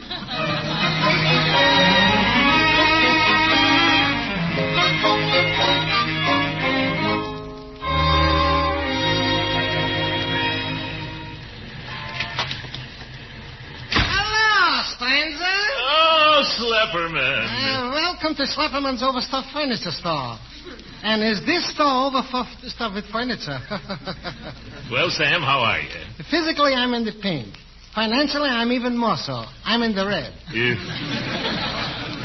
What can I do for you if I'm not being too continental? Oh, really nothing. I just thought I'd drop in and browse around. Oh, go right ahead. Everybody's doing it. Business has been very browsy lately. And if you don't see what you want, just remember, can I help it if my stock is monotonous? I saw a nice display of leather club chairs in the window. That's why I came in, Sam. I was sort of daydreaming, with Father's Day on Sunday. Wouldn't it be nice if I were a father? That's a little short notice. I don't think you can make it. Yeah, I know that, Slep. Marjorie and Leroy are fine children, but isn't it too bad I haven't any children of my own to buy me one of those chairs? I suppose your kids are pretty good to you. Oh, sure. All 8 of them. They're so good to me on Father's Day that I'm broke for the rest of the month. You mean they buy you a present and then charge it to you? Oh, no. They borrow the money from me beforehand. Look, Guilty, if you had kids, they'd do the same thing.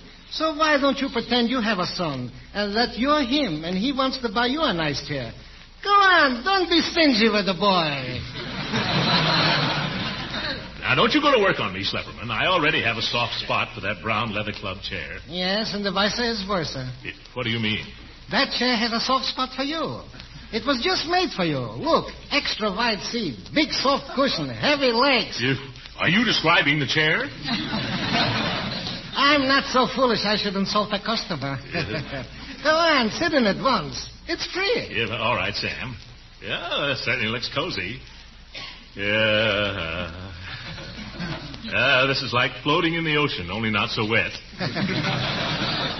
How much do you want for this chair? $67.50, and that's my rocky bottom price. But, Sam, this chair hasn't got a rocky bottom. You got me. $65. $55. Oh, no. You can have one of the red ones or a green one for $55. But the brown one costs me more. Why is that? The manufacturer has a whim. Yes. But I don't like green or red chairs. They remind me of traffic signals, and that makes me mad. Okay, guilty old pal. I'll let you have the brown one for $60. Yeah, $60, eh? All right. Yeah, send it up to my house tomorrow. If I'm out, say, I just remembered. There's a chair exactly like this one in the window for $60. Sure, guilty. 60 is the ceiling price. And how can I cover my overhead if I don't hit the ceiling? You got me.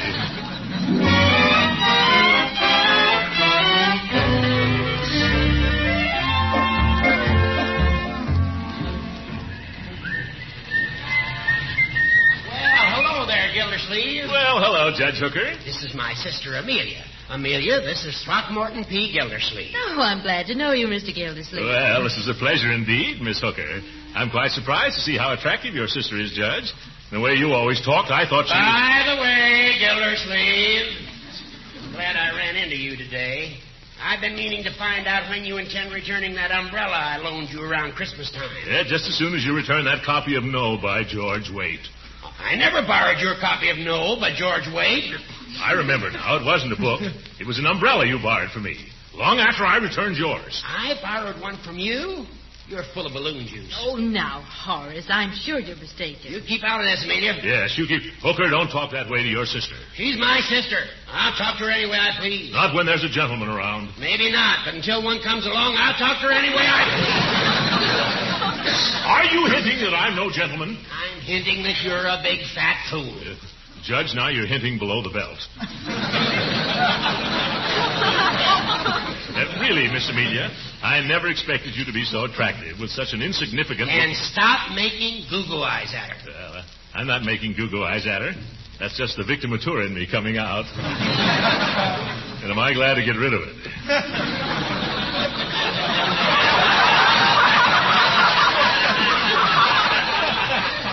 Goodbye, Miss Amelia. I hope I see you in better company the next time. You better return my umbrella, you deadbeat. Oh, quiet, Horace. My goodness, let that nice Mr. Gildersleeve keep it. You got 2 umbrellas in the closet downstairs. Oh, no. Oh, yes. One with a gold handle and the other with a broken rib. Oh, great Scott. Well, what's wrong? That broken one is Gildersleeve's, and the gold handle one is the one I loaned him. Well, Horace Hooker, shame on you. Now, you must do something to make up for the way you've insulted Mr. Gildersleeve. Well, maybe I'll buy him something for his birthday. It's the 21st. The 21st? Well, that's Sunday. Okay, then I'll send him a postal card. Special delivery. You'll do nothing of the sort. Now, you come with me. Where are you going? Over to Obler's department store to buy Mr. Gildersleeve a birthday present. I saw the most comfy red leather club chair in the window this morning.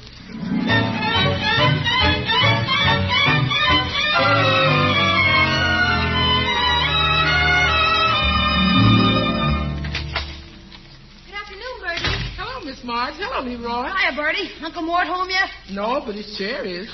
Oh, dear. The salesman at Phelps and Fowler's promised they wouldn't deliver it until tomorrow morning. Well, let's hide it someplace till then. How about your room, Bertie? My room? Why, it's so small I have to do my setting up exercises sitting down. Even have to open the window to throw my chest out. Well, let's see the chair. Oh, that's not the right one. No, this one's brown. And we bought a green one. Oh, Jiggles, Uncle Mort. Dear, what do we do? I'll sit down on a chair, and you children sit on me, and that'll hide it. Is anybody home? Well, don't bother to answer if you're not. Oh, there you are. Oh, hello, Dottie. We thought you were Uncle Mort. Oh, now, how could you make a mistake like that? I don't look anything like your Uncle Mort, even in these slacks. Or do I? Well, look at that pretty chair. We bought it for Uncle Mort for Father's Day, and it came a day too soon, and it's the wrong color. I'm just petrified that he'll come home any minute and find it. Well, then, look, why don't you bring it over to my house and keep it there until you can change it? Oh, well, thank you, Dottie. I'll phone Phelps and Fowler from there and ask him to bring the green one. Come on, Leroy, let's take it out the black chair. That must be your uncle now. Now, you folks hurry. I'm coming. Save electricity. How do? I'm from Phelps and Fowler. I got a green leather chair for Mr. Gildersleeve. Man, that's service. Sit it right here in the hallway. Okay. Will you sign for it, please? Can I just initial it? Certainly. All right. BLC. That stands for Bertie Lee Coggins. I better write that underneath. Now, you go over to the Dobson's house next door and pick up that brown chair that was brought over there by mistake. Well, this is the first I've ever heard of it. Uh-oh, here comes trouble. Oh, good afternoon, Bertie. Hello, Mr. Gildersleeve. Excuse me a moment. I'm just going to show this gentleman where the Dobsons live. Just walk this way, mister. Sure. He couldn't walk the way Bertie does to save his life. Now, what's this blocking it? Why, it's my chair. Oh, that Schlepperman. I told him I didn't want a green chair. Wait till I get hold of him. Of all the stupid mistakes, sending me a green chair when I distinctly said hello. Is this Schlepperman? It ain't Joe Lewis. Sam, this is Gildersleeve. You know that brown chair you sold me? Yes? I just arrived home and found it here, and it's green. There must be some mistake. Yeah, I'll say it. You better come right over and correct it. Okay, guilty old friend. I'll be there in 3/6 of a jiffy. But I can't understand it. That chair is not supposed to turn green until next spring. Yes.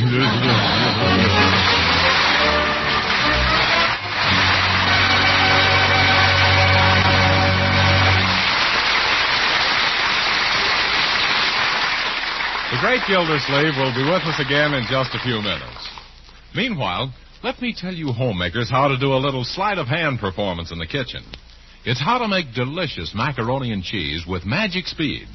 You do it with a product called Kraft Dinner. Out of the Kraft Dinner box, take the special Kraft Dinner macaroni and cook it in boiling water not more than 7 minutes. Then drain off the water, add a little butter and milk. And with the Kraft grated that also comes in every Kraft Dinner package, sprinkle the cheese flavor through and through. In as little time as it takes you to make the coffee, you have a grand money-saving main dish ready. Macaroni and cheese that the whole family will go for, cooked in only 7 minutes. It does seem like a sleight of hand trick, doesn't it? Well, get set to do this kitchen magic real soon. Tomorrow, ask your food dealer for Kraft Dinner. Better get several packages because the folks will love Kraft Dinner macaroni and cheese.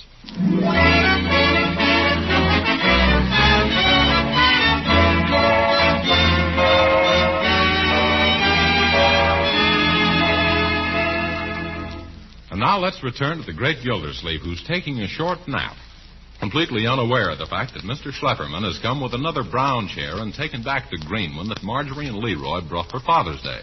Right now, his niece and nephew are returning from Dottie's house.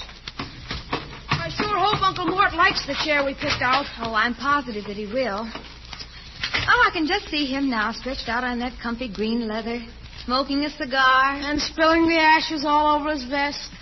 Well, we'll get him an ashtray. One of the... Leroy! You see what I see? You mean that brown leather chair?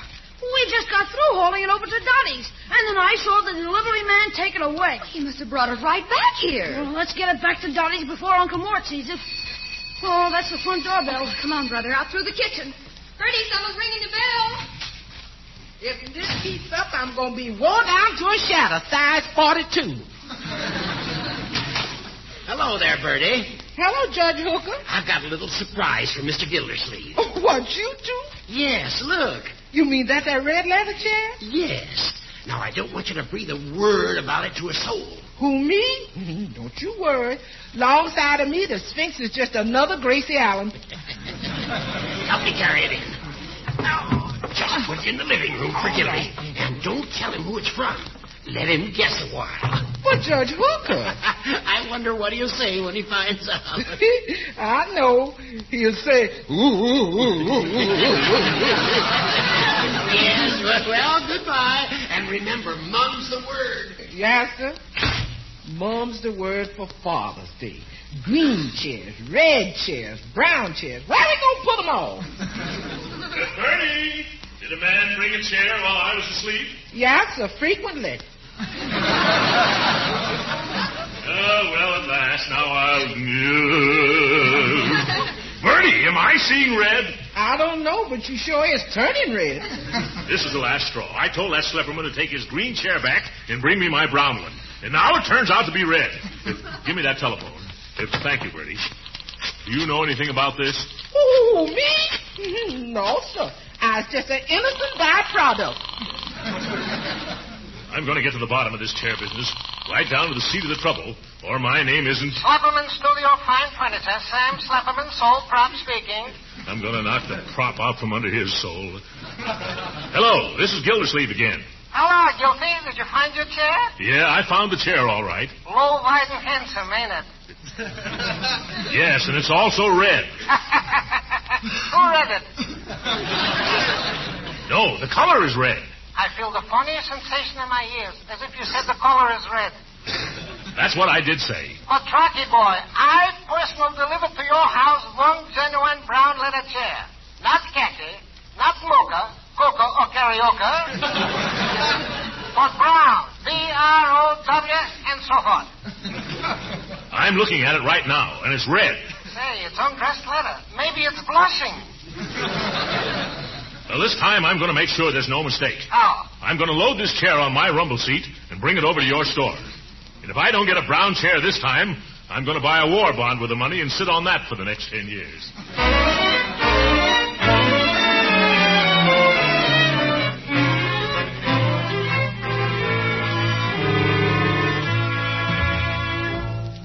How come you bringing back this chair? Lady, when I took this brown chair back to Phelps and Fowler, the boss told me it ain't our chair at all.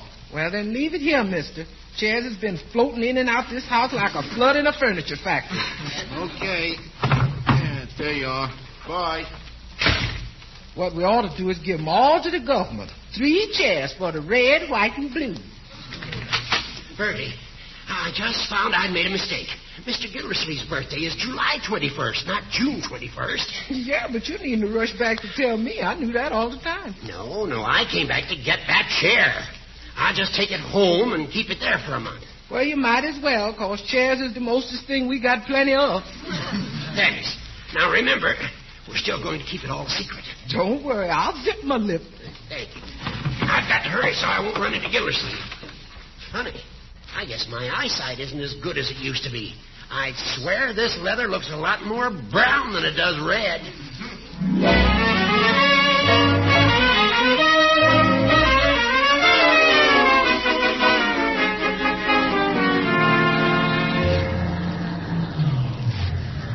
Honest, guilty, I still insist that this is the 3rd brown leather chair I'm bringing into this house today. But what about the green one and the red one? They ain't mine. That's why I brought them along in the back of the trunk. You can have them. No, thanks. All I want is the brown one you sold me. Help me carry it in the house, Sam. All right. Follow me. I know the way blindfolded already. Just look at that leather. Comes from only the most contented cows. I suppose the springs are very helpful, too. Careful going around the umbrella stand, Guilty. Yeah, I know. I've been here before. All right, you can set it down now, Sam. See? I'm a little tired. And why not? It's pretty hot for July, isn't it? It's still June, Slepperman. I know it, but it's even hot for July. You care for a bottle of root beer? I don't mind, if you'll be so kindly. Yeah, come on in the kitchen. We'll get it ourselves. Okay.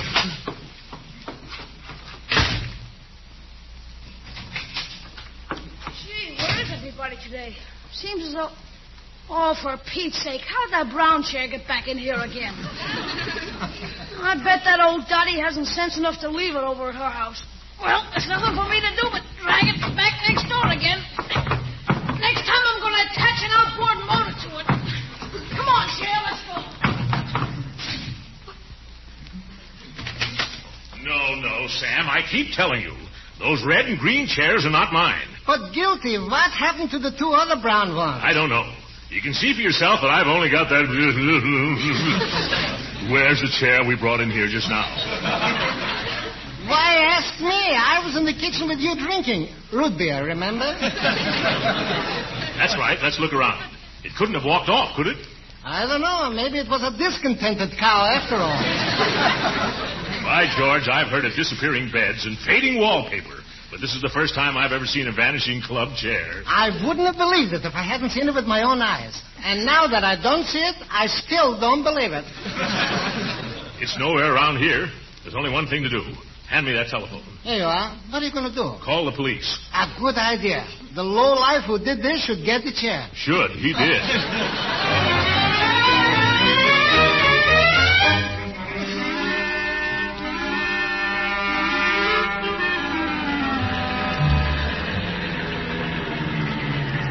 Come on out here, Sam. Here comes a couple of plainclothesmen now. Just stay where you are, Gus. I won't be long. Okay, Lieutenant. I'm in no hurry.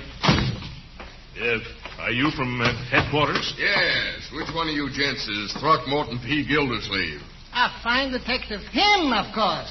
Oh. Well, I'm Lieutenant Miller of the burglary squad. I was on my way to the station when I got a radio call to stop here. What's the trouble? Great big leather chairs. They do tricks. Yeah. Tricks? What kind of tricks? They keep changing colors, rushing in and out of here, disappearing into thin air. Yeah, look, mister, you don't need a detective. You need glasses. Oh, no. He's had a couple of glasses already. But it was only root beer. No. Lieutenant, you don't understand. If somebody stole a chair right from out under our noses while our backs were turned. It sounds impossible. Maybe, but this is a case where the truth is more than fiction, stranger. Can you describe this chair? Let me see. It had a zoot seat. With a sack back. And a stuffed tuft. And it sold for $60. Now, come on, cut out the horseplay. What was the style, color, material, and size? It was a brown leather club chair, the same size as me, a 48 stub. Well, if someone walked out with it, we shouldn't have any trouble tracing it. Have you asked the neighbors if they saw anything suspicious? Oh, no, I haven't. Well, suppose we try a few. All right, we'll ask the neighbors. Let's start with the Dobsons next door, huh? Say, Guilty, this is exciting. Don't you feel just like the Tin Man? No, I guess you don't. Do you think we should look for footprints, Lieutenant? You mean on the sidewalk? What do you think this is, Grolman's Chinese? My, he's a regular salary queen. And now remember, be sure you let me do the questioning. Yeah, all right. Come on, I haven't all day. Hello, Mr. Gildersleeve. Hello, Dottie. This is Lieutenant Miller from the police department, and Mr. Schlepperman. From the furniture department. Have a guard. We're investigating a chair which disappeared from our house. Oh, do you mean a big brown leather club chair that was delivered there this afternoon? Well, no, I haven't even heard about it. What does it look like? Well, it looks like, let me see. It looks exactly like both of those brown chairs in your hallway. Oh? All right, young lady. Start talking. No, Lieutenant, don't get her started talking.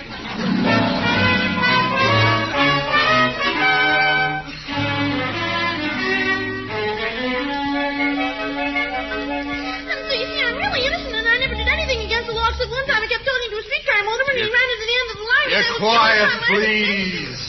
I wish they'd ration her gas.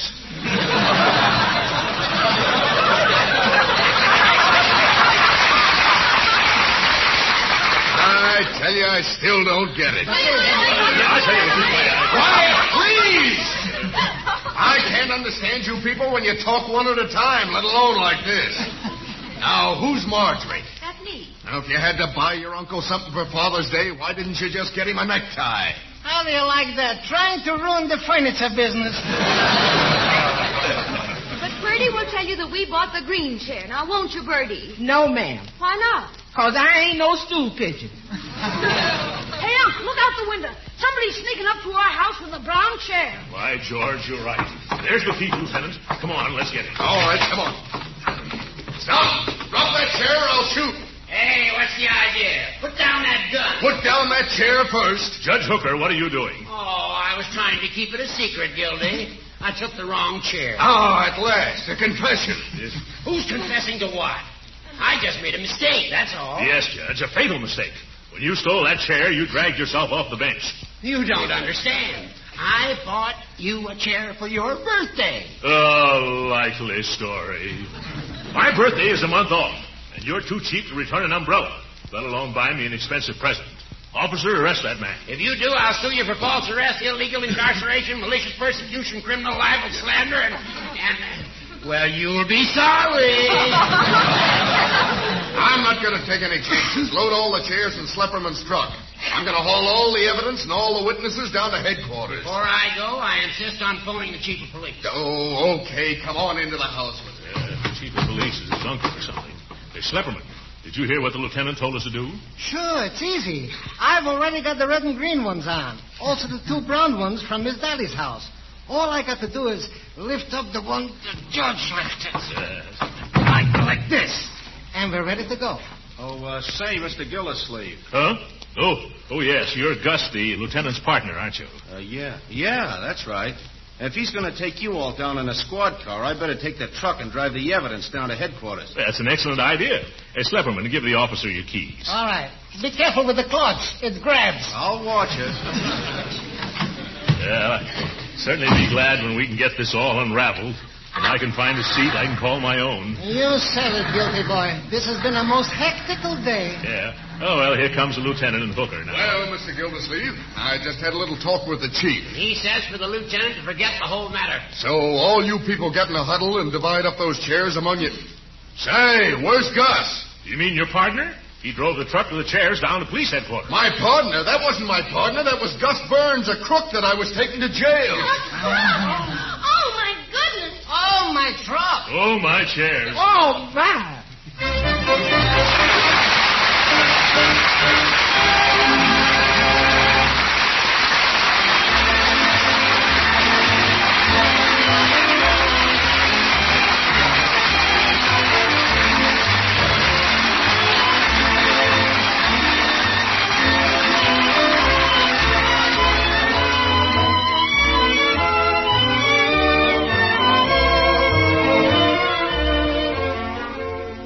But, Lieutenant, what I can't understand is that you letting that chair snatcher sit in that squad car unguarded. Well, I had him handcuffed to the wheel. I can't imagine how he got away. Did he ask anyone here to give him a key or a file? No, I said no. No, sir. The only thing the man asked me for was a hairpin. Oh!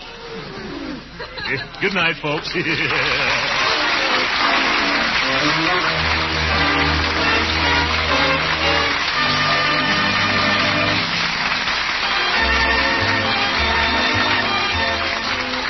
Original music heard on this program was composed and conducted by William Randolph. This is Jim Bannon speaking for the Kraft Cheese Company and inviting you to tune in again next week at the same time for the further adventures of the Great Gildersleeve. This program has reached you from Hollywood. This is the National Broadcasting Company.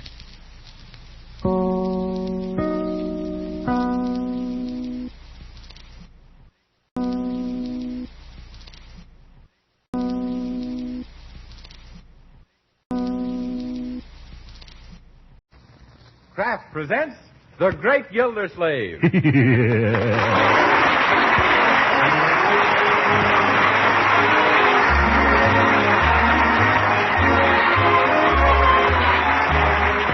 Kraft Cheese Company, who also bring you Bing Crosby every Thursday night, present each week at this time Harold Peary as The Great Gildersleeve, written by Leonard L. Levinson.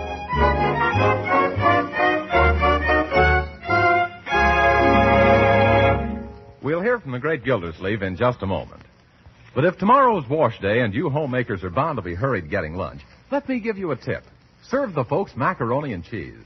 Do you say you haven't time to bake macaroni and cheese on wash day? Well, of course you don't. But haven't you heard of Kraft Dinner? With Kraft Dinner, you can make grand macaroni and cheese in just 7 minutes cooking time. You see, you don't bake Kraft Dinner macaroni. You don't fuss with grating cheese, because each package of Kraft Dinner contains an envelope of Kraft grated, all ready to sprinkle in. With Kraft Dinner, you get fluffy, tender macaroni drenched in cheese goodness, and you cook it in 7 minutes flat. See for yourself tomorrow. Ask your food dealer for Kraft Dinner.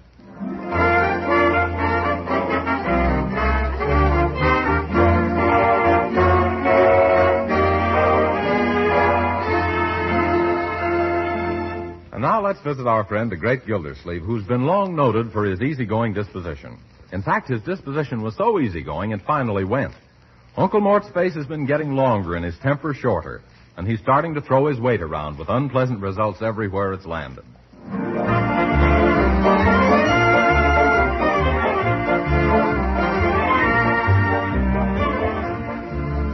Oh, my goodness, Marjorie. I'm late to the office again. Oh, good morning, Uncle Mort. Good morning. All right, am I supposed to starve around here? Where's breakfast? Bertie, breakfast. Yes, sir. What do you start off with? Grapefruit, cantaloupe, strawberries, orange juice. What's the trouble? Don't the stores still sell prunes? Oh, I thought you were sick and tired of prunes. Whatever gave you that idea? Oh, yesterday morning you flung yourself out of the house saying you're fed up, and I asked Leroy what the trouble was, and he says you full of prunes. Oh! Excuse me, folks, I gotta hurry to school. Yeah, come back here, young man. School doesn't begin again until next September. Just my luck. Oh, what am I saying? Now, Uncle, why don't you sit down and eat the nice egg Bertie's fried for you? That's what I'm trying to do.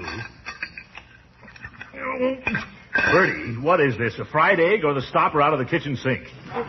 It's an egg, Mr. Gildersleeve, and it was cooked It wasn't cooked, Bertie. It was vulcanized. I give up. Just wrap it up, and on my way downtown, I'll drop it on a scrap rubber pile. By George, I'd like to slap a Jap in the map with this scrap. And there's going to be a war in this house, unless I start getting fed properly around here.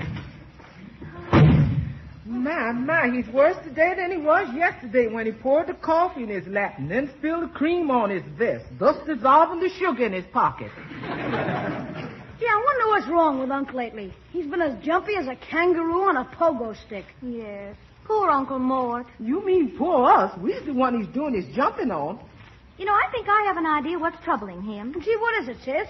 Uncle Mort hasn't any love life. Oh, for corn's sake. Be serious, can't you, Marge? But I am serious. If he could only get excited about some woman, it might calm him down. Oh, you mean he ought to gather unto himself a wife?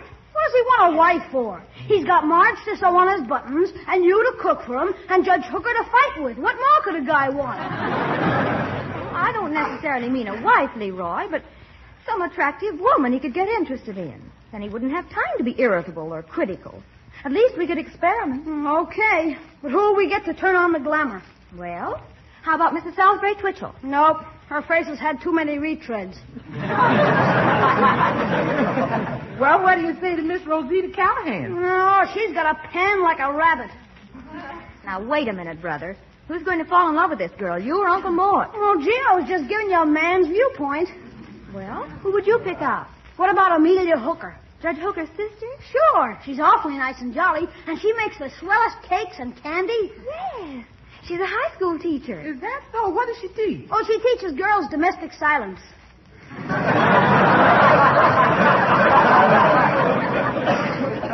Gee, this'll be a cinch. I don't know about that. You can't make a silk purse in a pig's eye. Now, building up a romance for your Uncle Mort ain't gonna be no picnic. Picnic? That's it. We'll have a picnic on Sunday and invite Judge Hooker and his sister. Uh-huh. Now, make some of my famous potato salad. That ought to bring Judge Hooker. And I'll ask Amelia to bake one of her luscious cakes. That should bring Uncle. Yeah, and it'll probably bring all the aunts, too.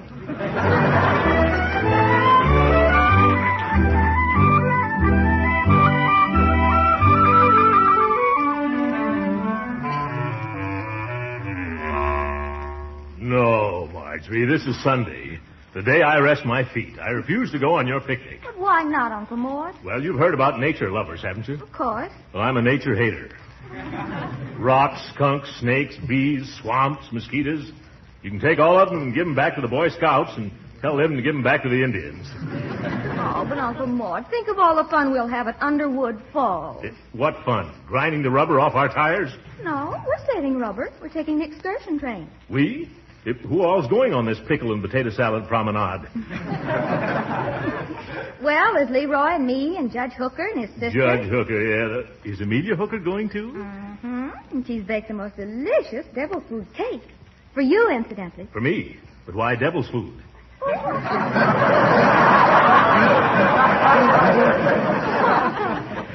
I guess it's because she thinks you're such a handsome devil.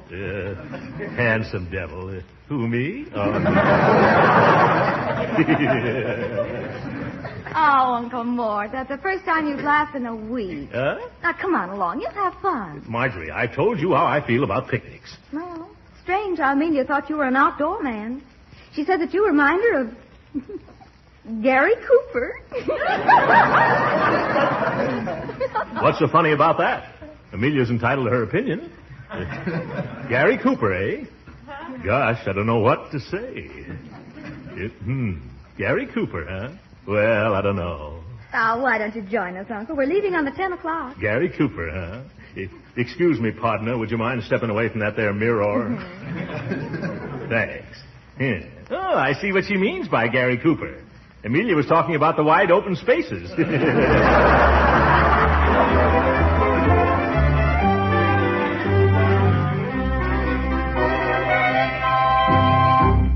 Oh, this beautiful? Mighty pretty country hereabouts, ma'am. The air is so fine and clear.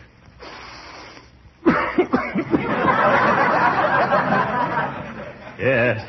You just say the word, Miss Amelia, and I'll climb that var tree and bring you down some eagle eggs. Oh, no, thank you, Mr. Gildersleeve. Well, then, can I fetch you some more tater salad? Oh, no, not another thing, Mr. Gildersleeve. Now, Miss Amelia, no need to be formal. Just call me Throckmorton. All right, Throckmorton. Sounds mighty like music hearing you say it, ma'am. Mind if I sit alongside of you here? No. Oh, that's all right. Don't move. Excuse me, Miss Amelia, but whereabouts did you put that devil's food cake? Well, I put it right where you... Never mind. Marjorie, have you got a nice wet cloth? Oh, Throckmorton, what a shame. Yeah, that was a darn good cake.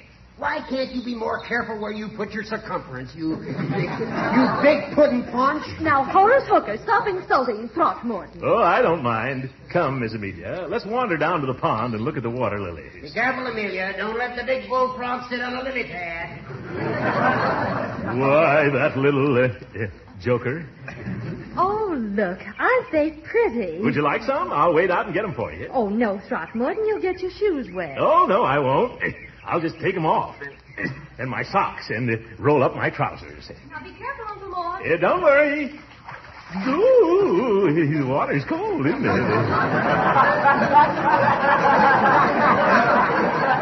No, Daniel Boone, it's just your feet that are cold. I'll show you, Hooker. Just a second, Amelia. I'll have your bouquet in just a...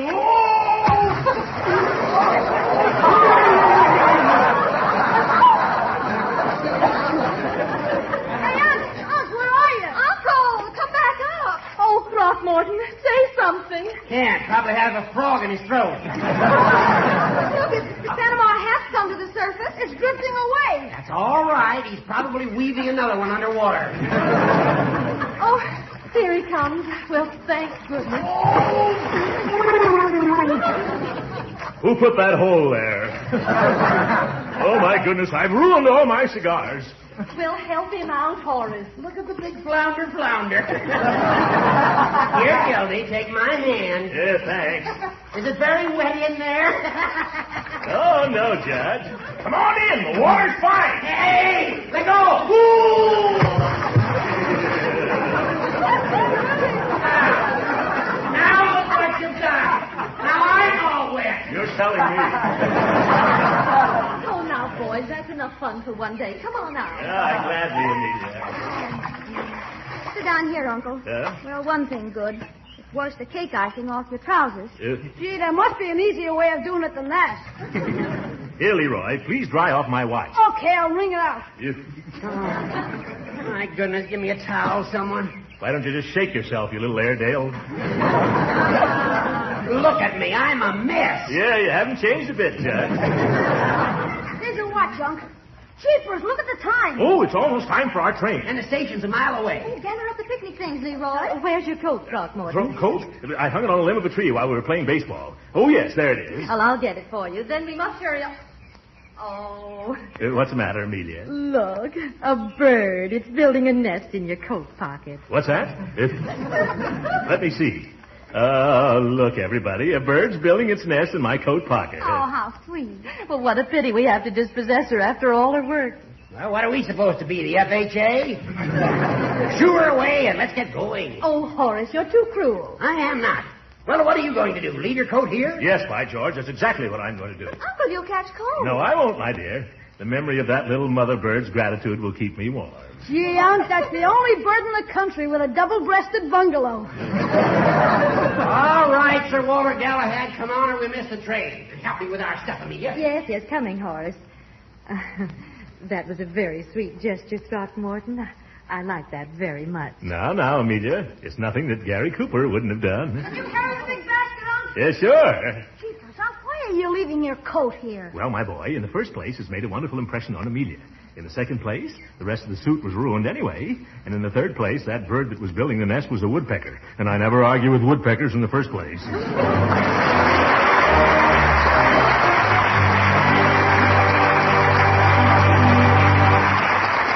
great Gildersleeve will be with us again in just a few minutes. Meanwhile, a suggestion about getting your food budget to balance. You're on the lookout for economical main dishes, I know. Well, let me point out the thrifty product called Kraft Dinner. For Kraft Dinner not only gives you grand macaroni and cheese in a jiffy, it's very economical, too. To make this delicious Kraft Dinner macaroni and cheese, you simply cook the special Kraft Dinner macaroni in boiling water. You cook it not more than 7 minutes and drain off the water. Add a little butter and milk. Then, with the Kraft grated that comes in every package, you sprinkle the cheese flavor through and through the fluffy macaroni. In as little time as it takes the coffee to perk, you have a grand money-saving main dish ready. Macaroni and cheese that the whole family will love. Many smart homemakers are never without Kraft Dinner on the pantry shelf. So tomorrow, why don't you get your pantry set for delicious macaroni and cheese that you make in 7 minutes? Get several packages of Kraft Dinner.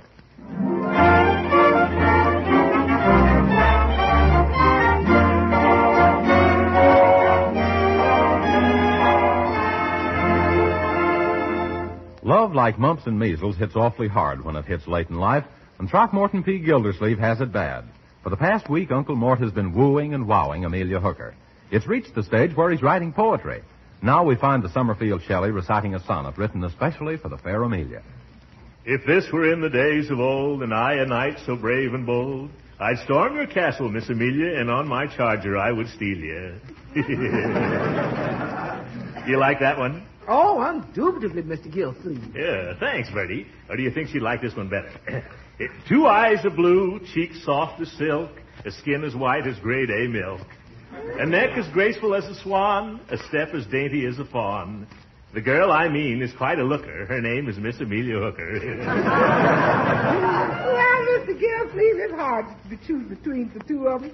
You sure is some versifier. Do you mean versifier? No, it's a fire on account of that hot poetry you write. I bet you could get a job poetizing greeting cards. Oh, I suppose I could, but I don't want to lose my immature standing.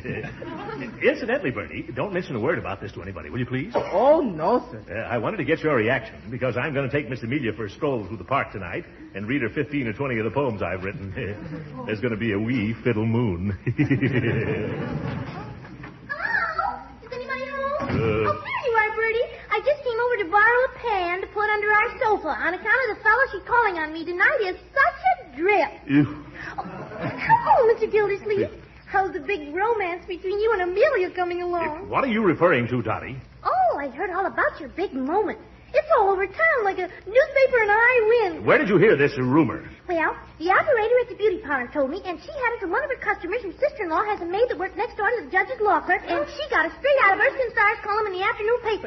What? Mm-hmm. It said, what big businessman, size 48 stub, is that way about the charming sister of a prominent jurist?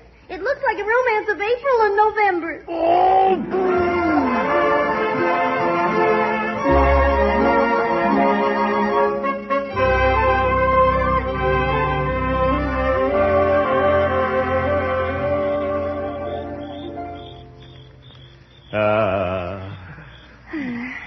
What are you thinking about, Throckmorton? Those crickets, Amelia. Listen to them. It's hard to believe that they can do that just by rubbing their hind legs together. Oh, dear. Is that what you were really thinking about? No, Amelia. I was thinking of your lips, like twin petals of a dewy rose. They... Amelia, there's something I must ask you. Yes. Would you give me a... Yes. Would you... Have you got a match? My cigar's gone out. Oh, really, Throckmorton, you shouldn't smoke so much. I know it, but when I look at you, my heart's on fire, and I just can't help smoking a little bit. Incidentally, Amelia, I wrote a poem this afternoon. Would you like to hear it? Oh, yes, I'd be glad to. All right. It goes something like this. If this were in the days of old, and I a knight so brave and bold... Well, what do you want? Excuse me, buddy, but have you got a dime? No. Beat it. Can't you see I'm busy? Oh, excuse me. I didn't know you were engaged. We're not engaged. We're just good friends. Go on, scram. But all I asked for was a dime. Amelia, do you happen to have change for a quarter? Oh, no. No, I don't want a dime. I want the dime. Throckmorton, I think the gentleman has a cold and is asking for the time. Yeah, that's it. Oh, excuse me. Let's see. It's in 9:42. Oh, thank you, Throckmorton. 9:42. Well, that brings I got plenty of time. Mind if I sit here for a few minutes? No, you can have the whole bench. Kind of wet here anyway. Come on, Amelia. Let's stroll across the grass. I still think he's trying to borrow a dime. Oh, now let's forget everything else. It's a grand night for a walk, and you were starting to recite a poem. Oh, yes, but I had such bad luck with the last one. I think I'll try another verse. Since I met you, I've lost all care. I feel like I'm walking on the air. You're not walking on the air, mister. You're walking on the grass. So what? So I'm a park policeman, see, and it's against the law to trample on the turf, lounge on the lawn, or gamble on the green. Who's gambling? Oh, now, officer, it was purely unintentional. Oh, excuse me. I didn't see you, girlie. Well, run along, and from now on, try to keep your father on the straight and narrow path. Bye-bye. Boy, that flat-headed flatfoot. Why can't people let people alone when people are trying to recite poetry to people? Oh, come on off the grass, Throckmorton, and do let me hear your poem. Yeah, all right, Amelia. I'll try another one. Let me see. Oh, yes. 2 eyes are blue, cheeks soft as silk, a skin as white as grade A milk. Well. Fancy meeting you two in the park. I wonder if Shakespeare had to go through what I have to go through. Oh, good evening, Horace. Well, go on with your conversation, Gildy. Don't let me interrupt you. Oh, what's the use? If you'll excuse me, Amelia, I'll run along home now. Oh, but Throckmorton, I wanted to hear the rest of the, you know. I know. I'm going to lock myself in my room and telephone it to you. Goodbye.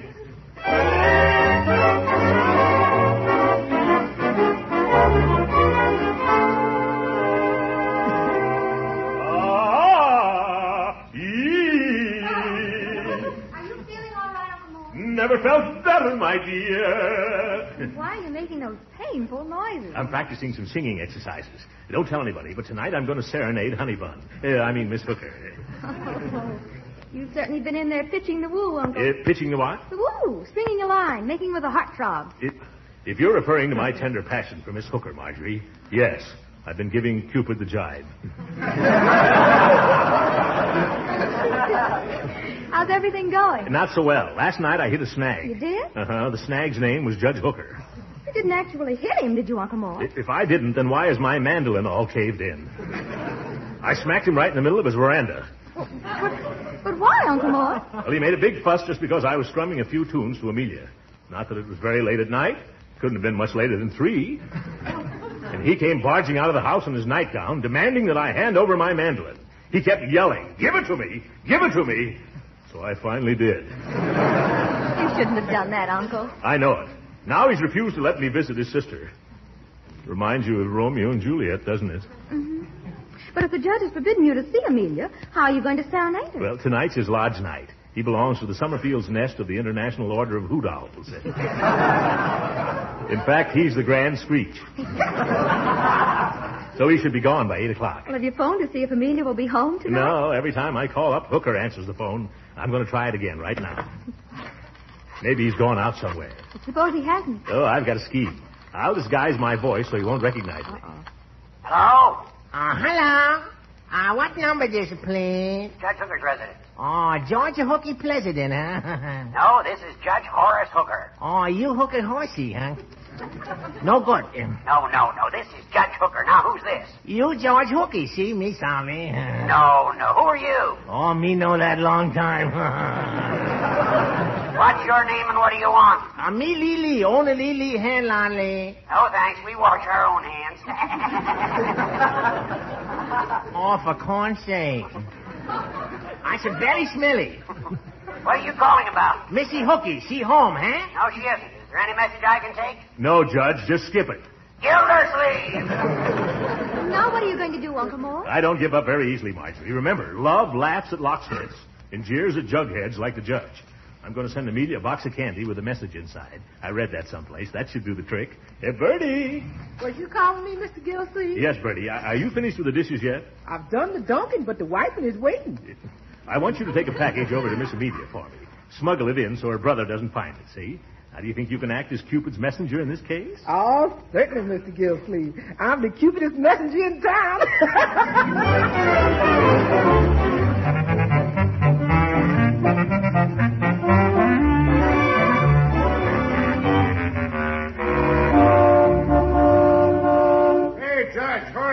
late to the meeting. I'm coming, Ralph. After all, it can't start until the grand speech arrives. No, but if you're late, they're liable to elect a new one before you get there. Oh, they couldn't do that. Oh, no. If I remember correctly, that's how you were elected. Yeah, but the first thing I did was to change that rule. Yeah, well, hop in. Wait a second. Someone's coming to the house, I think. Oh, hello, Bertie. Oh, hello, Judge. What have you got there? Something for me? No, sir. Then it must be for Miss Amelia. Yeah, that's it. It's for Miss Amelia. Fine. Just give it to me, and I'll take it into her. But I've had strict instructions to put it right in her own hands. Well, she's upstairs, and there's no use making her come down to answer the door. I'll take it. I don't know whether that's right for me to do it. Well, just give me one reason why not. Okay, I'll give you a reason, but I have to go home to get it. Fine. Now, just a second. There's no use you lugging that package all the way home and then back here again. Just leave it with me until you come back. All right, so here it is. Thanks, Bertie. I'll take good care of it. That's mighty considerate of you, Judge. Hey, what's the idea? That's Gildersleeve's cook. I've forbidden him to see my sister, and dollars to donuts, this package is something he sent her. What are you doing? Foiling Big Gildersleeve. Well. Chocolates. Have some, Ralph. Thanks. Oh, look, a note. Let me see. Listen to this. Dearest darling Moonflower, I've phoned and called to see you all day long. But in vain. And who has so cruelly kept us apart? Your brother, the little tinker. Something's wrong with the S on his typewriter.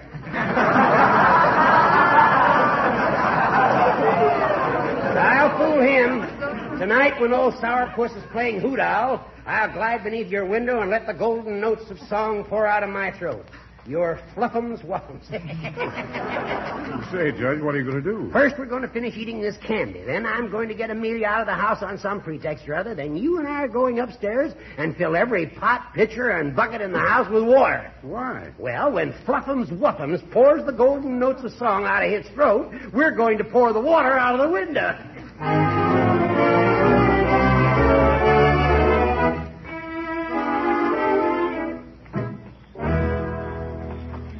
For goodness sakes, quiet, you musicians. This is supposed to be a serenade, not a stampede. Yeah, quiet, fellas. Yeah. Now, you boys hide in the bushes while I tiptoe up in the porch. You get it? And I'll let you know when I'm ready. Okay, Mr. Gildersleeve. Come on, boys. Now, take it easy and be quiet, boys. Ah, Amelia, light of my life, listen to my song of love. Oh, just a little love, a little kiss. Just an hour that holds a world of bliss. Eyes that tremble like the stars above. And the little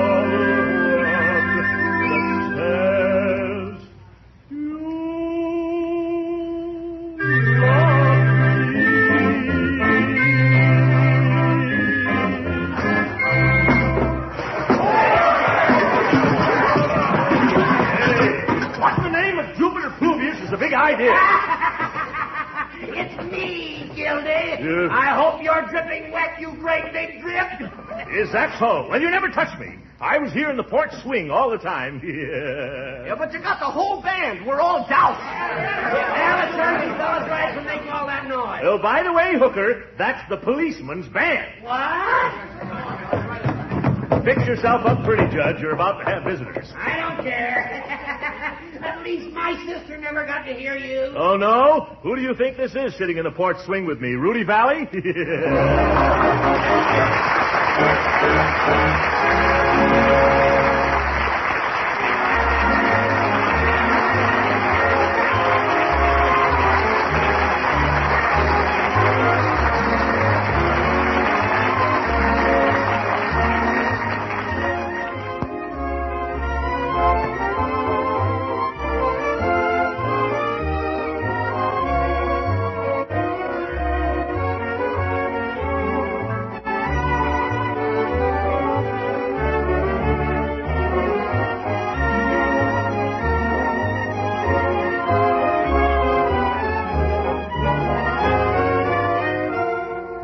Ladies and gentlemen, this has been our last broadcast before our summer vacation. Before we go, I'd like to express my sincere appreciation to the Kraft Cheese Company for a most pleasant year. Also, my deep thanks to our writer, Leonard Levinson, and to the members of the cast for their able assistance. Walter Tetley, who plays Leroy, my nephew, Lorene Tuttle, my niece, Marjorie, Lillian Randolph, who's Bertie, Earl Ross as Judge Hooker, Paula Winslow as Dottie Dobson, and William Randolph Mills, our musical director, and Cecil Underwood, our producer. I am proud to announce that during the 8 weeks we'll be off the air, the United States government will take over our half hour to bring you the Victory Parade. Each of the top NBC shows is contributing one program to this series, so be sure to listen in. I hope you all have a pleasant summer, and now, good night.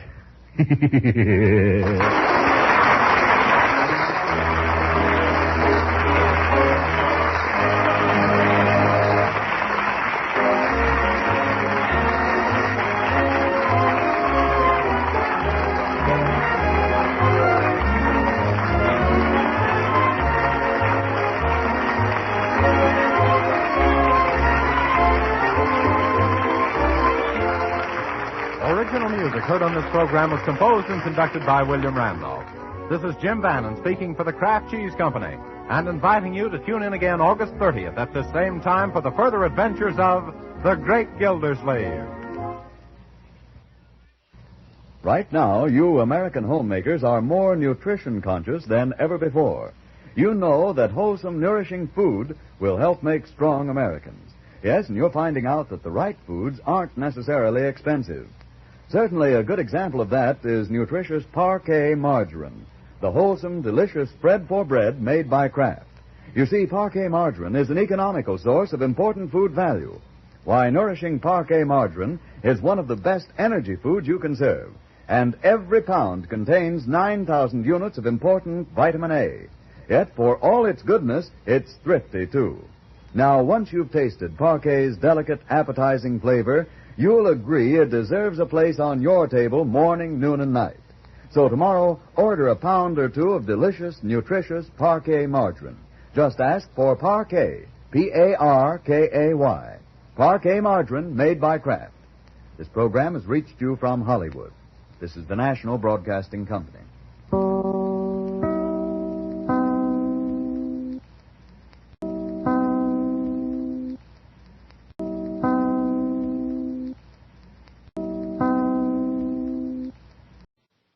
Pabst presents The Great Gildersleeve.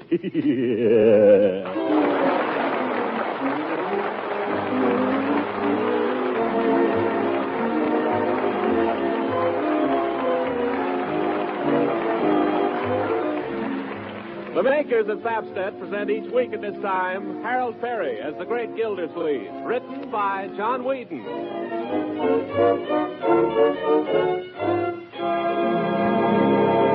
We'll hear from The Great Gildersleeve in just a moment. But first, are some of the foods you usually serve hard to get these days?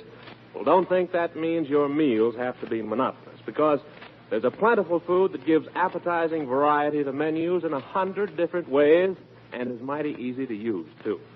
I'm talking about Pabst-Et, the delicious golden cheese food that comes in the familiar round package. It spreads easily to make tasty, nutritious sandwiches. Pabst-Et also slices neatly to serve with apple pie or fruit. And it's no trick at all to make smooth cheese sauces with Pabst-Et, to pour over hot vegetables, hard-cooked eggs, fish, or chicken dishes. Yes, and Pabst-Et makes smooth, tempting rarebits, light, fluffy soufflés. And it's a sure hit melted on toast in the broiler. Why, all in all, you could count at least 100 different ways to turn everyday foods into exciting treats with Pabst-Et. Another thing, Pabst-Et is easy to digest, too, and wholesome and nourishing, a favorite with the youngsters. So serve Pabst-Et often. Ask your grocer for Pabst-Et tomorrow. You'll recognize it by its distinctive round, flat package. Remember, it's Pabst-Et, the delicious golden cheese food of 100 uses.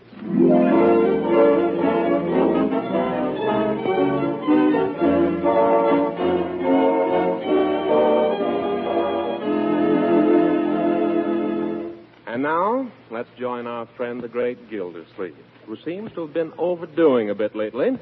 His legal counsel, Judge Hooker, has persuaded him to drop in on Doc Pettibone for a checkup. And while the judge stands by, the good doctor goes over the great man with a stethoscope.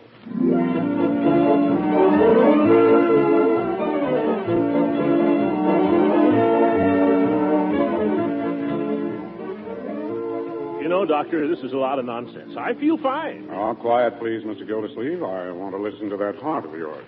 We take you now to Gildersleeve's heart. Take it away, Doc. What is it? Why do you look like that? What is it, Doc? What have you found? Don't tell me you found a heart. You keep out of this, Hooker. This is serious. I'd like you to listen to this, Judge. Put this stethoscope on. That's right. Now hold the other end up to his chest. Stand still. It tickles. Well, stand still. There. Now listen. What do you hear? Sort of a rustling noise. Sort of a what? Sounds like a troop of Boy Scouts coming through the underbrush. Oh, no. That's the hair on his chest. You're in the wrong place. Hold it lower. Hold it still. Hold Gildersleeve still. Oh, cut that out, Hooker. I can't stand this suspense. Doc, am I going to die? No. Now take it easy. Don't spare me, Doc. I'm a sick man. I know it. Don't try to fool me. If my time is up, I want you to tell me. Well, I'm sorry to disappoint you, Mr. Gildersleeve, but you are not going to die. No? No. Did you hear that, Hooker? You're not going to die, but with that blood pressure of yours, if you don't do what I tell you, you're going to blow up. Oh, my goodness. I'll do it, Doctor. I'll do anything you say. You name it, and I'll do it. Well, I want you to get some rest. Rest, yeah? Lie low. Take it easy. Above all, don't get excited. Don't get excited. Maybe you ought to go away for a few days. That's what I keep telling him. Go away. Go away. Listen, you meddlesome old goat. The judge is right. Yeah. Why don't you close up the house and take the kids and go fishing? Say, I haven't been fishing in 20 years. Best thing in the world for the nerves, isn't it, Doc? Nothing like it. Yes, sir. I used to be quite a fly caster in my day. A regular Isaac Walpole. Well, then the place for you is Lake HACKMATACK. You can rent a little cabin up there and... Are there any fish? Are there any fish? You know that big trout that hangs over the sideboard in my dining room? Yes. Lake HACKMATACK. Yes. Say, one of those wouldn't look bad in my den. By George, I'll do it. I'll take Marjorie and Leroy, and we'll start the first thing in the morning. Come on, Judge.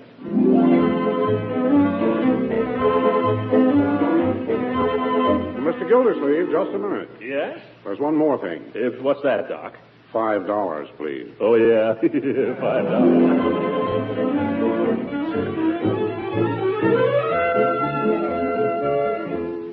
Marjorie! Where is everybody? Leroy, you get right out of my kitchen. You've gone and messed up every poppy bottle I got. And look at that floor. Good evening, Bertie. Evening, Mr. Gildersleeve. Something smells mighty good. It smells all right, but it ain't good. Leroy, what's going on here? What on earth are you doing with all those bottles? Just making a little root beer. A little root beer? He's made 14 gallons. Well, that's how much it makes. You can see for yourself, Unc. It says here on the bottle. This extract is sufficient to make 14 gallons of genuine root beer. Don't you think you're getting into this thing a little deep, Leroy? 14 gallons. That's an awful lot of burps. Yeah, and he's used up every bottle and cork I got, and the wash tub still half full. Wash tub? Oh, you don't understand, Uncle Mort. I'm not going to drink it. I'm going to sell it. Leroy, did you ever hear of the Pure Food and Drug Act? No. Well, you will. And you're going to hear the Riot Act if you don't get that stuff out of Bertie's kitchen. Where's Marjorie, Bertie? She's out back, Mr. Gildersleeve. She's been laying in a hammock crying her eyes out. Crying? Say, we'll have to see about this. Yeah, nothing but trouble in this house. The doctor's right. I've got to get out of here. You too, Leroy. Come on. You ought to know better than to muss up. Why, Marjorie. What's the matter, honey? Nothing. It's Doug. He was supposed to take her to the movies tonight, and he's standing her up. He is not. I'm standing him up. Huh? Wait a minute. Let me get this thing straight. He stood me up last night, so I'm standing him up tonight. Well, darling, if you're standing him up, what are you crying about? It's Doug who should feel badly. I know. But he doesn't. He's going to take that Helen Gibson out. Well, you told him to take her out. I heard you. Yes, but he's going to do it. Oh, that's women for you. take my advice, Unc. Never have anything to do with them. Yes, all right, Leroy. Take it from me. The more you do for them, the less they appreciate it. I know. Treat them rough and tell them nothing. That's my method. Take my advice. Leroy, why don't you start a column? You tend to your root beer and lay off your sister. Now, Marjorie, I wouldn't waste any tears on a fellow like Doug. He's nothing but... Don't you dare say anything against Doug. Stick around, Leroy. I may need you after all. Remember, Marjorie, there's better fish than Doug. He's right in Lake HACKMATAck. Say, how'd you like to go to HACKMATAck for a couple of weeks, huh? We'll rent a little camp, and we'll do nothing but lie around in the sun all day and fish. What do you say? Fish! Yippee! If I wasn't asking you, Leroy. Marjorie? Well, if there's going to be any fishing, there's one thing I'd like to know first. Oh, what's that? Who cleans the fish? Yes, there is that. Leroy, you're getting to be a big boy now. What's the matter with you cleaning the fish, Unc? Well, I'll tell you. Funny thing about me and fish. I'm not a squeamish man, but if there's one thing I can't stand, it's cleaning fish. Of course, we haven't caught any fish yet. Wait a minute. I've got it. Hey, Bertie.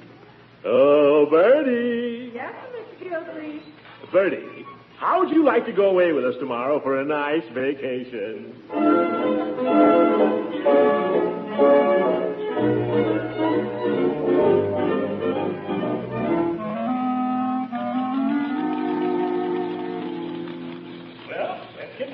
Let's get going. It's 10:30, and we were going to start at 8 o'clock. Come on. We're coming, Uncle Mort. Well, then what's holding us up? We're just packing the lunch. For goodness sake, we just finished breakfast. Now, you'd be the first to holler, Mr. Gildersleeve, if there wasn't any lunch. We'll be done as soon as we finish these deviled eggs. Yeah, I don't know why it is every time we go anyplace, all the women in the house have to start deviling eggs. Have you got the thermos bottle? Yes. Have you got the steamer rug? Yes. Oh, Uncle Mort, why don't you just leave the packing to us? We can do it much quicker if you'll just let us alone. Well, I'm just trying to help, for heaven's sake. Of course, if I'm not wanted here, far be it from Why don't you go get the car out? A man tries to offer his services around here, and he gets his head taken off. Come on, Leroy. Hey, Unc, can I back the car out? No, you may not. Why not, Uncle Mort? Piggy Banks backed his car out. I can do it honest. You heard me. I said no. Well, why not? I've told you before, young man, you're too young. You're much too young to understand about cars. Oh. Now get off the running board. I'm going to start it up. Yeah. Have you been fooling with this car, young man? No, sir. But may I make a suggestion? No, you may not. What is it?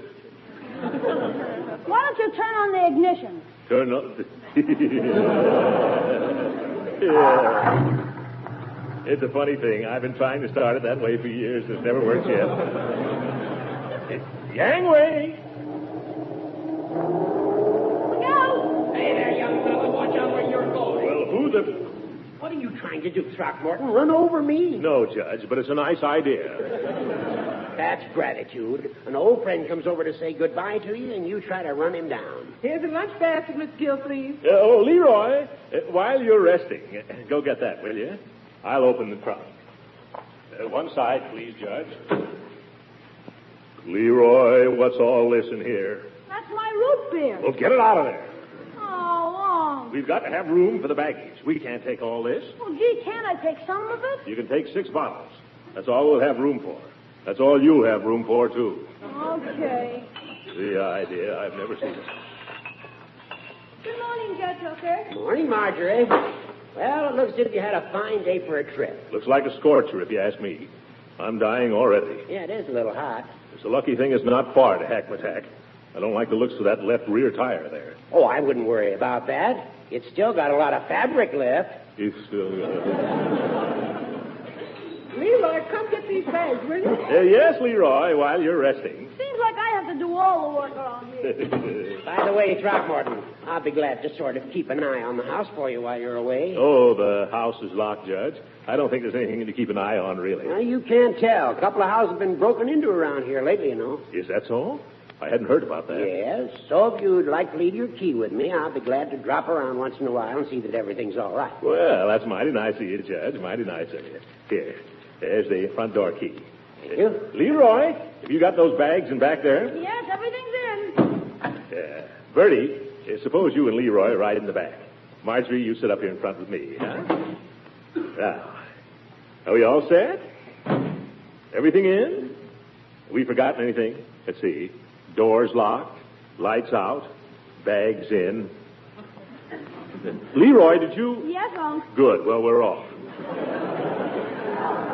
Goodbye, Judge. Bye, Rocky. Hope you like HACKMATAK. If we don't, you'll hear from us. Bye, Marjorie. Leroy. Goodbye, Judge. Say goodbye. Goodbye.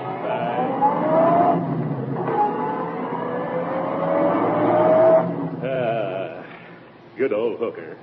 You know, this whole trip was really his idea, Marjorie. He's a sweet old thing, really. Yeah, he's a sweet old thing. I'm going to miss the sweet old goat. Well, ought to be a nice trip. Ooh. Hey, Unc, what was that? Sounded like a blowout. I knew it. It's that left rear tire. Hey, there goes another. Oh, there goes our trip. Can you beat it? You work hard all year. You save your money. You mind your business. You try to take a well-earned vacation. Oh, no. That's 4 of them. Oh, the spare. How do you like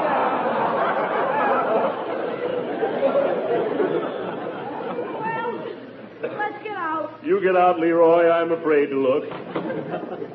I've seen some bad breaks in my time, but I'll be...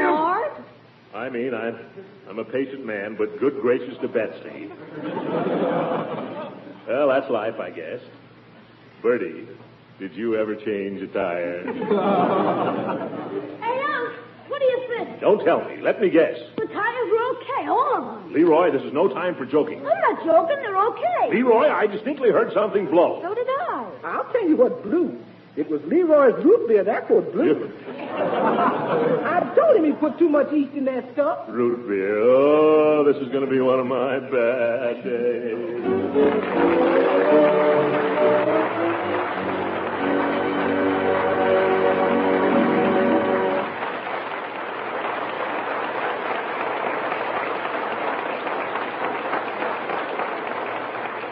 The great Gildersleeve will be with us again in a few seconds.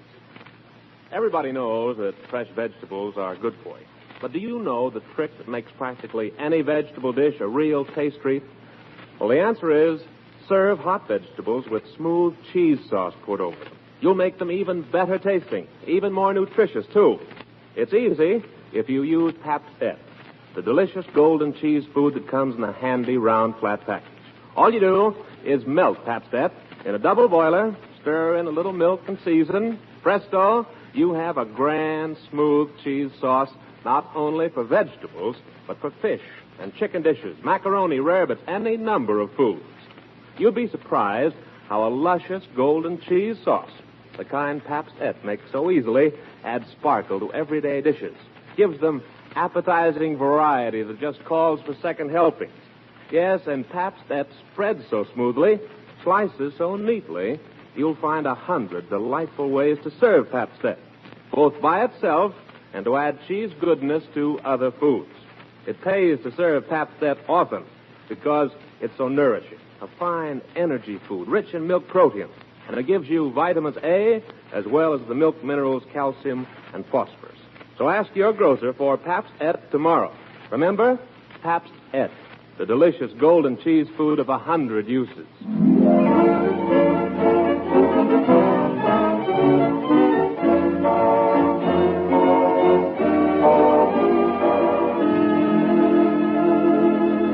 And now, let's get back to the great Gildersleeve. It seems that left rear tire held out. For as the morning mists roll across Lake HACKMATACK, we find the mighty angler seated in the stern of a little rowboat with his niece in the bow and his nephew at the oars. Steady, Leroy. Steady as she goes.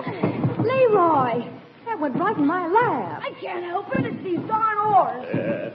It's about far enough, I think, Leroy. Yeah, let her coast. That's it. Now hand me that rod. Rod, Marge. Oh, here, Unc, you want a worm? Forget the worms. A true sportsman, Leroy, would rather die than use a worm. Well, then how do you catch the fish? You'll see. Young man, you're about to be initiated into the gentle art of fly casting. You see that little doohickey there that covers the hook? You mean that tassel? It's not a tassel, young man. That's the fly. You see, it's very delicate. The finest ones are so delicate, they're made of hummingbird feathers. Do the fairies make them, Uncle Mort? Oh, shut up. There's a lot of angles with this, young man, so watch carefully and don't be so smart. I'm watching. This is how your true angler tempts the finny tribe. It's all done with the wrist, see? And the secret is in getting the rhythm. 1, you cast it. 2, you jerk it back. You see? 1, 2, 1, 2, 1, 2, 1, 2, 1.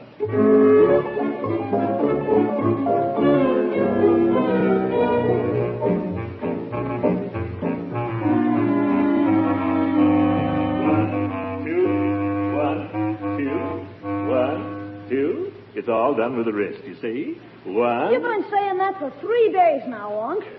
When do you catch the fish? The fish are secondary, young man. The sport is the thing. 1, 2, 1, 2, 1, 2, 1.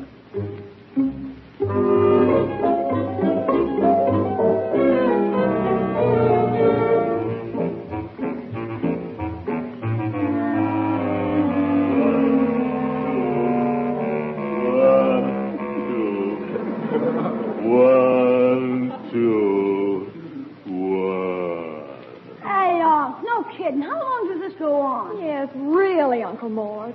All right, Leroy. Pass me the worms. Tell me something, Uncle Mort. What makes you think there are any fish in this lake? I've seen them. Where? In Judge Hooker's dining room. Oh, then what are we doing here? Judge Hooker has a stuffed trout over his sideboard that long. And by George, I'm not leaving here till I catch something. Can you beat it? 5 days, not a single bite. Not even from a mosquito. Not one. Remember, Uncle Mort, the sport is the thing. The fish are secondary. Yeah. Give me those worms. I've tried dry flies, wet flies. I've tried casting, trolling. If this doesn't work, so help me, I'll go in after him with a club. Hey, Unc, look down there. What? Where? Down in the weeds there. Huh? See him? Ooh, and a fat one, too. Be quiet, everybody. Be very quiet now. Shh. If I can just lower the hook down there without scaring him. Easy. It don't move. What's that, a mosquito? It's an airplane. Well, keep it quiet. Remember now, fish are jittery. Easy now. Nice fishy. Come and bite the little worm. That plane's coming this way, Unc. Go away, plane. He's diving. It's a power dive. Look at that baby come. Oh, the crazy fool. Look out, everybody. Duck.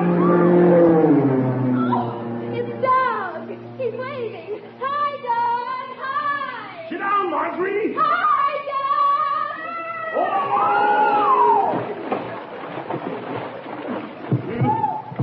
Leroy.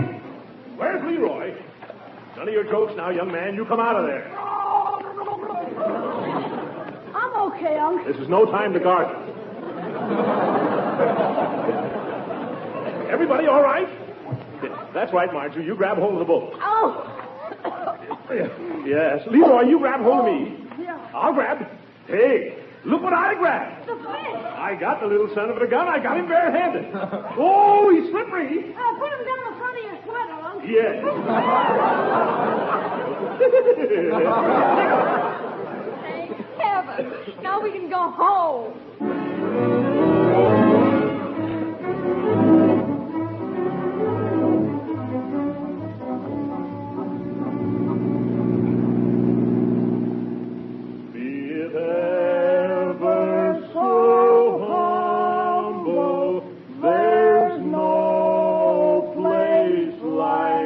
Summerfield. Mr. Gildersleeve, you sang a mouthful. I sure am glad to get away from that lake where it has razzmatazz. What is it? Well, with any luck, we ought to be home by dark. Be sure and take good care of that fish back there. Oh, don't you worry about that fish. He can take care of himself. That's the powerfulest fish I ever smelled. Well, some fish are gamier than others.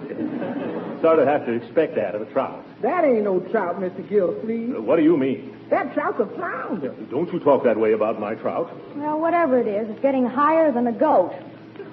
Why, Marjorie, I don't smell anything. Oh, of course you don't with those cigars. If you don't stop smoking those things, this fish is going to be kippered before you get him home.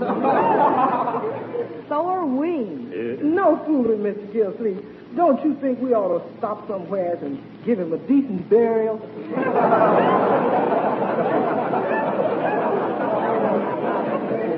Nothing doing. That fish is all I got to show for a misspent week. If he bothers you, you can hang him out the window or something. Hey, that's an idea. Hang him on the fishing rod and stick him out back. Here, I'll do it. Now, don't let him get away. What do you expect him to do? Thumb his way back to Lake HACKMATAck? Yeah. There, that'll air him out a little. Well, what's that guy honking about? All right, brother, come on if you're going to pass. Well, come on. Hey! What do you want? You got a fish! I know you got a fish, you big dodo. I think the man had never seen a fish before. Mr. Gildersleeve. What is it, Bertie? I ain't sure, Mr. Gildersleeve, but it looks like there's some seagulls following us.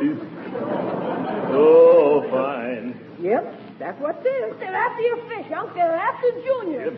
Step on it, Mr. Gildersleeve. Yeah, pull in your line, Leroy. Pull in your line. Play him, boy. Play him. I have more trouble with birds. Oh! Go away, birds. Go away.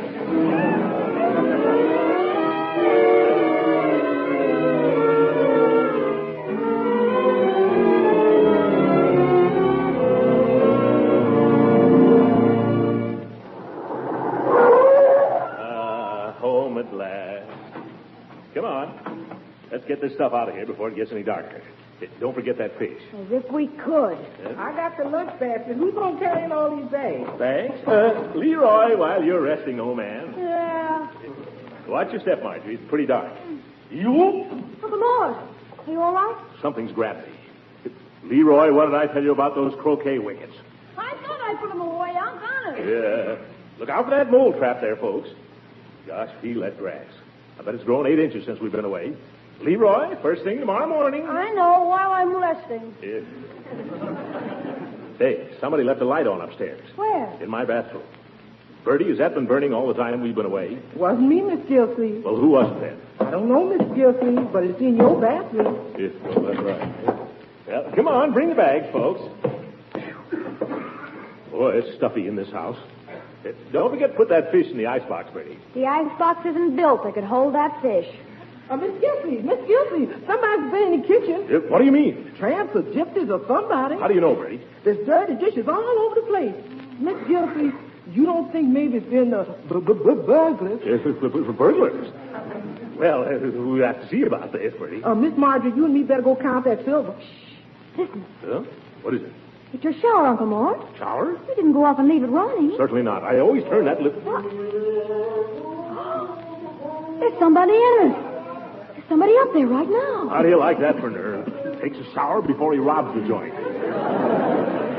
Quick, Unc, call the police. It's no use, Leroy. The wires are cut. How do you know? They always are. It's the first thing robbers do. But you can't wait for the police, Uncle Mort. You've got to go up there and get him. You're right, Marjorie. Who, me? I'll guard the back stairs, Mr. Gildersleeve, and if he comes down that way, I'll part his scalp with this meat chopper. Yes, you do that, Bertie, but do it quietly. And you go up the front stairs. Yeah, wait a minute. Maybe we better think this over a little first. A lot of angles to this. Leroy, you stand by. Okay, Unc, I've got my baseball bat. Marjorie, you sneak out and run for the cops. Well, here I go, if nobody stops me. Be careful, Uncle Mort. Yeah. How? Quit pushing, Leroy. I wish it wasn't so dark. I don't dare turn on a light. I'm a little vulnerable in the light. Well, here I go. Oh, those squeaky stairs. It's probably these $6 shoes. I mustn't get excited. The doctor said I mustn't get excited. I'll bet he'd get excited, though. Well, now that I'm here, I want... Uh-oh. I can see you moving around behind the shower curtain. What do I do now? Remember what the coach used to say, Gildy? Get him below the knees, boy. I wish I'd never broken training. Come on, Gildersleeve, give him what you gave Harvard. 29, 33, 76, hit him! Let go, nothing. Help, police!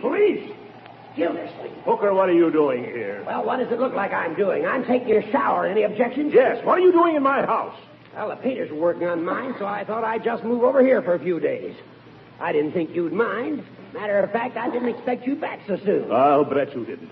Hooker, you knew you were going to move in here the minute you got me out of town. That's why you suggested that trip. Why, Throckmorton, I'm hurt that you'd say a thing like that. Come clean, Hooker. You just had a bath. You knew it all the time.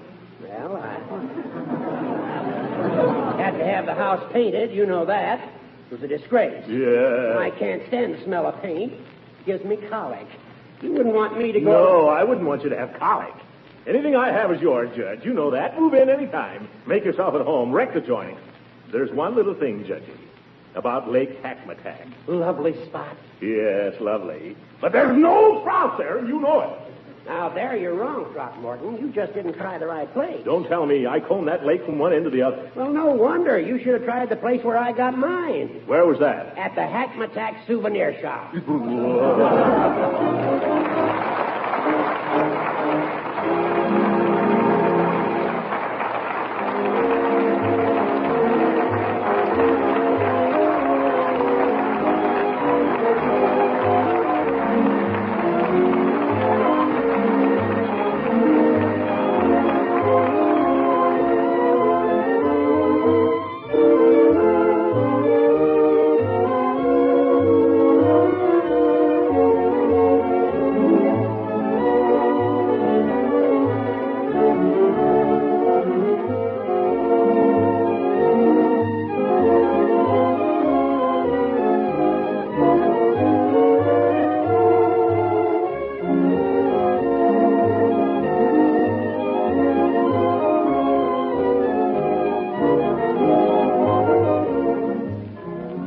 Well, Judge, let's let bygones be bygones, huh? Let's be friends. You mean that, Throckmorton? You mean you forgive me? Certainly, I mean it. There's my hand on it. Gildy, my friend, I take back everything I've ever said about you. Seems to me this calls for a little drink, huh, Judge? Bertie, bring the judge a bottle of that special root beer. You may think you've tasted root beer, Judge, but you're going to get an awful bang out of this. Good night.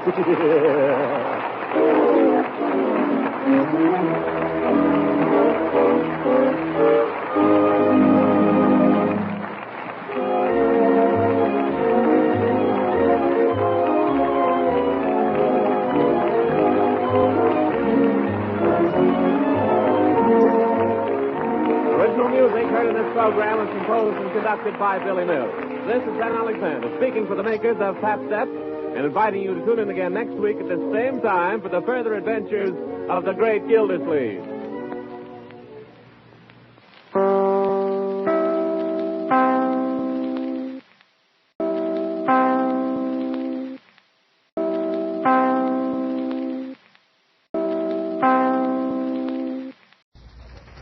Pabstet presents The Great Gildersleeve.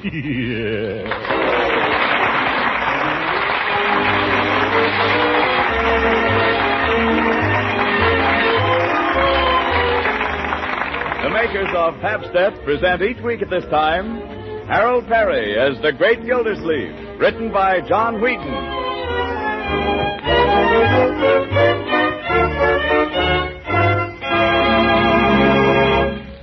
We'll hear from the great Gildersleeve in just a moment. But first, do you housewives find it difficult sometimes to get meals in a hurry these busy days? Yes, and make them as tempting and nutritious as your hard-working family deserves? Well, that problem is much simpler if you have a package or two of Pabstet on hand. Because Pabstet is the delicious golden cheese food of 100 different uses. Pabstet spreads easily to make tasty, appetite-satisfying sandwiches. It slices neatly to serve with apple pie or fruit. It's easy to make smooth cheese sauces with Pabstet to pour over hot vegetables and other foods. Yes, and there are any number of main dinner dishes you can make in a jiffy.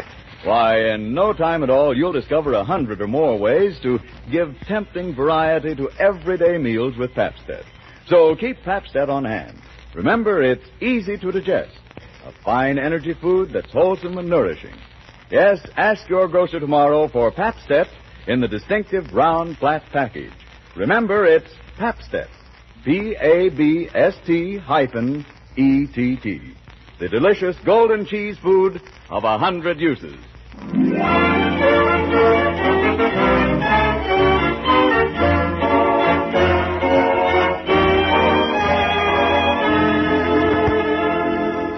And now let's join our friend, the great Gildersleeve, who's brushing up on his golf game in preparation for the finals of the annual Labor Day tournament at the Summerfield Country Club. On the eve of the great event, we find him in his living room behind the sofa, addressing the ball with a mashie.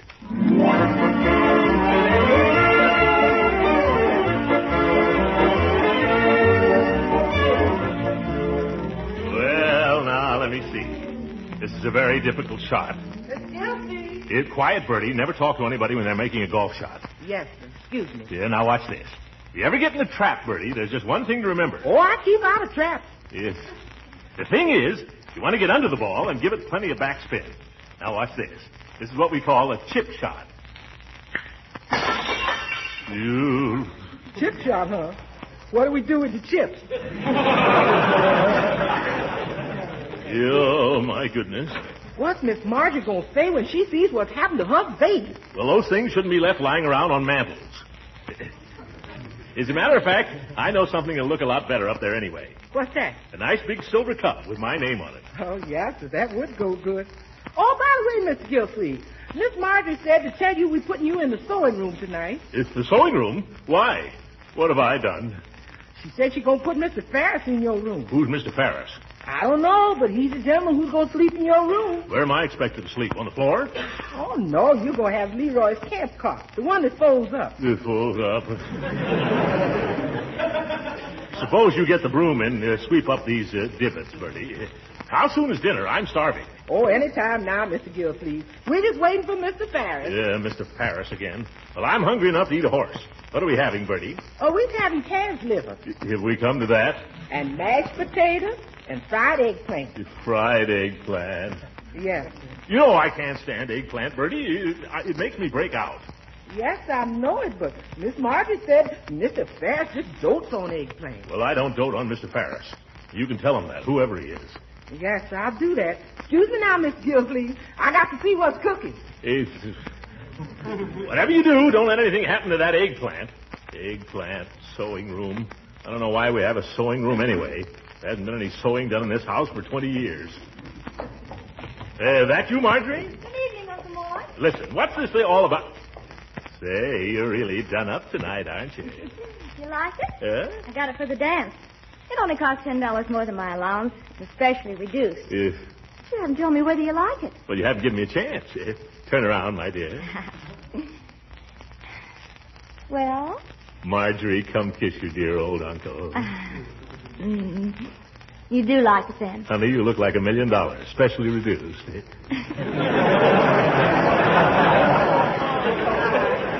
Oh, I'm glad. There's only one thing. If you don't think that dress is a little, don't be old-fashioned, Uncle Mort. I'll bet probably every girl at the dance will be wearing a dress like this. Maybe I'll change my mind and go. Oh, please do. It's going to be such fun. No, my dear. I've got to get my sleep. I got to be in the pink tomorrow. Oh, come on. No, you and Doug go ahead and have a good time. Oh, I'm not going to the dance with Doug. You're not? No. Why not? Well, Doug and I have just had an understanding, that's all. You mean you're not speaking? No, it's all perfectly friendly. Oh, brother, that's worse. Well, who is taking you to the dance? I'm going with Leroy. Leroy? You didn't buy that dress with all to go to the dance with Leroy. And another thing, since when does Leroy go to dances at night? I don't ever... Leroy! Oh, hello. Come back here, young man. Yes, Uncle Mort. Where did you get that necktie? Upstairs. No, I thought so. Suppose you take it right back upstairs. Yes, sir. Oh, by the way, can I go to the dance tonight? What do you mean, by the way? I mean, can I? Why do you ask me? You seem to be going. Oh, gee, thanks, Unc. I'll sweep out the whole garage tomorrow. Well, see that you get back here by 10:30. Oh, okay. I'll sweep out the tool shed. Say, I forgot to ask you how you came out in the tournament today, Uncle Mort. Oh, the tournament? Oh, I'm doing pretty well. I play Judge Hooker in the finals tomorrow. Judge Hooker? Yeah. Well, the judge must have improved his game. He's improved his handicap. I think they added in his age or a social security number or something. Oh, you can beat him. Yeah. Why don't you come to the dance? After all, he's coming. I don't trust that old goat. He's just the type who would sneak home early and go to sleep. Besides, we got a good bet on this game. $2. Well, you're going to miss the best dance the club's ever had. That's right, Unc. And you know all the trouble we had over the band. Well, guess who we finally got? I don't know. Who? They got Bill Ferris. No. Yes. Who's Bill Ferris? Margie, tell him who Bill Ferris is. He's a band leader. He plays the trumpet. Just probably the greatest trumpet player in the world, that's all. Next to Maury Haynes. I never heard of him either. Oh, you have too, Uncle Mort. You know that record, I Don't Want to Walk Without You, Baby? I oughta. You played it night and day for 3 months. Well, that's Maury Haynes on the trumpet. Bill Ferris plays a lot like him. Keep him away from here, then. Oh, don't be a Nicky, Uncle Mort. Nicky. As a matter of fact, he happens to be coming here to dinner tonight. We're putting him up for the weekend. Oh, he's the one who's sleeping in my little bed, huh? Oh, we couldn't ask a guest to sleep on a cot. He's the gent who's ordering the meals around here now, huh? Bill Ferris. I put up with a lot of things, my dear, but this is the first time I've ever had to play second fiddle to a cornet player.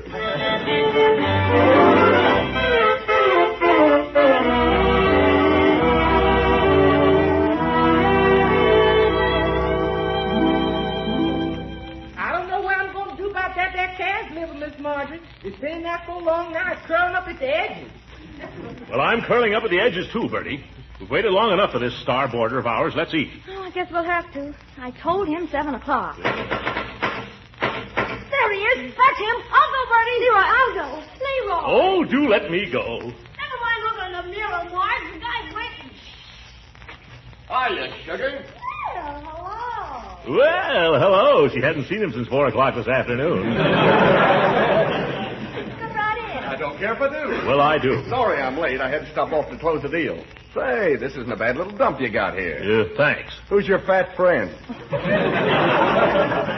Uncle Mort, this is Mr. Ferris. Just call me Bill. And this is my uncle, Mr. Gildersleeve. Hiya, Jack. Just call me mister. He's a character, isn't he? Hey, Marge. Oh, yes, and this is my little brother. Hiya, Slat. Hi, Mr. Ferris. You know something? What? I think you got a swell band. I listen to you every time you're on the radio. Well, that hardly comes under the heading of news, Bud. They all listen to me. You listen to any of the bands today, Eddie Francis, Goonie Myers, Maury Haynes, they all steal from me. Oh, but I love Maury Haynes. Don't you? Maury Haynes, don't make me sick. What's that guy got? No talent? Nothing. Yeah. Well, I can blow more trumpet with my left ear than he can blow with his mouth. Maury Haynes. Well, I could have been right up where Maury Haynes is today, cleaning up. Then why aren't you? I'll tell you why, just to give you an idea of what you're up against in this business. Maury Haynes and I auditioned for the same radio program a while back. There's no question which is the better band, but it so happens that the sponsor's got a crush on I Don't Want to Walk Without Your Baby. Well, I don't happen to have it in the books. Maury has. Oh, I love it, though. Well, I see I gotta educate you, Sugar. I wouldn't be caught playing that tune at a dog fight. What's the matter with it? It's a lot of corn. That guy, Haynes. If it wasn't for that broken-down ballad, where would he be today? Well, I rather like it. Well, Uncle Mort, you I don't want to. I think it's got something.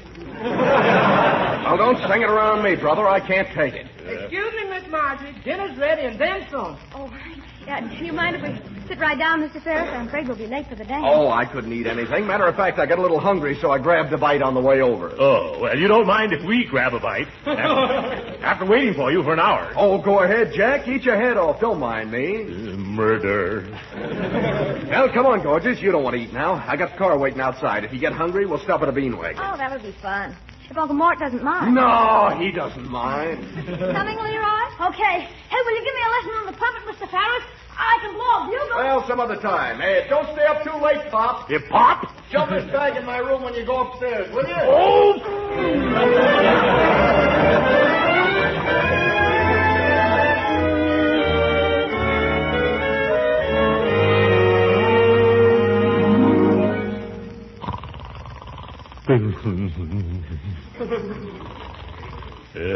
Hooker, watch this drive now. Head down, wrist locked, left arm stiff, come back slow, and 1,700 yards right to the pin.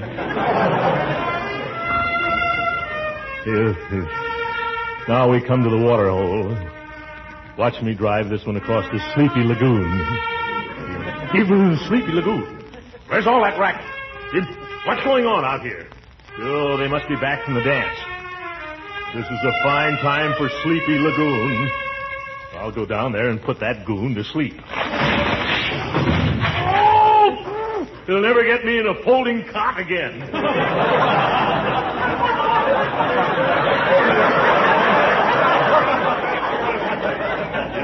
Where's that light switch? Oh, my poor little pinkies. Where's that door? It was here last night. Oh, I'm in the sewing room, yeah. Oh, here it is. Quiet down there, quiet. All right, if I gotta go out there.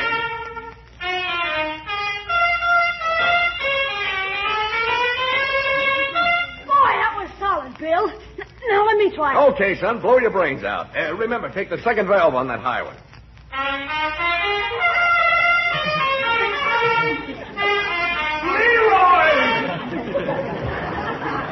Well, if it isn't Fatso. Where'd you get the nightshirt? Leroy, you skin right upstairs as fast as your little legs can carry you. I told you to be in bed by 10:30. Is it that late, Unc? It's 2:30 and you know it. Look at your eyes. They're popping out. Now get up there. Yes, Unc. Oh, I'm sorry, Uncle Mort, if we disturbed you. My window is right over the porch here. Okay, I won't play anymore. Go climb into your snuggle bunny. Snuggle bunny. Why don't you take that sour cornet and turn it in for scrap? It's fellas like you who are holding up the war effort. You better come up pretty soon, my dear. Right away, Uncle Mort. As soon as I turn out the light. Oh, what's your hurry? You can sleep any time. Let's park on the swing here and take a gander at the moon. Well, just for a minute.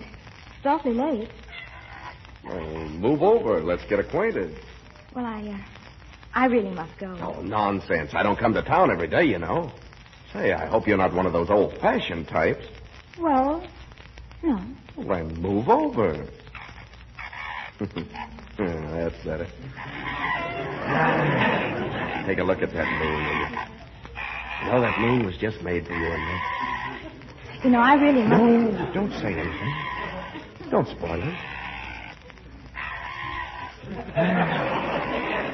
Nice out here, isn't it? Uh-huh. Marjorie!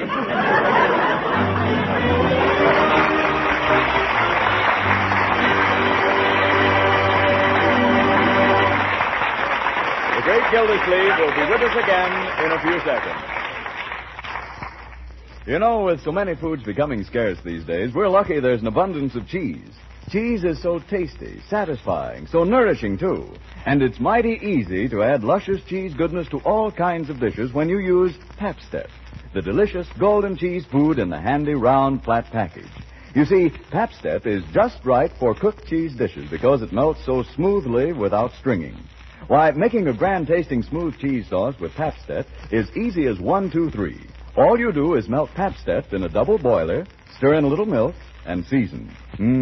There's a real cheese sauce for hot vegetables, fish and chicken dishes, macaroni, any number of foods. Of course, you'll want to serve Pabst-Step, too, in sandwiches, salads, with fruit and pie. Altogether, there are over 100 delicious ways Pabst-Step can glamorize your meals. That's a good thing, because Pabst-Step is so nutritious. It's an excellent energy food, rich in milk protein. And it gives you vitamin A and the important milk minerals, calcium and phosphorus. So you see, for many reasons, it's a good thing to have Pabst-Step on hand. Stock up on Pabst-Step tomorrow. Remember, Pabst-Step, the delicious golden cheese food of 100 uses.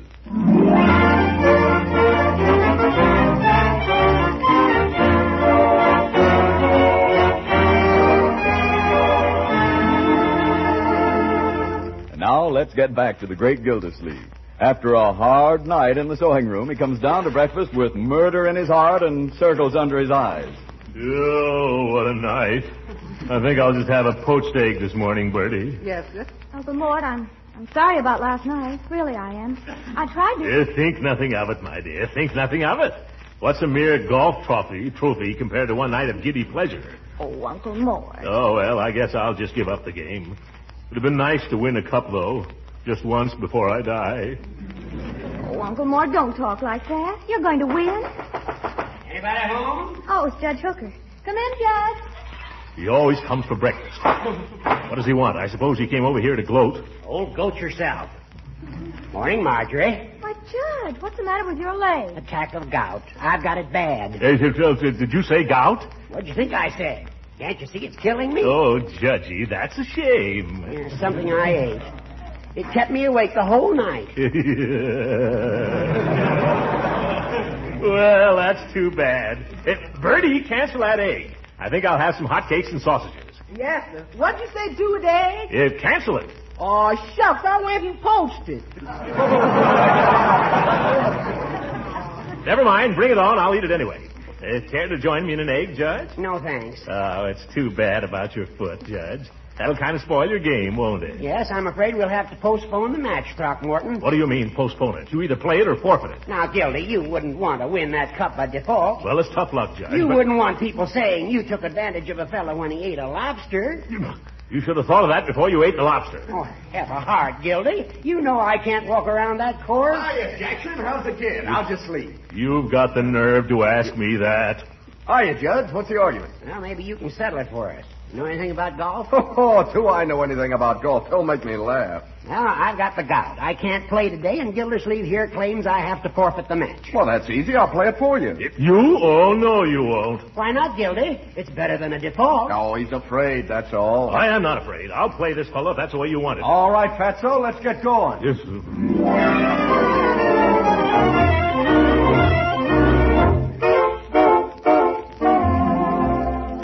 Well, Mr. Ferris, this is our first tee. We're rather proud of this hole. Yes, it's 485 yards with a trap to the right of the green. Better watch out for those woods at the left, too. Never mind the diagrams, Pop. Just show me the flag. Pop. Where's that driver? Well, keep your eyes peeled now. This one's going a long way. Oh, my goodness. Gee, that was a beaut, Bill. It must be 300 yards. 310. That's the longest drive in the history of this hole. It was just a lucky fluke, I hope. All right, Pop, I gave you something to shoot at there. Whip out the old pile driver and see if you can knock the ball off the tee. Don't worry about me, Ferris. I'll show you a drive. Hand me that club, Leroy. Here, Unc. And give me a ball. Here. You better give me the good ball. Oh. There. Now stand back, son. I've got a lot of things to remember here. Head down, wrists locked, left arm stiff, and come back slow.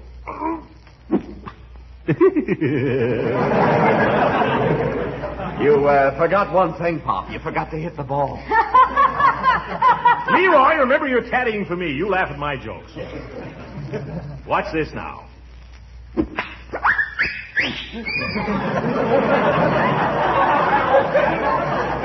That's all I wanted to know. I'll see you boys in the clubhouse after the first 9.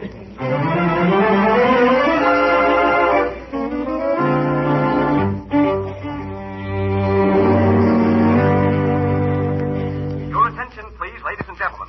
Latest results after 8 holes of the final round match between Throckmorton P. Gildersleeve and Bill Ferris, who is substituting for Judge Hooker. Gildersleeve is 2 down. Well, may the best man win.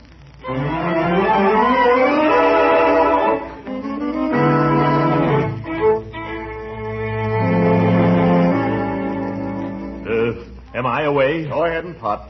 What are you getting down on your knees for, Unc? You gonna pray? No, my boy. This is the 9th hole. I'm taking no chances. I'm going to sight this putt very carefully. Come on, come on. All right. One side, Leroy. Take that pin out.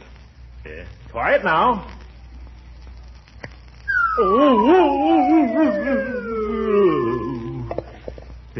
Sighted putt sank same.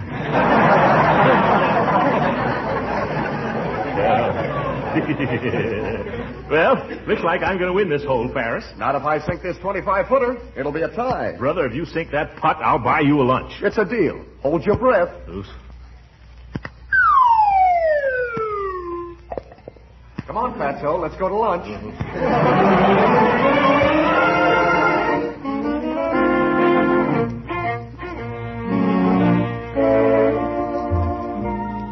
Well, Ferris, another piece of pie? No, not for me, Pops. Light lunch is best when you got another 9 to play. Light lunch, 3 pieces of pie.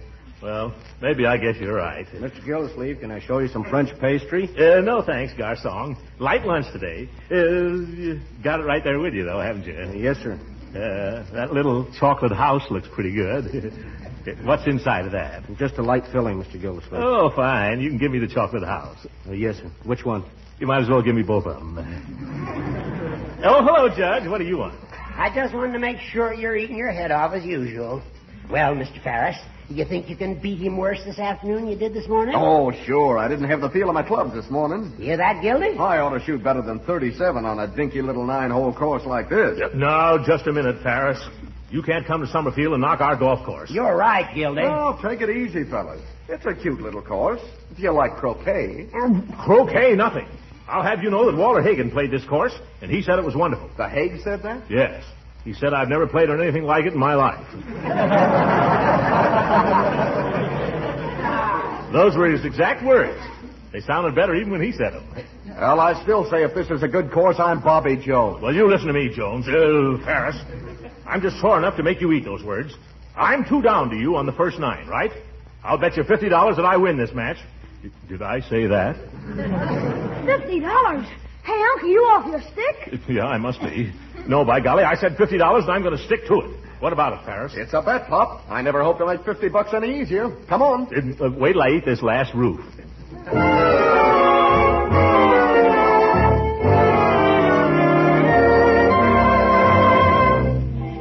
Hey, Uncle Mort, here comes Marge. Maybe she'll bring you luck. Quiet, Leroy. Ferris is about to drive.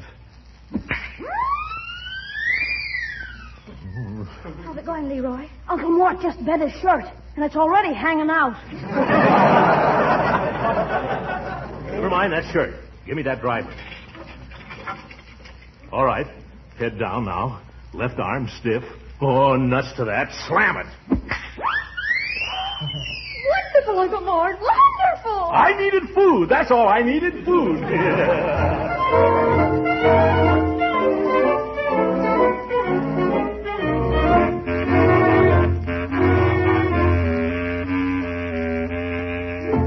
Attention, please, ladies and gentlemen. Latest results on the final round match between Gildersleeve and Ferris.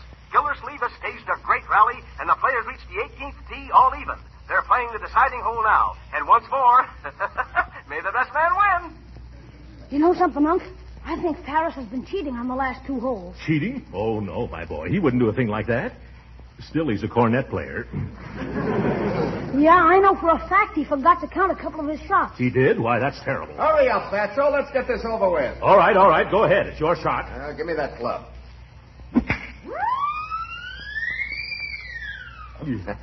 There. Right smack on the green. Pop that butterball. Butterball. Now, don't let him get you going, Unc. Here's your club. All right, my boy. Here goes. Look out! No, see here. You deliberately did that to make me miss. I did not. I was talking to my caddy. If you weren't such a little fellow, I'd knock the stuffings out of you. I mean, if you weren't such a big fellow. Quit squawking. Let's get going. Move over, Leroy. Okay, Unc.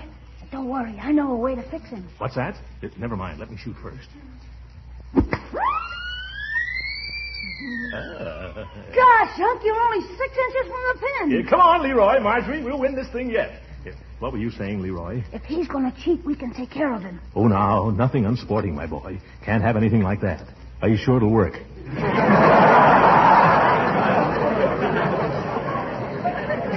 Don't you worry, Uncle Mort. Just leave it to me. Yeah. Well, Pop, looks like you'll be home in 5, but if I make this putt, I'm down in 3 and the match is over. Yeah, I can't deny it, Ferris. It's only a 6-foot putt. Want to concede it? Concede? Throckmorton P. Gildersleeve concede? Never. There's a principle involved. What principle, Unc? $50.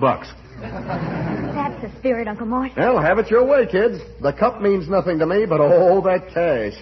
Hand me my putter, son. Do it now, Leroy. Now. Okay.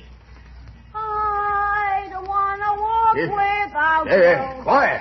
I told you I can't stand that song. Quiet. The boy is just musically inclined. Go right ahead and putt. Darn kid. Go. All right, I missed it. But if I sink this one, I still win. Oh, yes, I can still lose. Go ahead. I don't want to walk without Listen, I told you I don't like that song. Now cut it out. Sink the putt, sink the putt. Okay. I don't want to walk. Another miss. Say, Ferris, if you miss once more, maybe I'll win. Don't worry. Watch this one. Yeah. That's no fair. I didn't make a sound. No, but I thought you were going to.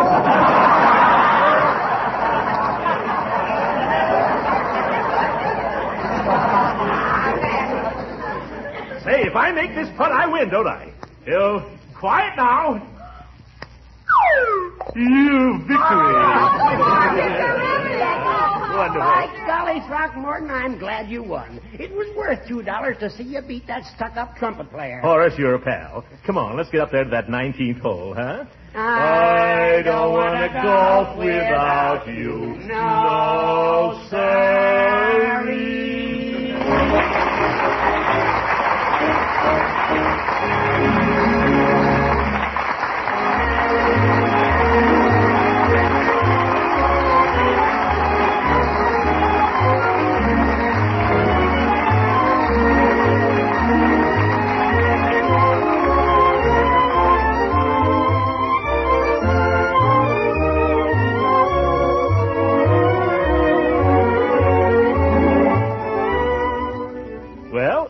like my trophy, Bertie? My, it sure looks handsome up there, Mr. Gildersleeve. Just what the mantle needed.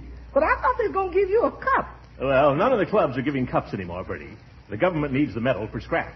But this is a very valuable Ming vase. It's gorgeous, all right. Yeah, you should have seen how I won it, Bertie. I was lying about 50 feet from the hole, you see? Yeah? Here, give me that club. All right. Thank you. I'll show you. I took my trusty number 5 iron. I swung it easy like this. Oh, good night, everybody.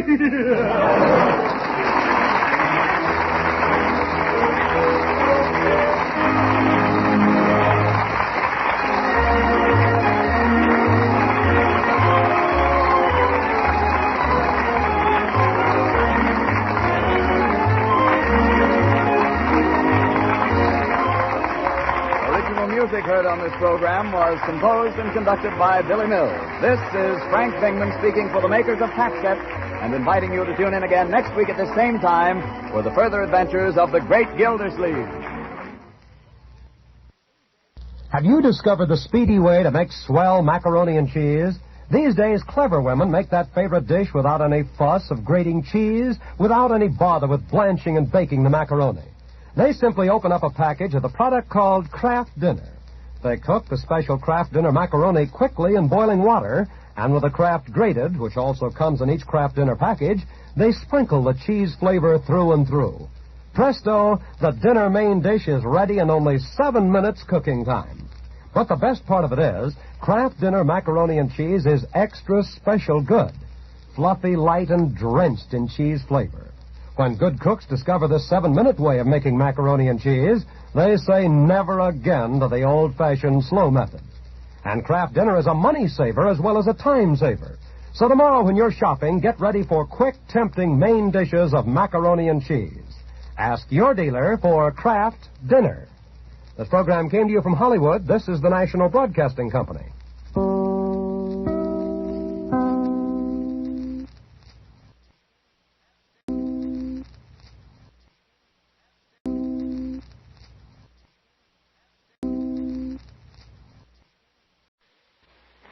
Pabst presents The Great Gildersleeve. The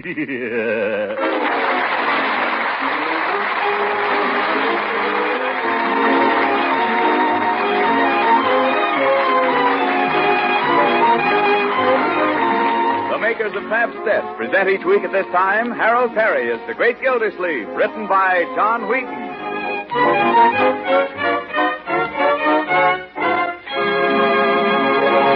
We'll hear from the great Gildersleeve in just a moment.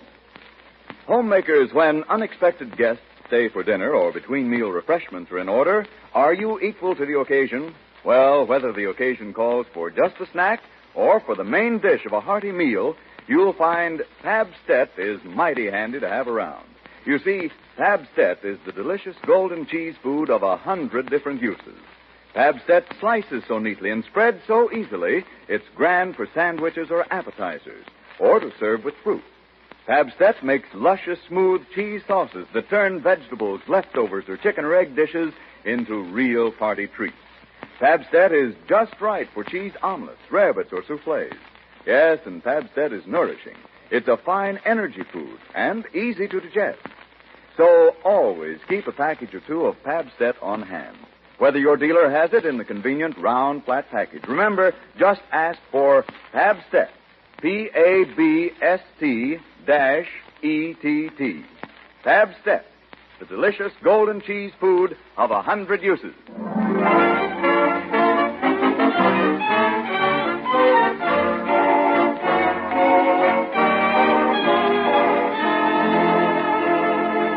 Now let's join our friend, the great Gildersleeve, who has risen this morning with the conviction that all's right with the world. After a warm shower, a half-dozen knee bends, a brisk shave, and a hearty breakfast, he stepped out onto the front porch to enjoy a cigar and survey his property.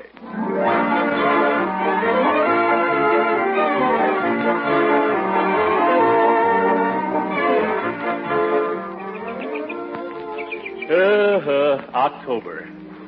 I tell you, Marjorie, there's no finer month in the year. Just breathe that air. It's wonderful. Feel that nip in it. Makes you want to get out and do things. Doesn't it, Leroy? Such as what?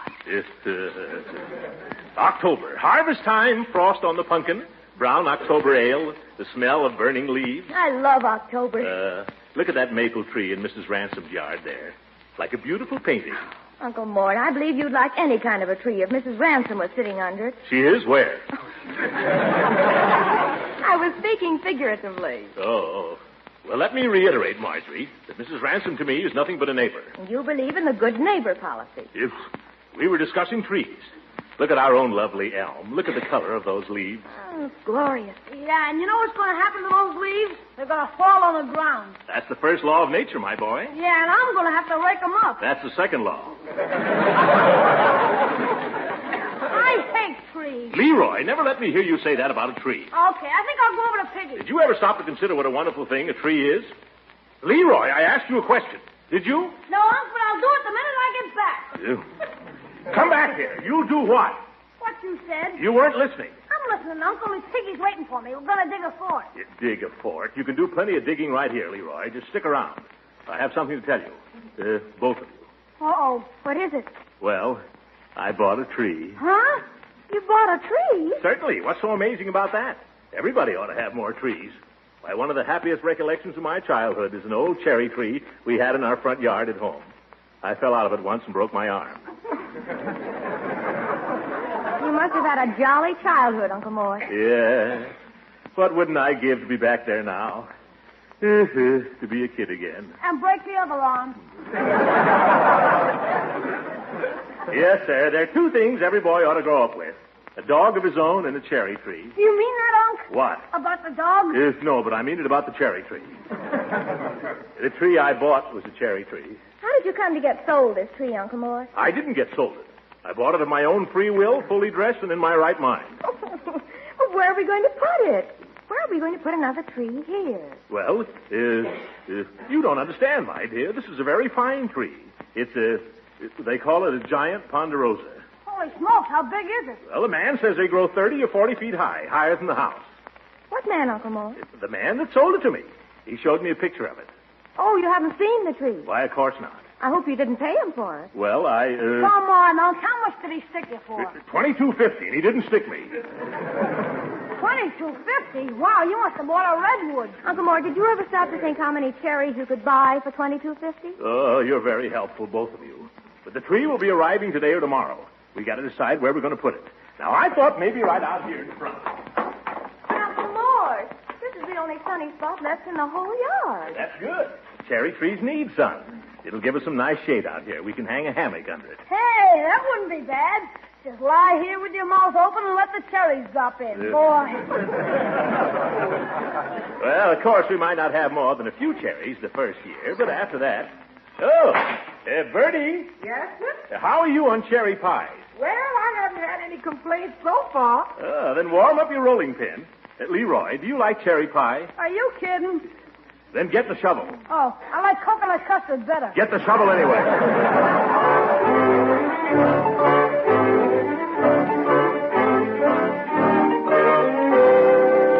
Hey, young, have a heart. Isn't this deep enough? Why, you've hardly scratched the surface there, Leroy. That isn't deep enough for a geranium. Gosh, I've been digging for half an hour. Here, give me that shovel, Leroy. I'll spare you. Yes, you show them how it should be done, Bertie. You got to put your foot on it and give it the old heave-ho. Yeah, that's right, Bertie. Heave-ho.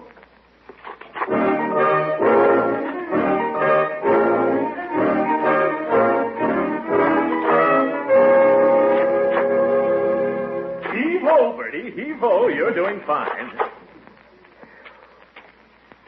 I'm going to have to stop pretty soon, Mr. Gildersleeve, and get lunch. Is anybody hungry? I'm not. Well, don't you think it's deep enough now, Uncle Mort? It's up to her waist. Well, you've got to remember, my dear, this is no 2-for-a-nickel cherry tree. This is a giant ponderosa. Yes, I know, Uncle And Mort. these things have roots. They've got to spread out. Heave-ho, Bertie. Looks like I'm dug in for the women here. Yeehaw!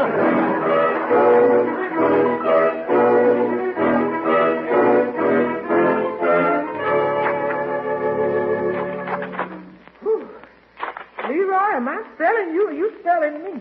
Yes, Leroy. While you're resting, give Bertie a hand there. I don't want to suggest anything, Unc, but how are you with a shovel? I'm saving myself, Leroy. So I noticed. I'm saving myself for the hard work. We got a long way to go yet. These giant ponderosas, you know. Heave ho, my boy. But it's up to my chin, Unc. Chin up, my boy. Heave ho.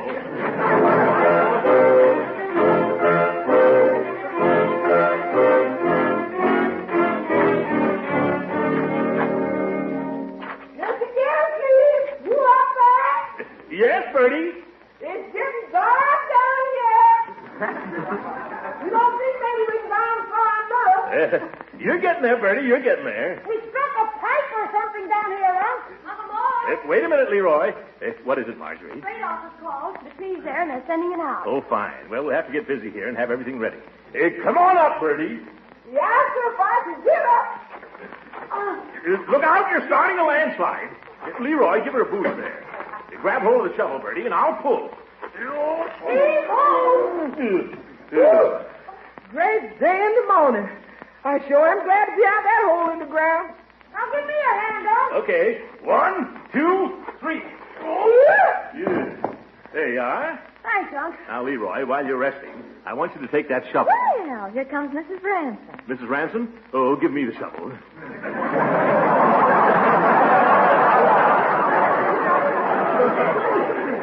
Don't tell me you're going to break down and go to work, Unc. Go dig your fort, Leroy. Give me the shovel.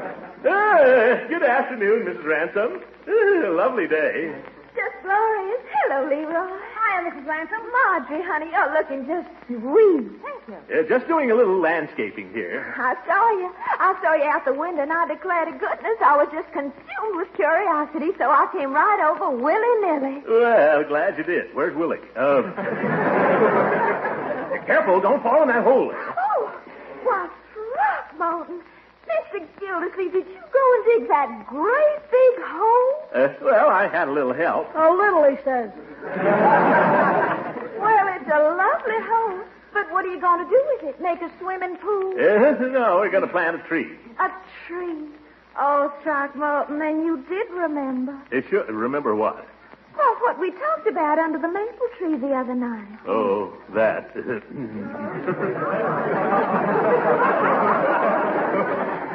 I love trees. Don't you, Marjorie? Yes, you can't go wrong with a tree. You know, Throckmorton, the boys back home used to have the prettiest custom. They used to carve the girls' initials in the trees. Sometimes they even put a heart around them with an arrow through it. Silly, isn't it? Leroy, go dig your fort. I'm getting to like it here, Unc. Yeah, here comes somebody else. Looks like Mr. Peavy. It is. Hello, Mr. Gildersleeve. Hello, Peavy. Doing a little digging, I see. Yes, doing a little digging. That's nice. I do a little gardening myself when I can. Peavy, you know Mrs. Ransom? Oh, yes. Yes, Mr. Peavy and I are old friends. Yes, I had the privilege of selling Mrs. Ransom a backbrush a few days ago. How's it working out, Mrs. Ransom? Well, I hardly know that this is the place to discuss it, Mr. Peavy, but it has a tendency to tickle. Well, they come that way from the factory. You have to work them in.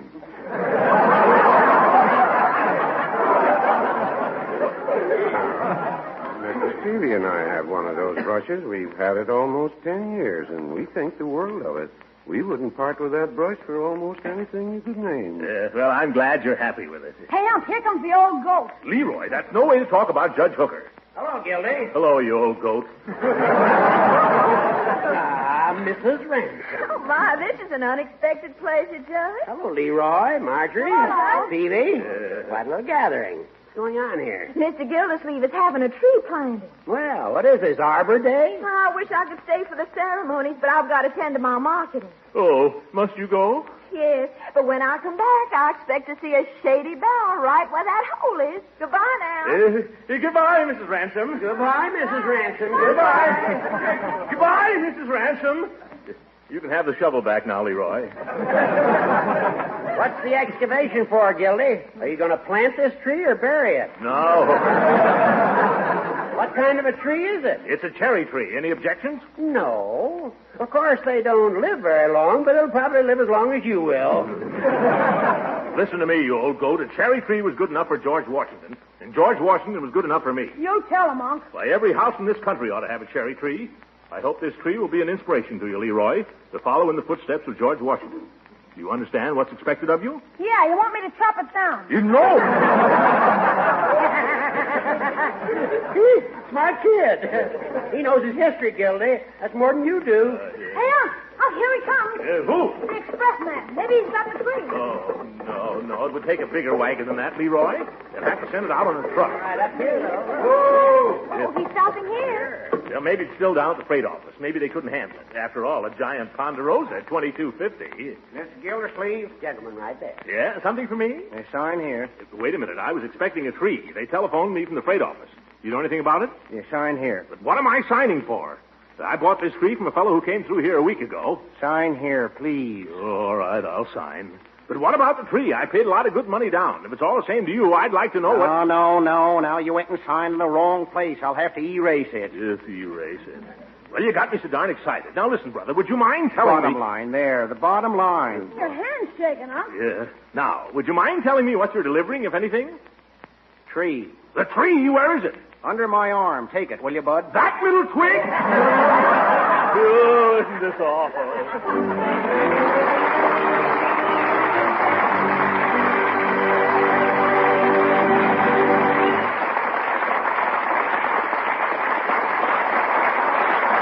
The great Gildersleeve will be with us again in a few seconds.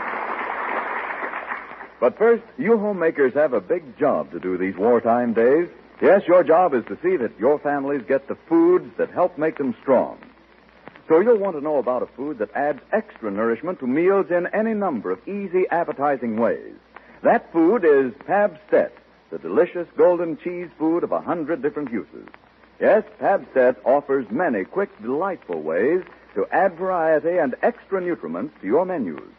One way is with the smooth, rich cheese sauces that Pabstet makes. Just melt Pabstet in a double boiler. Stir in a little milk and season. And you have a grand golden cheese sauce for vegetables, leftovers, all kinds of nourishing food. Pabstet cheese sauce is mighty tasty, mighty nutritious, too, because Pabstet is a nourishing, digestible energy food, rich in milk protein, and it helps provide vitamin A and the important milk minerals calcium and phosphorus. So serve Pabstet often. Remember, it's Pabstet, the delicious golden cheese food of 100 uses.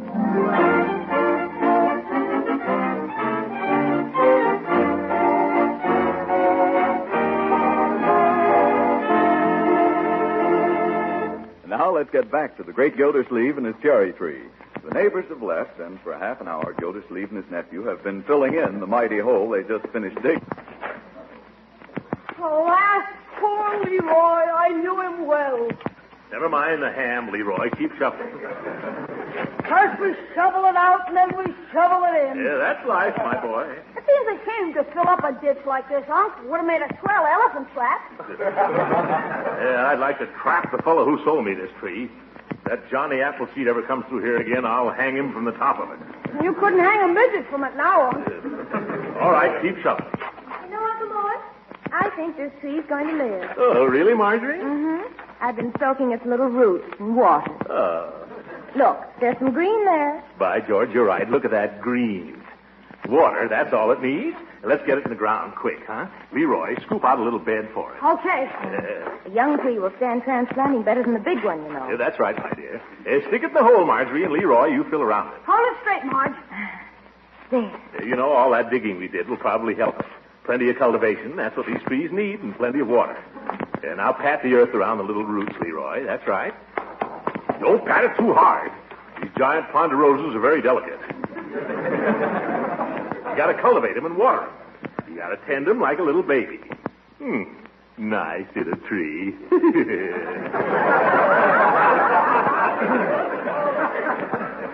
we ought to take it in the house nights to keep it warm. Very funny, Leroy. Go get the hose and drag it over here, will you?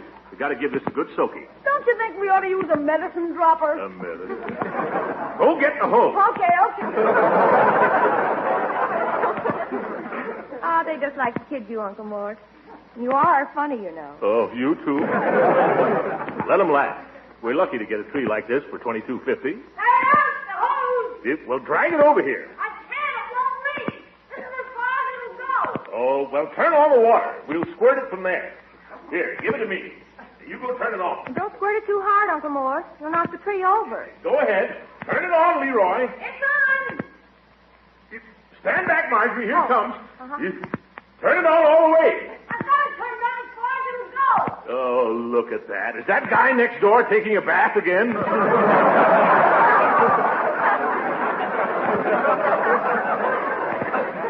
never reach the tree with that. What's the matter? Nothing comes out. Look at that dribble. Oh, you can make it go farther than that. Stick your thumb over the end of it, Unc. Well, I'll try it. Oh!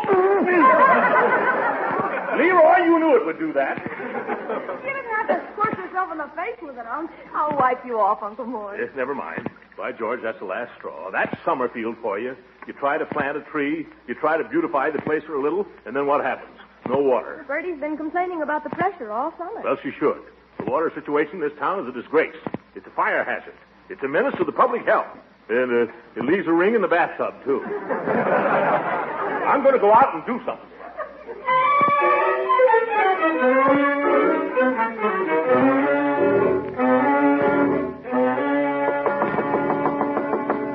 Come on, Hooker, open up. I know you're in there. All right, Gildersleeve, what do you want? I'm very busy. Judge, have you used any water lately? I never touch the stuff. You come all the way down here to ask me riddles? I mean it. I'm serious. We can't get any water at my house. We can't get any pressure. It's a disgrace. Well, don't complain to me. Complain to Clanahan. He's the water commissioner. What's the use of complaining to Clanahan? He just sits down there at the waterworks on his fat salary playing pinochle while the town goes dry. The man can't even plant a cherry tree. Well, don't holler at me. I don't play pinochle. That's nothing to do with it. You might at least ask a visitor to come in and sit down, Hooker. I don't want you to come in, and I don't want you to sit down. I'm busy. Judge, look.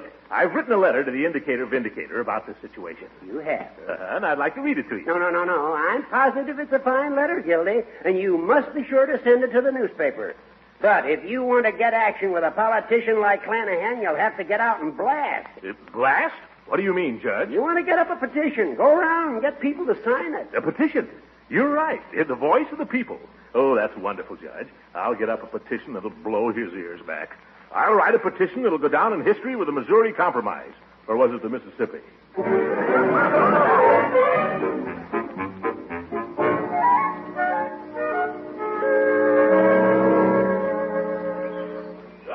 Good morning, Floyd. Morning, Mr. Gildersleeve. You're next. Be with you in about 2 minutes. Thanks, Floyd. I won't require your professional administrations this morning. I shaved myself.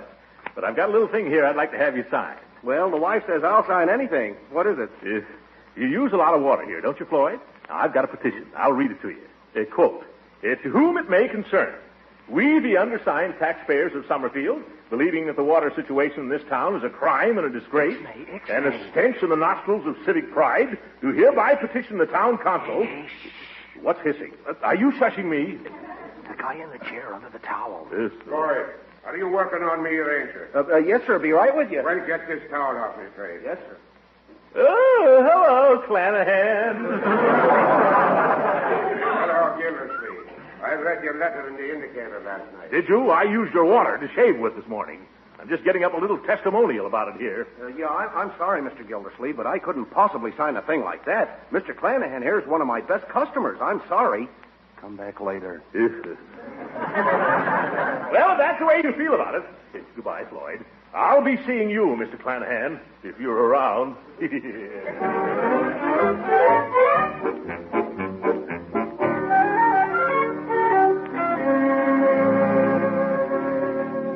But, Peavy, you know yourself the water in this town isn't any good. It's not even fit to bathe in. Well, no, I wouldn't say that. I bathe in it regularly, so does Mrs. Peavy. All right, it's fine to bathe in, then. Well, no, I wouldn't say that either. It's a little slow coming out of the tap, and it's kind of brown, and it has a peculiar taste. Well, in other words, it's pretty bad water. Well, no, I wouldn't say that. Look, Peavy, I'm not asking you to sign the Magna Carta. It's just a little piece of paper asking for water. I understand. Peavy, out in my yard, I've got a little cherry tree. A little tiny cherry tree, pushing its tender shoots up through the parched earth, crying for water.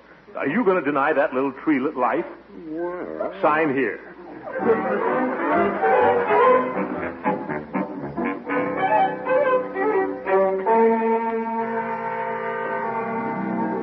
Oh, no, Gildy. I wasn't born yesterday. Look here, Judge. You're the one who told me to get up this petition. Sure I was, but I'm not crazy enough to sign it.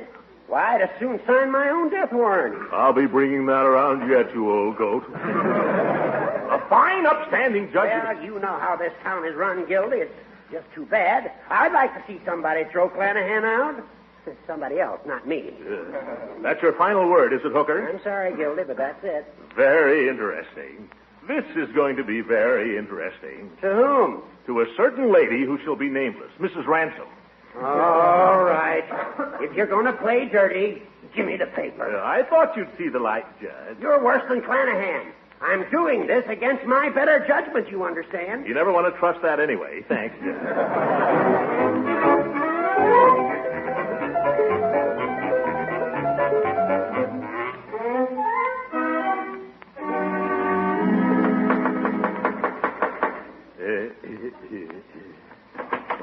What's wrong, Martin? Come in, won't you? Come right in. Now, don't tell me you've gone and brought me something again. Well, not exactly. I brought you a little paper to sign. Oh, my goodness, I do hope it's nothing legal. Well, it has to do with the water situation. Oh, dear, is it bad? Hadn't you noticed? It's terrible. There's no hydraulic pressure. Oh, there you go. I just don't know what you're talking about when you talk about things like that. I'm not a bit mechanical, you know. Oh, well, you don't have to understand it, really. All you have to do is sign it. It's a petition. Petition? Is that anything like a subpoena? Well, not really, no. Because I never did know what a subpoena was. My husband, Beauregard, was a lawyer, you know, and I never did understand him from the day I married him. Oh, but then he never understood me. Oh. But we understand each other, don't we, Throckmorton? Oh, brother.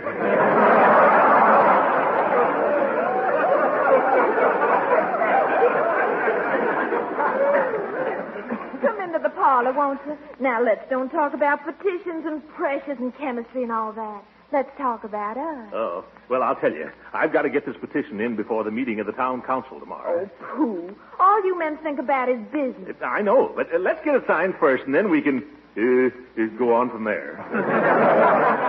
Well, I'd love to sign a Throckmorton, really, I would. But Beauregard told me I must never sign anything without getting the advice of a lawyer first. Oh. Don't you reckon maybe I ought to consult Judge Hooker? Hooker? No. Frankly, I don't think the judge would understand about this. You don't? No. You see, this petition well, it all started with that tree I planted. Our tree, Leela. Our little tree. Oh, Throckmorton, you're sweet. I'll sign it. I'll do anything you say. Wait. Here's my pen. After all, you're my air raid warden. I guess that makes it legal, doesn't it?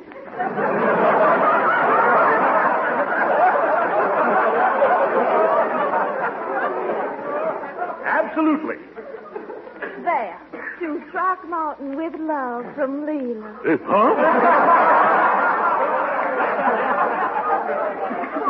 Aren't you pleased? Well, I mean, it's all right the way I autographed it. Oh, the town council will love it.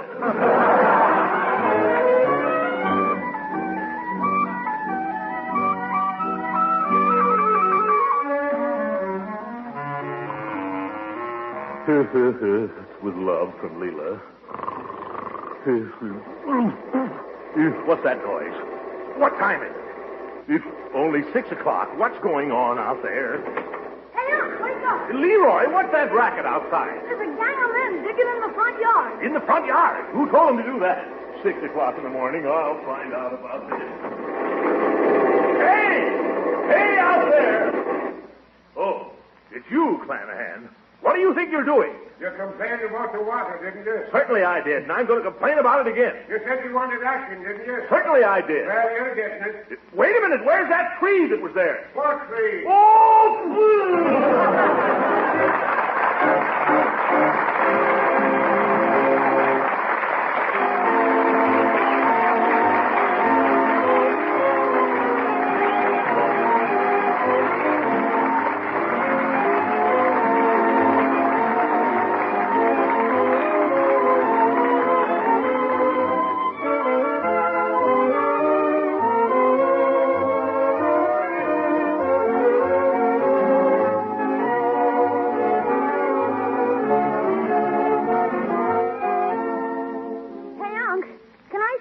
picture at the Majestic tonight? No, Leroy. What's the picture? Oh, it's super, Unc. It's called Here We Go Again. Here We Go Again? I never heard of it. You never heard of Here We Go Again? Well, I've heard of it now. It's got Fibber McGee and Molly in it. Oh, my little chums. Well. And Edgar Bergen and Charlie McCarthy. Well, for heaven's sake, that sounds great. Here's $1. Take your friend. Wait a minute. There's a guy in it called the Great Gildersleeve. Never heard. Oh, that's me. What am I saying? Wait a minute, Leroy. I'll get my hat and go with you. Good night, everybody. Here we go again.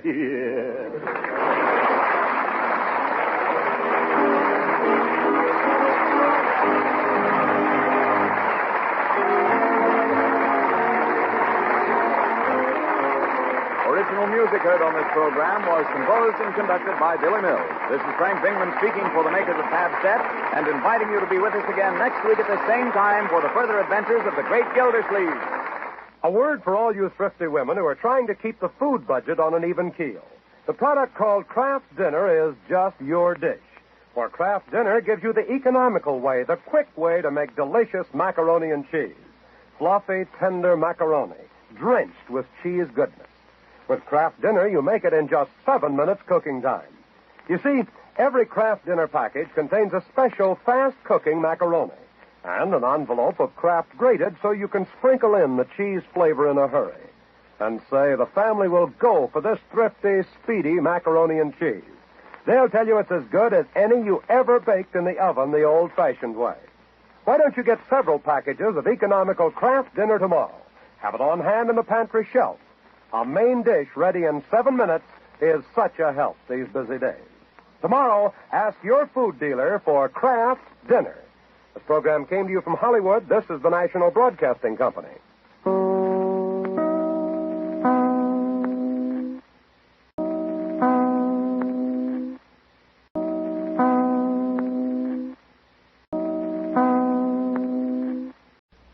Parquet presents The Great Gildersleeve.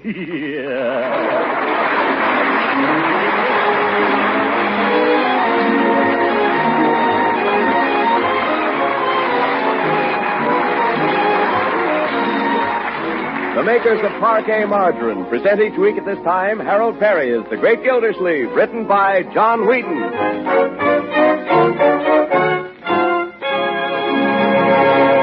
We'll hear from the Great Gildersleeve in just a moment. But first, I want to give you some facts about a food that's becoming more important than ever these days. That food is nutritious Parquet Margarine, the delicious economical spread for bread made by Kraft. So here are a few simple facts that may explain why thousands of American families are using Parquet Margarine 3 times a day, at the table and for cooking, too. First, Parquet is a wholesome vegetable margarine, made from carefully selected American farm products. Second, Parquet Margarine is a highly nourishing food, one of the best energy foods you can serve, and a reliable year-round source of important vitamin A. Third, Parquet is the margarine that tastes so deliciously good. Its flavor is delicate and appetizing. It's entirely different from old-time margarines. One taste will prove that to you. So for all these reasons, get acquainted with economical Parquet Margarine now. Tomorrow, ask your food dealer for Parquet, P-A-R-K-A-Y.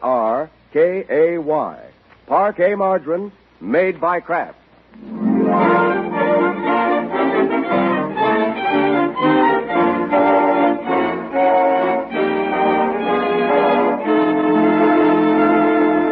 Now let's join our friend, the Great Gildersleeve. We find him in the land of Nod, sleeping the sleep of a man who has put his car up on blocks, bought his full quota of war bonds, and saved 4.5 pounds of bacon fat. While outdoors, Jack Frost has been preparing a little surprise for him.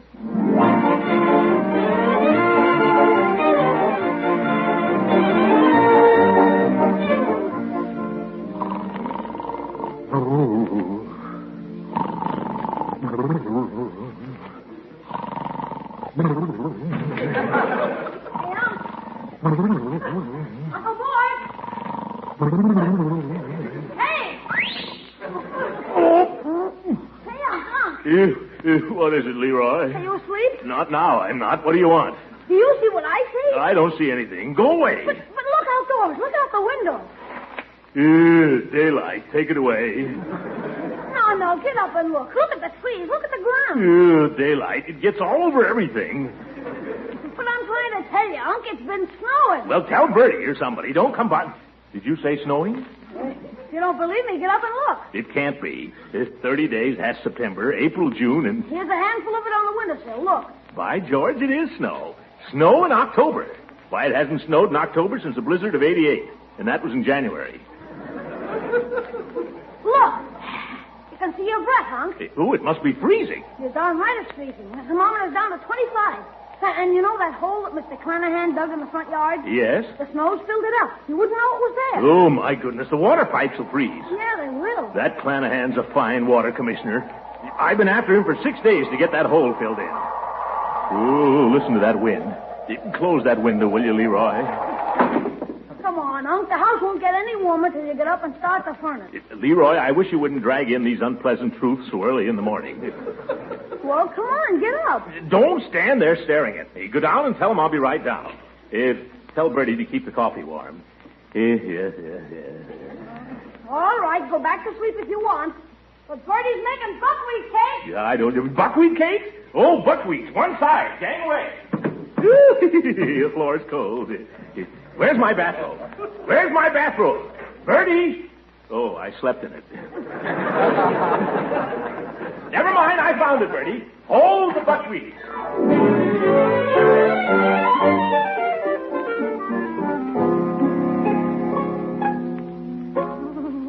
More coffee, Uncle Mort? Thank you, my dear. Pass your cup, will you? Hold it still. I can't. I'm shivering. I'll hold it, Mr. Gildersleeve. Ooh, that's worse. Grab it, somebody. I'm sorry. I'm all over goose pimples. Why don't you go put a sweater on, Bertie? I got on so many sweaters now I can hardly bend at the elbow, and my teeth chattering like a pair of dice. Yeah. Marjorie, take a look at that thermometer there, will you? I can tell you from here, Uncle Mort. It's cold. Yes, we'll have to do something about this. While you're up, my dear, hand me a cigar, will you? What do we do, all sit around it and warm our hands? No, Leroy. We go out to the garage and we bring in some firewood. And I do mean you. Oh, me and my big mouth. I'm going to call up Clanahan right now before those water pipes freeze. Better put your rubbers on, Leroy. That snow's wet. Oh, I don't need any. Put your rubbers on, young man. Hello. I want to speak to Commissioner Clanahan. He won't be in? A fine water commissioner he is. And you can tell him I said so. The commissioner is not expected in today. And if anything happens to those pipes, it's on him. Oh, Leroy, close the door. As soon as Leroy comes back, I'll go down and see if I can start old Vesuvius. Bertie. Yes, sir? Bertie, have you ever had any acquaintance with a furnace? Mm-hmm. Oh, I know how to work it. You just fiddle with that little doohickey out in the hall. But that was last year. Last year we were burning oil. With coal, there's a little more to it. Oh. It's nothing difficult, you understand. I think you'd be very good at it. Thank you.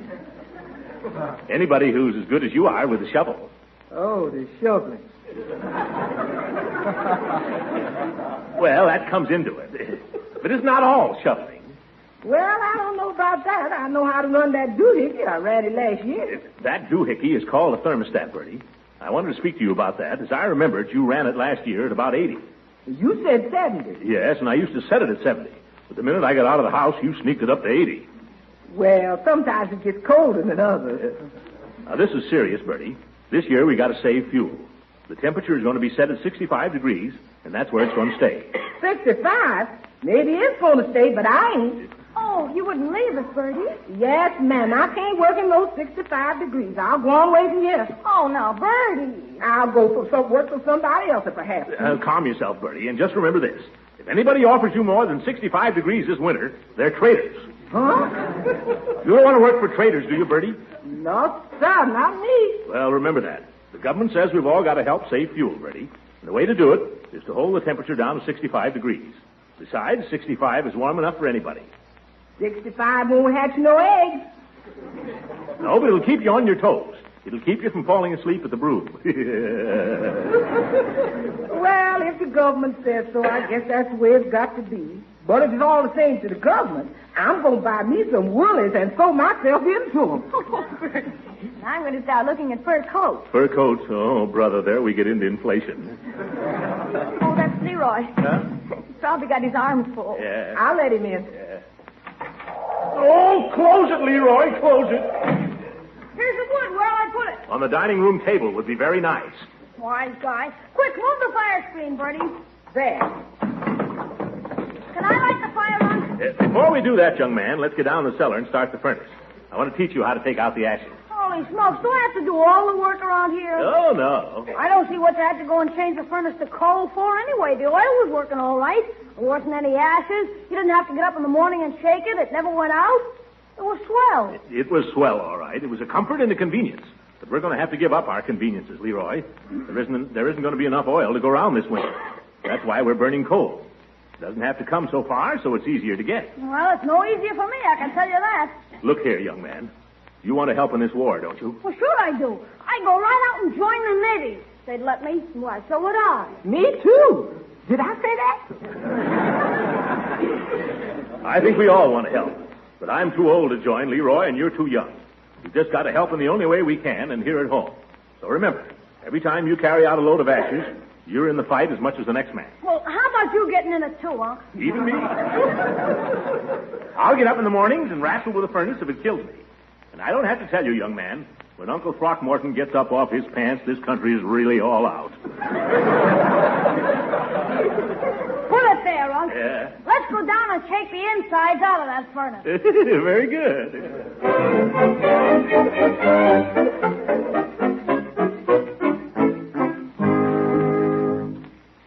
The heat's beginning to come up. I'll have it as warm as toast here in a jiffy, Marjorie. Now remember, Uncle Mort, 65. Yeah, that's as warm as most toast. The only trouble is, if this cold snap lasts 3 days, we'll be out of coal. I'd better call up and order some more. Yes, you better. Yeah. Oh, my goodness, I should have done this before, my dear. Hello? It's Summerfield Coal Company. I want a ton of coal delivered to my house this afternoon. In a week. That's a fine way to run a coal company. What's your name? Clanahan. Well, this is Gildersleeve. No wonder you're such a rotten water commissioner. You spend all your time peddling coal. Well, now you listen here, Clanahan. I want a ton of coal delivered to my house before the day is over, if you have to bring it yourself. And furthermore, I want that hole in my front yard filled in. Water commissioner. If my pipes freeze up, I'll sue you. Well, I guess I told him. Hello? Why, you... He hung up. What did he say, Uncle Mort? Yes, nothing fit for ladies' ears, my dear. Wasn't even fit for mine. Where's Leroy? Oh, he's over shoveling off Mrs. Ransom's walk. Oh, Mrs. Ransom, eh? Maybe I ought to go help him. He doesn't need any help, Uncle Mort. He's getting paid for it, you know. Oh, say, I wonder if she's got any heat over there. I wonder what kind of a furnace she's got. I really couldn't say, Uncle Mort. I wonder if it's been converted.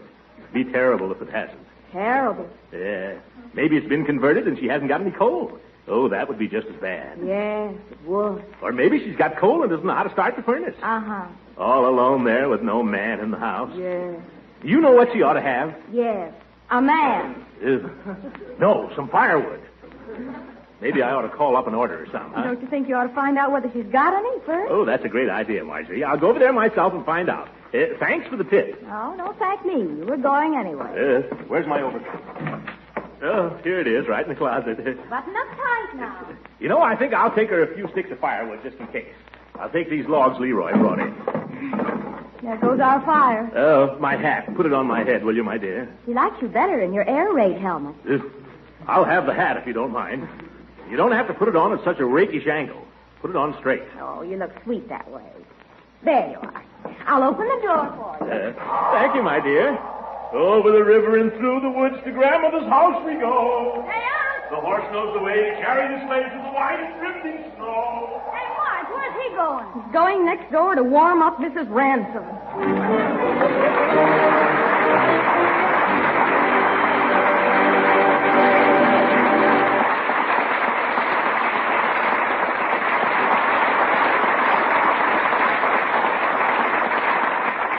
The great Gildersleeve will be with us again in a few seconds.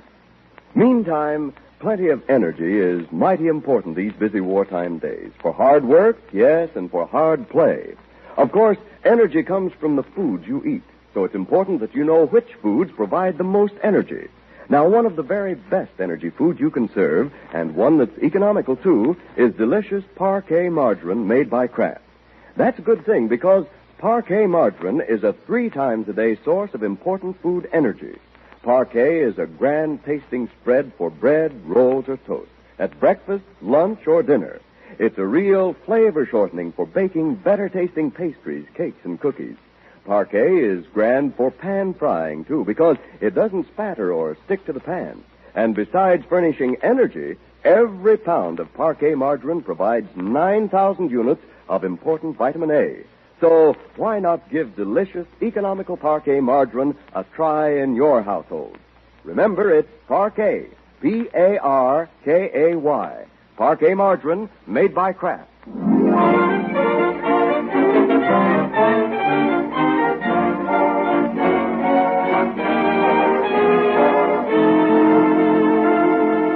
Now let's get back to the great Gildersleeve.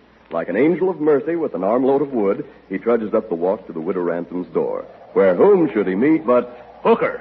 Gildersleeve, what mischief are you up to? The same mischief you're up to, Horace. I merely came over to make sure Mrs. Ransom has enough heat. Yeah, so did I, and I've got some logs here to prove it.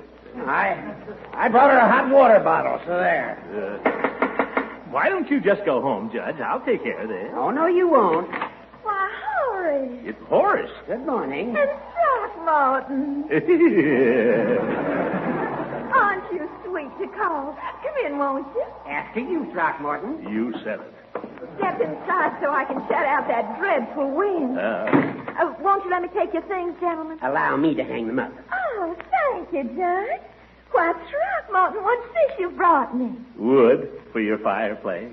For my fireplace, I declare you're the most thoughtful man. I brought you something, too, Mrs. Ransom. It's in one of my pockets here. Yeah, the judge brought a hot water bottle in case his gout gets bad. Well. Hot water bottle, nothing. Blackberry cordial. Huh? Blackberry cordial. Oh, I just love it. It's my favorite. You sneaky old... How did you know it was my favorite? You didn't say anything about that. Why, I haven't had any blackberry cordial since I left home. Come in by the fireplace, won't you?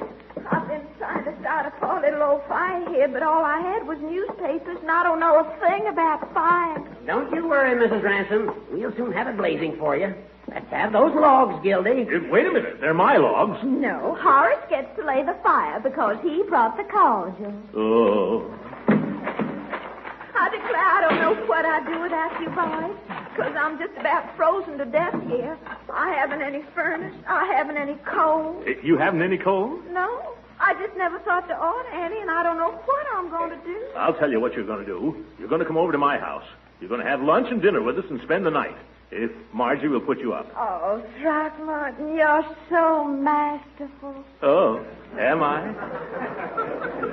Well, I hope you have a good time, Leela. Yes, she will. It's been some time since I've enjoyed a sample of Bertie's cooking. Yeah. She's a fine cook. You're wasting your breath, Hooker. Of course, I haven't got any heat in my house either.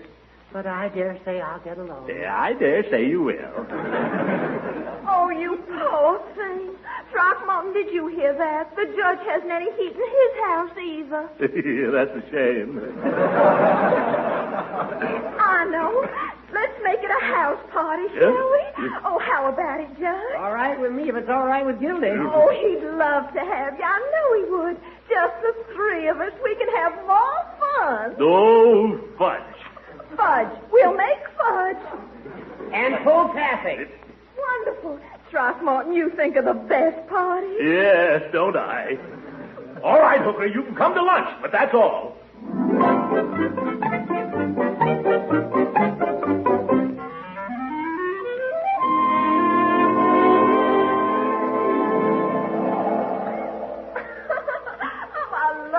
Snow. I declare I just love it to death. I've had the most glorious afternoon. Yeah, me too. You know, this is the first snow I've ever seen in my whole entire life. By golly, I love it too. Makes me feel like a kid again. Yeah. Oh, brother. Hop on the sled, Leela, and I'll pull you. Oh, no, I'm too heavy. You couldn't pull me. Yeah, I can pull you with one finger. Come on, hop on. Well, don't strain yourself now. Yeah, that's right. Now put up your little feet. Not you, Hooker. Come on, Hooker, get off there. Now, boys, I don't want you to get to fighting over me. And whatever you do, don't anybody try to wash my face with snow. Huh? I just couldn't stand it if you were to wash my face with snow. By George, I've got half a notion to try. Oh, no, you won't. Oh, yes, I will. Oh, no, you won't. Oh, no. Come on, Judge. You hold her and I'll wash her face. Yeah. Oh, no, I'll hold her and you wash her face.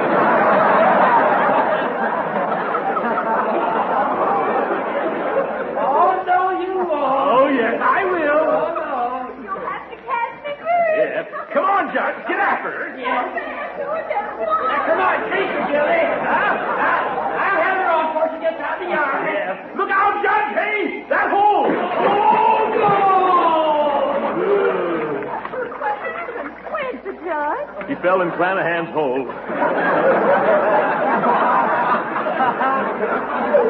Get me out of this. Get me out of this. I'm freezing today. Give me your hand, Judge. Tread water, Judge. Tread water. He doesn't have to. He's standing in mud. Come on, Judge. Jump. There. Oh, it's cold. Oh, Judge, you're just a mess. Now you better run right in the house before you catch your death. Yes, come on in. Are you all right, Judge? I'm not saying Gildersleeve till I see my lawyer.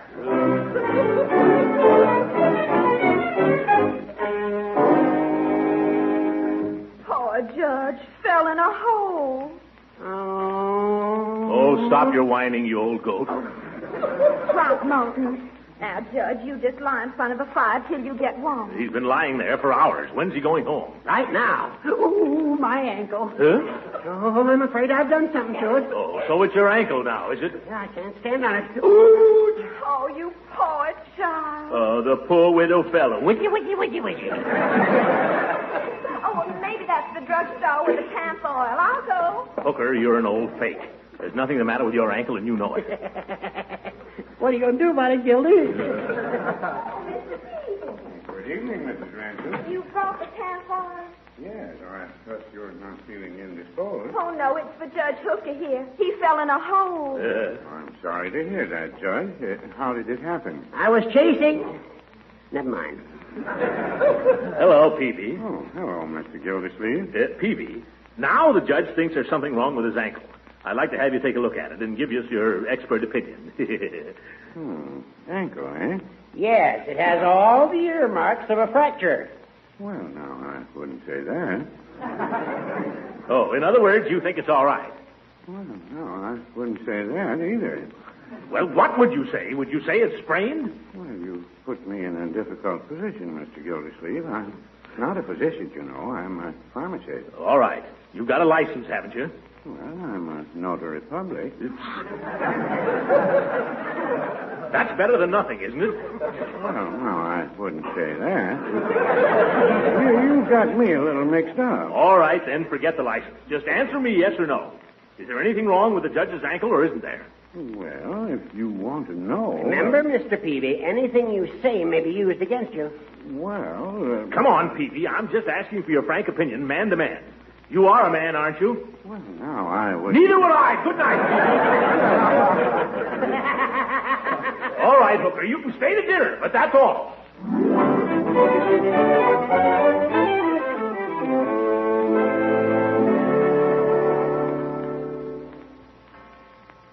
My goodness gracious, 11 o'clock. 11? Oh, shank of the evening, Leela. Why, Marjorie isn't even in yet. I must get my beauty sleep. You couldn't be any more beautiful than you are, Leela. Yes, that's true, Judge, but brother, is it corny?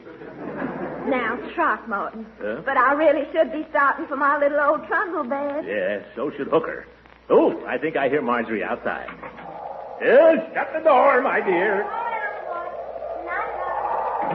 Well, Marjorie, did you have a good time? Oh, wonderful. An old-fashioned sleigh ride in October. Certainly has put roses in your cheeks. Yes, my dear. You look pretty enough to kiss.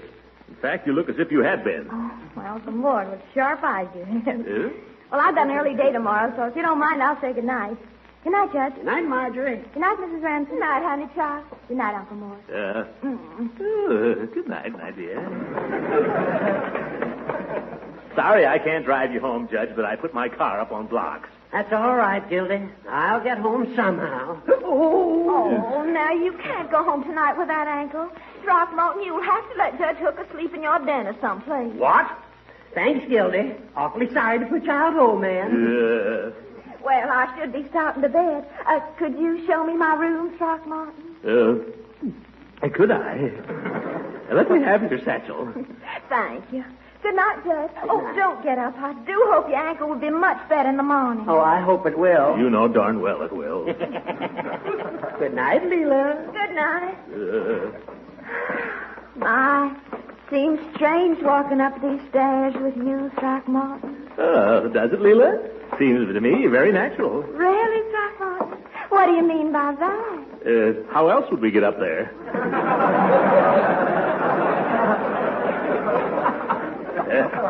Here's my room, Leela. I mean your room. Oh, what a nice room. Yes, I put the bath towels here, and here's an extra pillow, and here's a nice warm quilt, and then in case it really gets chilly... What? I put an electric heating pad in your bed. Well, that's just the sweetest thing I ever heard of. If there's anything else you need... Oh, I've got everything in my little bag, thank you. Oh, well, then, good night, Leela. Good night, Throckmorton. Sure you don't want me to tuck you in? Why, Throckmorton, you devil, you. I was only joking, of course.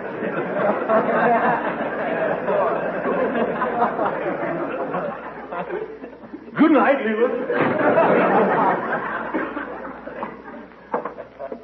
Oh, me. What an angel. I hope I dream about her tonight. All right, Hooker, let's get to bed. You take this couch, and I'll take the leather one. Is this enough blankets for you? I suppose so. Well, then, good night. And please do me a favor. What's that? Don't snore. I never do. Don't you lock the house up, Gildy? I have. I always go over it before I go to bed to make sure. Yeah? Well, you're a nervous old woman, you old goat. I am not. But I know there's such a thing as burglars because I send half a dozen of them to jail every week. Burglars? Just the idea.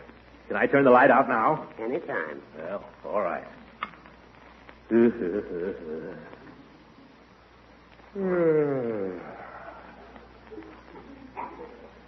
Oh, Gildy. What is it? Aren't you going to tuck me in? Oh! I'll break your other ankle, Hooker, and I'll get to bed. The idea. Old goat.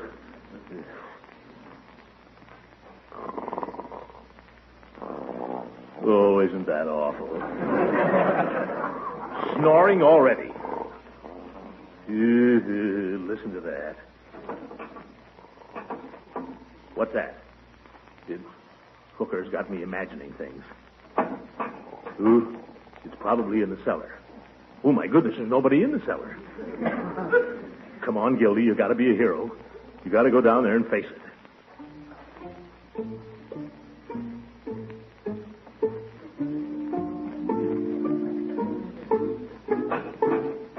Oh, by gosh, it is a burglar, all right. He's trying to get in that cellar window, right over there by the furnace. But I'm ready for him. When he comes through, I'll hit him with his poker. Aesop, quiet. Shh, quiet, cat. Aesop, go away. Shh. Oh, here he comes. Oh! Landslide! Help, murder! What's going on here? Oh! You wasn't cold, didn't you? Clarahan! You've been after me all day. You and the whole town. Well, here's your coal. You can dig yourself out in the morning.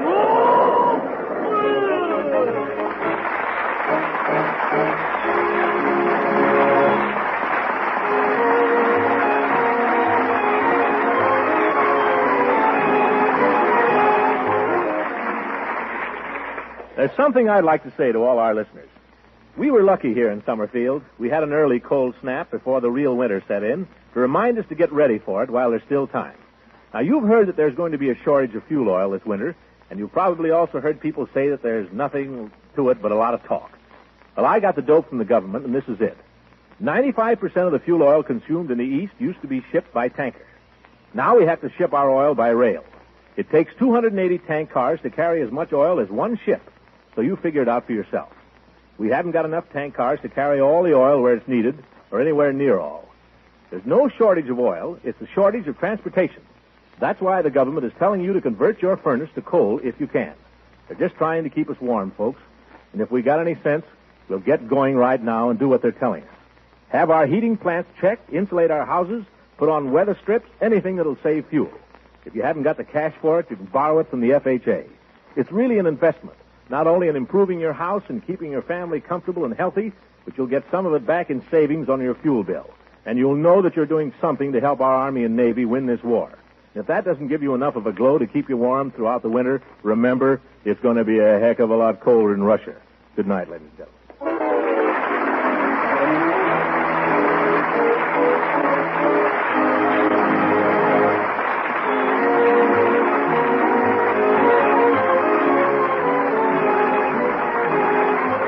Original music heard on this program was composed and conducted by Billy Mills. This is Frank Kingman speaking for the makers of Parquet Margarine and inviting you to tune in again next week for the further adventures of the great Gildersleeve.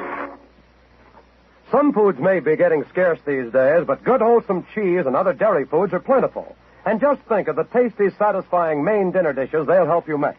Macaroni dishes, rarebits, soufflés, sandwiches, fish and egg dishes with cheese sauce. Yes, and dozens more. With cheese dishes becoming so important in your menus, you should know about Pab Steps. Yes, Pab Steps, the delicious golden cheese food of 100 different uses. Pab Steps is a very special cheese food in many ways. Pab Steps slices so neatly, spreads so easily, it's grand for sandwiches or snacks. Pab Steps melts and blends so smoothly you'll prefer it for cheese sauces, all kinds of cooked cheese dishes. Pab Steps is nourishing, too. It's a fine energy food rich in milk nutrients and easy to digest. So stock up on Pab Step now. Your food dealer has it in the distinctive round, flat package. Remember, it's Pab Step, Pabst-ETT. Pab Step, the delicious golden cheese food of 100 uses. This program reached you from Hollywood. This is the National Broadcasting Company.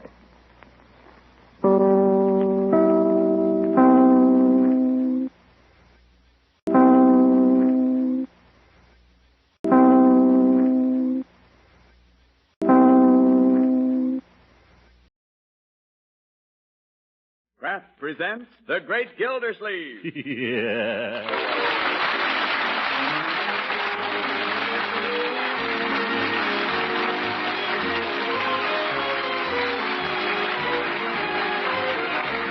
The Kraft Cheese Company, who also bring you Bing Crosby every Thursday night, present each week at this time Harold Perry as The Great Gildersleeve, written by John Wheaton. We'll hear from the great Gildersleeve in just a moment. Likely as not, you've all heard and read a lot about margarine lately. You see, margarine is a wholesome spread for bread our government recommends in our National Nutrition Program. But if you haven't tried margarine for the last few years, you'll certainly be pleasantly surprised when you taste Parquet margarine, the delicious vegetable margarine that's made by Kraft. Parquet margarine is made to the same high standards of flavor and quality as Kraft's other famous food products. Parquet's flavor is so delicate and appetizing you'll be proud to use it as a spread for bread, a flavor shortening for baking, and for pan frying, too. Just try it once and see if you don't agree that Parquet margarine's delightful, satisfying flavor is just bound to please. And another thing, Parquet margarine provides important nutritional elements. Vitamin A, and food energy we need every day. So don't just ask your food dealer for margarine. Ask for Parquet, P-A-R-K-A-Y. Parquet margarine made by Kraft.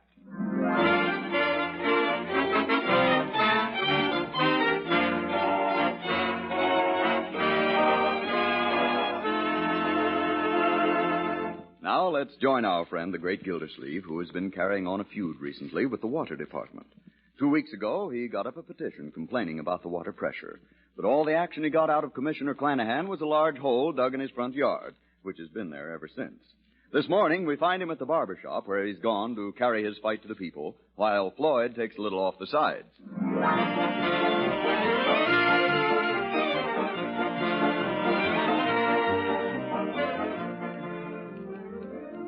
Yes, sir. I told him, Clanahan, I'll give you exactly 24 hours. I said, either you get that hole fixed up, I said, or I don't pay my water bill. That's telling him. What did he say? He said, you don't pay your bill and I'll turn off your water. That's telling him. What did you say? I said, the pressure's so low now that I wouldn't know the difference. I said, go ahead and turn it off. That's telling him. What did he do then? He turned it off. Yeah, that'll fix him. Yeah, but what am I going to do for water? Oh, come in, Mr. Peavy. You're next. Oh, I see you're busy, Floyd. I can come Oh, back. no. I'm just finishing up with Mr. Gildersleeve here. Won't be a minute. Sit down. Take a load off your feet. Well, good morning, Mr. Gildersleeve. Hello, Peavy. How's the drug business? Well, to tell you the truth, Mr. Gildersleeve, it's been a little slow. But then it always was. I guess I can't complain. Oh. Well, that cold spell we had last week must have boomed things for you. Well, now, I wouldn't say that. Well, there were a lot of colds. People all over town coughing and sneezing. Yes, there were. And we did have a little flurry in cold remedies, but then the soda fountain fell off. Well, things are bad all over. Yeah, what's the use? Government's going to take everything we make over $25,000 a year anyway. Now, I'm not going to kill myself. Yes. Would you like a little something on it, Mr. Gildersleeve? What do you got, Floyd? Oh, you know, Wild Root, Lucky Tiger, Ed Penard's. Got them all. I got a new one, too. Roses of Picardy. Roses of Picardy. That sounds nice. Yeah, smell it. Give me a little of that. I put some on Mr. Peavy the other day, and he had a lot of nice comment on it, didn't you, Mr. Peavy? Well, no, I wouldn't say that. The time you put that on me, Mrs. Peavy made me sleep in the guest room. You might have told me before he got it on me, Peavy. Gentlemen. Oh, morning, Judge. Good morning, Judge Hooker. Hello, Floyd. Peavy. Well, Gildy, I suppose you're feeling pretty good. Pretty good about what? About Clanahan. The way I feel about Clanahan, I could be arrested. But don't tell me you haven't heard. Heard what? Clanahan's quit. He quit? Yep. He turned in his resignation last night. So the town is now without a water commissioner. It was without a water commissioner before Clanahan quit, too. You're right, Gildy, and you deserve all the credit for getting rid of it. Well, now, I wouldn't say that. Oh, yes, you do. You got up the petition. Of course, I outlined it. Oh, no, you didn't. Oh, yes, I did. But I don't want any credit for that. No, I can see that. I signed it, remember? So did I. We all did. But our friend Gildersleeve here is the one who circulated it. He gets the credit. Of course, you know who they're talking about for water commissioner now, don't you, Gildy? No, who? Oh, come on, don't be modest. What do you mean? Use your head, Gildy. Who is the obvious man for the job? Why, of course. It isn't official yet, so I wouldn't say anything about it, but the town council's meeting tomorrow afternoon, and they tell me it's just a formality. But, Judge, I don't even know that I'd want the job. I mean, I haven't even thought about it. I mean, Floyd, get this thing off of me. Hey, wait a minute. Aren't you going to... I haven't got time. Here's $1. Keep the change. Where's my coat? What's your hurry, Commissioner? Holy smokes. He never tipped me more than 15 cents before. You know, some people will believe anything. What do you mean, Judge? Yep. You can fool some of the people some of the time, and you can fool some of the people all of the time. But Gildersleeve fools himself. You mean Mr. Gildersleeve isn't going to be water commissioner? Well, don't tell me you fell for it too, Peavy. Yeah. Some people will believe anything. But I think Mr. Gildersleeve would make a very good commissioner. What's that got to do with it? This is politics. What do you think Clanahan resigned for? Well, he has his coal business and the hay, grain, and feed. And the hardware and half his brother's plumbing business. Yes, and he also has a son-in-law that he's sick of supporting. Yeah, Harry Holdsapple. You watch. Day after tomorrow, Harry Holdsapple will be water commissioner.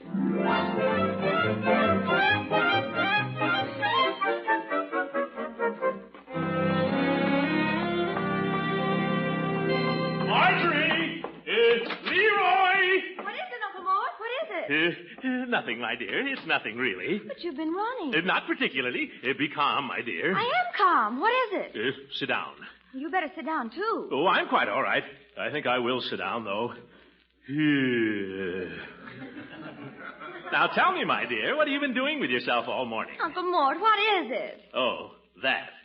Well, Marjorie, I have a little piece of news for you. You and Leroy, where is he? Oh, he'll be back in a minute. Now, what's the news? Well, it isn't official yet, but Judge Hooker says it's practically in the bag. What? What is? Marjorie, how would you like it if your old uncle were commissioner of the waterworks? Commissioner? You mean... Uh-huh. Wonderful. Uncle Mort, that's wonderful. It's wonderful. It's not as wonderful as all that. Oh, yes, it is, and you deserve it. You did the whole thing yourself. Oh, Uncle Mort, I'm so proud of you. Well, public service has its compensations, I see. Leroy, come here, quick. What's up, Marge? Oh, you back, Unc? Leroy, Uncle Mort's going to be water commissioner. Yeah. Well, Leroy, did you hear me? Uncle Mort's going to be water commissioner. What does it pay? Leroy. I haven't the faintest idea what it pays, young man, and furthermore, I don't care. I've been asked to serve the community, and I intend to serve it to the best of my ability. I wonder what it does pay. Miss Marjorie. Oh, Bertie, come here. I'm coming. Yes? Bertie, guess what? Oh, I'm no good at guessing. Uncle Mort's going to be water commissioner. My goodness. If I'd known that, I'd have baked a cake. Well, it's not too late yet, Bertie. Oh, you're going to have to do a lot of things, Bertie. When you answer the phone, you're going to have to say, Commissioner Gildersleeve's house. Excuse me, Miss Marjorie. Resident. Oh, resident. Yes. And we must see that the laundry puts more starch in his collar. Hey, wait a minute. I can't stand stiff collars. That makes no difference. You're an important man now, and you've got to dress the part. You can't wear that baggy old suit another day. But this is my best suit. It's your only suit. Well, I can't wear more than one suit at a time. I know, but you shouldn't have to go to bed every time you have it pressed. You're going to be a busy man. You're right there, my dear. You don't want people saying, there goes Mr. Gildersleeve, the worst-dressed water commissioner in town. No, but the well-dressed man today isn't the man with pleats in his pants. It's the man with shiny elbows. In another few weeks, you aren't even going to have elbows. I think you ought to go out and buy a new suit, Uncle Moore. Well, maybe you're right, my dear, but it'll have to be for the duration. And another thing, you ought to have a decent photograph taken for the Indicator Vindicator. Oh, what would they want with a photograph of me? Do you think I ought to have a profile or a full face? How about a panorama, Unc?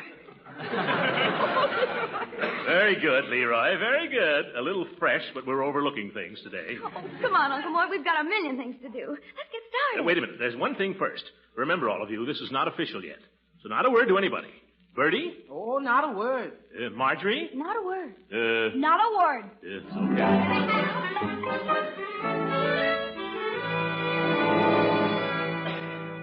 Now, just slip this jacket on for size. Will you, Commissioner? Commissioner? Oh, well, of course, that isn't for publication yet. This isn't the kind of suit I had in mind. I thought maybe something like a cutaway. Something more official. No, I'm sorry, but cutaways are out. Government regulation. Nobody wears cutaways anymore anyway, Uncle Mort. The young lady's right. I personally wouldn't be caught dead in one. Yes, well, how about something double-breasted, huh? Dark blue, maybe, with a pinstripe. Oh, I'm sorry, but double-breasteds are out, too. The regulations. Oh. Well, just run me up a nice loincloth. Oh, wait a minute. There's a nice piece of material. I like that one. Let me try that one on. Uncle Mort, that's yours. That's the one you wore in here. Is it? I always did like this suit. I think I'll stick to it. Goodbye. Oh, goodbye, Commissioner.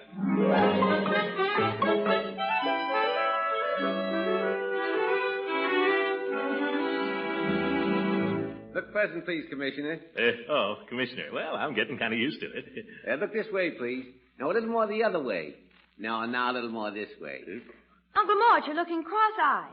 How can I help it? I'm looking 6 different ways at once. We must try to be a little patient. Now raise your chin just a teensy bit. Chin? Which one? That's better. Now hold it like that while I fix this light. Hurry up, will you? My nose is itching. There. Now give me a nice big smile. Never mind the smile. Take your picture. Hold it. Oh, it's a beauty. You'll want a dozen for your friends. Thank you, Commissioner.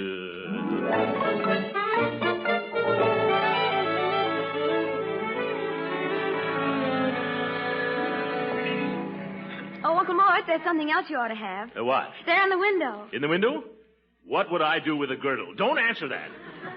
Oh, not that window. This one. See? The briefcase. I don't need a briefcase. Oh, but you will. You're going to have lots of important papers. Say, I guess that's right, Marjorie. I'd better...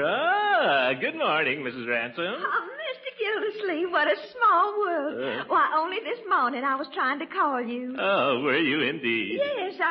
Hello, Marjorie. Hello. I was planning to invite you to dinner tonight. I'm having fried chicken. Oh, my. I'd love to, Mrs. Ransom. I'd love to, but... Unfortunately, my time is not my own these days. I'm having candied yams. Oh, brother. No, I'm sorry, Leela. Pressure of official business, you know. Oh. Well, I think I'll just run in here for a minute, Uncle Mort. Will you excuse me, Mrs. Ransom? Certainly, darling. I'll be back in a minute. All right. Well, Throckmorton, if you're so frightfully busy, I guess you shouldn't be wasting your time with me. Oh, Leela, you don't understand. There's something I want to tell you, but I can't just yet. Well, you can always confide in me, Throckmorton. Oh, thank you, Leela. It has to do with a matter that's been uppermost in my mind for the last few weeks. Well, I can't imagine what you're talking about, Throckmorton. Well, I can tell you this much. An important decision is going to be made tomorrow that may affect my whole future. I can't imagine what that would be. Well, I'll give you a little hint. Think of water. Water? Uh-huh. Lots and lots of water. Thousands of gallons a minute. Do you begin to understand? I think I do. Will you and I be there? You and I? Where? Niagara Falls.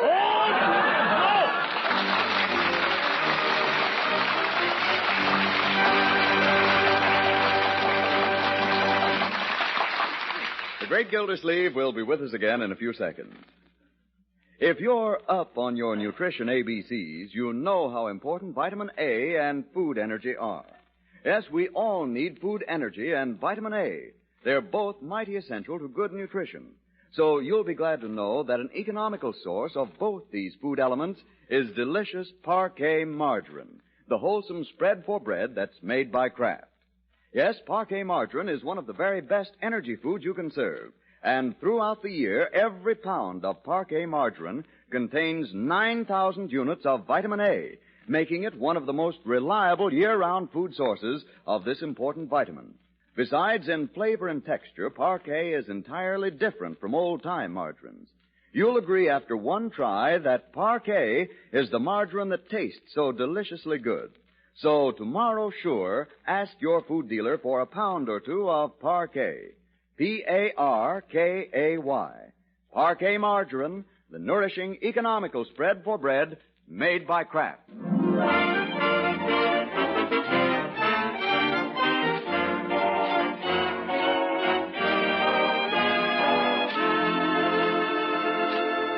Now let's get back to the great Gildersleeve. After a sleepless night and a morning spent at the library reading up on waterworks, he approaches the eve of his expected triumph in a spirit of humble dedication to service. With the special meeting of the town council only an hour off, he's preparing a statement for the Indicator Vindicator. Read that back to me, will you, my dear? That last. When interviewed, Mr. Gildersleeve said, "This honor comes to me as a complete surprise." Yes. But I am prepared to say at this time that I propose to give to this community... Yes? What was I going to give it? Oh, yes. A clean administration, clean management, and clean... Clean water. Clean water. Have you got that, Marjorie? Yes, go ahead. After a preliminary survey, I feel that I can say without fear of contradiction that no city, town, village, or hamlet from Maine to California can boast of finer, healthier, more nutritious tap water than Summerfield's. Let's keep it that way. Good. Now, we've got to hurry this down there if we want to catch the paper before it goes to press. I'll take it. I'll go on my bicycle. Give it to me. Oh, wait till I address the envelope. Don't forget to put the photograph in. Here. Which one do you like best? They're all terrible. I don't know. I don't think this one is bad. It looks like Victor Mature with a mustache. Well, perhaps there is a resemblance. I can't help that. Hurry up and pick one, Unc. I've just about got time to get down there. Oh, dear, I can't decide. I think it's between this one of me pounding my fist and the one where I'm pouring a glass of water. Maybe that's better for Water Commissioner, that little tie up there. Too bad he didn't get you in the bathtub. Let's have it. Remember, Leroy, see that it gets to the editor. Don't give it to anybody else. Insist on giving it to Mr. Powers. Okay, Unc. Oh, sorry, Judge. Where's the fire? Anybody home? Oh, yes. Come in, Judge. Hello, Gildy. When are you going to get around to taking your screens off? Gosh, I don't know, Judge. I've been pretty busy here lately. I guess I'm going to be a lot busier. Doing what? Well, Water Commissioner's no part-time job, you know. Oh. As a matter of fact, Gildy, I wanted to speak to you about that. Huh? I wouldn't say too much about that if I were you. Oh, I'm keeping it quiet. But I wanted you to know, Horace, that I'm grateful to you for what you did. We all are, Judge. Wait a minute now. I didn't do anything. Oh, I know. You'll deny it, you old son of a gun. But somebody put in a good word for me with the town council, or I wouldn't have got this appointment. Gildy. All I want to say is, Judge, I hope I'll get a chance to do as much for you sometime. It was sweet of you, Judge. It really was. Oh, no. Yes. We've had a lot of scraps together, Horace. But when you come right down to it, well, I'd go to bat for you any time, and I know you would for me. You've proved that. I wish you'd listen to me, both of you. Just a minute. I'd like to show you something first. A little statement I got up for the Indicator Vindicator. You know, a sort of a speech of acceptance. I sent it down there with my photograph. Oh, my goodness. Did you make a carbon copy of that, Marjorie? I'd like to show it to the judge. Oh, I'm sorry, but Leroy took the only copy down there. You haven't sent it to the paper already. Why, of course. So it would make tomorrow's edition at the same time as the announcement. You got to stop him. Why? Yes, why? I don't know how to say this, Gildy. I blame myself. I really do. But I wouldn't count on that appointment too much, old man. Why not? Because you don't stand a chance of getting it. But you said yourself. Why, you told him, Judge. I know, and I could bite my tongue off for doing it, but I never thought you'd take it that seriously, Gildy. You mean the whole thing was nothing but a joke? I'm afraid that's about the size of it, Marjorie. But I can't believe it. You wouldn't deliberately... Gildy, I'm sorry. Oh, that's all right. Well, if you'll excuse me, I guess I'll get at those screens. Excuse me. Judge Hooker? Don't say it, Marjorie. You can't do that to my uncle. You're right. You're absolutely right. I'm a mean old man and I hate myself. Believe me, I wouldn't have done this. I wouldn't have had it happen for the world. Well, you're going to do something about it. Have you got your car here? Right outside. Oh, we've got to stop Leroy before he gets to the paper with that statement. Or the whole town will be laughing. All right, come on.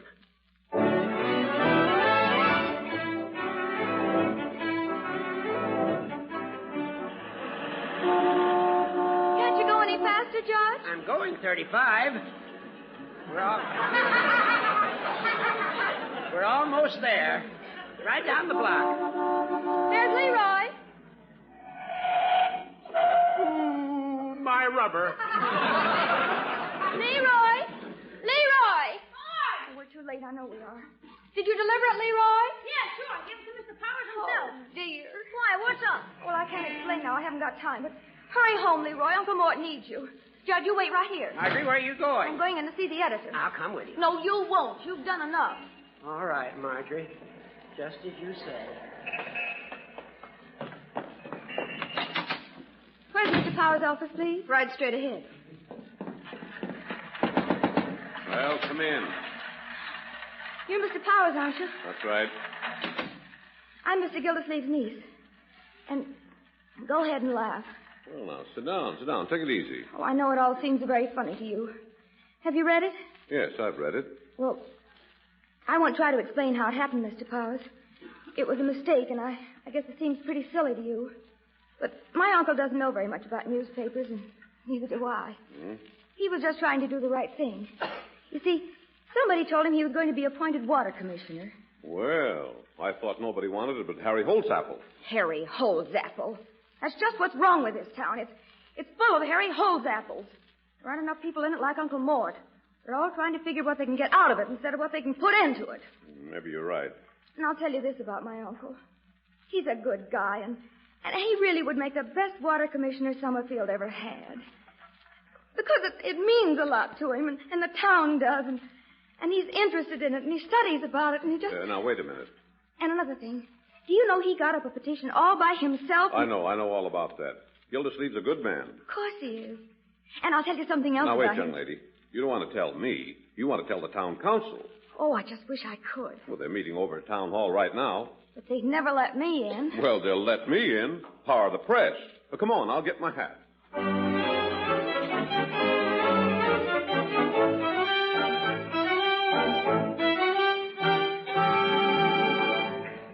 Leroy, when I think of the countless errands I've sent you on, and how few of them you managed to complete successfully. Why did you have to deliver the goods this time? Gosh, I only did what you told me. I know, but you ought to warn me when you're going to do things like that. Oh, how can I face these people? How can I face Mrs. Ransom? How can I even face Peavy? What am I going to do? Well, you could always join the Foreign Legion. This is no time for quips and sallies, young man. Well, you asked me. Yeah, but I know what I could do. I could join the Army. Are you kidding? Not a bit. Service of my country, the uniform, they couldn't laugh at that. No, I couldn't. By George, I'll do it. I look like $1 million in that uniform in 1917. You look like 10 million now, Unc.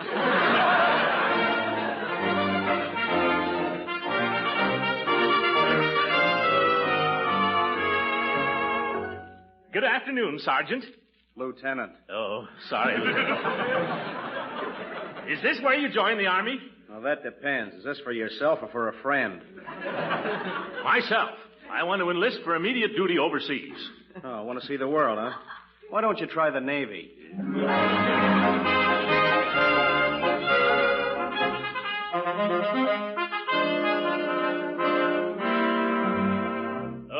Lieutenant? I am a captain. Pardon me. I've been recommended to the Navy, Captain. I'd like to join up. I see. How tall are you, mister? 5 feet 8.5. And your weight? 230. Gross or net? That's in my shorts. Who recommended you to the Navy, mister? The Army. Oh, they did, eh? Well, why don't you go tell it to the Marines?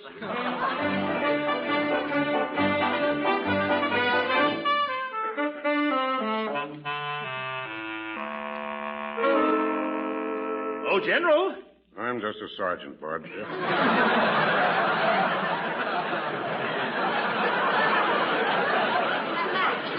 What's on your mind? I'm thinking of joining the Marine Corps. I want to see some active service. What gave you that idea? Well, it's a long story. My nephew suggested the Army, but the Army suggested the Navy, and the Navy suggested the Marines. I see.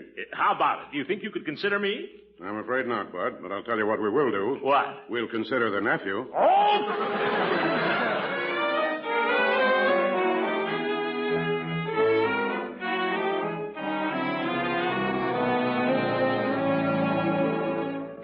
How'd you come out, Unc? Not so good, huh? 5F.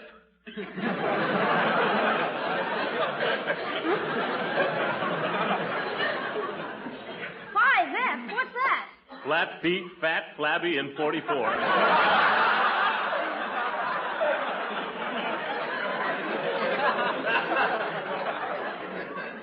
Oh, well, you don't want to feel badly about it. You tried. Yeah. You know, Leroy, I don't suppose any man ever thinks of himself as old, even when he's 80. But I realize it today for the first time. I'm old. Oh, you're not old, Dunk. You've got a lot of good mileage left yet. They don't want men like me, Leroy. It's the 18 and 19-year-olds. They've got the courage and the pep and the endurance. It's a young man's war in a young man's world. I ought to turn myself in for scrap. Oh, now don't talk like that, Unc. I know. How would you like to go to the movies? There's a swell bill at the Majestic. No, what's playing? Eagle Squadron and the Battle of Midway. You go, Leroy. I don't want to go, Unc. I'd rather stay here with you. Mr. Gildersleeve, I made some of that special coffee cake you like. Could I give you some? No, not just now. Thank you, Bertie. It's hot right out of the oven. You might leave it, Bertie. Perhaps Leroy would like a piece. No, thanks. Leroy, what's the matter with your uncle? What's the matter with you? Nothing, Bertie. Everything's fine. I don't know what's come over everybody in this house. They ain't sell no coffee cake. You know what I think, Mr. Gildersleeve? What? I think you're worrying too much. I think it's that waterworks. You ought to give it up. Bertie, go bake a cake. Doggone, I don't know. Things are sure different around here. They ain't the same. Oh, there's Marjorie. Leroy, don't say anything to her about the Army. Okay. Uncle Mort. In here, my dear. This way, Mr. Powers. Uncle Mort, you know Mr. Powers of the Indicator. Oh, yes. I just came over to congratulate you, Commissioner. Yeah, Commissioner. And to thank you for that little statement you sent us. Oh, that. I don't think Uncle Mort understands. We've just come from the town. You tell him. We've just been to the meeting of the town council, and I'm delighted to report that your appointment went through without a single dissenting vote. You mean that I'm... He's water commissioner? Yes! Uncle Mort, I'm so glad. Water commissioner. Commissioner of the waterworks. I don't mind telling you, Mr. Powers, this means a lot to me. It means a lot to Summerfield. And I want you to know that the Indicator is back of you 100%. Oh, thank you. Have some coffee cake. Have a glass of water. Well, don't care if I do. Water, Commissioner. Wait till Judge Hooker hears about this. The old goat. He wasn't so far wrong at that. You know, he said I was the obvious man for the job. Oh, you were? Well, you think so, too? Certainly. The only other candidate has just been drafted.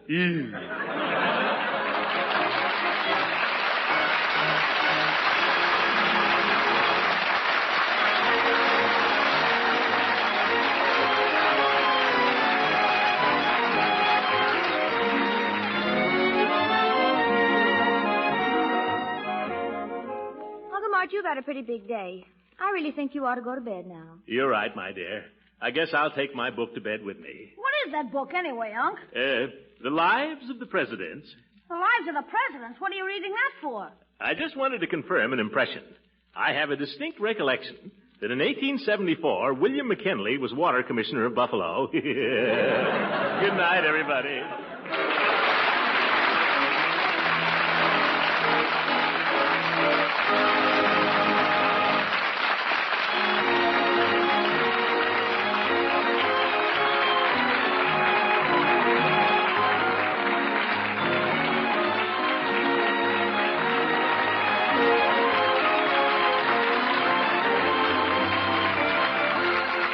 Original music heard on this program was composed and conducted by Billy Mills. This is Frank Bingman speaking for the Kraft Cheese Company and inviting you to be with us again next week for the further adventures of the great Gildersleeve.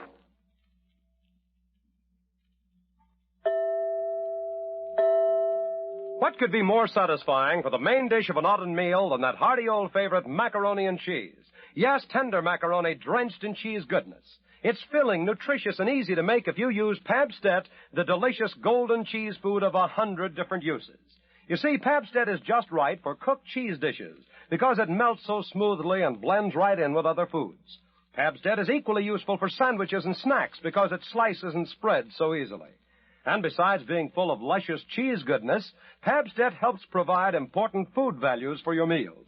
Food energy, milk protein, the milk minerals, calcium and phosphorus, vitamin A, Pabstet has them all. You'll find hundreds of ways to use Pabstet for nourishing, time-saving meals. So serve it often. Your food dealer has it in the handy round, flat package. Just ask for Pabstet, Pabst-ETT.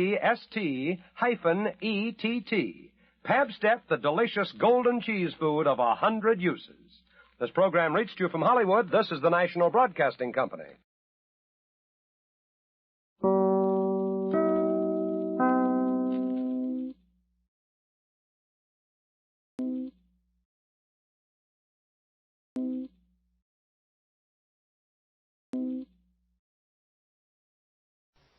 Kraft presents The Great Gildersleeve. The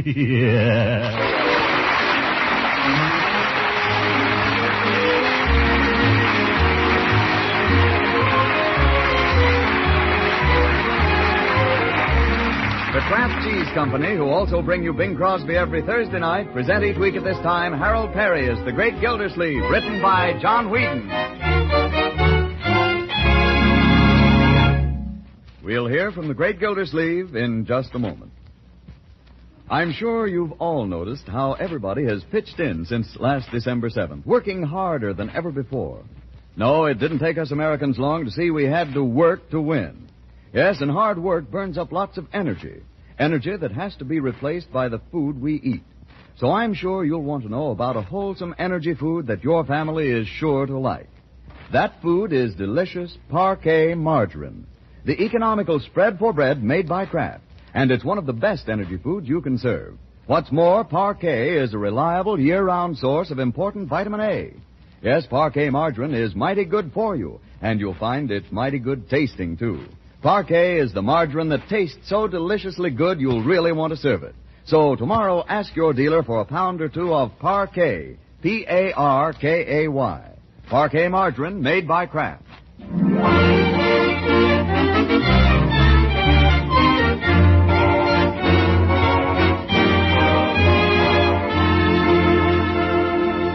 Now let's join our friend, the great Gildersleeve, who stands this morning on the threshold of a new career. He comes down to breakfast with a spring in his step and a light in his eye, for this is the day of his inauguration as Water Commissioner of Summerfield.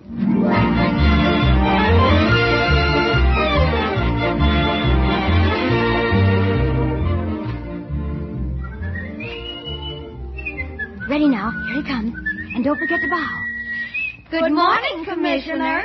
Oh, good morning, slaves. Marjorie, Leroy. Good morning, one and all. Leroy, pull out the commissioner's chair for us. Sure. Right this way, Commissioner. Thank you, my boy. Won't you sit down? No tricks now. No, sir. Well, there we are. What's this in front of my place? A nosegay? For your buttonhole. Oh, that was sweet of you, my dear. Or did Leroy pick these posies? Are you kidding? You better start right in, Uncle Mort. Bertie's making waffles. Waffles? Yes, sir. Coming right up. Oh, Bertie, you're psychic. Yes, I think I must be. The things that go on. What things, Bertie? Well, I dreamt a dream last night, Mr. Gildersleeve, and I sure wish you'd explain it. What was it, Bertie? Well, I dreamt there was a globe of the world, and then I saw Mr. Wilkie running around it like mad. Well, you've been reading the newspapers. Go on. And then I saw Miss Roosevelt, and she was running around the world, too. Yeah?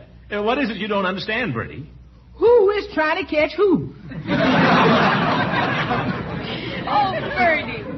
You going to let the international situation ruin those waffles? Oh, my goodness. I spent a very interesting and profitable evening myself last night, children. How? Well, to prepare for my new post as water commissioner, I took the encyclopedia to bed with me. And do you know, I found some things in there I never even knew before. Oh, you probably just forgot them, Unc. What were you looking up, Uncle Mort? Water. Do you know, Marjorie, that 3/4 of the Earth's surface is covered with water? Really? I think you better drink your orange juice, Uncle Mort. The waffles are waiting. Yes, sir. 3/4 of the Earth's surface, water. What do you think of that? Too much water. There's no such thing as too much water. Water is very important. Did you ever stop to think, young man, where Columbus would have been without water? I don't know. Home in bed, I guess. He'd have been high and dry, and you and I wouldn't be here today. You won't get to the office today if you don't stop talking and eat, Commissioner. Oh, you're right, my dear. Bertie, if those waffles are ready, I am. Coming right up, Miss Gildersleeve. Water, yes, water is very important. People don't appreciate water. Here you are, Miss Gildersleeve. Bertie, do you know what James Watt couldn't have invented the steam engine without? No, sir. Water. Is that a fact? Absolutely. It's lucky they gave him some. You know what I think, Commissioner? I think you got water on the brain. All right, you can laugh, young man, but water is one of the most important things in the world. Now, you take Robert Fulton, invented the steamboat, 1807. Couldn't have done it without water. DeWitt Clinton, Erie Canal, 1825, water. Ponce de Leon, the Fountain of Youth, water. Balboa, the Pacific, water. The Monitor and the Merrimack, water. Bertie, bring me some more water. Yes. Uncle Mort, I don't want to change the subject. Yeah? But can we have a weenie roast today? Who's we? Me and Piggy and the gang. We're going on a hike. Well, I guess so, if it's all right with Bertie. Gee, thanks, Unc. You picked kind of a hot day for a hike, though, didn't you? Well, we didn't know it was going to be so hot. You'd never think it was the middle of October, would you? Well, we usually get one late hot spell, my dear. And by the way, speaking of heat, do you know how many days a camel can go without water? And speaking of water, Uncle Mort, do you know what time it is? Oh, my goodness, I gotta be going. I can't be late the first day on the job. Don't forget your flowers, Uncle Mort. Yeah? Here, let me put them in your buttonhole. Oh, thank you, my dear. Oh, and your tie's crooked. It is? There. And what about your handkerchief? Right in my pocket. Oh, it should stick out a little. Oh. Now, you look more like a water commissioner. Oh, thank you, my dear. Well, you're all set, I guess. Good luck. Yeah, good luck, Unc. Thank you. What is it? Have you forgotten something? No, I was just wondering. Wondering what? What on earth does a water commissioner do?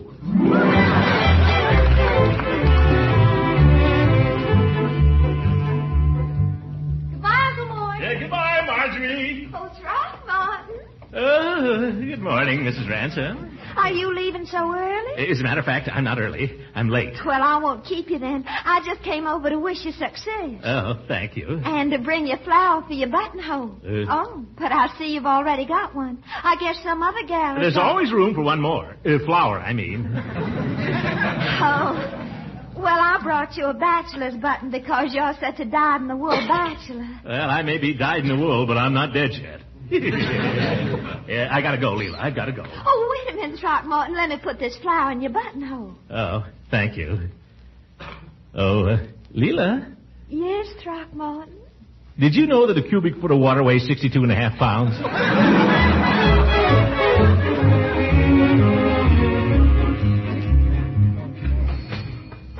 Oh, hello, Mr. Gildersleeve. Hello, Petey. I'm in a hurry. Gotta get down to the office. I'd like some cigars. Guess we can fix you up, Mr. Gildersleeve. You want the usual, I suppose. Yes, the perfectos. I'll take 3. How have you been? Well, to tell you the truth, Mr. Gildersleeve... Not so good, eh? Well, I'll tell you what to do. You want to drink more water? More water? Yes, everybody ought to drink more water. Half the troubles of this world would be eliminated, Peavy, if people drank more water. Well, no, I wouldn't say that. It's true. You could take all those medicines you've got there and pour them down the sewer for all the good they'll do. Water, that's the thing. You ought to drink 10 or 12 glasses of it every day. Well, no, that's a lot of water. Best thing in the world for you. I'll tell you something, Peavy. Do you know that the human body is 90% water? Is that a fact? Absolutely. 90% water. Well, then I don't see why we should drink any more. I haven't got time to argue with you, Peavy. Those are the facts. You can take them or leave them. How much is that? 30 cents? And one is 31. Have you got a penny? Yeah, that darn penny. No, I haven't. I don't want to leave you with the impression that I have anything against water, Mr. Gildersleeve. I usually take some with every meal. So does Mrs. Peavy. It's all right, all right. Give me my change. I'm late now. You understand. It's just that I believe in moderation. Peavy, you'll die of moderation. Well, now, I wouldn't... Goodbye, Peavy. Goodbye, Mr. Gildersleeve.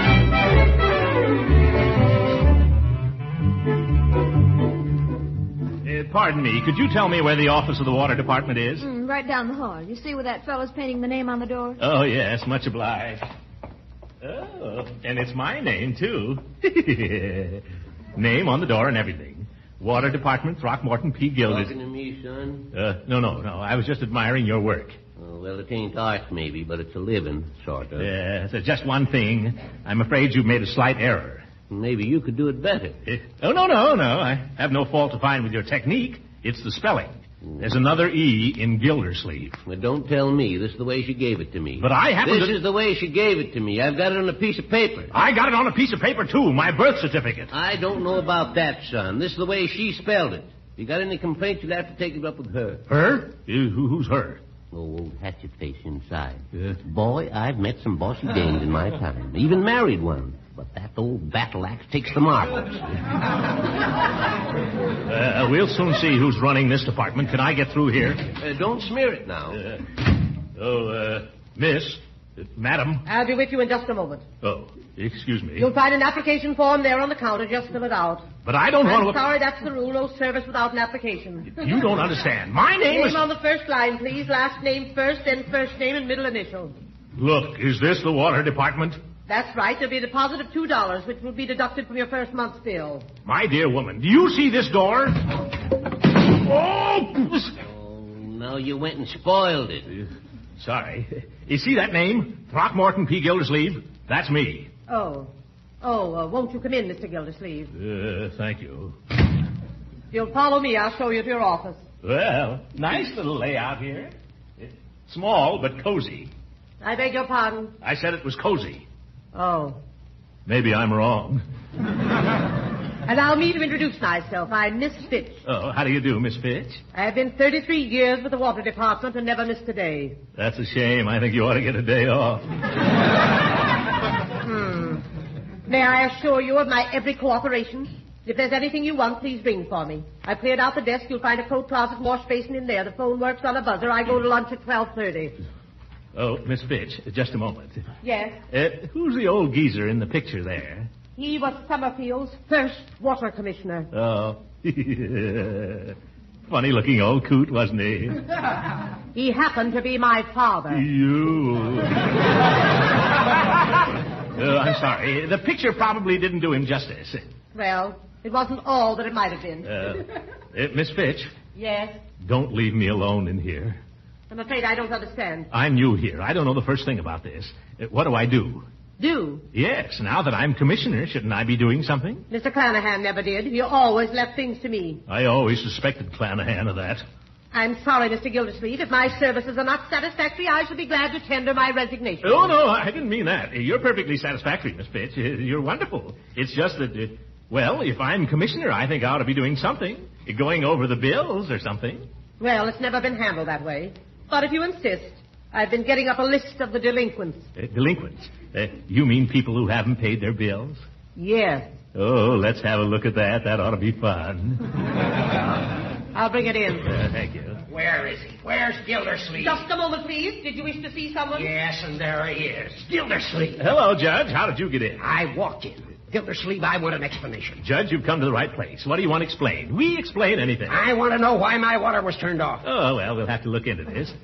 Water turned off, eh? You know darn well it was turned off. I'll have to take this up with our Miss Fitch. I'll ring for her. Sit down. I don't want to sit down. All right, stand up. I don't want to stand up. You don't have to put on this act with me, Throckmorton. I know what's back of this. It's spite, pure and simple. Now, Judge, there isn't an ounce of spite in my whole nature, and you know it. Yeah, you're just like every other small-time politician. The minute you get a little authority, you start making a petty nuisance of yourself. I'll tell you what's wrong with you, Gildersleeve. You're drunk with power. Did you want me, Mr. Gildersleeve? Oh, yes, Miss Fitch. Have you that list of people who haven't paid their bills? Yes, right here. You're sure you're not just a teensy bit delinquent, Judge? Are you accusing me of not paying my bills, Gildersleeve? There's such a thing as libel, remember? I'm not accusing you of anything, Judge. Let's look at the record. Of course, there might have been some mistake. Not with our Miss Fitch. I mean, it might have slipped my mind. Oh, starting to crawl, eh? Let's see. E, F, G. Oh, here are the H's. And lo, Judge Hooker's name led all the rest, with $11.86. Is that right, Miss Fitch? That's right, Mr. Gildersleeve. And Mr. Clanahan's last instructions were to stop service on all unpaid bills. Oh, Clanahan. That explains it. No, Judge. The $11.86 explains it. Well, get somebody over there and have the water turned on right away, will you? Glad to, Judge, the minute you pay up. As a matter of fact, Gildy, I haven't got the cash on me. It's Saturday. The bank's closed.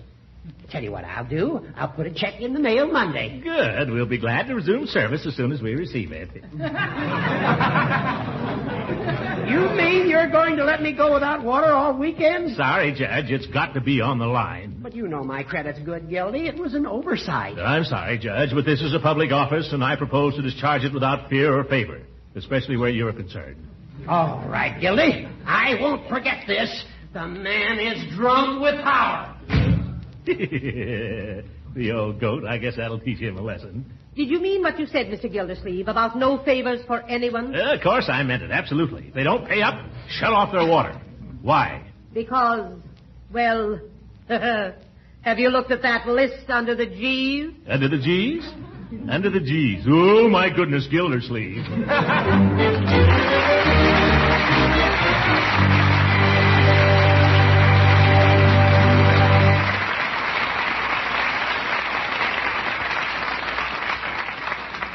The great Gildersleeve will be with us again in a few seconds.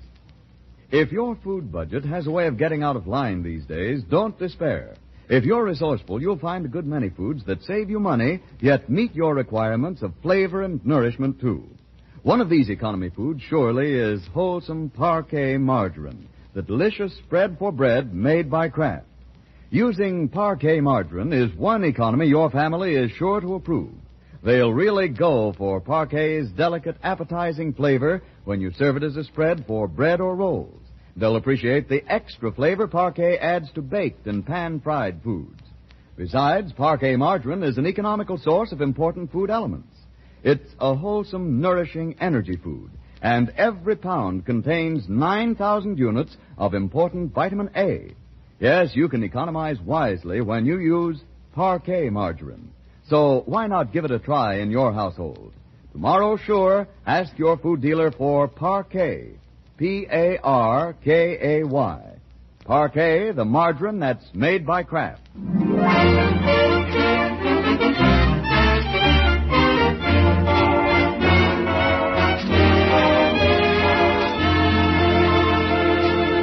And now let's get back to the great Gildersleeve. After a light lunch at the Idle Hour tea shop, he returns to the town hall ready to pitch in for a good afternoon's work. Well, don't you take Saturday afternoons off, Miss Fitch? Not when there's work to be done. That's the spirit I like to see. By George, I think you and I are going to get along. I'm glad you think so. You know, I was thinking during lunch, Miss Fitch, there's a lot of changes that ought to be made around here. They seem to have been started already. What do you mean? There are some people in your office. People? Women. Women? 2 of them. 2? They walked right in. They said they knew you. Well, I can't imagine. I don't know any women, do I? How about putting the desk over here? Well, how about kitty corner facing the door? What is this? Let's try it. Oh, Uncle Mort, help us move the desk, will you? Yes, you're so strong. We could hardly budge it. Well, wait a minute. What's going on here? We're going to fix up your office for you, Uncle Mort. We've got it all planned. Yes, it needs a woman's touch, Throckmorton. It really does. Now, you take that portrait there. That's simply got to go. I mean, it's too ridiculous. It's quiet. It's her father out there. No, my dear, if that portrait goes, I go. I'm not kidding. She'd throw me right out.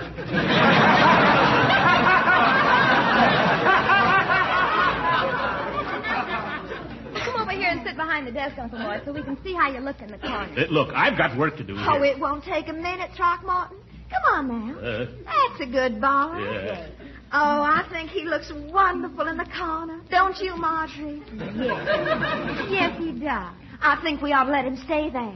And now climb up on the desk, will you, Throckmorton, and hold this material up beside the window. Now, really, I've got work. Oh, now, it won't take but a jiffy. Marjorie and I shopped for this chintz all over town, didn't we, honey? That's right. Oh, I think it's just the smartest thing. Now, climb up. That's right. And hold it up high. Is this high enough? Yes, Miss Fitch. Mr. Powers of the Indicator Vindicator to see you. Oh, my goodness. He probably wants to interview me. Let me get down off of here. Let me down off of here. Let me give you a hand, Mr. Gildersleeve. Oh, hello, Mr. Powers. Doing a little fancy work? Yeah. Up to Daisy. Mr. Powers, you know Marjorie, my niece. Yes, indeed, yes. And Mrs. Ransom. Well, how do you do, Mrs. Ransom? How do you do? Oh, I think newspapers are so fascinating, Mr. Powers. I've been intending to subscribe to your publication right along. Well, always glad to welcome a new subscriber. Yes. Oh, but somehow every time the boy comes around, seems like I haven't got my handbag with me. So. Well, I'm sorry you have to be going, ladies. Yes, we really must. Oh, must we? Miss Fitch will show you out, won't you? Gladly. Goodbye, Uncle Morton. Goodbye. That's a great girl, that niece of yours, Mr. Gildersleeve. She's got a lot of stuff on the ball. Yeah, she's a fine girl, Marjorie. Who's the, she's a friend of the family. Oh, I see. A friend of the family. Yes, neighbor of ours. Neighbor. Right next door. Mm-hmm.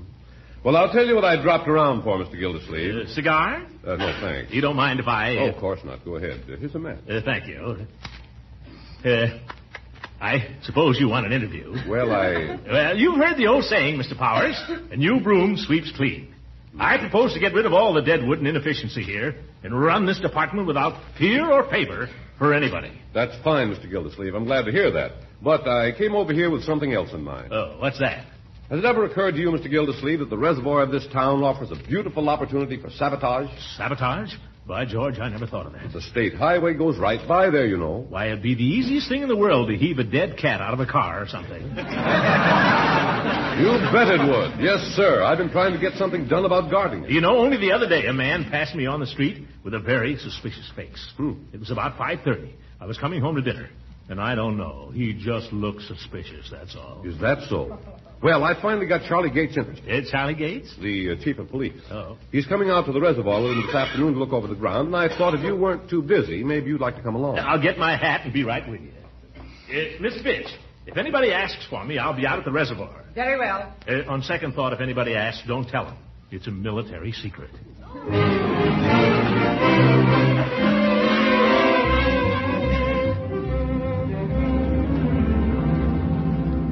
You see how easy it would be, Chief. Up around the next bend here, the road isn't 20 feet from the reservoir. I know that. You don't have to tell me that. Just a question of man. I haven't got the force to do it. Well, maybe we ought to call for volunteers then. You know, like fire watchers. Yeah, water watchers. Wait a minute. Stop the car. Huh? Why? What's up? There's somebody down there right now. What? Well, he's right. 4 or 5 of them, right down by the water. In the reservoir? Where? I can't see them. Hey, where are you? Don't move. I got you surrounded. Don't get him, Chief. I'll stay here and guard the car. They're running for it. You'll never catch them. Huh? Uh-oh. One of them jumped in the water. Drag him out of there, Chief. Drag him out. He's got him. Can you imagine that? Polluting the reservoir. Why, he ought to get 10 years for that. He certainly should. I'm going to see that there's a penalty for this if there isn't one already. Say, it's only a kid. Huh? And he's naked. But they're all kids. I bet they've been swimming. Swimming? Let go of me! Let go! You can't do this to me! I have to lose this reservoir! Leroy! Hey, I'll tell this big lug to lay off me. Get your clothes on, young man.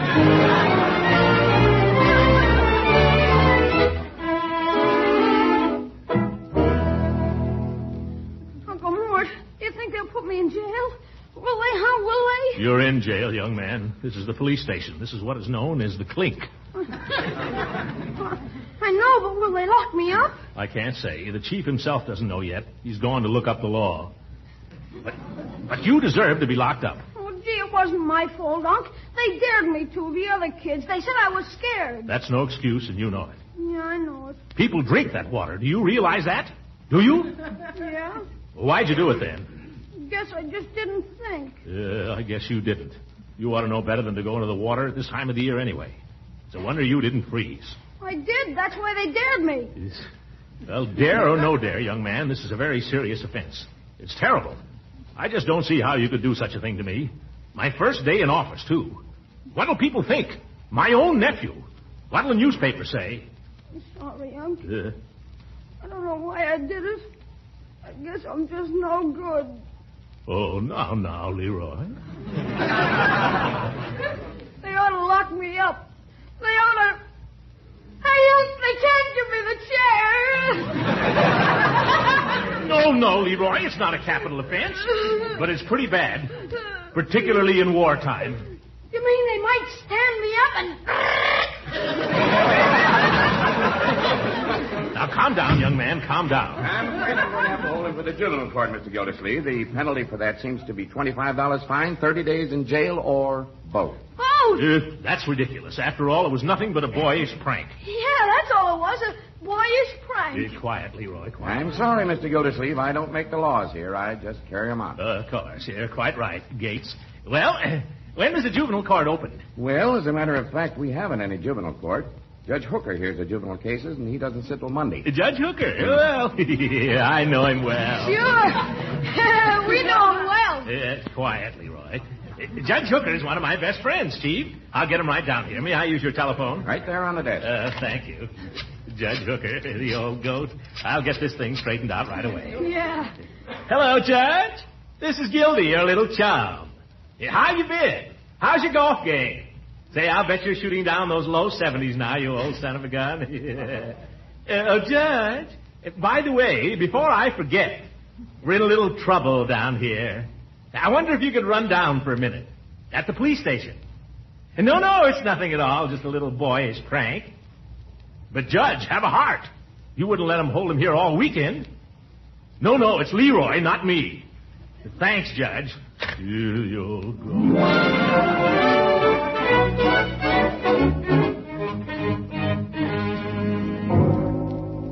I object. The court is prejudiced. Quiet. Turning off the court's water has nothing whatever to do with this case. Nothing has been said about turning off the court's water. No, but I know what you're thinking. And let me say this, Judge. I propose to conduct my office without fear or favor. I ask no favors, and I give none. Hey, Unc, take it easy. Quiet. I shall be pleased to have the court's water turned on. Again, as soon as the court pays the $11.86 it owes, and not before. Is the gentleman quite through? Quite. I should like to point out in the first place that the court is not on trial here. Young man, you plead guilty, do you not? Yes, Judge. I mean, Your Honor.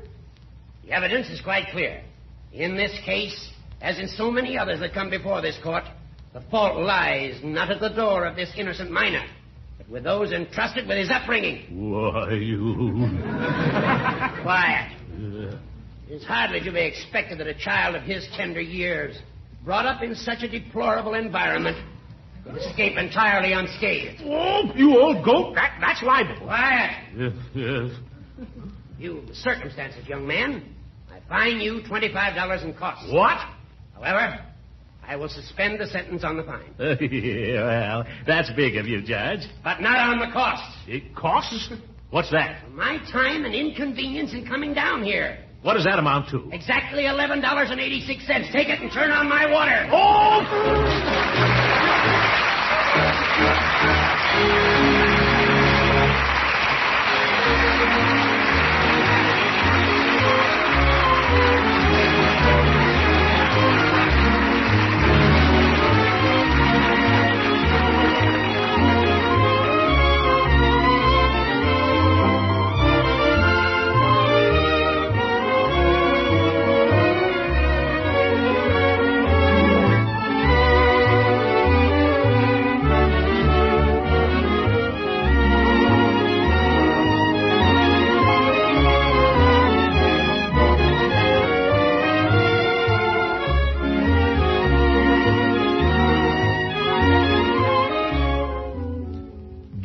diary. I'm going to have to do something about Leroy. I've noticed that he's been getting awfully fresh lately. But today he broke the law. I wonder if maybe Judge Hooker was right. Perhaps I haven't spent enough time with the boy. Perhaps I ought to get to know him better. There's only one thing. If I knew him any better, could I stand him at all? Good night, everybody.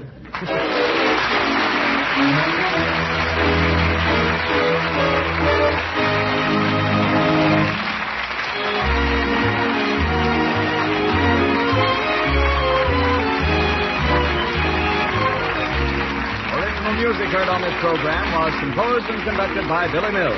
This is Frank Bingman speaking for the Kraft Cheese Company and inviting you to tune in again next week for the further adventures of the great Gildersleeve. Chilly autumn weather calls for hearty meals even if you haven't all the time in the world to prepare them. That's why it's mighty handy to have a package or two of Pabstet around. Yes, Pabstet, the delicious golden cheese food of 100 different uses. You see, it's no trick at all to whip up rarebits, soufflés, all kind of cooked cheese dishes if you use Pabstet, because it melts so smoothly and blends right in with other foods. You like making sandwiches and snacks with Pabstet, too, because it slices and spreads so easily. Altogether, you'll find countless ways to use Pabstet for tasty, time-saving meals. Nourishing meals, too, because Pabstet is a reliable source of food energy. Milk protein, the milk minerals, calcium and phosphorus, and important vitamin A. So keep Pabstet on hand. Your food dealer has it in the distinctive round, flat package. Yes, tomorrow ask for Pabstet, Pabst-ETT, the delicious golden cheese food of 100 uses. This is the National Broadcasting Company.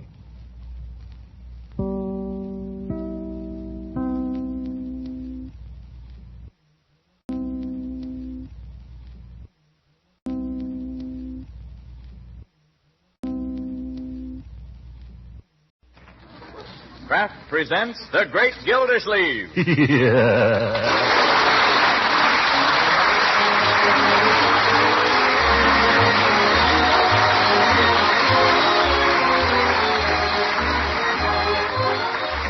The Kraft Cheese Company, who also bring you Bing Crosby every Thursday night, present each week at this time Harold Perry as The Great Gildersleeve, written by John Wheaton. We'll hear from the great Gildersleeve in just a moment. Of course, when it comes to food, flavor is mighty important. Yes, flavor is what tempts the appetite, makes you want to eat all you need. But important as good flavor is, good nourishment is even more essential. So you want to be on the lookout for foods that fill both these requirements. Yes, and do it with economy, too. One such food certainly is wholesome Parquet margarine, the delicious, nourishing spread for bread made by Kraft. Parquet's flavor is something pretty special. Thousands of discriminating homemakers agree it's the margarine that tastes so good. And in addition, Parquet margarine is wonderfully nutritious. It's one of the best energy foods you can serve. And every single pound contains 9,000 units of important vitamin A. So for flavor your family will go for, and for nourishment they need, serve them delicious, economical Parquet margarine every day. Yes, when you go to your food store, make it a point to remember Parquet, P-A-R-K-A-Y. Parquet margarine made by Kraft.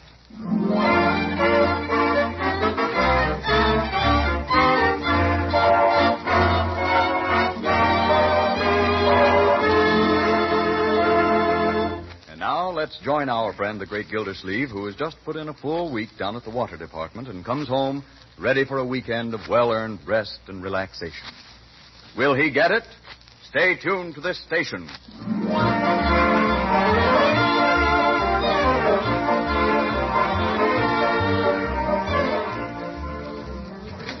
Hello, Uncle Mort. Oh, hello, Leroy. How do things go at the office? Go? All right, I guess. Here, take this chair. Unc, you must be tired. No, sit still, sit still. Oh, I don't need it. I was just doing a little studying. Studying in the afternoon? No, I was just trying to get a little ahead. Yeah. The evening paper's right by your chair there. Can I get your slippers, Uncle Mort? This isn't Father's Day, is it? By the way, when I came up the walk here, I almost fell over the rake. I don't suppose you have any idea how it got there. Oh, gosh, Unc, I'm sorry. That was careless of me. I must have left it there when I was raking the leaves. Raking the leaves? Did you rake the leaves? I don't recall having said anything about raking leaves. No, you didn't, but I could see they were piling up, and I knew you'd be tired when you got home. By the way, Unc, when you get time... Yes? I got my report card today. There's no hurry. I'll just leave it on the mantel here. No, give it here. I don't have to get it signed till Monday. Give it here. Okay, here it is. Gee, I better go put the rake away before somebody falls over. Wait a minute, Leroy. I'll be right back. Arithmetic, grammar, geography, deportment. Leroy! I was calling Leroy, my dear. Anything I can do? Yes. Tell me what on earth to do about Leroy. What do you mean? I just got his report card. How did he come out? 4F.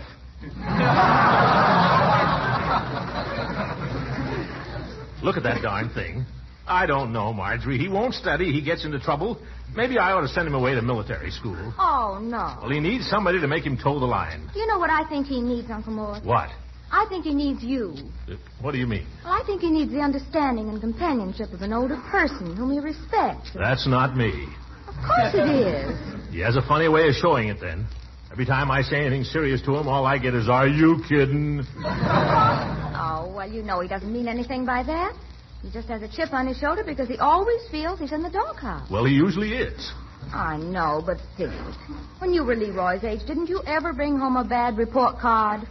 Oh, brother. You're right, my dear. I guess I haven't been fair to the boy. I was thinking just the other day, I ought to try and spend more time with him and pal around with him more. I think it'd be wonderful for him if you did. I'll tell you what I'm going to do. I'm going to start in right now, and I'm going to devote the whole weekend to him. I'll make a pal out of Leroy if it kills me.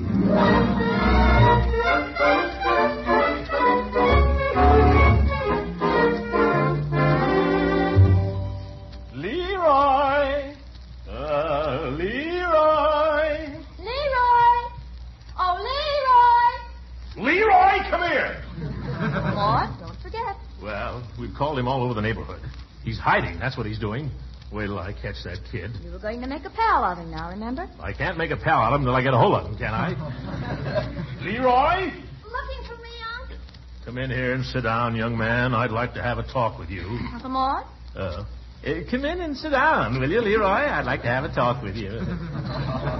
Uncle Mort would like to have a talk. Yes, sit down, my boy. It's not my fault, Unc. The teacher doesn't like me. I don't know why. She just got it in for me. I didn't do anything. Wait a minute.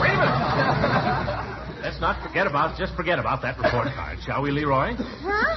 I mean, after all, a lot of us get bad report cards. Let's just let bygones be bygones. Are you kidding? Leroy! What? Well, he started it. Let's not use that expression anymore, shall we, Leroy? Let's find another one. Okay, Unc. Leroy, I've been thinking. You know, you and I ought to get to know each other better. I mean, break down and be pals. What do you say? Okay by me, Unc. Yes. I wonder if we couldn't find a better word than okay, too, huh? Shall we try? Okay. Let it go. Yes, I think we ought to try to do more things together, you and I, Leroy. You know, go off by ourselves and get away from some of these women around here. Oh, all right, I'll leave, Uncle Mort. Yeah. Hey, come here a minute, my boy. Sit down here beside me. I'll sit over here. All right, anywhere. You know, Leroy, I'd like you to think of me as a human being. Well, I try to, Unc. Yes, I think the first time I ever realized my father was human was one time when he took me duck shooting. That's why I thought you and I ought to go on some sort of a little expedition. You mean we're going duck shooting, Unc? Well, no, but I thought we might go to the Museum of the Historical Society. Oh. Have you ever been there? No. Have you? Well, they tell me it's very interesting. Lots of, historical stuff. What do you say? Couldn't we go duck shooting? Would you rather go duck shooting than go to the museum? Are you kidding? Oh, sorry, Unc. Yeah, well, that's all right. As a matter of fact, Floyd down at the barber shop was telling me he goes duck shooting out at Skinner's Pond. I'll bet there's 1,000,000 ducks there. Yeah. Floyd's got a blind there. He might even lend me his dog. He has a very fine bird dog. Can we go tomorrow, Unc? Well, it would mean getting up awfully early, Leroy. 4 o'clock in the morning. I don't care. I'll get up at 2. You get up at 2 and you're going to go alone. Okay, 4 o'clock. How about it? Can we go? If you'd like to. And if Floyd lend us his dog. Gee, Unc, you're swell. Yes. I've decided this is going to be your weekend, Leroy. Anything you want to do, we'll do. Oh, boy, you're super, Unc. I tell you what, we'll go duck shooting in the morning. Yes? When we get back, we'll play touch football with the gang. After that, we'll go out to the zoo. And there's a carnival only about 2 blocks from there. I don't know. Maybe we'll go to the movies. And in the evening, we'll go to the basketball game. And if there's any time left, we might even go to your museum. Are you kidding?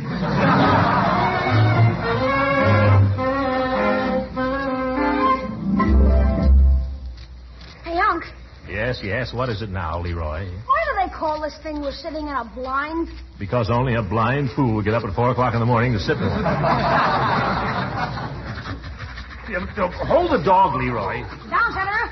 Sit down, boy. Oh, stop licking my face, Senator. Leroy, hold on to him. You're the custodian of the dog, you know. Okay, Unc. When do I get to shoot? Shoot? Later. Quiet, Senator. Quiet. You'll scare the ducks. What ducks? Oh, they'll be coming. Any of them come over. Remember what I told you. Well, they ought to be here any minute. We've been waiting for 2 hours. 2 hours is nothing in the life of a duck, young man. They don't come over on schedule, you know. They usually come over about dawn. It's so cloudy, I don't know how we're going to know when dawn is here. Oh, easy. You just wet a finger and hold it up. Uncle Mort, you couldn't pass the test for a Cub Scout. Yeah. Joke, Leroy. Joke. Oh. Hey, you know what? It's beginning to rain. You don't have to be so happy about it. Cheer up, Unc. It's wonderful weather for ducks. Yes. Oh, my hands are cold, my ears are cold, my feet are wet, and so is my cigar. Yeah, that's duck shooting. Pass me that thermos of cocoa, will you? Sorry, Unc, we've drunk it all. Oh. Well, I guess there's nothing to do then but sit here and wait for death. Look, Unc. Where? Look at Senator. He's sniffing the air. Just trying to find out which way the wind blows. That's a senator for you. No, look. Yeah? He's stiffening up. I think he smells something. Yeah, he's pointing. Leroy, that's a very fine dog. Wonder what he sees. Oh, he can sense him long before he sees him. Now get ready and watch the way I do this. When do I get to shoot, Unc? Later. Remember, you always get them on the rise and always shoot a little ahead of them. So they run into the bullets? That's the idea. How do you train them to do that? Quiet, Leroy, quiet. Ready. There. Here's duck. Where? I don't see it. No, I mean duck down so I can aim. Oh, what are you aiming at? Off there. It looks just like a speck now, but it's coming this way. Isn't it, Senator? Yeah. That's a P-38. Oh, I'm certainly glad you told me. Boy, if you'd taken a shot at him, he'd come right down here and... I just did that to show you, my boy. You can't be too careful in handling a gun. Well, we might as well relax again, I guess. Come on, Senator, relax, boy. Funny, he's still pointing. Probably frozen stiff. No, I think he's pointing at the decoys. Huh? Hey, could I take a shot at one of them? At the decoys? You may not. Well, how about if we put a tin can on a stump then? We came out here to shoot ducks, and we'll shoot ducks or nothing. Oh, look out. Here comes the ducks, Leroy. Hey, it's my turn. Let's go. Don't shoot the dog. Oh, I got one.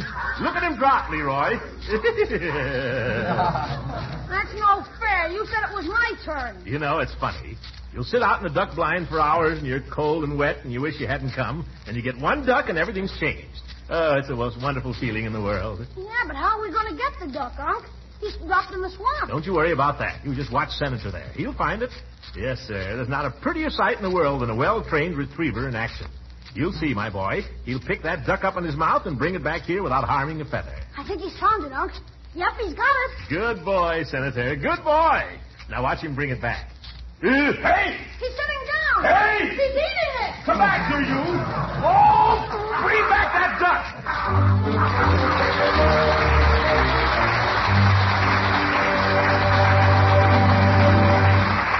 The great Gildersleeve will be with us again in a few seconds. But first, maybe you're the questioning kind of person, the kind who has to be shown. If so, here's a test that should interest you. A test that will prove how good-tasting Parquet margarine is. Yes, Parquet margarine, the economy spread for bread made by Kraft. Now, here's all you do to make a real test of Parquet margarine's flavor. Take fresh from the oven bread or rolls, or toast that's piping hot. Then spread them thick with Parquet margarine, and see for yourself how deliciously good Parquet is. You see, heat brings out the taste of any food. It's a really severe test of flavor. You'll find Parquet's flavor is delicate and mild, just right for a spread for bread. So let this simple test convince you and start serving your family Parquet margarine tomorrow. And remember, Parquet is an economical source of important food values: nourishment, food energy, vitamin A. So tomorrow, sure, ask your dealer for Parquet. Parkay. Parquet margarine, made by Kraft.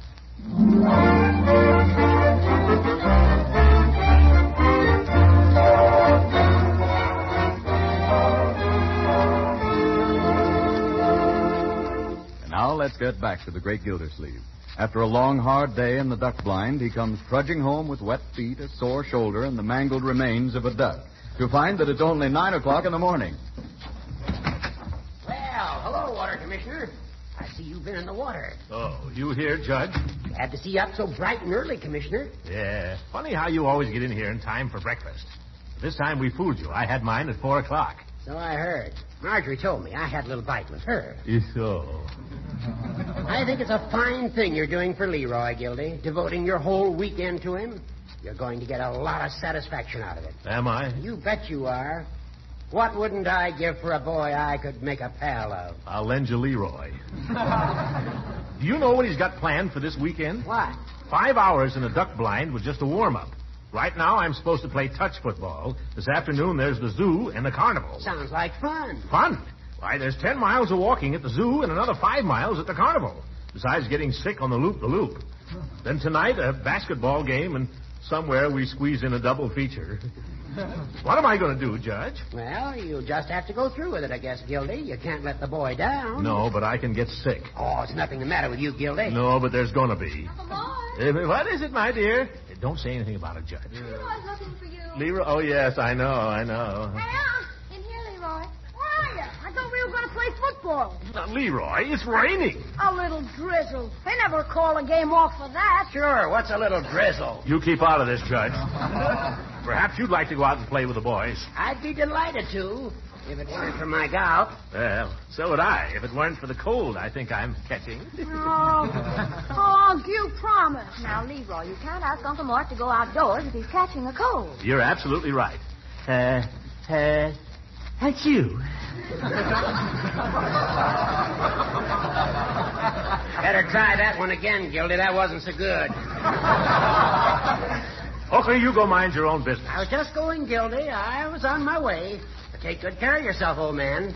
Marjorie, I'd make him go to bed if I were you. I was thinking of that. Not a bad idea. I may do it. Best thing in the world for a cold. Bed, a hot mustard plaster, and a good stiff dose of castor oil. You. With that thought, I'll leave you. Goodbye. Goodbye, Judge. May drop in a little later to see how your patient's getting on. See that you don't, you old goat. Come on, Uncle Mort. Upstairs. Yes. I hope you won't mind, Leroy, if I do go upstairs and lie down for a little while. There's been a lot of this going on around here. And besides, now that I'm water commissioner, my health is a matter of public concern. I owe it to the town, I owe it to you, and take care of myself. You understand. Sure, we understand. Now, go ahead, Uncle Mort. You get right into bed, and I'll come up in a minute and see that you're comfortable. All right, my dear. If you think I ought to, I may see you later, Leroy. Yeah, take it easy, Unc. Who does he think he's fooling?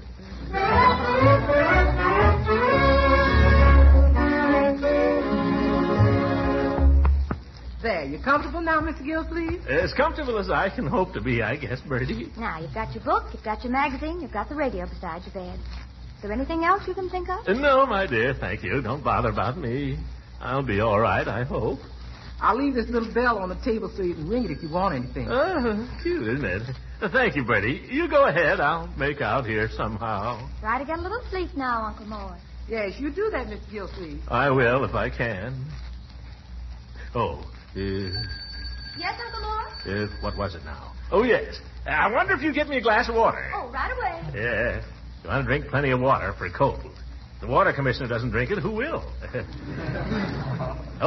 Bertie! Bertie, will you see what he wants Yes, sir. Did you ring? I was thinking, Bertie, I guess I ought to eat anything too heavy for lunch. Goodness, Mr. Gildersleeve, it ain't time for lunch yet. I know, but how long will it be? Well, it's only a little after 10 now. Oh. Well, maybe just a little glass of that V8 vegetable juice, huh? And some crackers and some cheese. I don't know if you ought to eat all them things, Mr. Gildersleeve, if you're sick. Keep quiet. Here comes Marjorie. Here's your water, Uncle Mort. Oh, you're too good to me, my dear. You shouldn't be doing all these things for me, really.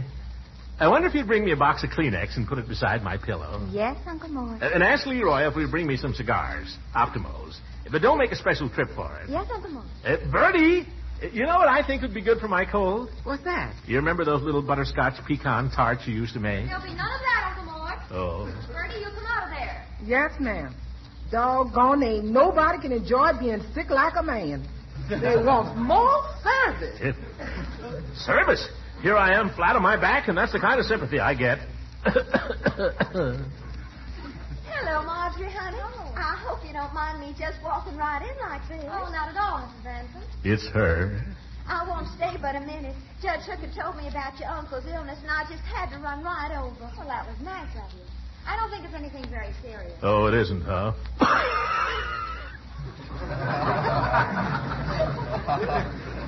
Well, I'll just peek in for a second if you think it's all right. Please do. I know he'd love to see you. Oh, I wish I had a comb. Throckmorton, you poor boy. Oh, hello, Leela. Did you get a nasty bug? No, it's nothing, really. I feel better already, now that you're here. Oh, you. I wanted to bring you over some calf's foot jelly. Oh, fine. I'll eat it with my lunch. But I didn't have the faintest idea how to make it. Oh, well, it was sweet of you anyway. So I brought you a box of Zuzus. It was the only thing I could find in the house. Oh, thank you, Zuzus. Now, just put it under my pillow where I can get at it. Oh, I think it's just terrible you getting sick like this. I can't tell you how disappointed I am. I was hoping for you to take me to the Halloween party at the country club. Oh, party? Oh, it sounds wonderful. I just love bobbing for apples, don't you? Yes, I'm crazy about it. And I suppose they'll play post office and silly games like that. I can think of worse games than post office. If you only hadn't gone and gotten sick. Oh, well, I dare say I can get somebody else. Huh? Judge Hooker or somebody. Leela? Yes? What time is that party? 8:00. Oh, but goodness, what difference does it make now? I think I can make it. Oh, I wouldn't dream of letting... No, I'm feeling a lot better already. It was those Zuzus. I think by 7:30 tonight I'll be all right. Oh, but Throckmorton... Shh, I'll be there at 8. I can only find one cigar. Oh, thank you, my boy. Well, Throckmorton, I mustn't tire you. I do hope you'll get well soon. And I will. Don't worry. Goodbye now. Goodbye, Mrs. Ransom. Bye. I'll be seeing you. How you feeling, Unc? Oh, a little better, I think, Leroy, but none too vigorous. Well, maybe when you've had some lunch, you'll feel more like going to the zoo. I wouldn't count on that. You have to watch these things, you know, possible complications. Oh. Father, Uncle Mort now, Leroy. Marjorie, what have you got in that glass? Just orange juice. Yeah, you can't fool me. Oh, Uncle Mort, don't be a baby. How do I know it isn't castor oil? Because we haven't any. Oh. I had to send out for some.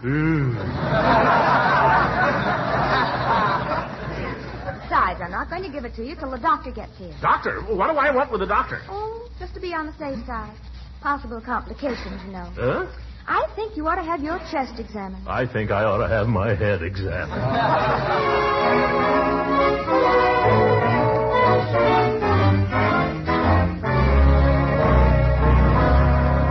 Right in here. I brought you a visitor, Uncle Mort. Oh, hello, Peavy. Hello, Mr. Gildersleeve. I thought Mr. Peavy might cheer you up. Yeah, I'll try. Well, you're looking a little peaked, Mr. Gildersleeve. Nothing much the matter with me, Peavy. What's that you got there? Castor oil. You mean all that is castor oil? Well, I brought you several varieties so you could pick the one you like. Peavy, all castor oil is the same and you know it. Well, no, I wouldn't say that. There's the regular and the tasteless, and there's this new number. It's got raspberry flavor. It's very nice. Peavy, are you trying to tell me that you have some castor oil that tastes like raspberries? Well, I don't think it would fool anybody. I guess not. Well, what about the tasteless variety? Is it really tasteless? Well, not entirely. Tasteless castor oil is kind of a trade expression, like easy payment plan. Easy payment. Well, Mark, it's Dr. Pettibone to see you. Oh, yes, the invalid in here. Hello, Gildersleeve. Hello, Doctor. Afternoon, Peavy. Nice weather. Yes, it is, Doctor. Of course, it rained a little this morning. But in general, the weather has been very good. But then, of course, that's bad for business. If you look at it that way. It's really been quite discouraging, but I look for a change in the near future. Mrs. Peavy's knee twitched this morning, and that generally means a spell of real pneumonia weather. Goodbye, Mr. Gildersleeve. Goodbye, Peavy. Well, Gildersleeve, I see you finally got what's coming to you. What are you talking about? Yes, sir. I've been telling you what would happen if you didn't cut down on your smoking and your eating. Man your age can't act like a 12-year-old, you know. How do you know I'm sick? You haven't even taken my temperature. I took it 2 years ago. If you'd taken my advice at the time, you'd be a well man today. I am a well man. Here, feel my pulse. I know your pulse like a book. I hope you're going to take this collapse as a warning, Gildersleeve. Collapse? Doctor, aren't you even going to look at my tongue? Don't need to. Now, you listen to me. How many cigars you been smoking? I cut down, Doc. How many? I'm down to 12 a day now. From now on, no more than 3. I can't live on 3 cigars a day. Oh, yes, you can, and with the diet I'm going to give you, you'll love it. Diet? Yes, sir. Breakfast, dry toast and tea, no cream or sugar. I'll starve to death. Lunch, hard-boiled egg and plain lettuce salad, no oil. Ooh. Dinner, 1 lamb chop, no fat. 1 potato, no gravy. After a week of that... No Gildersleeve. Nonsense. You'll like it. Well, I'll call you in a day or so. And incidentally, it wouldn't do you any harm to get some rest. I'm going to ask your niece to keep you in bed for a couple of days. Oh, no. Oh, yes. As my father used to say to his patients, take care of your body, my man. You'll never get another one. Oh, brother, how did I get into this? How am I going to get out of it?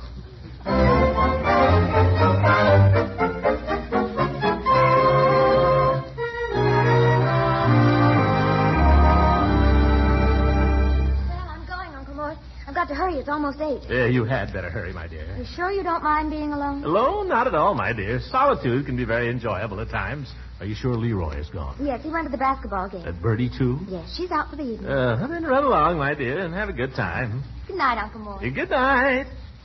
Holy smokes, I got about 3 minutes to get dressed and get over to the Widow Ransom's. Where are my pants? Ooh, I can't find my pants.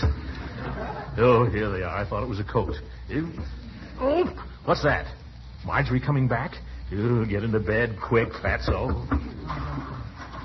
Is that you, my dear? No, it's me, Unc. Leroy, what happened? Did you forget something? No, I didn't forget anything. What are you doing back here? Well, you remember what we talked about last night, Unc? About what? About you and me being pals. Oh, yes, of course I do. Well, I just wouldn't feel right about going off and leaving you here all alone when you're sick, Unc. You shouldn't feel that way, Leroy. Well, I do. After all, you didn't get to go to the zoo or anything. So I decided I'd stay here and keep you company.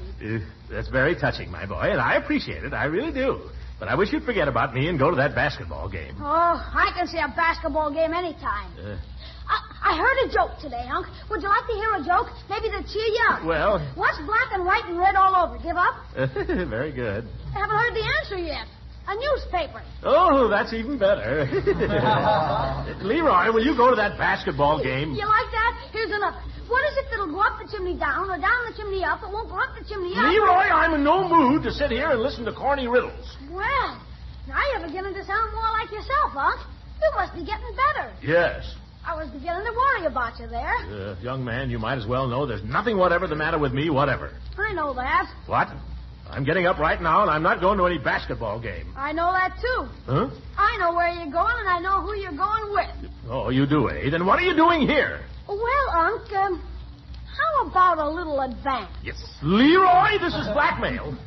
But I'm glad to pay it. At least now we understand each other.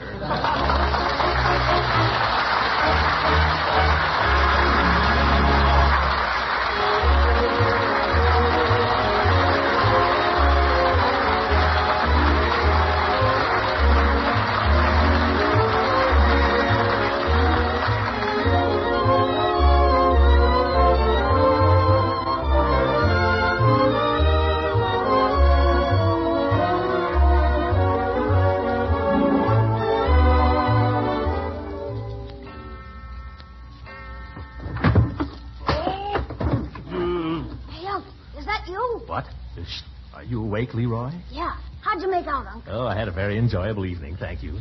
There's one thing I'd like to know. What's that? There was a car parked in front of Mrs. Ransom's house when I got there. I know, Judge Hooker's. Yes. Was it you, by any chance, who let the air out of the judge's tires? Well, Halloween, you know. Leroy, that was not a nice thing to do. I only hope I can do as much for you sometime. Good night. Good night, everybody.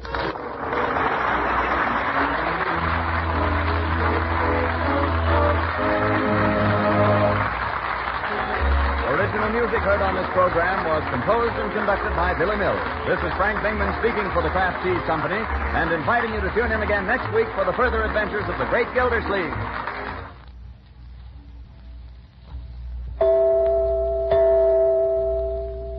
If someone in your family carries a lunchbox to work or school, here's something you should know.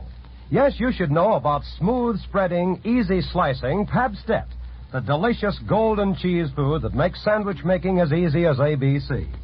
Pabstet slices so easily and spreads so smoothly, it's grand for sandwiches and snacks.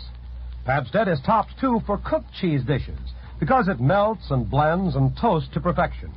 Or you'll find all kinds of ways to add delicious cheese goodness to your meals if you keep a supply of Pabstet around. Pabstet makes your meals more nourishing, too.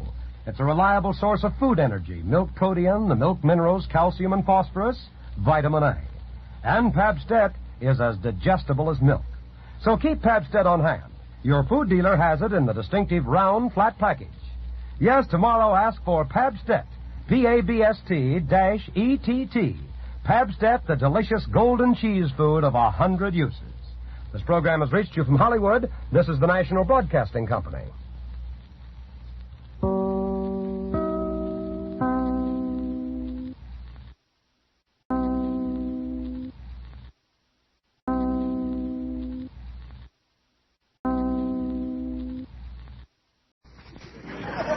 Kraft presents The Great Gildersleeve.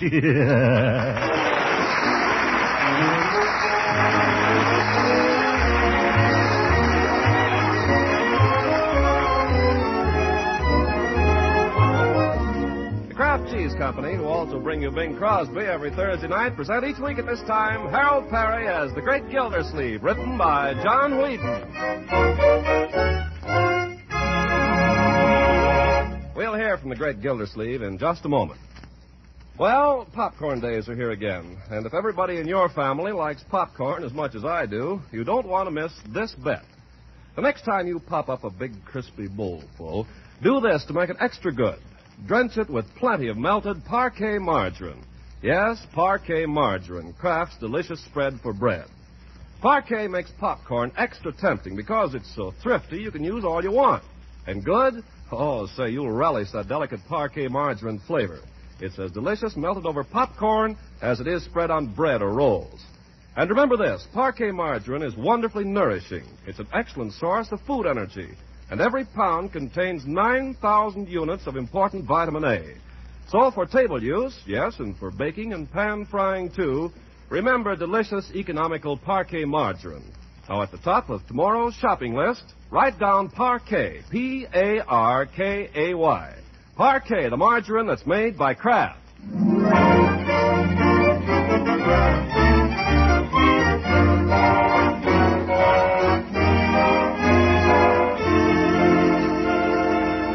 Now, on with the show.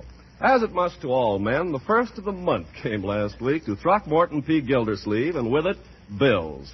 For 5 days, they've lain unopened on the desk in his den, but this morning we find him shuffling through them for a hasty glance at the bad news before rushing off to the office.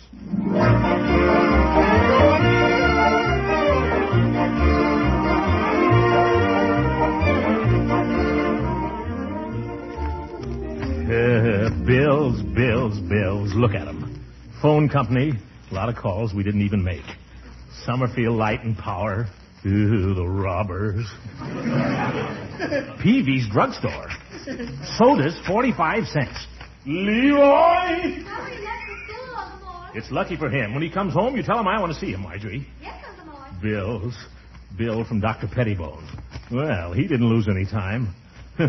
Hogan Brothers after me again. Oh, we got to quit buying all this stuff we don't need. It's unpatriotic. A1 Grocery. Ooh, I wonder how we came out on that.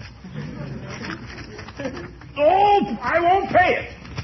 Bertie, Marjorie. What is it, Uncle Mort? Bertie. I'm coming. What's the trouble? Bertie, what did I tell you last month? Tell me. Yes. Last month? Yes. Me? Yes. I don't know. Look at that grocery bill, Bertie. $8 more than the last. Well, that's the way it is, Mr. Gildersleeve. I know, but why is it? I thought we agreed to hold the grocery bill down, Bertie. Yes, we agreed, but the A1 grocery didn't. Well, you have to realize, Uncle Mort, that prices have gone up. They're going up every month. Yeah, you take eggs. I remember when you could buy eggs for 39 cents a dozen. Now they're getting so the hens won't even do nothing unless they cough them up. What?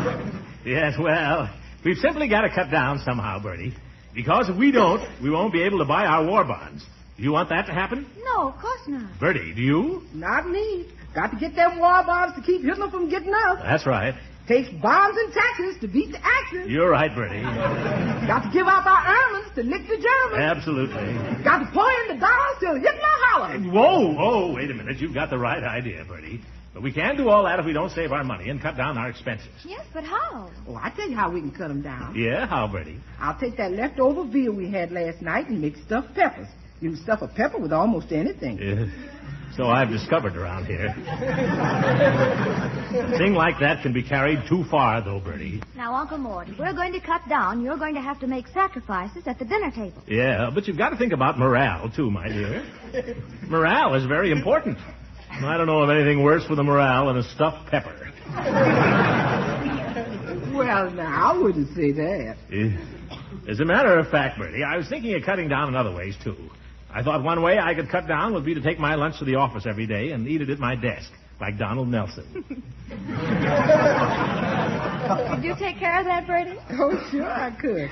What does Mr. Nelson eat? Well, I imagine he has sandwiches, 2 or 3, or 4 or 5. Cream cheese and jelly, probably, wouldn't you say, Marjorie? Oh, undoubtedly. And sardines. Fish, you know, is brain food. He's got all those priorities on his mind.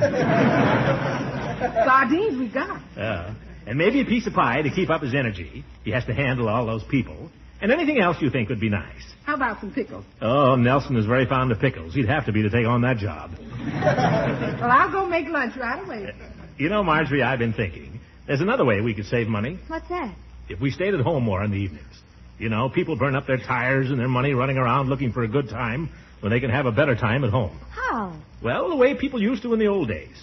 You won't believe this, my dear, but I can remember spending whole evenings at home. Doing what? Well, I'm willing to stay at home if I have to. We had fun. Sometimes we'd sit in front of the fire while Papa read aloud to us from a good book. Oh. Or we'd pop corn, maybe, or play Parcheesi. Or sometimes we'd gather around the piano and sing. We had fun, my dear, and we didn't have to keep putting nickels in the piano either. Well, I love to sing. Everybody does. People ought to do more things like that. Oh, my goodness, I'm late. I got to get down to the waterworks. Bertie, where's that lunch? I ain't finished it yet, Miss Gildersleeve. Well, bring me what you've got. I got to go.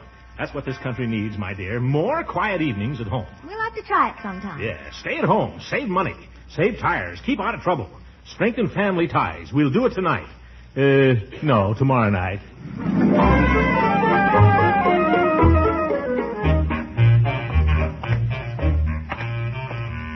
What a day. What a day. Nothing like a brisk walk in the sunshine. Oh, here comes old Sawbones. Hello, Dr. Pettibone. Hello there, Gildersleeve. My, you're looking fit. Fit as a fiddle and ready for love. Glad to see you followed my instructions. Your instructions? I threw them right out of the window the minute you left. I never felt better in my life. It won't last. I'll tell you a secret, Doc. I just learned how to live. Yeah, how's that? Cut down. Stop running around nights. Stay at home. Most wonderful feeling in the world.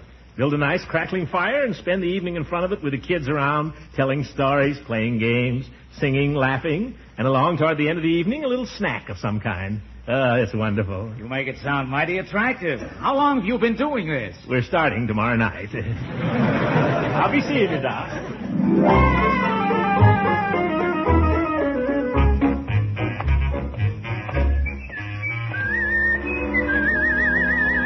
Hey, Commissioner. Oh, good morning, Judge. How are things at the waterworks? I'm just on my way down to find out. Fine day, isn't it? Yeah. Why so cheery, Gildy? Well, I'll tell you, Horace. For the first time in months, I'm at peace with my conscience. How did you ever manage to square that? We decided to cut down over at our house and put every spare nickel into war bonds. How are you cutting down? Well, from now on, no more going out nights. For instance, tomorrow night, Marjorie and Leroy and I are just going to build us a nice, cozy fire and spend the entire evening popping corn and roasting chestnuts. Chestnuts? I haven't roasted chestnuts since I was a kid. Sure, people forget about those things. We'll have some donuts, probably, and cider. I love it. And we'll play games and sing songs while you're down at that lodge meeting paying out your dues. For what? The whole evening won't cost us a penny. I envy you, Gildy. I really do. Think it over, Judge. I think I've got something there.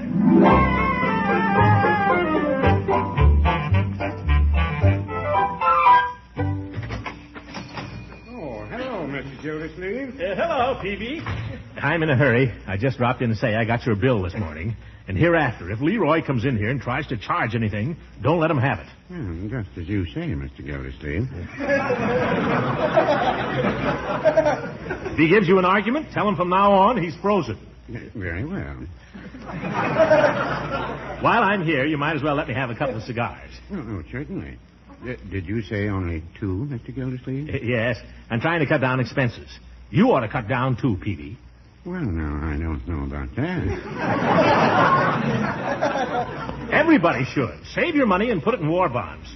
You know a good way to save money? What's that? Stay-at-home nights. You do too much running around, Peavy. Well, no, I wouldn't say that. We all do. It's a fact. I'll admit I enjoy a good motion picture now and then. So does Mrs. Peavy. And for a while there, we did go several times a year. But after Ruth Chatterton retired from the films, we slowed down again. My goodness, look at the time. I can't stay here arguing with you. I've got to get down to the waterworks. You, my cigars. Oh, yes. Shall I wrap them for you? No. I'll just stick them in my pocket. I've got a rush. I'd be glad to wrap them for you, Mr. Gildersleeve. Never mind. I'm always glad to wrap any purchase, however small. Oh, Peavy, give me those cigars.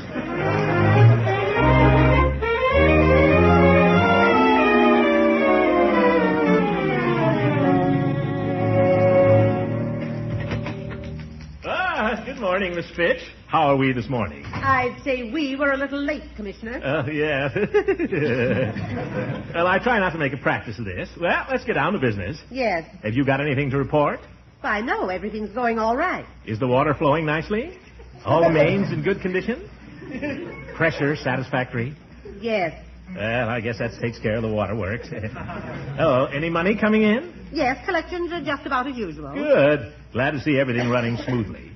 Miss Fitch, I wonder if I could ask you to do a few things for me. That's what I'm here for. Thank you. If you're not too busy, I wonder if you'd go out sometime today and buy me a Parcheesi board.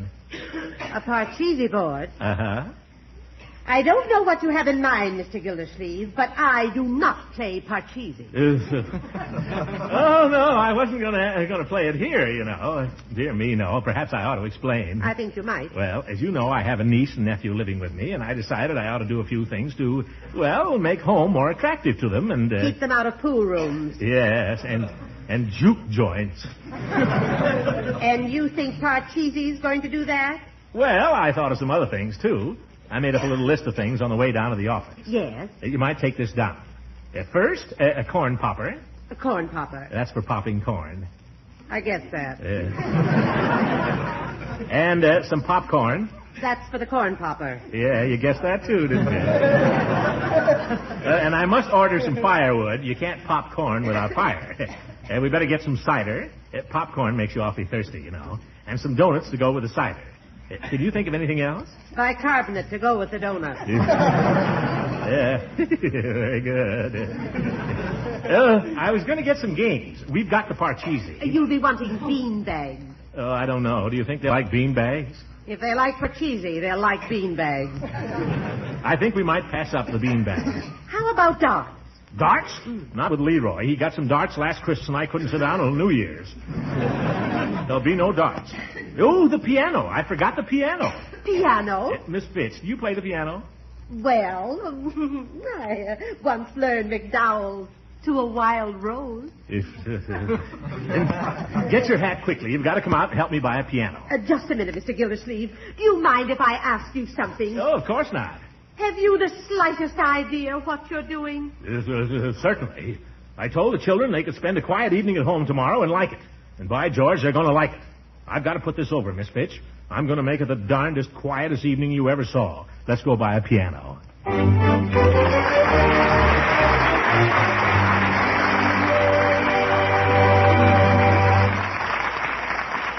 The great Gildersleeve will be with us again in a few seconds. But first, I'm sure you wise homemakers don't just shop for food these days. You shop for good nutrition for your families. And that's why you all should know about Parquet margarine, the delicious spread for bread that's an economical source of important food elements. First, Parquet margarine is one of the best energy foods you can serve. Now, that's important. We're all working harder these days, and we need plenty of wholesome energy food. Second, Parquet margarine is a reliable year-round source of vitamin A. Now, that's important, too, because vitamin A is one of the essential vitamins. And best of all, Parquet margarine helps provide these necessary food elements not just once a day, but 3 times a day. Parquet tastes so good, you'll want to serve it as a spread at all your meals. You'll want to use delicious Parquet margarine in your baking and pan frying, too. So for all these reasons, ask your food dealer tomorrow for Parquet, P-A-R-K-A-Y, Parquet margarine made by Kraft.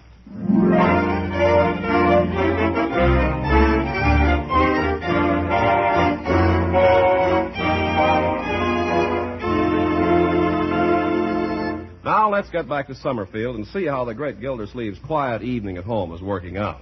There's a pleasant fire roaring in the grate. Aesop the cat is curled up asleep on the hearth, and Gildersleeve is about to try an experiment on his nephew. Well, Leroy, this is what I call living. You do? Yes, sir. Here we are, snug as a bug in a rug, no cover charge, no traffic jams, and I'm about to read you one of the greatest books ever written. A classic by Sir Walter Scott. What's the name of it? Ivanhoe. Never heard of it. Well, it's a great story. If you've never heard of it, you should be ashamed of yourself. Oh, yeah? If it's so good, how come they haven't made it into a picture? Yes, I dare say they have, and they probably will again. But I'm going to read you the book. Oh, gosh, can't I wait and see the picture? You'll spoil it for me. Spoil? You'll hear a great masterpiece, just the way it was written. And you'll thank me for it someday. Now listen. Okay. Let's see here. Find the beginning. Oh, here. Ivanhoe, Chapter 1. In that pleasant district of Merry England, which is watered by the River Don, there extended in ancient times a large forest covering the greater part of the beautiful hills and valleys which lie between Sheffield and the pleasant town of Doncaster. Are you kidding?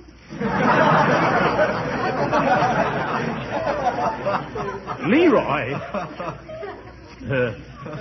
the remains of this extensive wood are still to be seen at the noble seats of Wentworth, Warncliffe Park, and around Rotherham. Why, Uncle Mort, reading aloud. What a wonderful idea. Oh, you think so, my dear? Yes. May I listen? Of course. Sit down here by the fire. I'll start over so you won't miss any of the story. Oh, gosh, Unc, have I got to hear all that again? 2 sentences, Leroy. You can stand it very easily. Of course you can. What's the book, Uncle Mort? Ivanhoe. Oh. What do you mean by that, my dear? Nothing. Just... Oh. You must have meant something. I know. You keep out of this. Have you ever read Ivanhoe, Marjorie? Well, I tried to read it, Uncle Mort. I tried when I was in high school. You tried? That's ridiculous. Once you get into it, you'll be on pins and needles. But, Unc... Leroy, you listen to it whether Marjorie does or not. And if Marjorie has any regard for my wishes, she'll listen too. Now... Go ahead, Uncle Mort. Good. In that pleasant district of Merry England, which is watered by the River Don...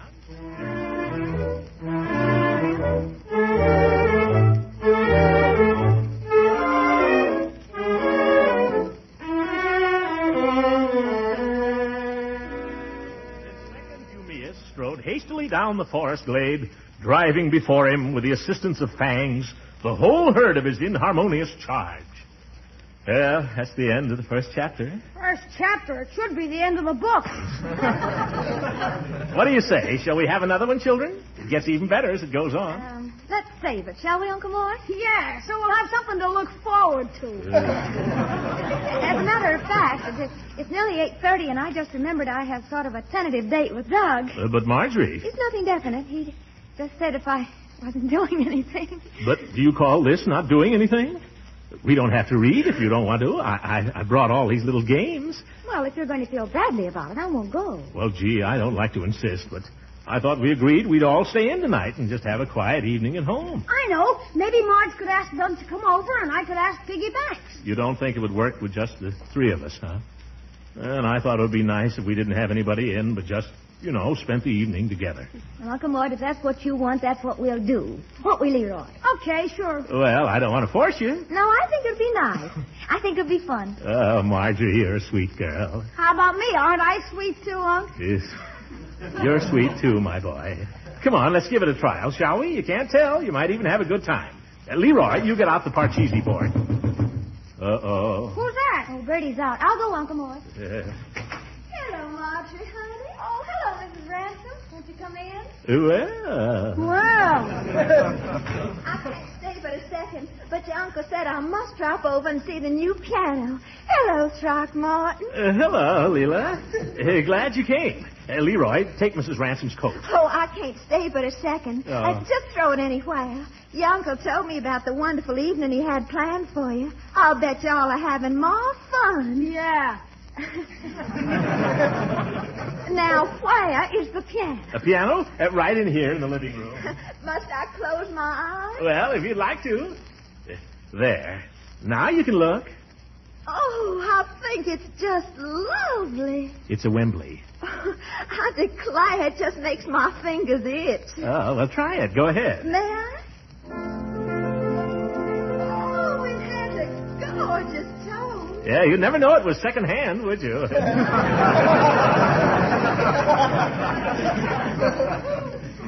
Play something, Leela. Oh, I couldn't. Oh, yes, please do. Well, I'm terribly out of practice. We'll never know.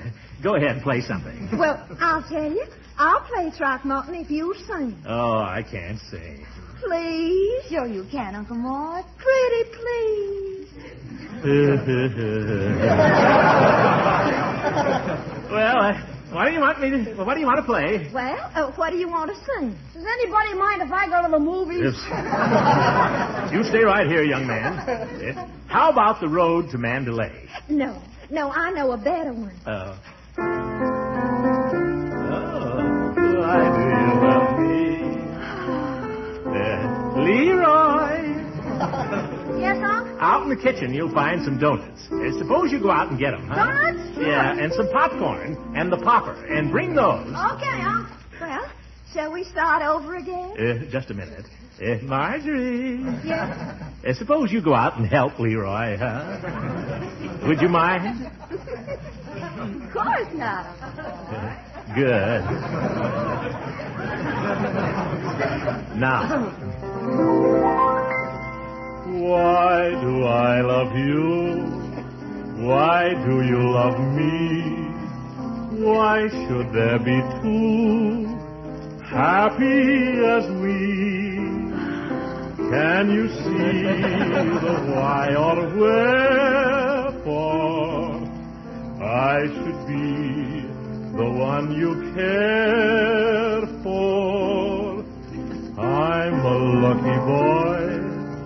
You are lucky too. All our dreams of joy seem to come true. Maybe that's because you love me. Maybe that's why I love you. Answer that, Leroy.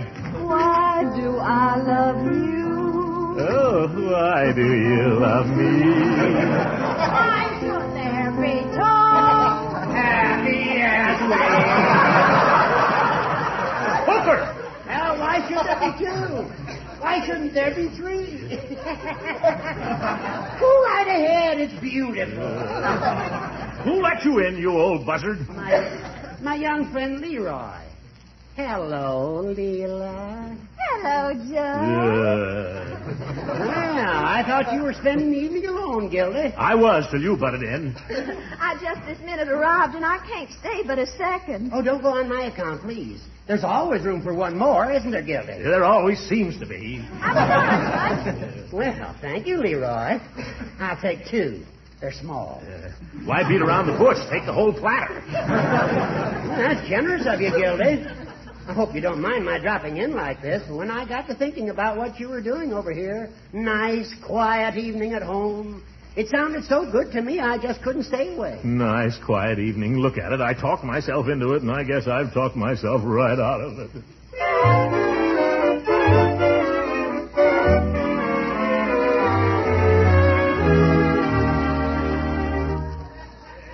Quiet, everybody. Quiet, please. Now, quiet. Throckmorton has a poem. Oh, do let's hear your poem, Rocky. Yeah, well, I have to have it quiet. It's very dramatic. 'Twas a balmy summer evening, and a goodly crowd was there, which well nigh filled Joe's barroom on the corner of the square. Answer that, somebody. Marjorie, will you? I've got it.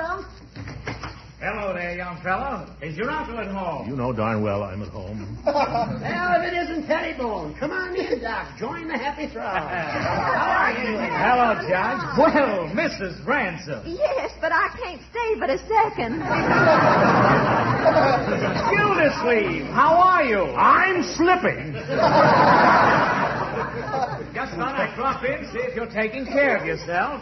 Well, popcorn. Would you have some, Doctor? Thanks. Matter of fact, I didn't have anything to do this evening, Gildersleeve, so I decided I'd just combine business with a little pleasure. Fine. I suppose I'll get a bill for this. Great kidder, isn't he? Great idea you've got here, Gildersleeve. I don't know why people go running around when they can spend an evening at home like this. Mr. Gildersleeve was just about to do a recitation for us. Oh, good. Have you ever heard my imitation of Harry Lauder? Oh, just a minute, Doctor. If you don't mind. Yes, Mr. Gildersleeve first. Now, quiet, everybody. 'Twas a balmy summer evening, and a goodly crowd was there. The crowd's getting bigger.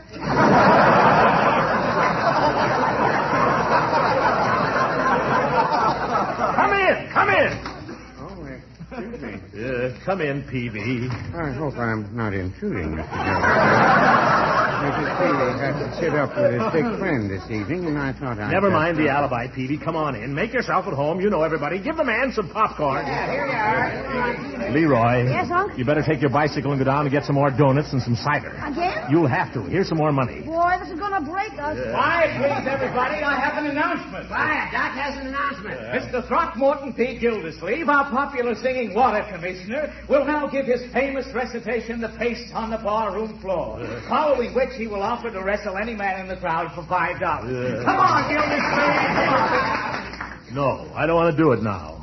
Oh, come on, Gildy. No, I'm all out of the mood. Oh, please, Throckmorton. I'm dying to know how it comes out. It was a balmy summer evening. All right, who is it now? The cops? Miss Fitz, come in. Well, I didn't know you were giving a party, Mr. Gildersleeve. Neither did I. I worked late at the office, and I had to pass here on the way home. Don't bother to explain, Miss Fitch. It's open house here. Liberty Hall. Come on. Give Miss Fitch a donut, somebody. Folks, I got a suggestion. The judge has a suggestion. I think we owe a vote of thanks to our friend Gildersleeve here for a great idea. Why don't we meet together this way every Saturday night? Great idea. Wait a minute. That's not my idea. After all, as Gildy says, why spend your money when you can stay at home and have an evening of fun and jollity like this, and it doesn't cost a penny? Doesn't cost who a penny? Piano, popcorn, parcheesi, 8 dozen donuts. What do you say, folks? Next week, same time, same place. Just a minute, Hooker. Yes, Gildy. I've got something to say to all of you. You've invited yourselves in here, you've eaten my donuts, you've drunk my cider, and you sat by my fire and played my piano. And now, by George, you're going to listen to me. All right, Gildy. What is it, old man? 'Twas a balmy summer evening and a goodly crowd was there.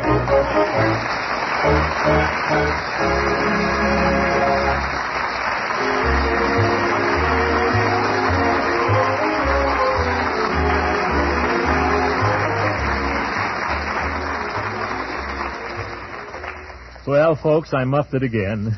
I was trying to do the right thing, but I let it run away with me. It's a good idea to stay home, I guess, but I didn't have to go out and buy all that stuff. That's what makes inflation. We all know that. People are making more money today than they've ever made, and there are fewer things to buy it with.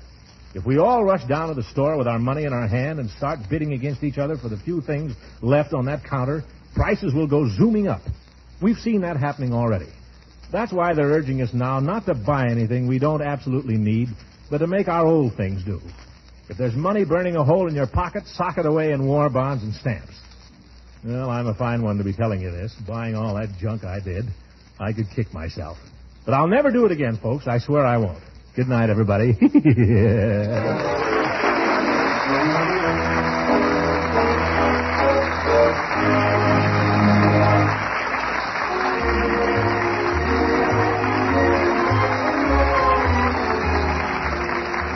Original music heard on this program was composed and conducted by Billy Mills. This is Ken Carpenter speaking for the Kraft Cheese Company and inviting you to tune in again next week for the further adventures of the great Gildersleeve.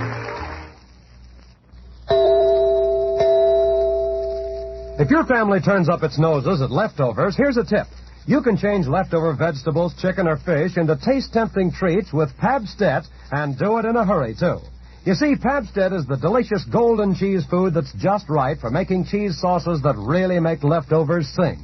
Just melt Pabstet in a double boiler, stir in a little milk, and season. That's all you do for a scrumptious sauce that's full of rich cheese goodness. You like Pabstet, too, for sandwiches and snacks because it slices and spreads so easily. And remember, Pabstet is an excellent source of food energy. Milk protein, the milk minerals, calcium and phosphorus, vitamin A. Yes, and Pabstet is digestible, too. So keep Pabstet on hand. Your dealer has it in the handy round flat package. Yes, tomorrow ask for Pabstet. Pabst-ETT. Pabstet, the delicious golden cheese food of 100 different uses.